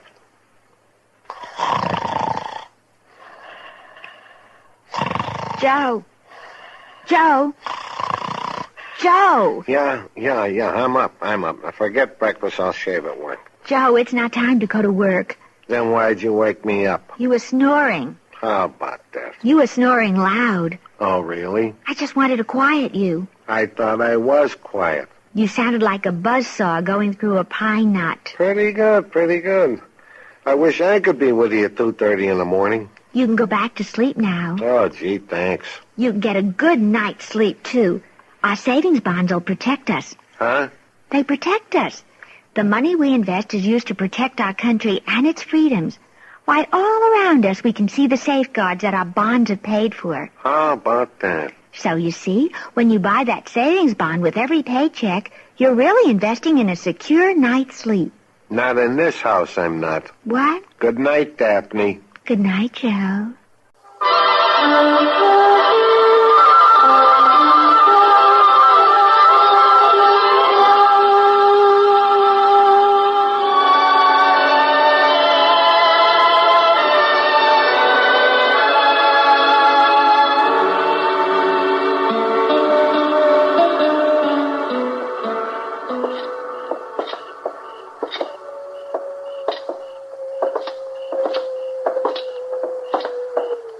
Where do you figure they could be, Mr. Dillon? I don't know, Chester. Hod Logan took his horse out of the stable 2 hours ago, and he checked out of the Dodge house. Maybe they've all hit the trail together. No, they're still in town somewhere. Well, there's no reason to expect them to try something the minute they get together, are they? Why not? That's what Hod's been waiting around for. I couldn't figure him wasting a week like that just to get even with Andy Wimmer. Wait a minute. What's the matter? I was just thinking. Now, Hod's been hanging around the stable there at odd hours of the night. I figured that he was just trying to prod Andy into drawing on him, but... yeah, that might be something else. Chester, let's take a walk down between the stable and the general store, huh? All right.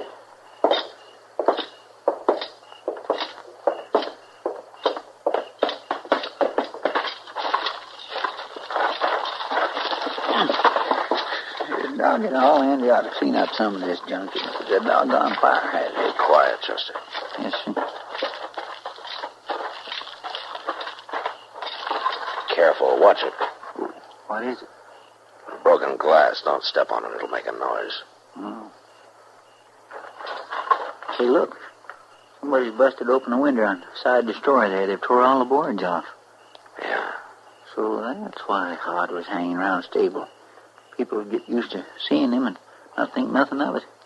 That's what your man ain't done. Over here, Red. They're inside the store. Yeah. Probably after Jonas's safe. You could bust it open with a crowbar. They're going to be mighty surprised when they find us waiting for him here. We're not going to be waiting for him.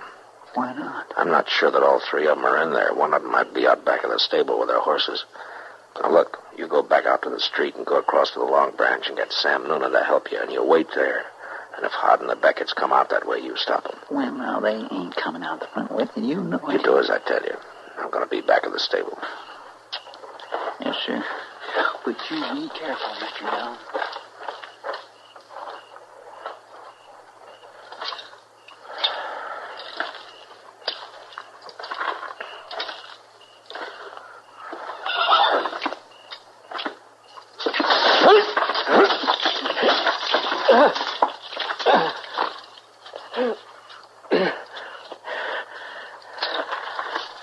It's a trap. A bear trap buried in the straw. And it's chained to a post. Hey, caught you by golly. I reckon that'll learn you, Hod. It's not Hod, you crazy fool. Marshal. Keep your voice down. Oh, first, I'm mighty sorry. I put them traps there for Hod Logan so he couldn't sneak into the back of the stable. Well, get a trap setter and open this thing, will you? Yes, sir, right away. I got one hid up there by that water barrel. Hey, that's Hod Logan. Let's get to the horses and ride out of here. He's up there between the stable and the store. Be quiet. Here, let me roll over and get my gun clear. First, and I'll take time to finish with Andy Weaver. Stand where you are, Hod. What? You're under arrest. Get your hands up. Get back to the building. You haven't got a chance, Hod. Now come on out.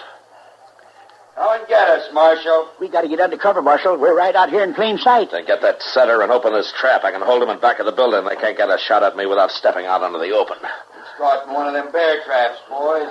Stepped on one of them traps we seen Andy set this afternoon. You take one step from behind that building, Hod, and it'll be your last one.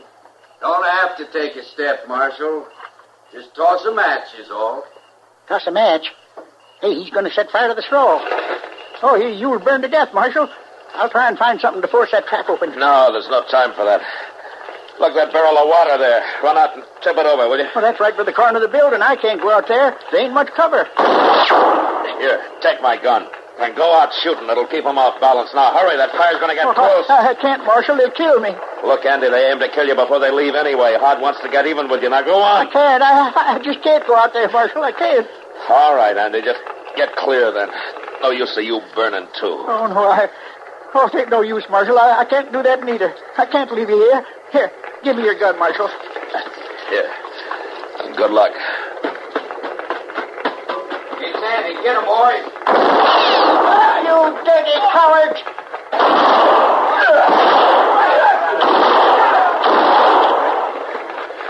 Andy, dump that barrel over. I got it, Marshal.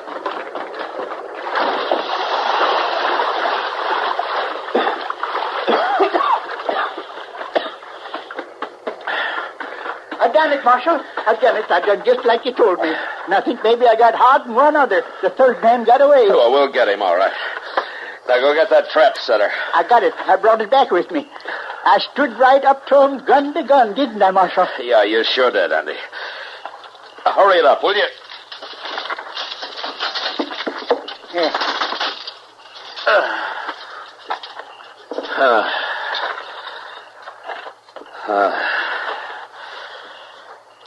Well, Andy, you can forget about that Indian story now. I think this one's better. And I'll sure be around to back you up.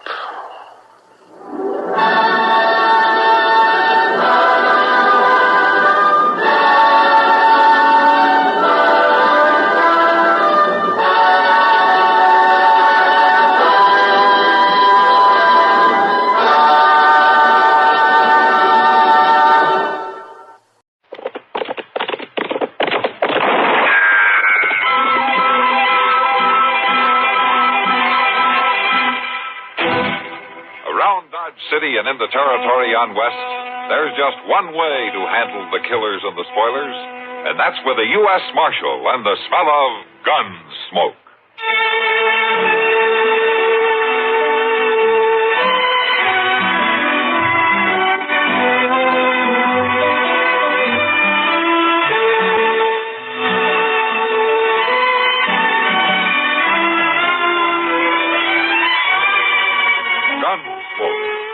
William Conrad, the story of the violence that moved west, and the story of a man who moved with it. I'm that man, Matt Dillon, United States Marshal. The first man they look for and the last they want to meet. It's a chancy job, and it makes a man watchful and a little lonely.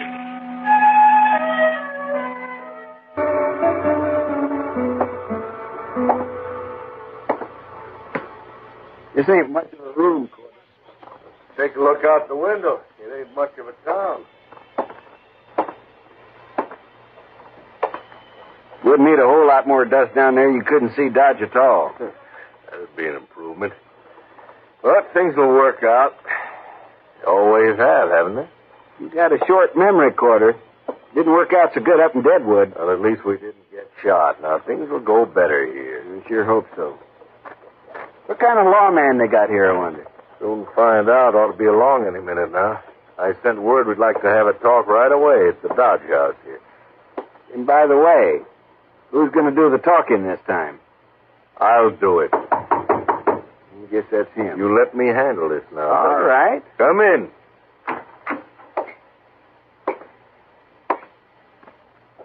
My name's Matt Dillon. I'm Ben Corder, Marshal. This here's my partner, Harry Duggan. Hello. Glad to know you, Marshal. You asked me to come here. You said it was urgent. It is, Marshal, it is. Now, Duggan and me, see, we're business partners. Whenever we come to a new town like Dodge here, we like to get to know whoever's running the place. And that way we figure there won't be any misunderstanding later on. Uh-huh. Just what is your business, gentlemen? Marshal, we're gamblers. Now, what do you want of me? Dodge is an open town. We make money gambling, Marshal. Sometimes a lot of money. We just want you to know in advance you'll get your share of it. I'm a lawman, Corder, and as long as I am, there won't be any crooked games. Oh, no, Marshal. You know sometimes how a player will just lose a little money and then start a fuss over it? Maybe even go to the law about it? And when he does, he's usually been cheated, and before he gets to the law, there's another killing. Now, you can run your game, Corder, but you keep it straight or out you go. Both of you. That's not friendly, Marshal. You've made one mistake trying to bribe me. You make another and you're through in Dodge. Well, them hard-nosed marshals, huh? You'll find out soon enough, mister.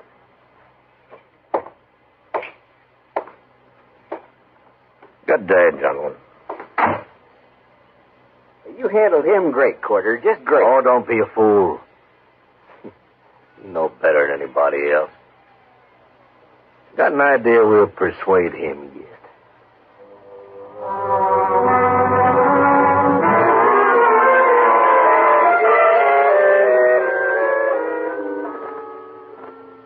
Chester, Hey, Chester. Yes, sir. How's the prisoner? Oh, he's all right, Mr. Dillon. Just sleeping off his drunk. Well, it's getting pretty late. I think I'll get out of here and go to bed. All right, sir. Oh, don't forget to put the lamp out before you leave the office, huh? Hey, no, sir, I won't. Get out!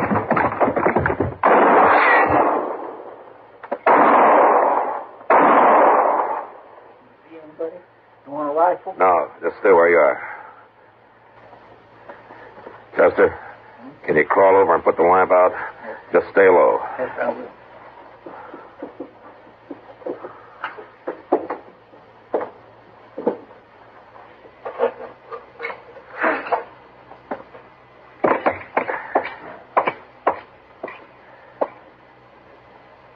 He's through.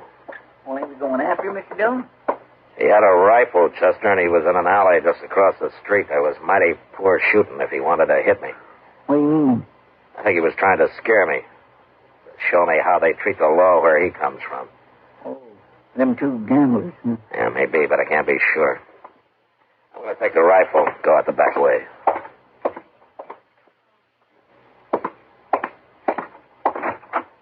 See you in the morning. Yes, sir.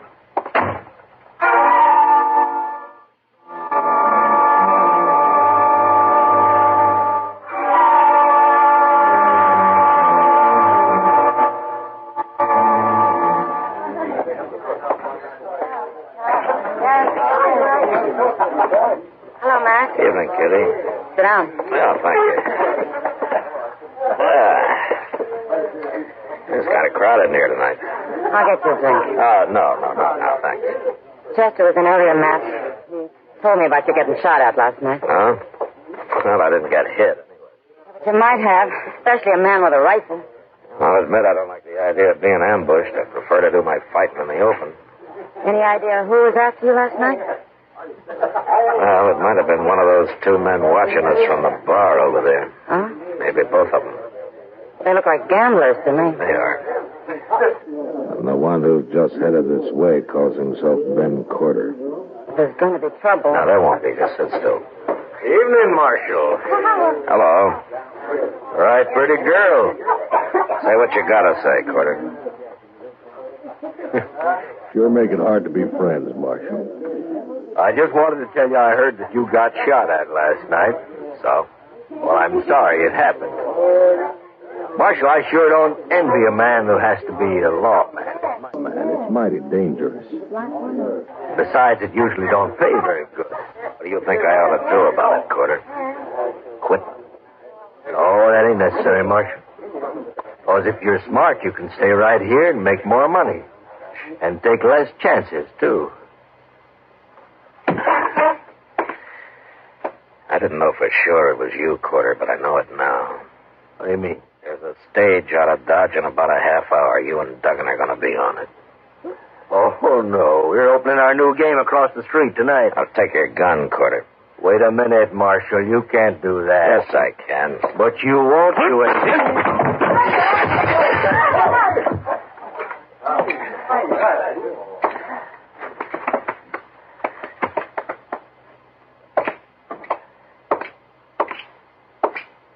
Duggan, I want your gun next.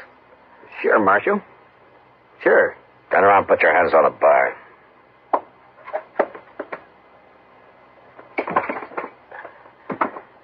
All right, now go pick up your partner.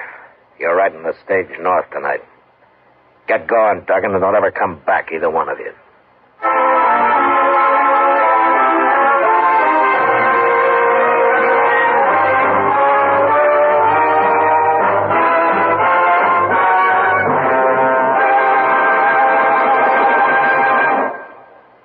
At home or out on the highway, Amos and Andy are nice to have around. Their sense of humor never loses track of its goal to keep you entertained. And when Amos and Andy or their friends aren't up to mischief, they keep you in a happy state of mind with music. The songs they play and the things that they say couldn't be brighter, couldn't be easier on the ear. So get in on the happy doings at CBS Radio's Amos and Andy Music Hall. Remember, it's always a joy to hear.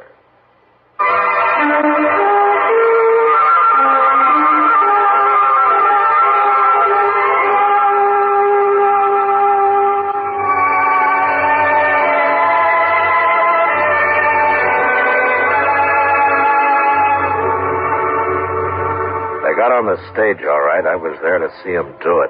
And just before it pulled out, I unloaded their guns and tossed them onto the floor inside. Then they left, and I forgot about them. I figured those two, like so many others that I'd run out of Dodge, would keep going and make their trouble somewhere else.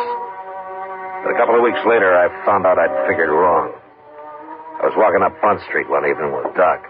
I don't know. Mr. Dillon. What? Oh, hello, Doc. Chester, how are you? They're right inside the Long Branch there, Mr. Dillon. I just saw them. Oh, who'd you see? Them gamblers, Carter and Duggan, and they got somebody else with them, some stranger. Ah. I'll see you later, Doc. Oh, yes, sure, Matt.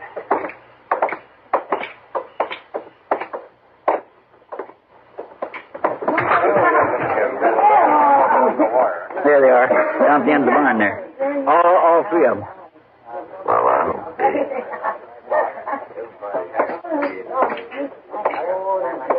Here he is, Tope. That's him. We're back, Marshal. We brought a man with us to sort of look after our interests. You won't buffalo him so easy. Hello, Toke. You really the marshal here? Yeah, didn't they tell you? They didn't mention no names. What are you two talking about? What is this?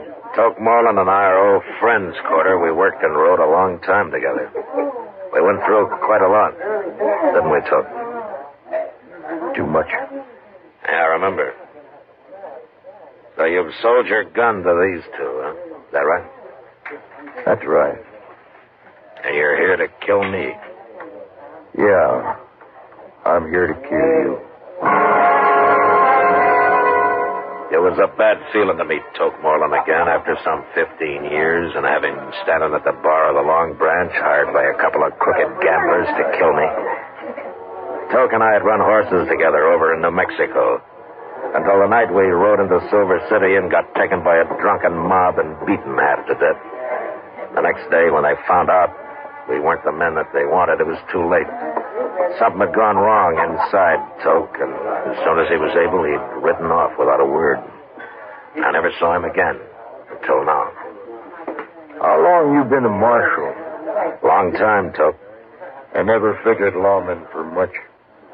I want to talk to you, Toke. Come on over to the table. Here, no, you don't, Marshal. Shut up. Carter. Come on, Toke.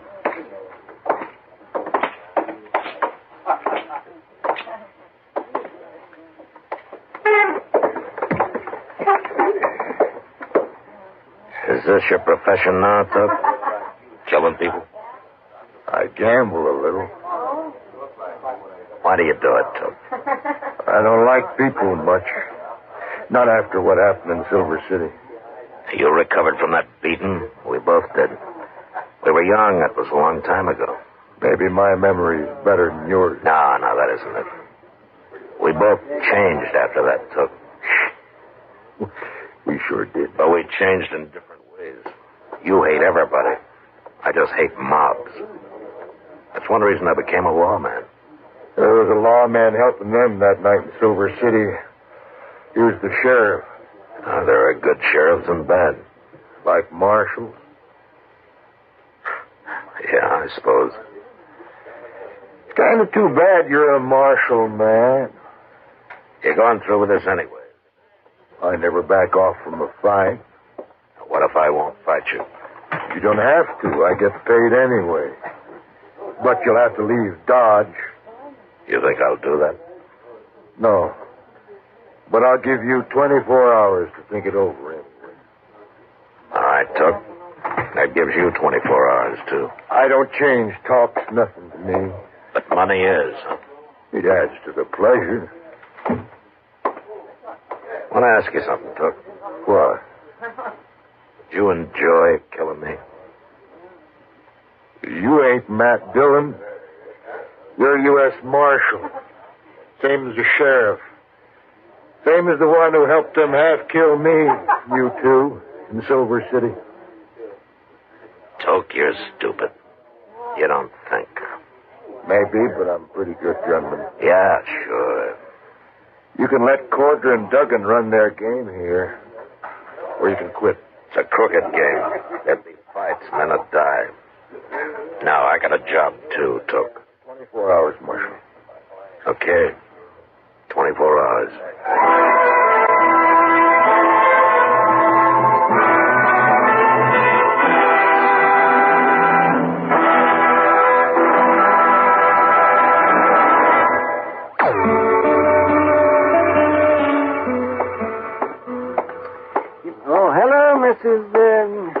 I never could remember her name. Oh, hello, Matt. Chester. Hello, Doc. You're looking mighty glum today, Matt. Oh, am I? Well, you should be. Why? I've been over to the Dodge House. Jim Doby's down with the guy again, but there's a lot of talk, Matt. I know you must have your reasons, but people are sure wondering what those two gamblers are doing back in town after you ran them out. That'll all be settled tonight, Doc. Well, I'm glad to hear it. Don't go to bed early, huh? Might need you. A fight, Matt? You didn't have any trouble before. Oh, that other fellow they brought with them. Yeah, that one. Ain't there no way at all to stop him, Mr. Dillon? I don't know, Chester. I've been trying to think of some way. If there's anything in this world I hate, it's a paid gunman. I got no use for a man that can be bought for money. Money's important to Toke. I don't see how... Hey, wait a minute. You know where Toke is now? Well, he was in the Long Branch a little bit ago. Good. I'll be back later.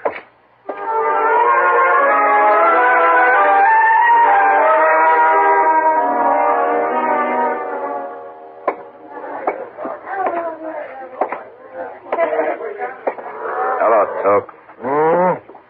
Well, it's Marshal Dillon. Sit down, Marshal. You know Miss Kitty here. Hello, Matt. Kitty. We've been talking about you, me and Kitty. We've been talking about me, too. Good, and I'm not interrupting because I'd like to talk about you. Right ahead. But don't stay too long. She's an awful pretty girl, man. Maybe I better leave. No, you stay right where you are. Anything the Marshal's got to say, we can all hear. If you leave, I'll leave. It's up to you, Matt. No, it's all right, Kitty. Stay. Toke, what are they paying you to get rid of me? $700. What if I give you $700? To shoot them? Well, you don't care who you killed, do you? No, don't matter much. I'll give you $700 to clear out of here and forget this whole business. You have changed, Matt. You sure never were a coward in the old days. Is that what you think? So does Kitty. Don't you, Kitty? Don't tell me what I think, mister. She's full of fire, Matt. She deserves a real man. No, I think I'll get my money from Duggan. I don't want to leave Dodge. Not till Kitty and me get a little better acquainted, anyway. Now I am leaving. You're no good, Toke. You're really no good at all anymore. Wait till 8 o'clock, Marshal. We'll see about it then. Sure.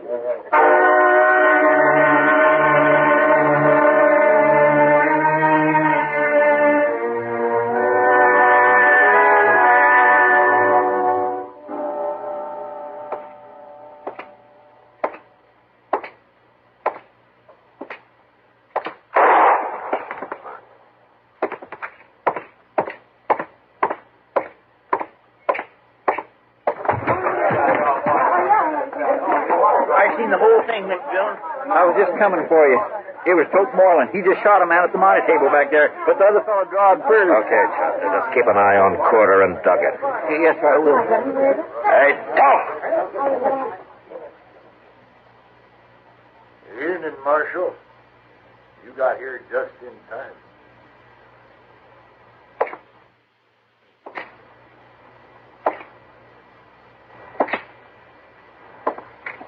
You kill this man?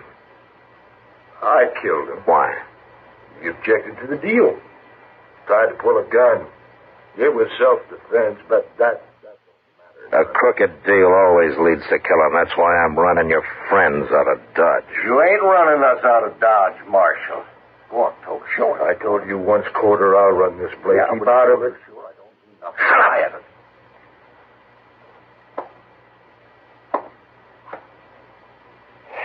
I guess you ain't a coward after all, man. And get out of Dodge. And take them with you. No. I'm going to try to kill me another lawman first. Okay. So long. So long, Marshal.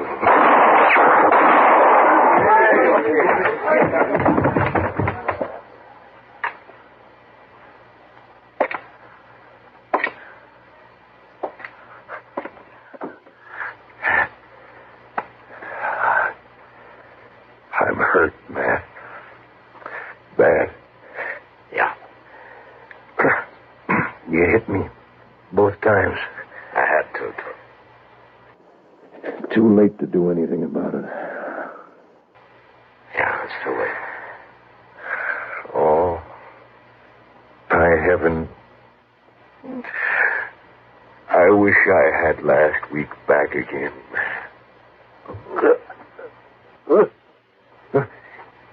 Here it is. Here it is.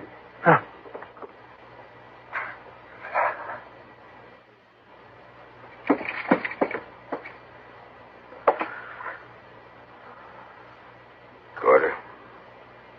Duggan. You get out of here.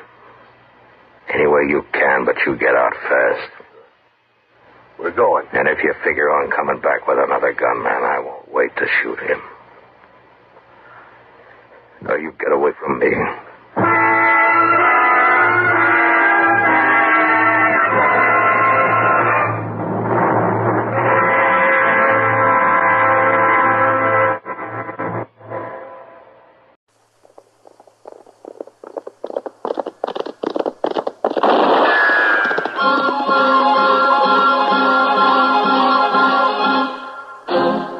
Around Dodge City and in the territory on West, there's just one way to handle the killers and the spoilers, and that's with a U.S. Marshal and the smell of Gunsmoke.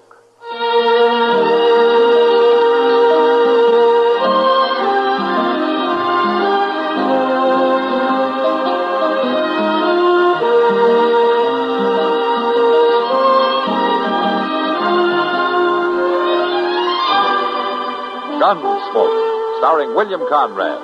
The story of the violence that moved west with young America. And the story of a man who moved with it. I'm that man. Matt Dillon, United States Marshal. The first man they look for and the last they want to meet. It's a chancy job, and it makes a man watchful. And a little lonely.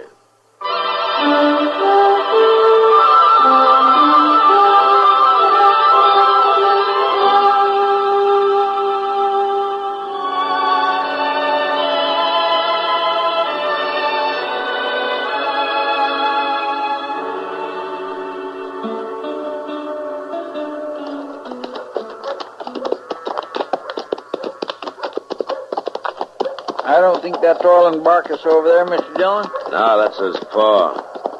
Now, he probably knows where the boy is, though. Hey, let's wait here till he gets those sheep clear of the brush and out onto the grass. Look at that blamed dog go, Mr. Dillon. Why, he's doing more handling of them sheep than old Jeb is. Now, he's taking good care of them, all right. Now, let's go talk to Jeb. Sure do wish we didn't have to, Mr. Dillon. Ah, so do I, but we don't have much choice. No, sir. We sure don't. But ain't it too bad, though? He's such a nice old fella. Yeah, Jeb's all right. Miss Barkus is a fine lady, too. Chester, I like the family, too, and I'm just as sorry about this as you are. Yes, sir, Mr. Dillon. Howdy there, Marshal. Kind of far piece off the beaten path now, ain't you? Yeah, I guess so, Jeb. How are you? Fit, hale, and ready for any plague that heaven wants to send.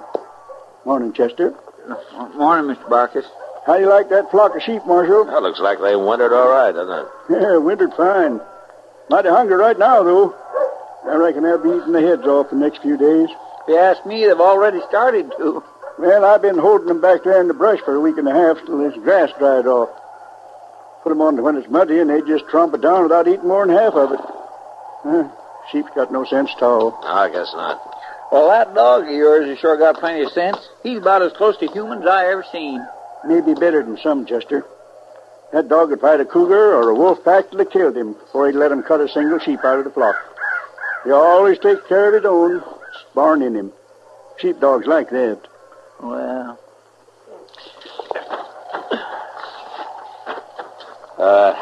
Jeb, Is your boy Orland up here with you?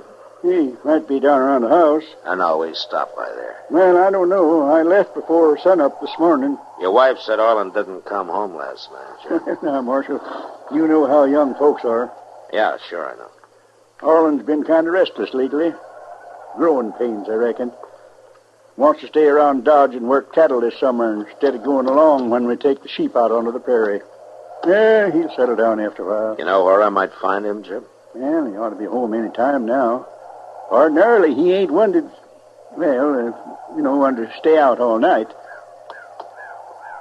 Tell me, Marshal, is this something official? Yeah, I'm sorry, Jeb. It's trouble with the law. Well, Orland ain't never been in no trouble. Not real trouble. Well, he is now. He was in town last night, Jeb. Till near morning, there was an argument over a poker game, and he shot Will Peterson. No. Did he kill him, Marshal? Will was still alive when we left to ride out here.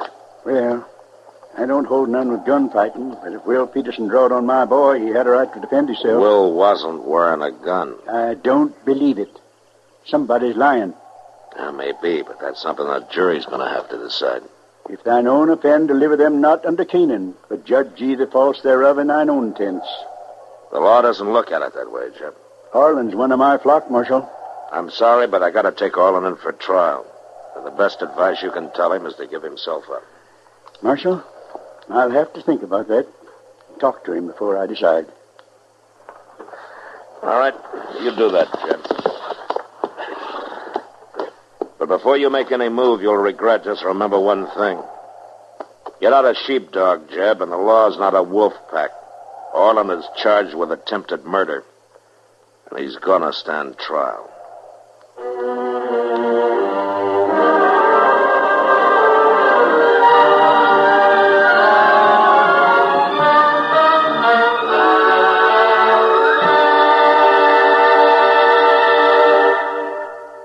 Another visit with Joe and Daphne Forsythe. Joe? Joe, stop reading that paper and talk to me. I'm listening. Go ahead. Well, I was talking to Mrs. Snyder today. You know, she's the one whose boy had 31% less cavities. Uh-huh. Well, she thinks that we should buy bigger savings bonds. Uh-huh. She says that when people can afford it, it makes more sense. Oh, she says there are a lot of different denominations. They start at $25, but then there are $50, $100, $200, and even $500 bonds. Is that so? And then with the ones we've already bought through the payroll savings plan, we'd have quite a nest egg. Uh-huh. Are you listening to me? Uh-huh. Did you know that the total accumulated compounded semi-annual interest of the Series E savings bond will amount to 93 1/3% of the original purchasing price? Uh-huh. I thought so. Joe, what did I say? You said that United States savings bonds are a safe, easy way of investing. I did. That they help guard our country's freedom. And? They're the best investment in America's future. I said something else, too. Oh, yeah. You said that the total accumulated compounded semi-annual interest of the Series E savings bond will amount to 93 1/3% of the original purchase price. Well, now, how did you do that? Husband's trade secret.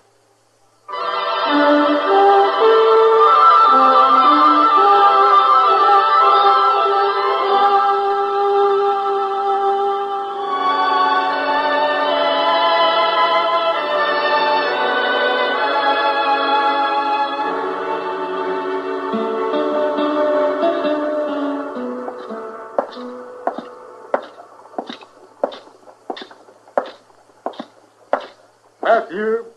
What? It's me, Matthew. Oh, how are you, Miles? Have you been up to Doc's office? Yeah, I was just coming from there. Is, Will Peterson... He's still alive, Miles. Doc's doing all he can for him. Oh, it's a terrible thing, Matthew. Will's a fine man, hard-working, wife and family. Yeah, I know. It's pretty tough on Jeb Barkus, too. He just couldn't believe a son of his would shoot a man down the way Orland did. Miles, you were there last night. I mean, at the poker game, weren't you? Oh, I was. Tell me, Was there any excuse at all for what the boy did? Will accused Orlin of cheating with the cards, which she was doing, as well as all of us with a lick of sense knew he was. And the lad knew that we knew. Perhaps that's what made him so mad. Well, he's always been pretty touchy. Well, before one of us knew what he was up to, he hauled out his gun and shot Will twice. And then he ran out of the place, hollering he'd kill any one of us that came after him.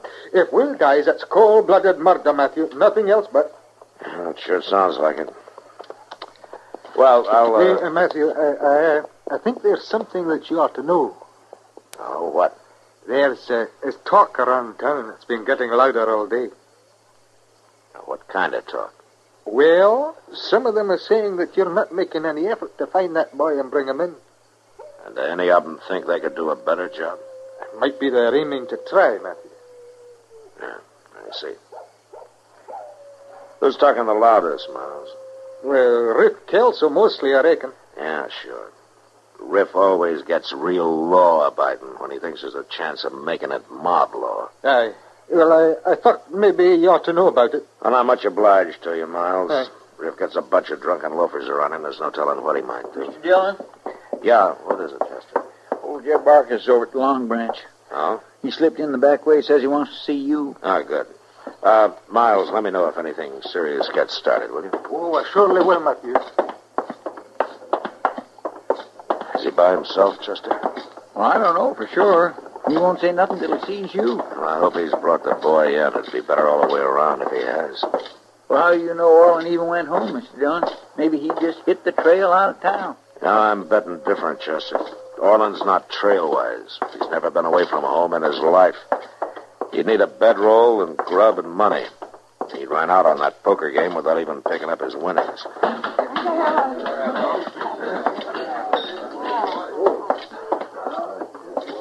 Hello, Matt. Chester. Kitty. Oh, Miss Kitty.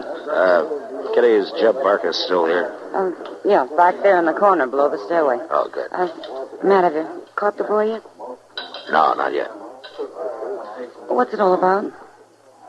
I'm not sure, Kitty, until I talk to Jeb.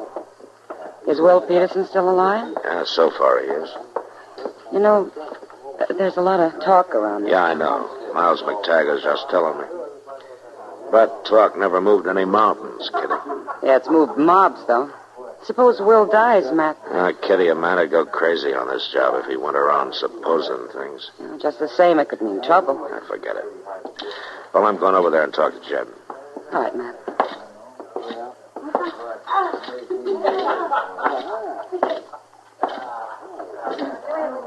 Evening, Jeb. I figured I ought to come and tell you, Marshal. It was the only just thing to do. Have you seen Orlin? Yeah, I've seen him. Where is he? Marshal, we've been friends for a long time, you and me. I got all the respect in the world for you, but I reckon this time we're on opposite sides of the fence. Oh? Orlin ain't guilty. He told me all about it. There was 3 of them jumped him just because he was winning, and all 3 of them was armed. He had to kill in self-defense. The others tell it in a different way, Jeb. It's lies they made up among themselves. Execute justice and righteousness in the land, the book says, but they won't. They're out to hang him. I heard the talk around town tonight. Judge Bent's an honest man, Jeb, and you know that. Orlin will get a fair trial. I'm sorry, Marshal. He ain't going to trial. All right, Jeb. I've been laying back, giving you a chance because I figured it'd be better that way, but I can't do it any longer. You're making the biggest mistake of your life, Jeb. Now, you just think about it.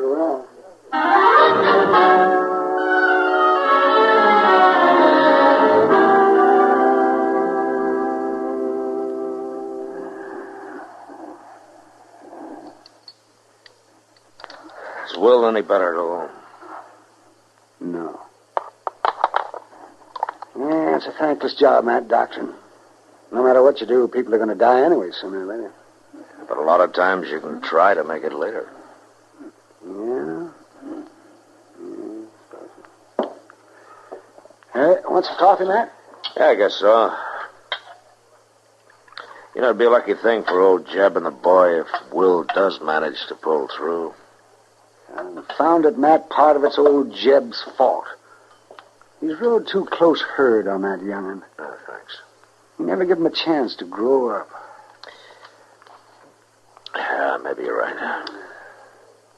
Matt, people are going to go right on committing crimes and dying, no matter what you and I try to do about it. So why don't we just give up?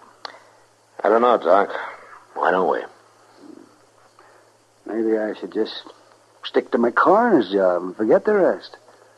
Yeah, then all I have to do is tell if somebody's dead or not. Mr. Dillon? Yeah, Chester. Riff Kelso's coming down the street. Got a mob of drunks with him. He has, huh?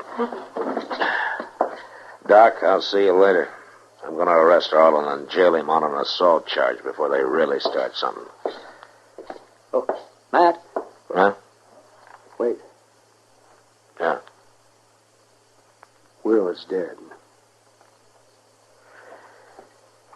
I'll bring Arlen in for murder.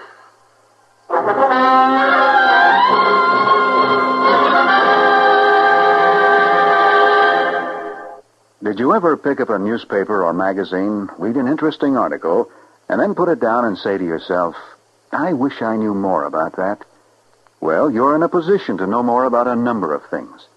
As a member of the United States Armed Forces, you have the opportunity to continue your education through the United States Armed Forces Institute. USAFI courses are almost limitless. There might even be one on the subject of that article you read. A simple inquiry on your part can open up vast new horizons to you. You may study alone or in a group. Both types of courses are available through USAFI. Why not take advantage of this opportunity? Develop power through knowledge with a USAFI course.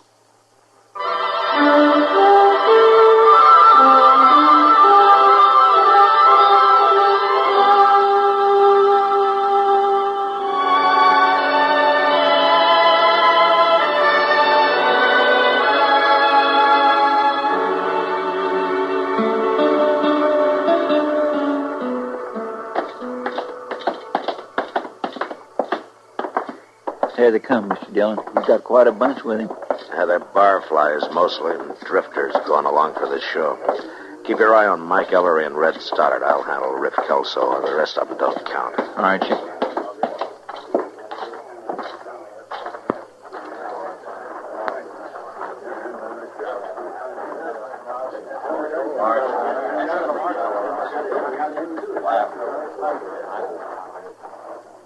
You boys got something in mind? More'n you got, Marshal. The way things look. I suppose you tell me about it, Riff. Dang right we'll tell you about it. We're old friends of Will Peterson's, Marshal. We aim to see justice done. That's fine. So do I. Well, then why ain't you done nothing about it? You had since last night to find that kid and bring him in. What are you trying to do? Let him get clear out of the country? He hasn't gone anyplace. How do you know where he's gone? You sure ain't spent no time out looking for him, and all the while Will laying up there dying. You're wrong, Riff. Will's already dead. Dead? You hear that, boys? Will's already dead. That murdering little rat shot Will down in cold blood, and the marshal ain't even bothered to go after him. At least not till now. Now that he's given that murderer plenty of time to get away. You got any reason figured out why I'd do that? You're dang right I got a reason. Everybody in town knows you and Jeb's been friends for years. What I say is, if there's going to be law, there's going to be law for everybody, and that goes for the marshal's friends, too. Well, I'm glad to see you've changed your way of thinking, Riff. So you and your boys are out to enforce the law tonight, is that it? You're dang right, that's it. We got the rope along to enforce it with. If you ain't man enough to do your duty, then we're going to do it for you. All right, Riff, shut up and listen. All right, so you two, shut up! Because this is the last one and you're going to get. While I've been marshal here, nobody's ever been strung up by a mob, and as long as I go on being marshal, nobody's ever going to be. Now, is that clear? You're bucking a pretty good-sized crowd here, ain't you? Not as big as the law, Riff. Might be we're aiming to change the law some, Marshal. And the lawman right along with it. Anybody who wants to apply for the job is welcome to put in his bid any time. How about right now?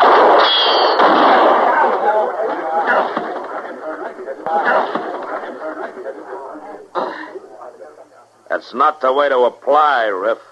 Not with a gun. Now, are there any other candidates?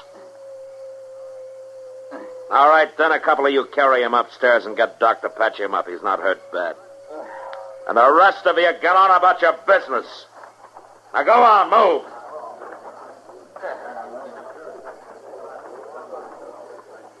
All right, Chester.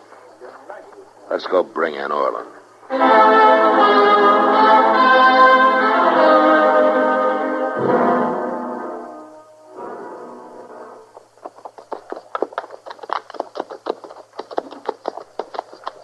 Ain't much sign of life around, Mr. Dillon. And there must be somebody here.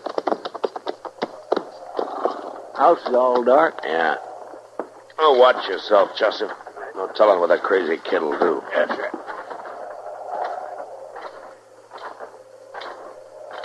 Maybe old Jeb took the whole family and run for it. No, there's a horse and wagon tied by the barn there. Oh, yeah, well, I don't reckon they'd go off and leave a horse standing hitched, would they? Who is it? Who's there? It's Matt Dillon, Jeb. Are you alone? I'm alone, Marshal. Come on up.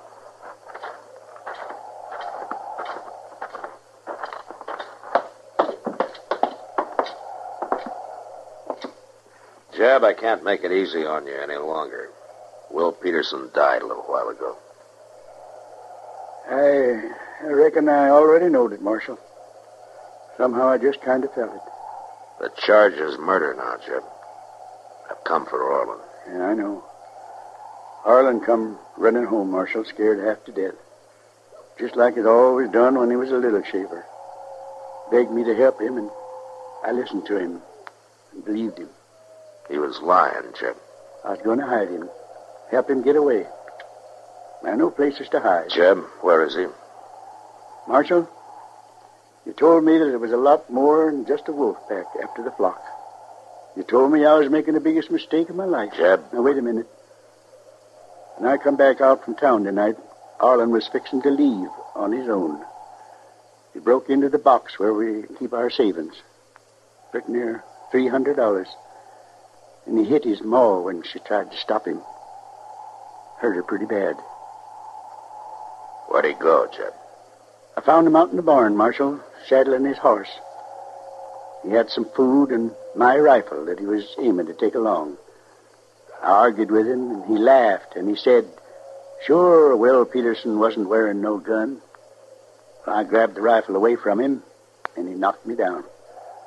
Then he drawed his gun and aimed it at me. Aimed his gun at his own father. Jeb, you're going to have to tell me. Where is he? I was just fixing to drive into town, Marshal. Orland's there in the back of the wagon. I shot him dead.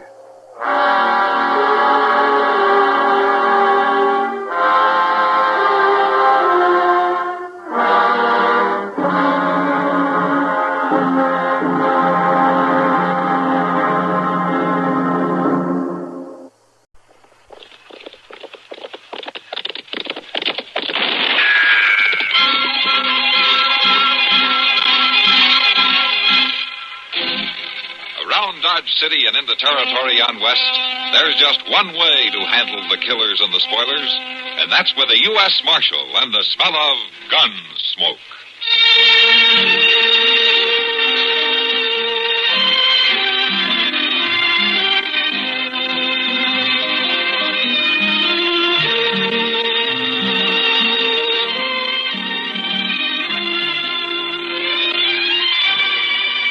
Gunsmoke, starring William Conrad, the story of the violence that moved west with young America, and the story of a man who moved with it.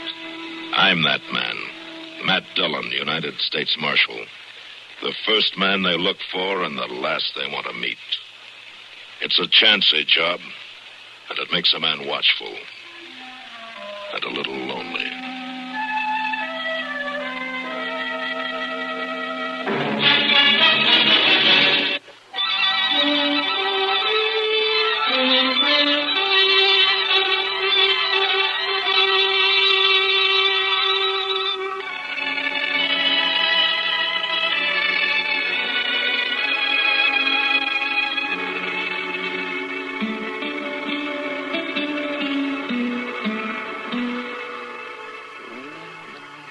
Yeah, I've got to figure this thing out now. Aha. There you are, Matt. Get out of that one. I will, Doc. Well, then go ahead, Matt. Oh, I've been waiting a long time to teach you how to play checkers. Uh-huh. You see? You thought you had me, didn't you? I have, Doc. Oh, yeah. Go on, then. Go on. How's that? Where'd you see that one? Well, then, wait. You're beat, Doc, and you know it. Just a moment now. Just a moment. This isn't so bad, you know. It's not so All right, then go ahead and get out of it. Hello. There's Chester, Matt. You better go see what he wants. Oh, no, Doc. I'm not going to leave you alone with this board. Hey, Doc, you in there? I need help. Why, he's calling me. Oh, no. Look what I did. Oh, I'm sorry. Yeah, I'll bet you are. Oh, I'd have gotten out of it. I saw him move over. Yeah, I know you did, and you made it. What's all the ruckus about, Chester? I got me a sick dog across my horse here. A what? A sick dog. Yeah, I'm going back in. Stick around, Doc. He's an awful sick dog. You gotta help. Yeah, what's the matter? Somebody shoot him? No, he's been up against some wolf bait. Well, my goodness, Chester, I'm not a veterinarian. Doc, this dog's sicker than a pig. He's about to die. No. Hey, you want him up in your office, Doc? No, I don't want him up there. Oh, Doc. Well, of course, a paying customer might see me working on him here, and I... Oh, all right, come on. Grab a hold there, Doc. I got this end. Oh, now, them snarls and bites don't mean nothing. He's been doing that at me all the way back from Spiny. Put him down, Chester. He'll bite you the way you handle him. Well, I... Here, boy. Mm-hmm. There we are. That's fine. Take it easy. That's all. That's good, man. Who's going to pay for this, Chester? I've only had a $15 week so far. Well, why don't you see if you can save him first, Doc? Oh, I'll save him, if it's what you say it is. It's strychnine poisoning. Somebody open the door, will you? Open the door. I'll take him on in there. That's right. And shut the door, Chester. I will. And that's it, man. That's fine. Easy. Take it easy now, boy. That's a boy. Hey, this is Spiny Murphy's dog, isn't it, Chester? I'm going to keep him, Mr. Dillon. I said this is Spiny Murphy's dog, isn't it? Looks more like a wolf than a dog. Easy there, boy. Just take it easy. Chester, Yes, sir? does Spiny Murphy know that you got his dog? No, sir. Well, I mean, I don't know what... Will you two get out of here? Let a man prostitute his talents in peace? Take it easy, Doc. I got me a name for him. Pal. Oh, pal. Oh, that's very original, Chester, yeah. Go on, wait outside, the both of you. Poor dog. Here. You know, Chester, this could spell trouble for you. How do you mean? Well, you know Miss Murphy beats up on Spiny every now and then. Yes, sir. Well, Miles told me yesterday that Spiny was in his store. And she beat up on him again? Miles said he could hardly walk. She's a downright mean woman, ain't she? I don't know how any man stays married to one like that. That's not the point, Chester. It ain't. Spiny got that dog for protection from her. Well, I've been wanting me a dog for a long time, Mr. Dillon. Yeah, I know, but don't take that one. Yeah, but if Spiny poisoned him, then he don't deserve it. Well, maybe it wasn't Spiny. Oh? Maybe it was his wife. Well, are you saying I shouldn't have tried to save him? No, you'd have to do that, but do you expect her to thank you when you bring him back? Well, she's not. Well, then, she wouldn't get after me, would she? She will if you bring the dog back. And I will if you don't.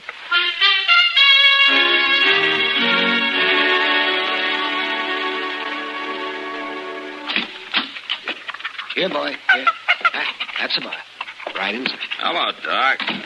Oh, you got him on his feet already? Yes, where's Chester? Oh, I sent him out for the mail. Oh, well, that's a good thing. He's been hounding me all morning about this wolf he found. I wouldn't let him see me. He's been after me, too. That's why I had to get rid of him. How are you, boy?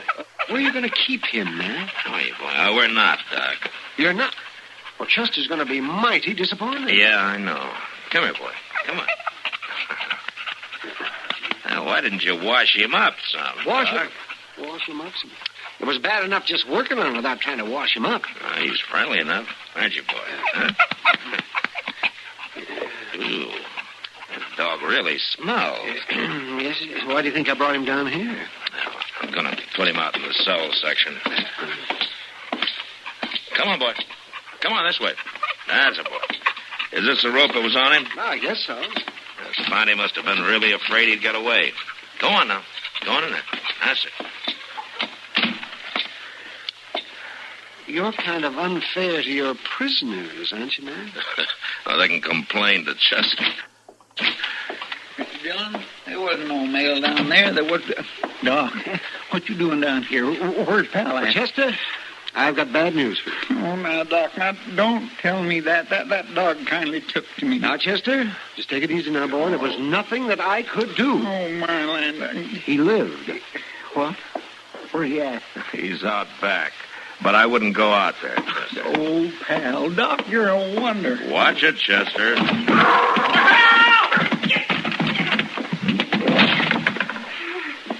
He's coming around.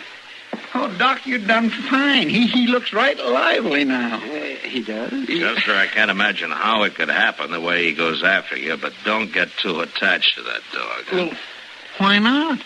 Because this afternoon we're going to take him back where he belongs.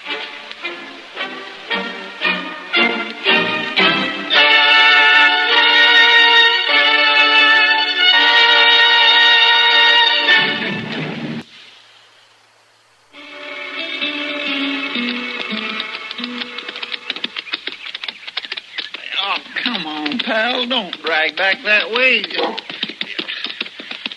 Mr. Dillon, it just don't seem right somehow. What doesn't, Chester? What we're doing here. Leading this poor old dog right back into the trouble that got him the way I found him. And I'm going to try to put a stop to that. Well, Miss Murphy don't seem to be the appeasing kind, if you ask me. Maybe I can get Spiny to prefer assault charges against her this time. Now, you know he won't do that. He's a scare to her. Well, if it was a case of wife beating, I'd be jailing him without charges. Well, I guess you would at that. There it is, Mr. Dillon. Yeah. There's smoke coming up. Somebody's home. Let's leave our horses here, huh?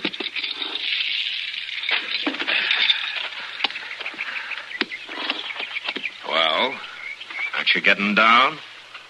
Well, I just thought I'd kindly wait here, Mr. Dillon. I'll hold Pal's rope.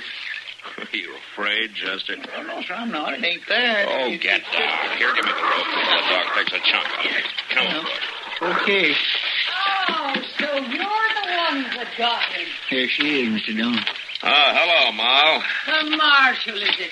So the little spineless wonders had to go and get him a man to back him up. I haven't seen Spiny, Mal. Oh, you don't need to lie to me, Marshal Dillon. I've been expecting you. We brung your dog back, ma'am, that's all. And you can take him right away with you. I don't want that mangy critter around here, dead or alive. Mal, I hear that you beat up on Spiny again. You hear right, Marshal.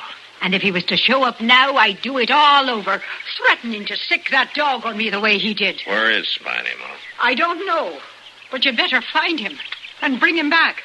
Oh, I thought you were finished with it. Oh, it's not like that at all, Marshal. I kind of miss the little fella. We've been fighting it out on these plains for 15 years now. I think you've gone too far this time. What do you mean? Miles McTagg told me Spiny could hardly walk when he came in for supplies the other day. Supplies?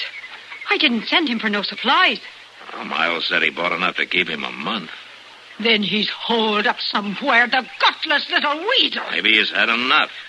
Then you better be finding him and sending him home before I bring charges against him. Charges? What for? For desertion, what else? Desertion? And when you do find him, tell him to come back and act like a man for a change. If I find him. If you find him? Oh, Marshal, the man you are. I can tell a man when I see one. Oh, Marshal, dear, come in and have a drink. Huh? No, thanks, Moll. We got a big day ahead of us. Ah, that Spiny. He won't even touch the stuff. And I miss the companionship of a friend to share it with. Well, some other time, Moll, huh? When Spiney's back? But if it's him you're worrying about, you could spit in his eye and drown him. Look, Moll, there's just one thing I want to tell you. You treat Spiny right when he comes back, or I'll have to do something about it. Ah, he comes back a man, and I'll consider it. Mr. Dillon, what about Pal? Chester, you take the dog and welcome to him. Mr. Dillon?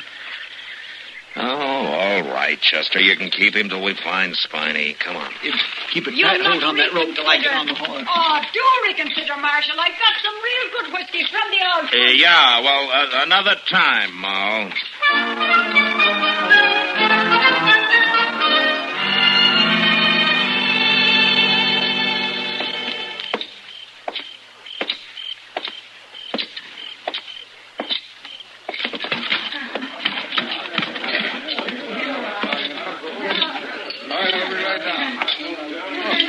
Evening, Marshal. You in for your glass of rye? Oh, not right now, Sam, thanks. Matter of fact, I'm looking for Kitty. Huh? She was here just a minute ago. Oh, there she is, Marshal, over there by the piano.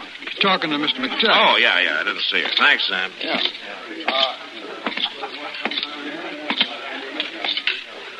Hello, Kitty. Miles. Matt. Oh, sit down, Matthew, and we'll get another pitcher of beer. Oh, all right. Matt, I hear Chester's got Spiny's dog. Well, either that or the dog's got him. I'm not sure which. He told me he's put him in a cell over there, and he's training him like Spiny did. Chester training him? You don't sound convinced. Kitty, that dog can't stand Chester. Maybe Chester tries too hard. Hey, where is Spiny? Has anybody seen him? No, not since the day I told you about. Well, I wouldn't be likely to see him, Matt. You know Spiny. He never touches a drop. Maybe it'd be better if he did. Well, if you'd like to converse with the man, I can tell you where to find him. What? I thought you didn't know.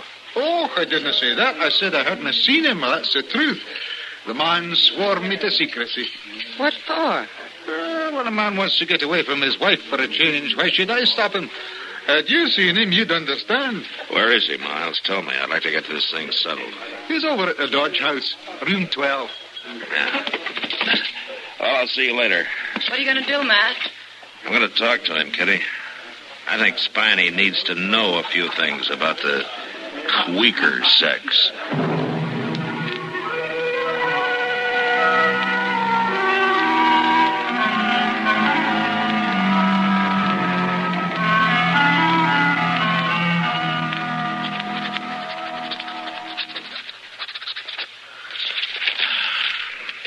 Here, Chester, put this with tomorrow's mail, will you? I gotta get all this paperwork done tonight. Dillon? Yeah, what is it? What did Spiny say when you talked to him? Chester, I got work to do. If you're gonna drag her on like that, go to bed. Well, maybe I will just rest a bit. That's better.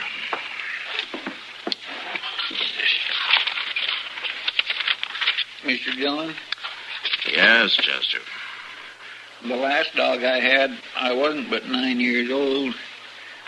One day a bear reached out of a hickory tree and grabbed him, and that was the last of him. Oh, that's too bad. Yeah, just an old pal was dead. Didn't Spiny say nothing?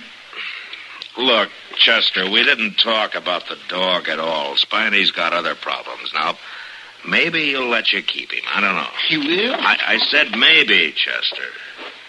But why? That dog won't even let you pet him. Well, he did once today. Yeah, and I saw you hiding the wound. Where you got him now?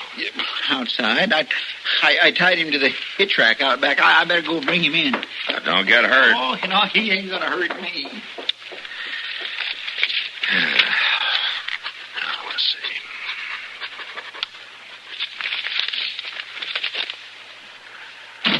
Matt? Huh? Kitty, what is it? Matt, you won't believe this, but Spiny's drunk. Spiny? He's wild drunk, and he's heading out to fix Moll. That's what he said. He was going to fix her good. Well, I wouldn't worry about it, Kitty. Ma can take care of herself. Mr. Dillon, he's gone. Somebody's untied him. Pal's gone. Matt, he meant it. Yeah, I guess Spiney's really going after her this time. We better hurry, Chester.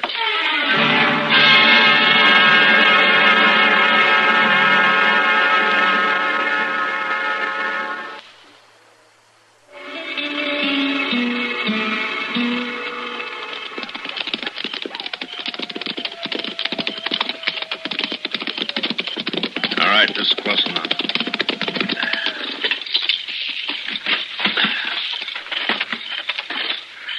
You could have rid up a lot closer, Mr. Dillon. No, I want to surprise Spiney if I can.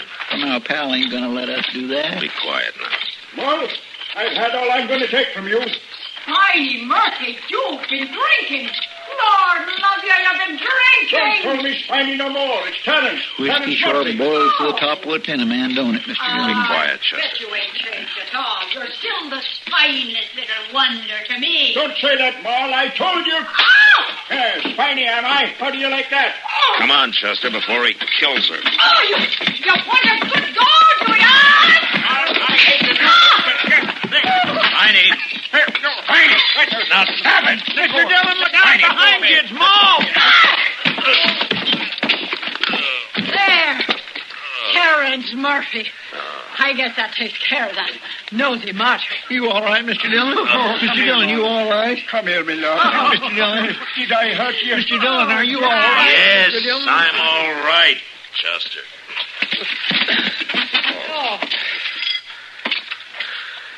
Ma, I ought to put you under arrest.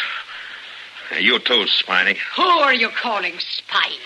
This is my husband, Terrence Murphy, you're addressing, and you'll not be arresting anybody here tonight, Marshal Dillon. I don't see Pal around no Oh, more. forget it, Chester. Come on, let's get out of here. Spiny, Mr. Murphy, could I have your dog now? Well, you're welcome to him, Chester, if you can find him. What? He heard some wolves and ran off from me on the way out here. Oh. I said let's get out of here, Chester. Oh, Terrence, darling, come and let us have a drink.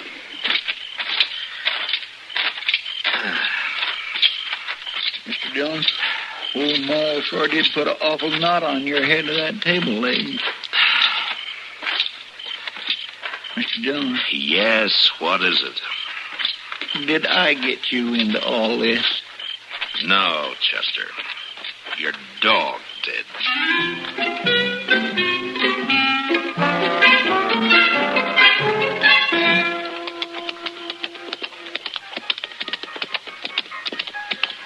By jing, I sure am going to miss Pal.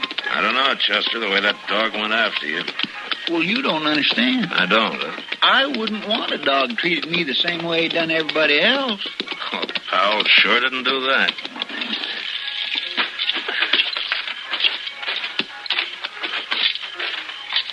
Could I buy you a drink, Mr. Dillon? No, I still got to finish that paperwork.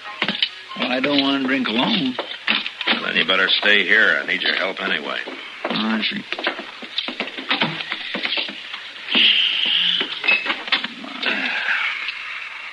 Well, come on, Chester. You can start sorting out this stuff. All right, I will, but first I think I better go clean up the cell section.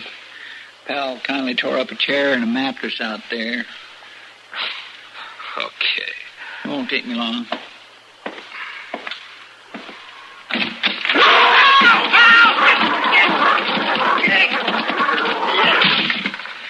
Mr. Dillon? Mr. Dillon! Yes, I heard him, Chester. Mr. Dillon! Mr. Dillon, Pal came home.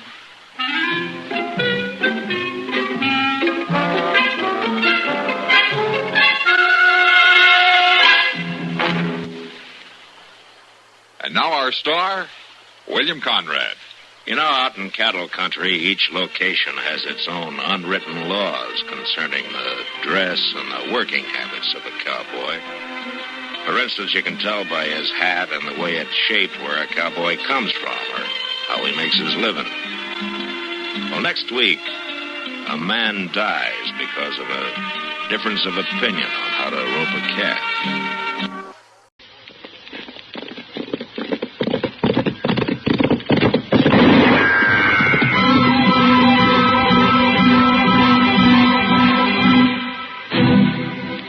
Around Dodge City and in the territory on West, there's just one way to handle the killers and the spoilers, and that's with a U.S. Marshal and the smell of Gunsmoke.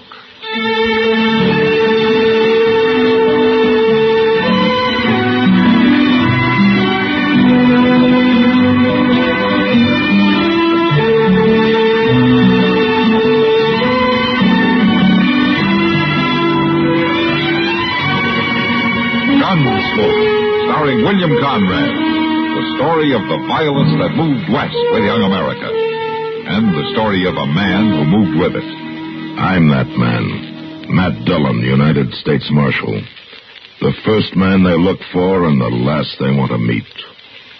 It's a chancy job, and it makes a man watchful.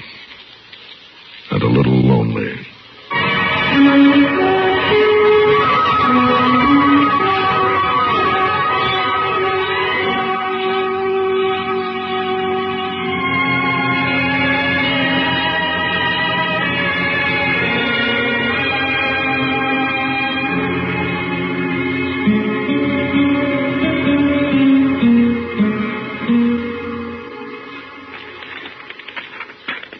And I sure do hope things... Mr. Dillon, are you listening to this? Huh? Oh, yeah, sure. Go ahead, Chester. And I sure do hope things has been good with you like they has been with me. Take care of yourself. Maybe I will come up to see you one day soon. Your loving brother, Magnus. And down here at the bottom of the paper, he says, your Uncle Will got tromped on by a cow last week. Well, now, ain't that nice, Mr. Dillon? What do you mean, about Uncle Will? No, I mean getting this letter from Magnus. It's real thoughty of him. It's the first one I remember you getting. It's the first one he's wrote. To me, at least. It sure is funny, though. I never knew that boy could ride a lick. Oh, maybe he's learned since you saw him last. No, I don't think so, because Magnus don't hold with schooling. No? No, sir. None of my kinfolks does.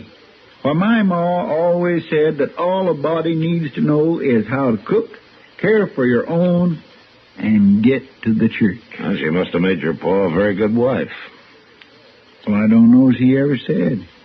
He run off when I was only 4. Him and me never talked to each other much. You the marshal, mister? Yes, ma'am, that's right. I'm Nancy Creed. Well, come in, won't you? This is Chester Proudfoot, Miss Creed. How you doing, Miss Creed? Marshal, I come to see you because my pa's going to shoot somebody dead. What? And I want you should stop him. Well, who's your pa gonna shoot, Nancy? Fella that worked for him for a spell. Name of Ben Tolliver. Well, why's your pa after him? Ben run off last night and took one of Pa's studs. Pa says he was just about the best stud Pa ever saw. Well, where do you and your pa live, Nancy? About 20 miles from here, out along the Arkansas. And you think this man, this Ben Tolliver, came into Dodge? I don't just think it, Marshal. I know it. And so does Pa. Ben always said he was coming here. I see. So I sneaked away this morning after Pa went down to the corrals to come tell you. I figured you'd be the feller to see. Being the marshal and all. Well, look, Nancy, if this man stole one of your pa's horses, why doesn't your pa come in here and tell me? He could swear out a warrant for Tolliver, and then I could arrest him. Pa don't want to. He says he'll take care of his own troubles. You think you can stop Pa from shooting Ben? Well, I can sure try, Nancy. Tell me, what does your pa look like? Look like? Well, you see, I don't know your pa, but if I knew what he looked like, I could watch for him, you see. I never thought about Pa as looking like anything, except just Pa. He's kind of gray, but then he's always looked like that. Well, anything else? He's got a bad leg from where a horse kicked him, and his jaw's busted some. Well, that don't sound like he should be hard to find. Not with a limp and a lopsided face. My gracious, even I could find a man with a limp and a lopsided face. All right, Chester. Look, Nancy, I'll watch for your pa, and if he does come into Dodge, I'll have a talk with him, huh? You do that, and I'll surely thank you, Marshal. Say, Marshal. Yes, ma'am. If it helps any, I know where that Ben Tolliver is at. You do? Right there at the Long Branch Saloon. Having a beer. You know where I mean? Yeah. I seen his horse tied outside. So I went up and looked through the window. He's there right enough. Nancy, why didn't you tell me this before? I never thought of it. Well, you'll do something about Pa now, won't you, Marshal?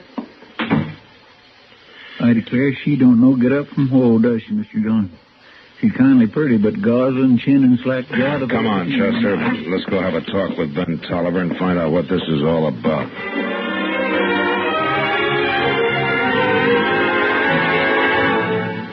When United States military personnel arrive at an overseas station, one of the first problems they encounter in human relations is the language barrier. The people there make a strong effort to learn our language. They know it will benefit their economy. But you don't have to learn their language. In fact, you might complete your tour of duty satisfactorily without any appreciable knowledge of it. But you'll miss a lot. And you don't have to miss anything. For as a member of the Armed Forces of the United States, you have the opportunity to enroll in a USAFI spoken language course. The language series includes courses in 24 foreign tongues. They are practical, conversational studies with primary emphasis on spoken usage. Inquire about a language course from your education officer. Join a group class. And when you've mastered the vocabulary, watch the faces light up as you greet people in their native tongue. It's one more version of Power Through Knowledge with USAFI.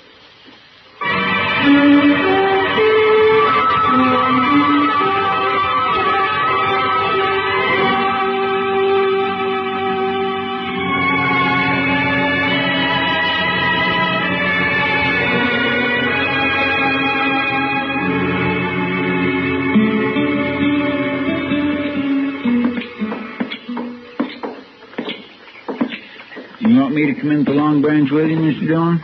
Yeah, Chester, but stay by the door while I talk to Tolliver. Mm-hmm. But how are you going to know which one is him? There won't be more than 3 or 4 people in there this time of day.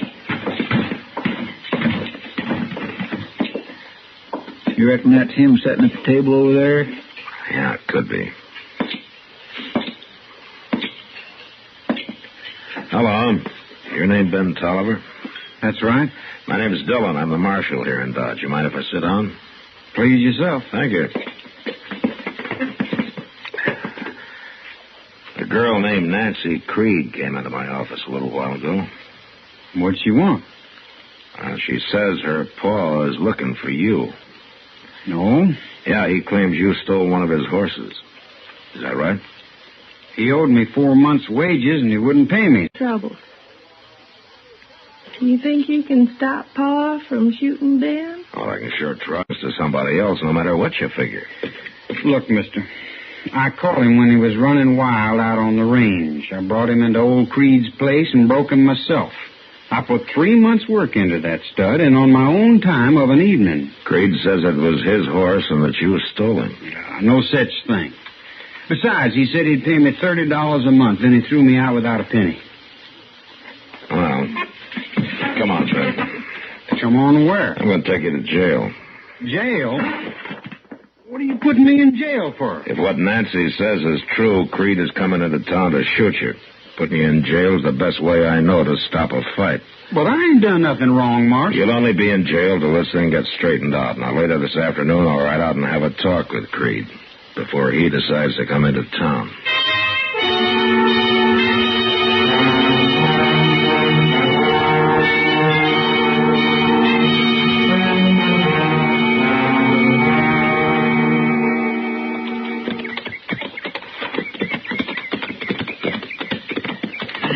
Sure is hot out here, ain't it? Well, there ain't a speck of shade for miles around. Well, if he's breaking wild horses out here, he doesn't have time to worry about the heat. Oh, we better leave our horses here, Chester. All right, sure.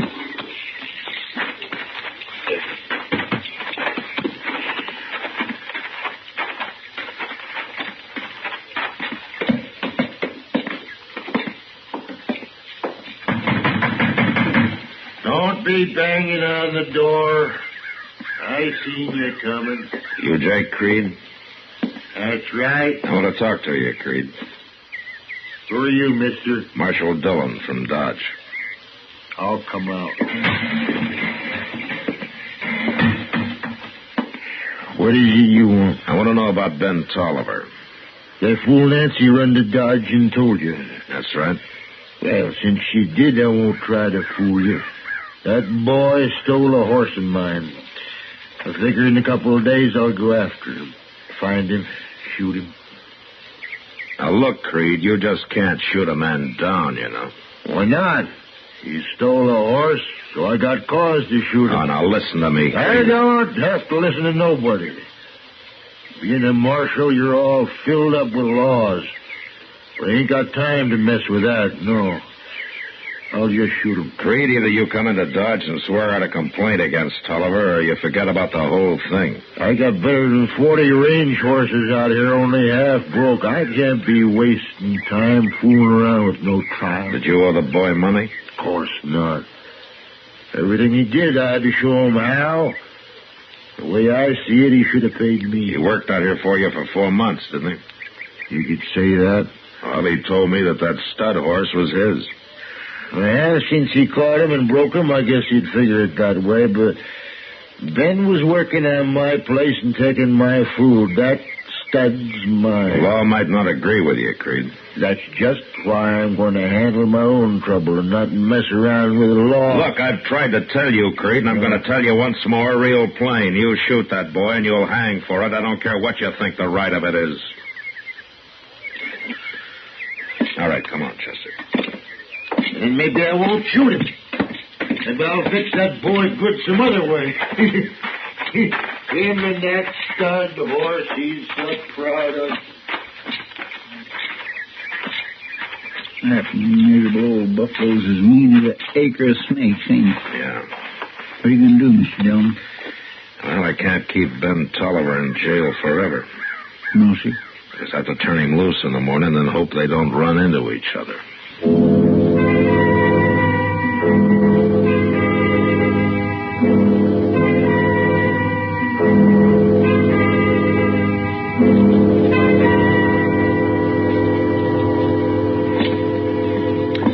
You're free now, Ben. Thanks, Marshal. Being in jail overnight makes a fella kind of ouchy. I'm sorry about that. I did it to save trouble. Oh, I know, Marshal. I don't blame you none. What you going to do now, Ben? Well, Chester, I thought maybe I could find myself a job of work somewhere. No? What kind of work? All I know is horses. There ought to be some spread near here that could use a hand. Well, if there is anybody looking for a hired hand, Sam over at the Long Branch would know about it. I'll tell you what, Ben. I'll walk down with you if you like. Well, thanks, Marshal. Mr. Dillon? Yeah, what is it, Chester?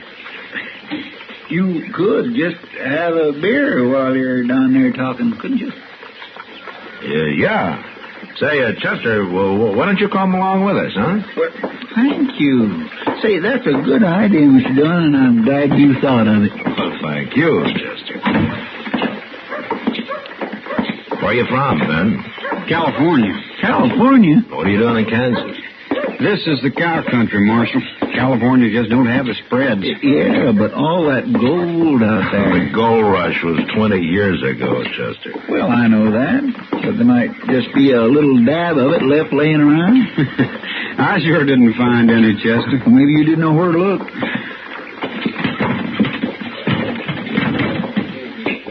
Well, I don't see Sam nowhere. No. Oh, Matt. Chester. Oh, hello, Kitty.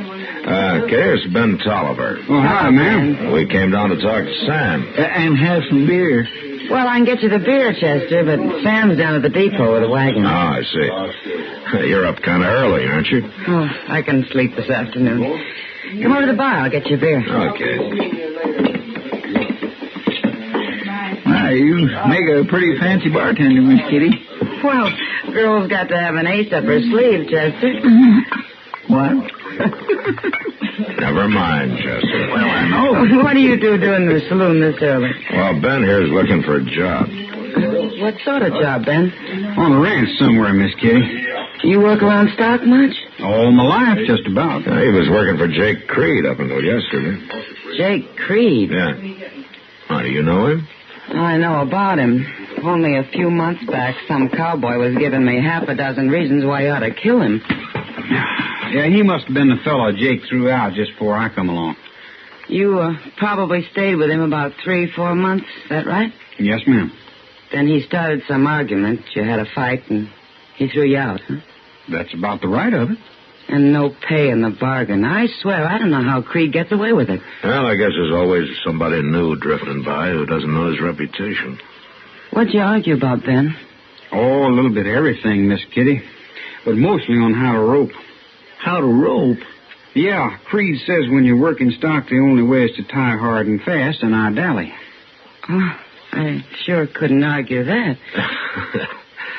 Kitty, you see, hard and fast means that you tie the end of your rope to the saddle horn. And when you dally, you just hold the end of the rope in your hand and twist it around the horn a couple of times. That's right. That way, if the rope gets tangled up in your mount's legs or yours, you let go and you're free. There ain't no way to get dragged if you dally. Oh. Of course, most fellows don't think it amounts to much, but some do in California. Well, they sure don't in Texas. Well, I'm glad I make a living in here. It sounds complicated, I guess, Miss Kitty, but it ain't to a horseman. Well, no matter what the argument was about, he should have paid you, Ben. Say, Ben, have you got any money at all? No, sir. Look, here, I'll give you $5, and then, well, you can pay me back when you make it, huh? Oh, thanks, Marshal. As long as you've got your money out, Marshal. Don't forget the beer. Yeah. There you are, Kitty. Thank you. Marshal, I think maybe I'd better go down and have a look at my horse. Make sure he's been watered this morning. Say, could I go with you? I'd like to see your horse. Oh, sure. Ben, you come back later this afternoon. Sam will be here, and we can talk about a job for you. Thank you, Miss Kitty. He seems like a nice young fellow, Matt. Yeah. What's the matter? Oh, I was just thinking about Jake Creed. What about him? He's got something on his mind, Kitty. He'll try to get even with Ben Tolliver some way.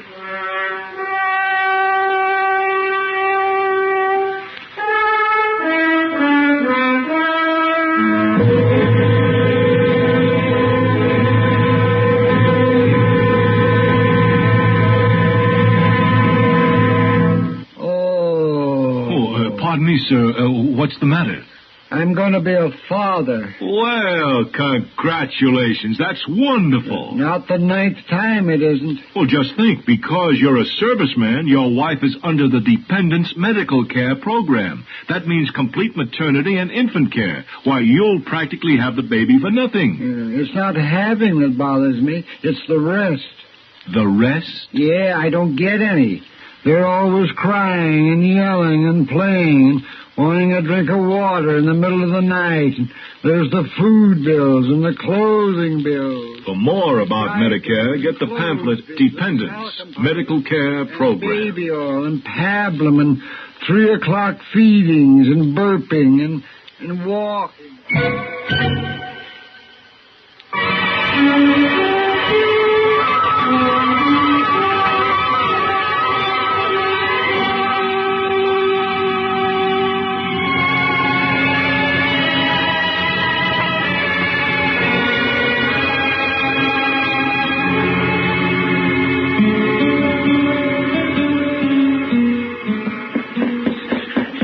Worst thing I've ever seen.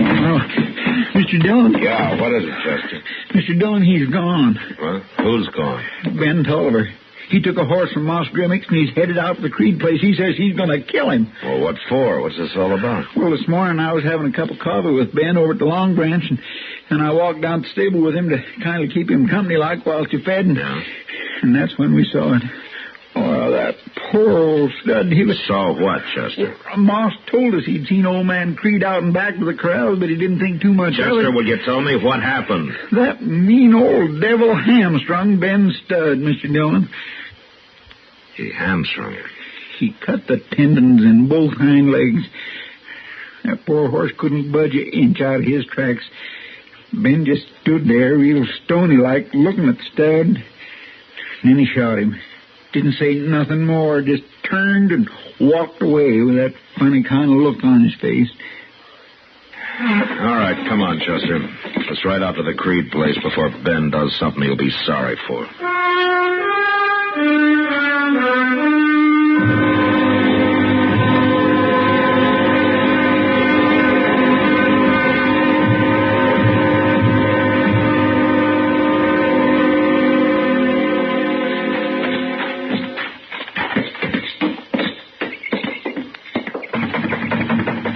I'm coming. Oh, hello, Marshal. Is your pa here, Nancy? Down to the catch pen. It ain't time to eat, so he's working. Nancy, have you seen Ben Tolliver? Sure did. He rode up here a few minutes ago, wanted to see Pa. I told him Pa was down to the corrals. He just went down there. Come on, Chester. If you're going down to talk to Pa, I'll go with you. He goes down to the corrals before sunup, and don't come back till time for dinner. What you want Pa for, Marshal? To keep him from getting killed, Nancy. Who's killed Pa? You don't think... Come on, let's go.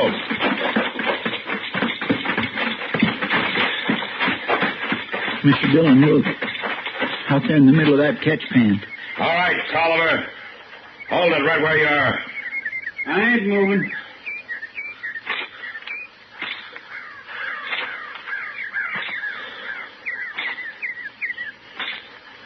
Now, give me your gun.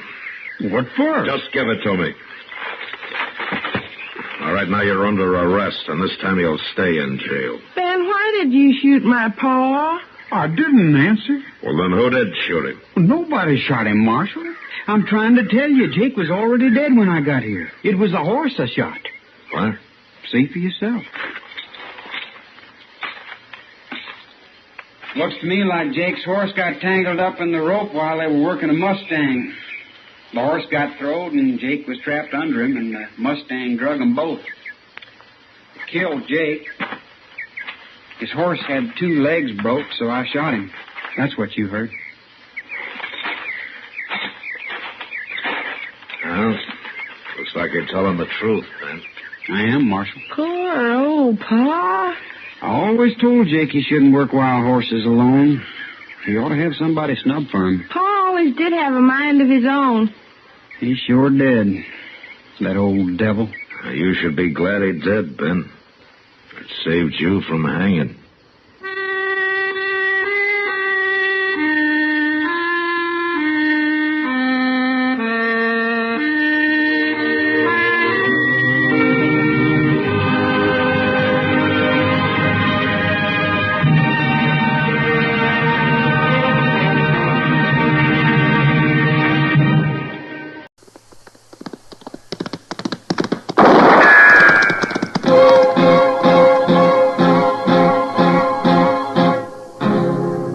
Gunsmoke. Brought to you by L&M, the modern cigarette that lets you get full, exciting flavor through the modern miracle of the pure white miracle tip. Live modern. Smoke L&M.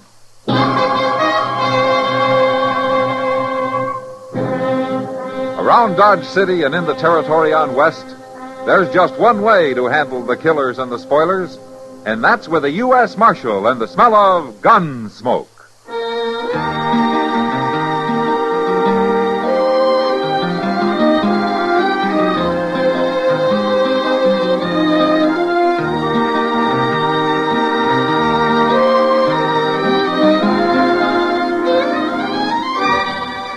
Gunsmoke, starring William Conrad.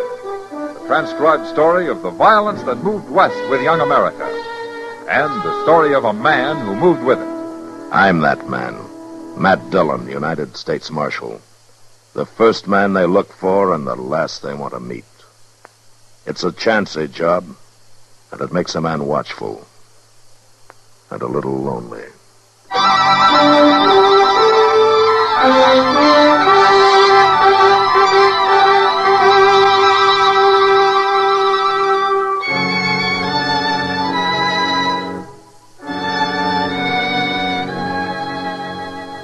Her name was Rose, and she was pretty.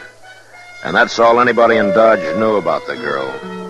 She'd come in on the stage from the South a month before and opened a blackjack table in the Long Branch, working on a 50-50 split with a house. The game got a big play, of course. A woman gambler was a new thing in Dodge. And some of the smartest and crookedest cardmen in town started coming around to try their luck. But with Rose Dillon, the house never lost. And after a 3-week run of that kind of luck, I figured it was time to look into things. Oh, doggone it, Matt. We've been sitting here for an hour and a half. How long's it going to take to catch her cheating? Doc, we're not going to catch her. We're not? The way she handles that deck, we could sit here till doomsday and never see a thing. Well, maybe she's dealing honest. Yeah, maybe. Chester. Yes, sir. Oh, yeah, Chester. Maybe he noticed something. You know, playing right there at the table with her. That's the last place in the world to spot a crooked game, Doc. I swear, I just don't know what you could have been thinking of, Mr. Dillon. Why, she's as nice a young lady as you'd ever care to meet. Now, how much did she let you win, Chester? $14.20. Yeah, but that ain't got nothing to do with it. I watched her every second. All right, Chester. Who was the heavy loser, then? Well, that Elko Dean must have lost about $200 before he pulled out, but just by betting foolish, Mr. Dillon, why, he didn't have no more reason to do what he done. Who else? Well, the ones there now, I reckon young Slim Raddick's out about 150 as the game stands. He's been losing every night for 2 weeks, the way I hear it. Well, he gets to making calf eyes at Rose and don't pay no attention to his cards. Oh, yeah, maybe that's how she does it, Matt. She gets them so all fired up over it that they don't care if school keeps an eye. Somebody like young Raddick may be, but not the professional gamblers, Doc. You sit down for a while, Chester. I'm going over and talk to her. What you sipping on? 17 showing. Another card is 10. Hit me again. Again it is. 6 of hearts, 23 and busted. Much obliged to you, Mr. Raddick. You doggone sure ought to be. Seems all I do. Oh, evening, Marshal. Hello, Slim. Your luck turning on you? It ain't turning, no way. It's been against me right along. Then maybe you won't mind if I interrupt the game for a while. That is, with your permission, ma'am. I'd like to talk to you. Why not? All right, gentlemen, the game is closed. If you want to step over to the bar, the drinks are on me.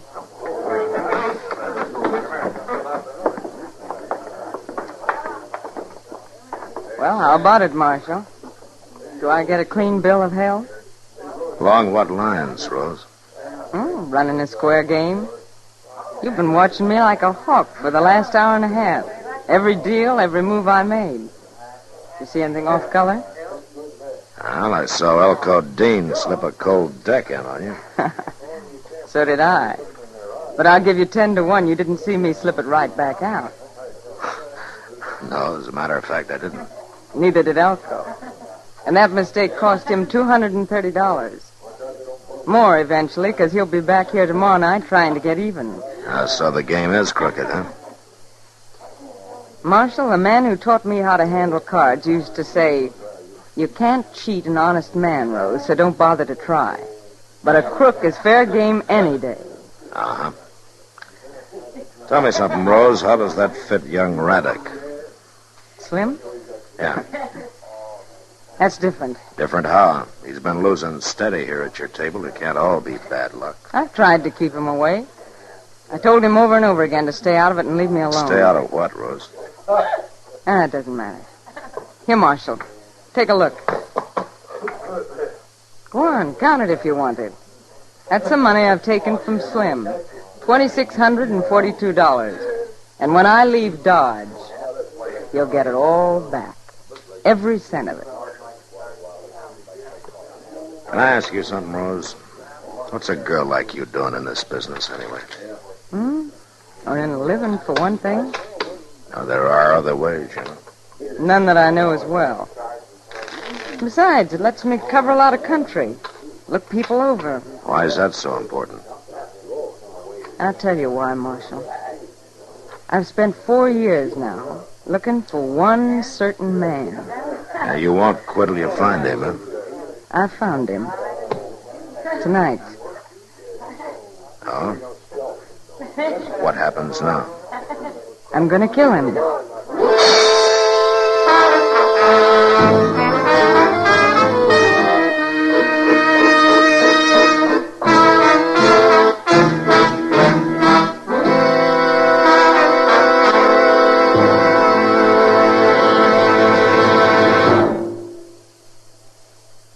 Free yourself of old-fashioned ideas. Why don't you live modern? Live modern. Live modern. Free up. Freshen up your taste. Smoke an L&M. Only the modern miracle of the pure white miracle tip can bring all of L&M's full, exciting flavor through to you. And that's the big reason why today more people are changing to L&M than to any other cigarette. Remember, L&M draws easier, tastes richer, smokes cleaner. So live modern. Change to L&M. Make today your big red letter day and start to live the modern way. Live modern. Smoke an L&M. It's America's fastest growing cigarette.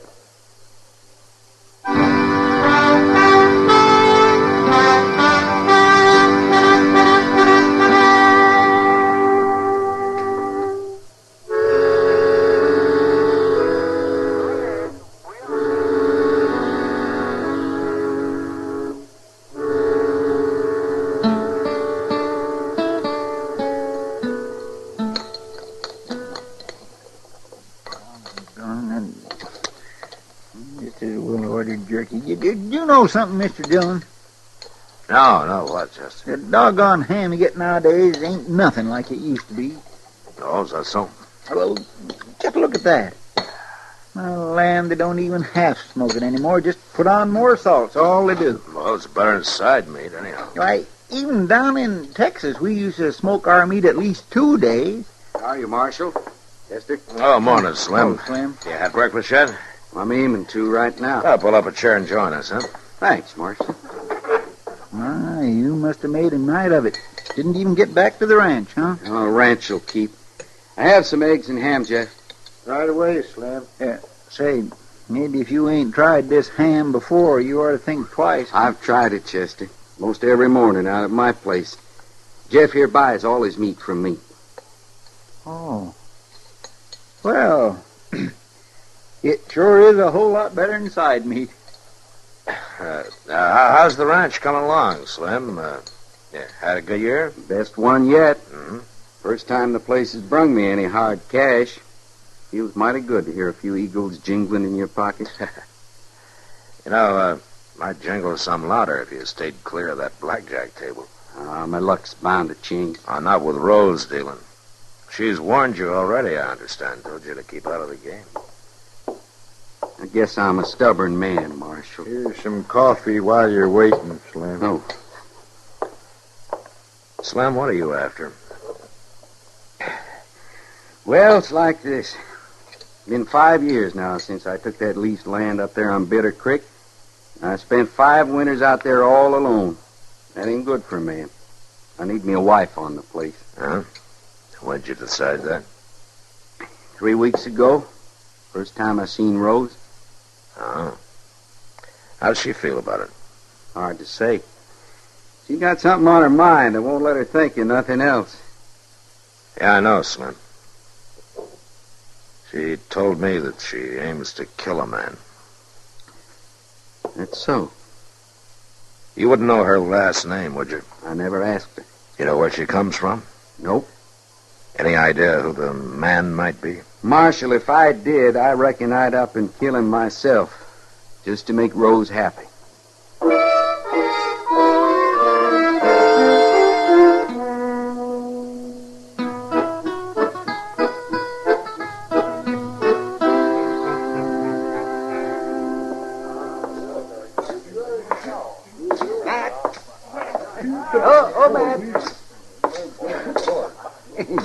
You're just the man I was looking for. How evening, Doc. Yes, here. Sit down, Matt. You're just in time.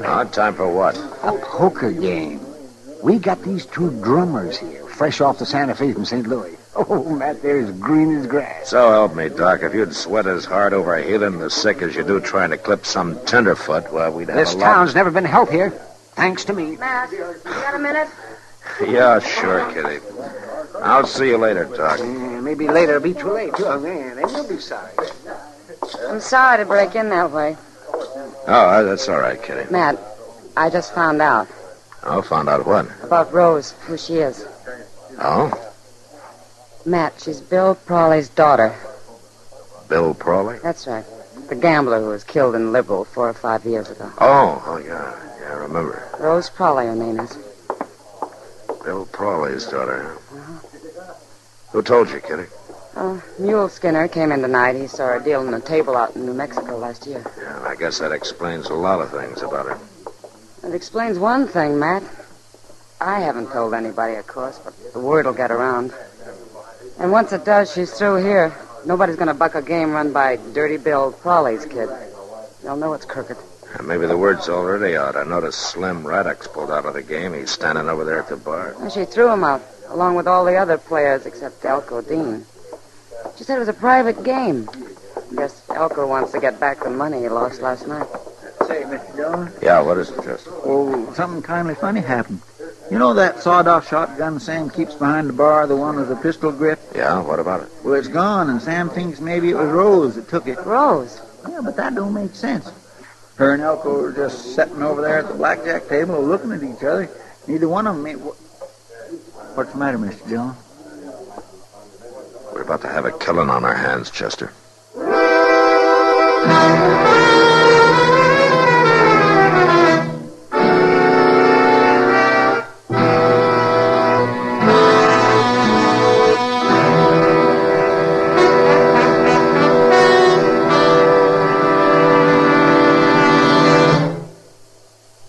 Free yourself of old-fashioned ideas. Why don't you live modern? Live modern. Live modern. Free up. Freshen up your taste. Smoke an L&M. Live modern. Smoke modern.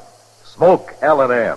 Enjoy full, exciting flavor through L&M's pure white miracle tip. L&M draws easier. Tastes richer. Smokes cleaner. That's why today more people are changing to L&M than to any other cigarette.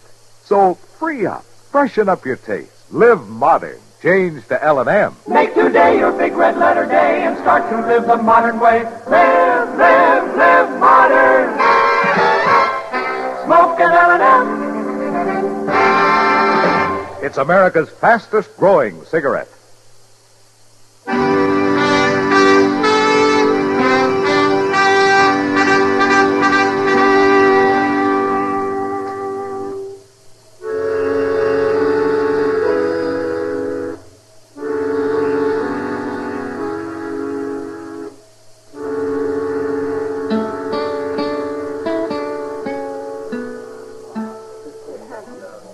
Matt, what are we going to do?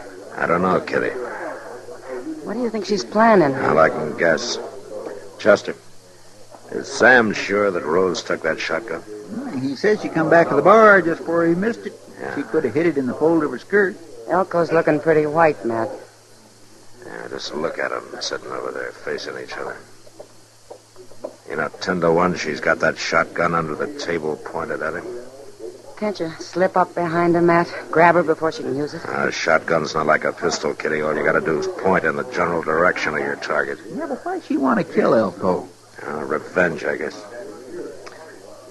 Chester, did Slim Raddock hear about her having the gun? No, sir, nobody didn't. Sam called me to one side. Good. If word got around, somebody'd be sure to lose his head and touch the whole thing off. Well, it's going to happen anyway, Matt. Elko's starting to get restless. He's sure going to make a move soon. Well, it'll be his last one if he does. Matt. Oh, Matt. These plums are just ripe for the picking. I can't hold up the game all night for you. I'm sorry, Doc. I'm busy. Oh, well, as long as you feel that way about Doc, it. you don't understand. Oh? Well, only one way to handle it, I guess. No, you stay there, Chester. Yes, sir. Be careful, Matt. Will somebody tell me what's going on here? Good evening, Rose. I'm sorry, Marshal. Table's closed. Oh? It's, not closed to Elko, then. Marshal, she said it. Elko and me have a personal game going, Marshal. Yeah, I know. Better hand over the gun, Rose. Sit down.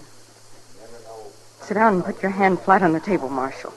Same as Elko's got his. Good. Now keep him there. I guess you know this is a shotgun I'm covering you both with. Underneath the table.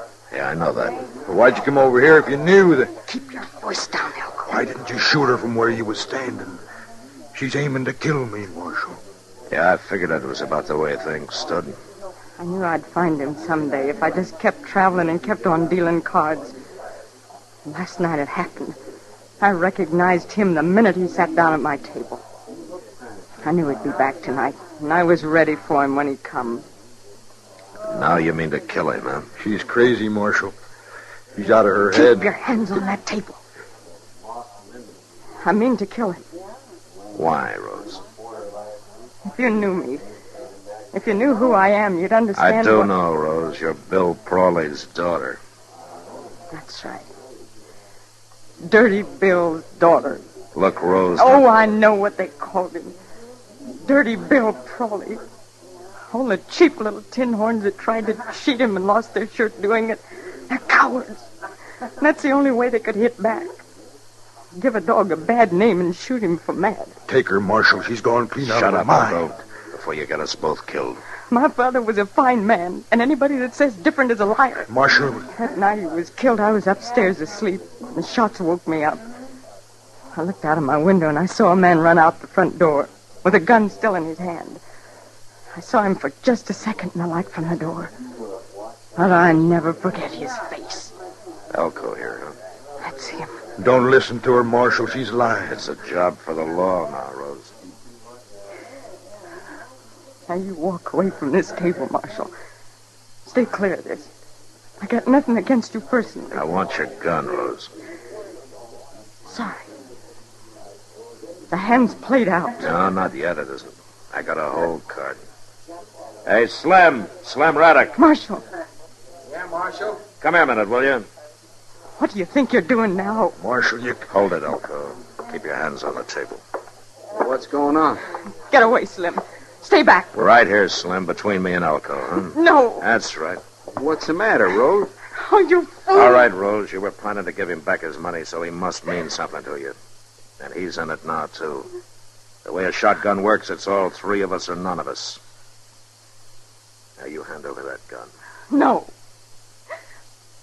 Oh, Slim, why didn't you stay clear? Now, what's this all about? Rose, I want that gun, and I want it now.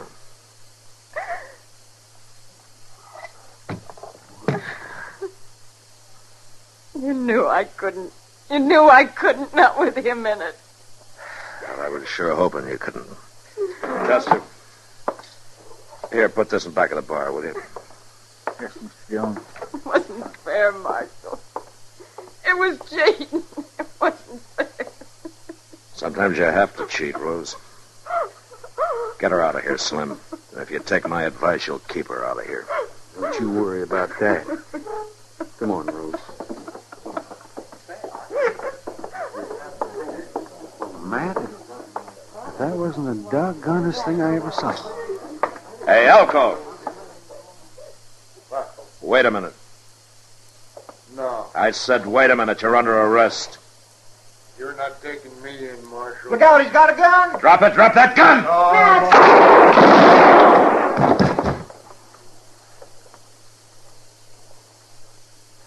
Well, Matt, I guess a man's luck can't last forever. It sure did it?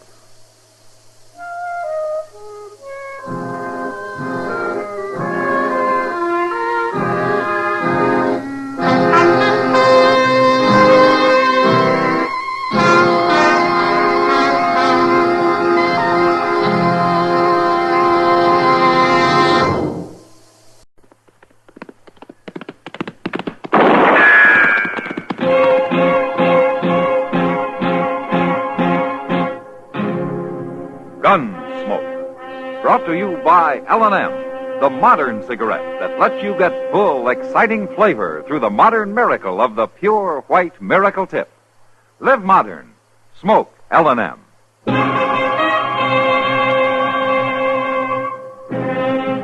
Around Dodge City and in the territory on West, There's just one way to handle the killers and the spoilers, and that's with a U.S. Marshal and the smell of Gunsmoke.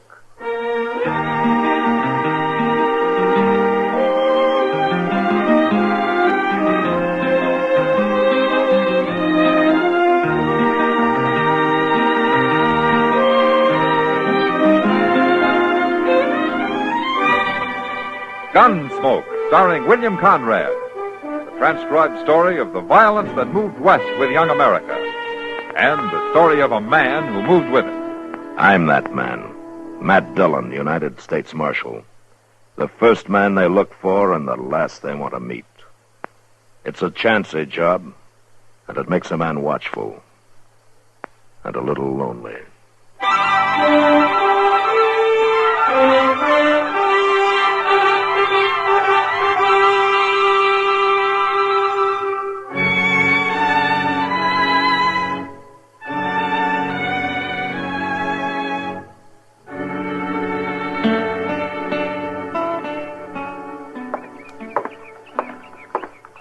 Them cussed smiles make me so mad. Act like they think about ain't got a lick of sense in his head. Honest and truth. Honest. I swear to goodness, Mr. Dillon, there's times a man's got to choke his words right back down in his craw to keep him starting up a ruckus. Oh, what's the trouble, Chester? What? There's a fellow over at the Dodge House, a traveling drummer out of Baltimore, and you know what he said? Now what'd he say? He said they got a railroad train over there in England somewheres that goes 150 miles in 3 hours flat. Oh, is that so? He said they'll have trains like that here one of these days, going clean across the country. In 30 or 40 years, according to him, a man can get on one in New York City and get off a week later in San Francisco. You don't say. Well, now, you don't believe that, do you, Mr. Dillon? Well, I guess we'll just have to wait and see, Chester. Well, I don't believe it. A human body just ain't built to go that fast. It'd get a man's innards all out of whack, choke him to death trying to breathe. Maybe. The good Lord wanted a man to go 50 miles an hour. He'd have put wheels on him. Well, yeah. Good morning, Matt. Chester. Oh, come on in, Doc. Oh, my, I just been at the livery stable, Matt. Well, what's the matter? Is Moss sick? No, it's old Crobait Bob. Moss Grimmick's been letting him sleep in the hayloft in return for helping with the chores. Yeah, I heard he has. Well, old Crobait took sick in the night sometime. He couldn't get up this morning. Oh, what's wrong with him? Well, nothing that 30 years off his age wouldn't cure. And 1,000 or so less bottles of rot-gut whiskey. Well, if he's sick, we ought to get him out of that hayloft. Well, but I can't figure any place to move him. He wants to see you, Matt. Right away. See me? What for? Well, I wouldn't say. But he claims it's mighty important. It's something he wants to do before he dies. Before he dies? I'm just trying to make him comfortable, Matt. That's all I can do.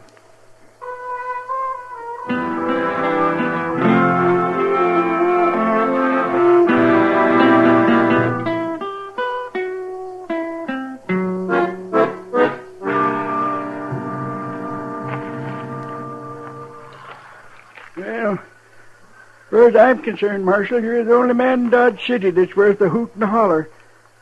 Except Moss Grimmick. Why, but for him and... Marshal, I'm a gol darn liar. What do you mean, Bob? Oh, there's lots of nice folks here. Of course there is. I reckon the only ones I'm really talking about is that high-fluting niece of mine and that sneaky old husband of hers. And I was wondering, Bob, if maybe we ought to let Ruth and Elbin know about your being sick this No, morning. sir, no. Let them know nothing. Let them sit out there in the precious ranch and rot. Ain't showed me no care for years. Yeah. Well, it's up to you, I guess. Marshal, the reason I sent for you is because I want to make my will. Make a will? Oh, I know. It don't seem likely a worthless old coot like me'd have a reason to, but that's where you're wrong.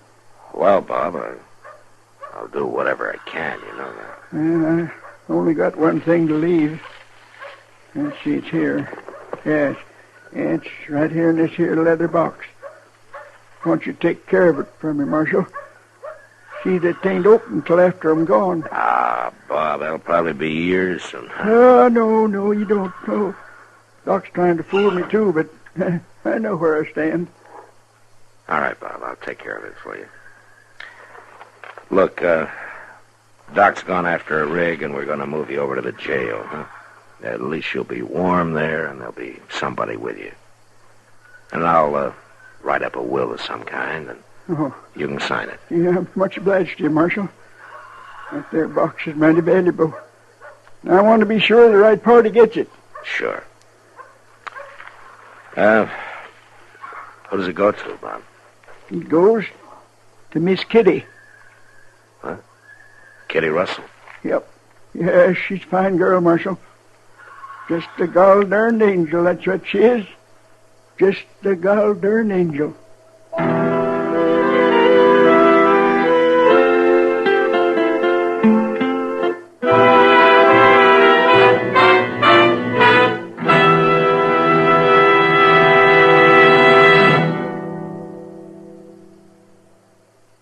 Free yourself of old-fashioned ideas. Why don't you live modern? Live modern. Live modern. Free up. Freshen up your taste. Smoke an L&M. Today, all over the country, more people are changing to L&M than to any other cigarette. And it's all because only L&M gives you full, exciting flavor through the pure white miracle tip. L&M draws easier, tastes richer, smokes cleaner. So free up, freshen up your taste, live modern, change to L&M. Make today your big red letter day and start to live the modern way. Live modern. Smoke an L&M. It's America's fastest growing cigarette.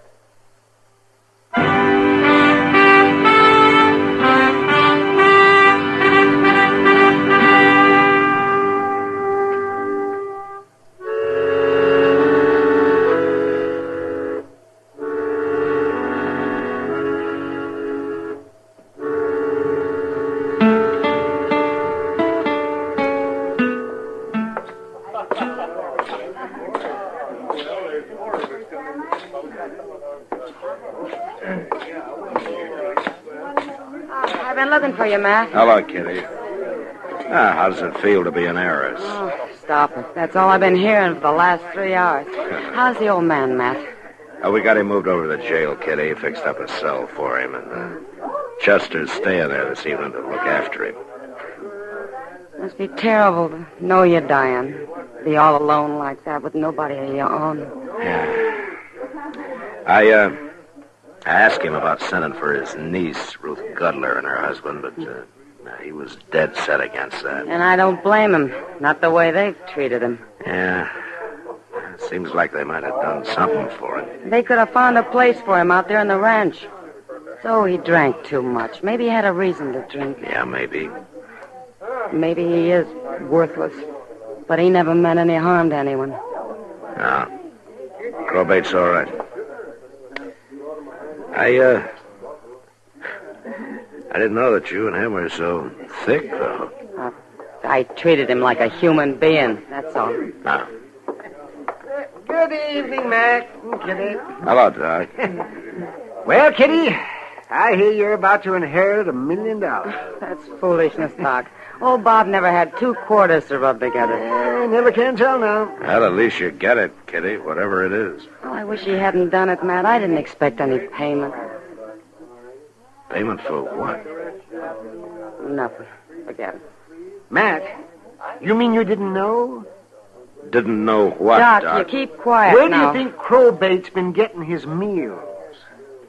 I suppose Moss, the delivery stable, was feeding him. Moss has been letting him sleep there is all. Doc, if you don't... Why, Kitty's been feeding him for the last 2 years. Kitty, is this true? All right. What of it? They waste enough food here in the Long Branch to feed 10 men like him. Didn't cost me anything. It was just... Oh, come on, let's have a drink.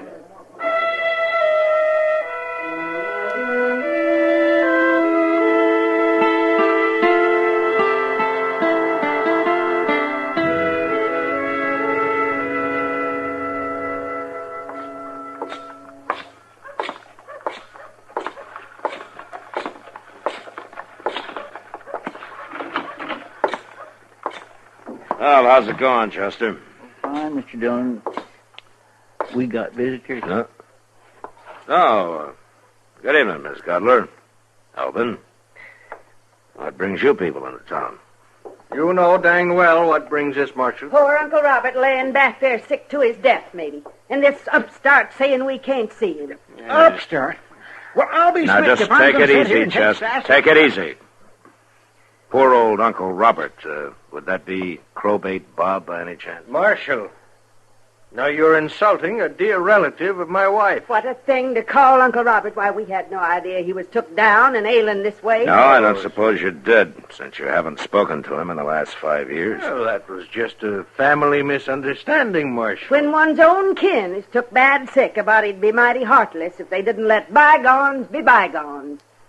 Yeah, sure. Why, I even brung him some nice chicken broth and baked him an egg custard pie. That's real thoughtful of you, Miss Cutler. You must have heard the rumors. Rumors? About him turning out to be wealthy. Why, we hadn't That heard a dance thing hall about... girl ain't getting 1 cent, Marshal. No, sir. We'll take her to court. Why don't you do that, Alvin, if you know some way of beating a legal will? Well, he was out of his mind. Doc and I'll say different. We demand to see him. Right this minute. I'm sorry. He left orders against it. Well, then take that food back to him and tell him who brung it. That'll change his mind. All right. Chester. Yes, sir. Take this back to the cell, will you? All right. He was asleep for a little while. Well, if he's asleep, just leave him. All right, sir.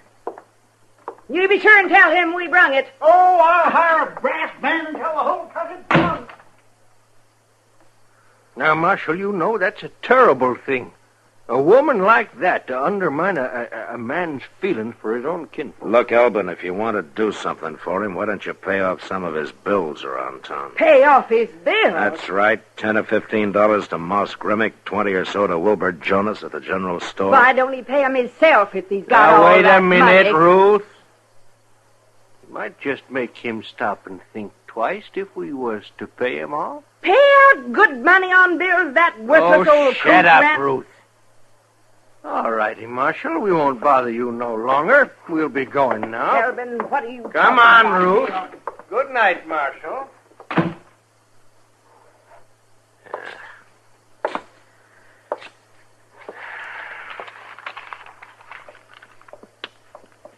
Mr. Dillon. Huh? What's wrong, Chester? You better find Doc in a hurry, Mr. Dillon. That old man don't look too good.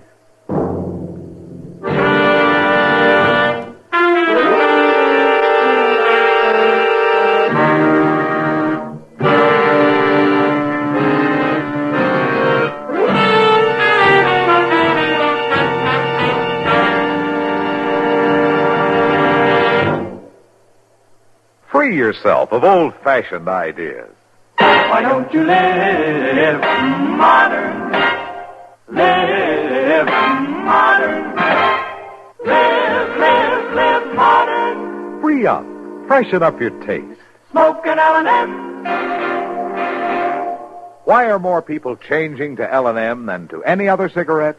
Because only L&M lets you enjoy full, exciting flavor through the pure white miracle tip. L&M draws easier. Tastes richer. Smokes cleaner. So free up. Freshen up your taste. Get full, exciting flavor. Live modern. Smoke L&M. Make today your big red letter day and start to live the modern way. Live modern.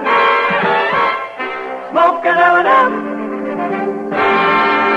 It's America's fastest growing cigarette.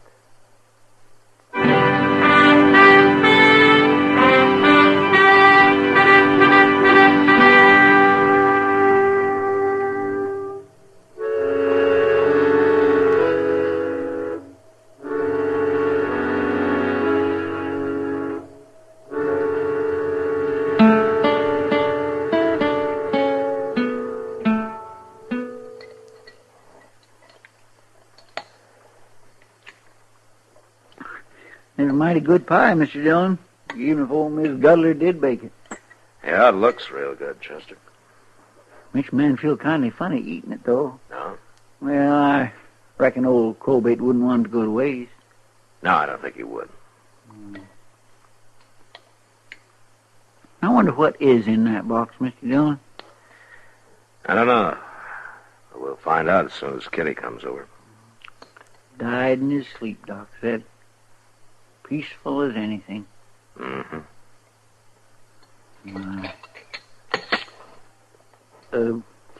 If you really ain't gonna eat that last peach pie... I haven't eaten any of it, Chester. Well, why don't you finish it? Huh?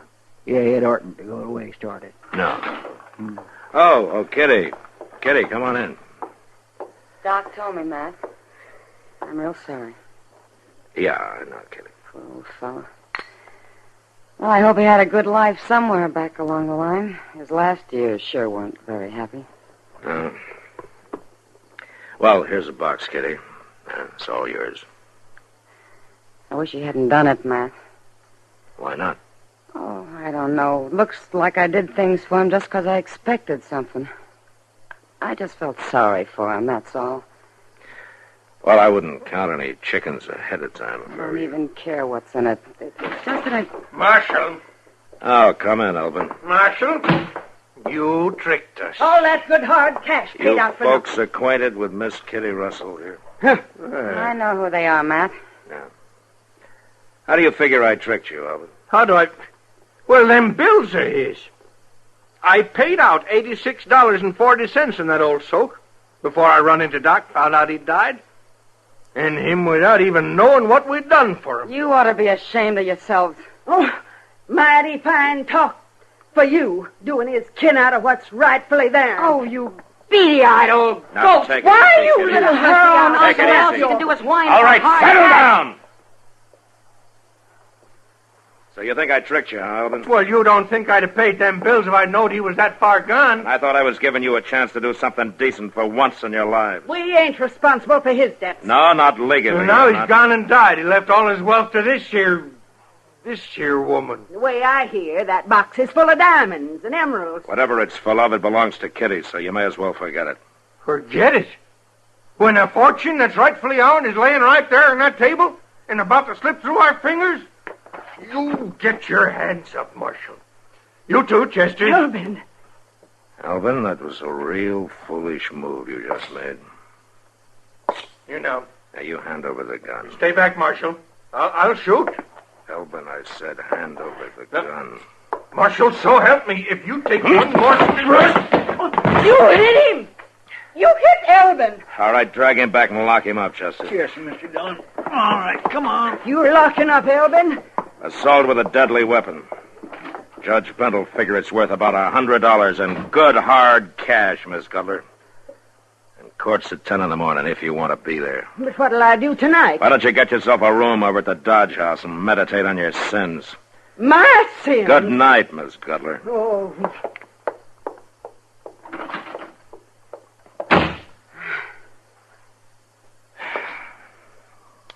Well, now I suppose you want to take a look at your diamonds and emeralds, huh, Kitty?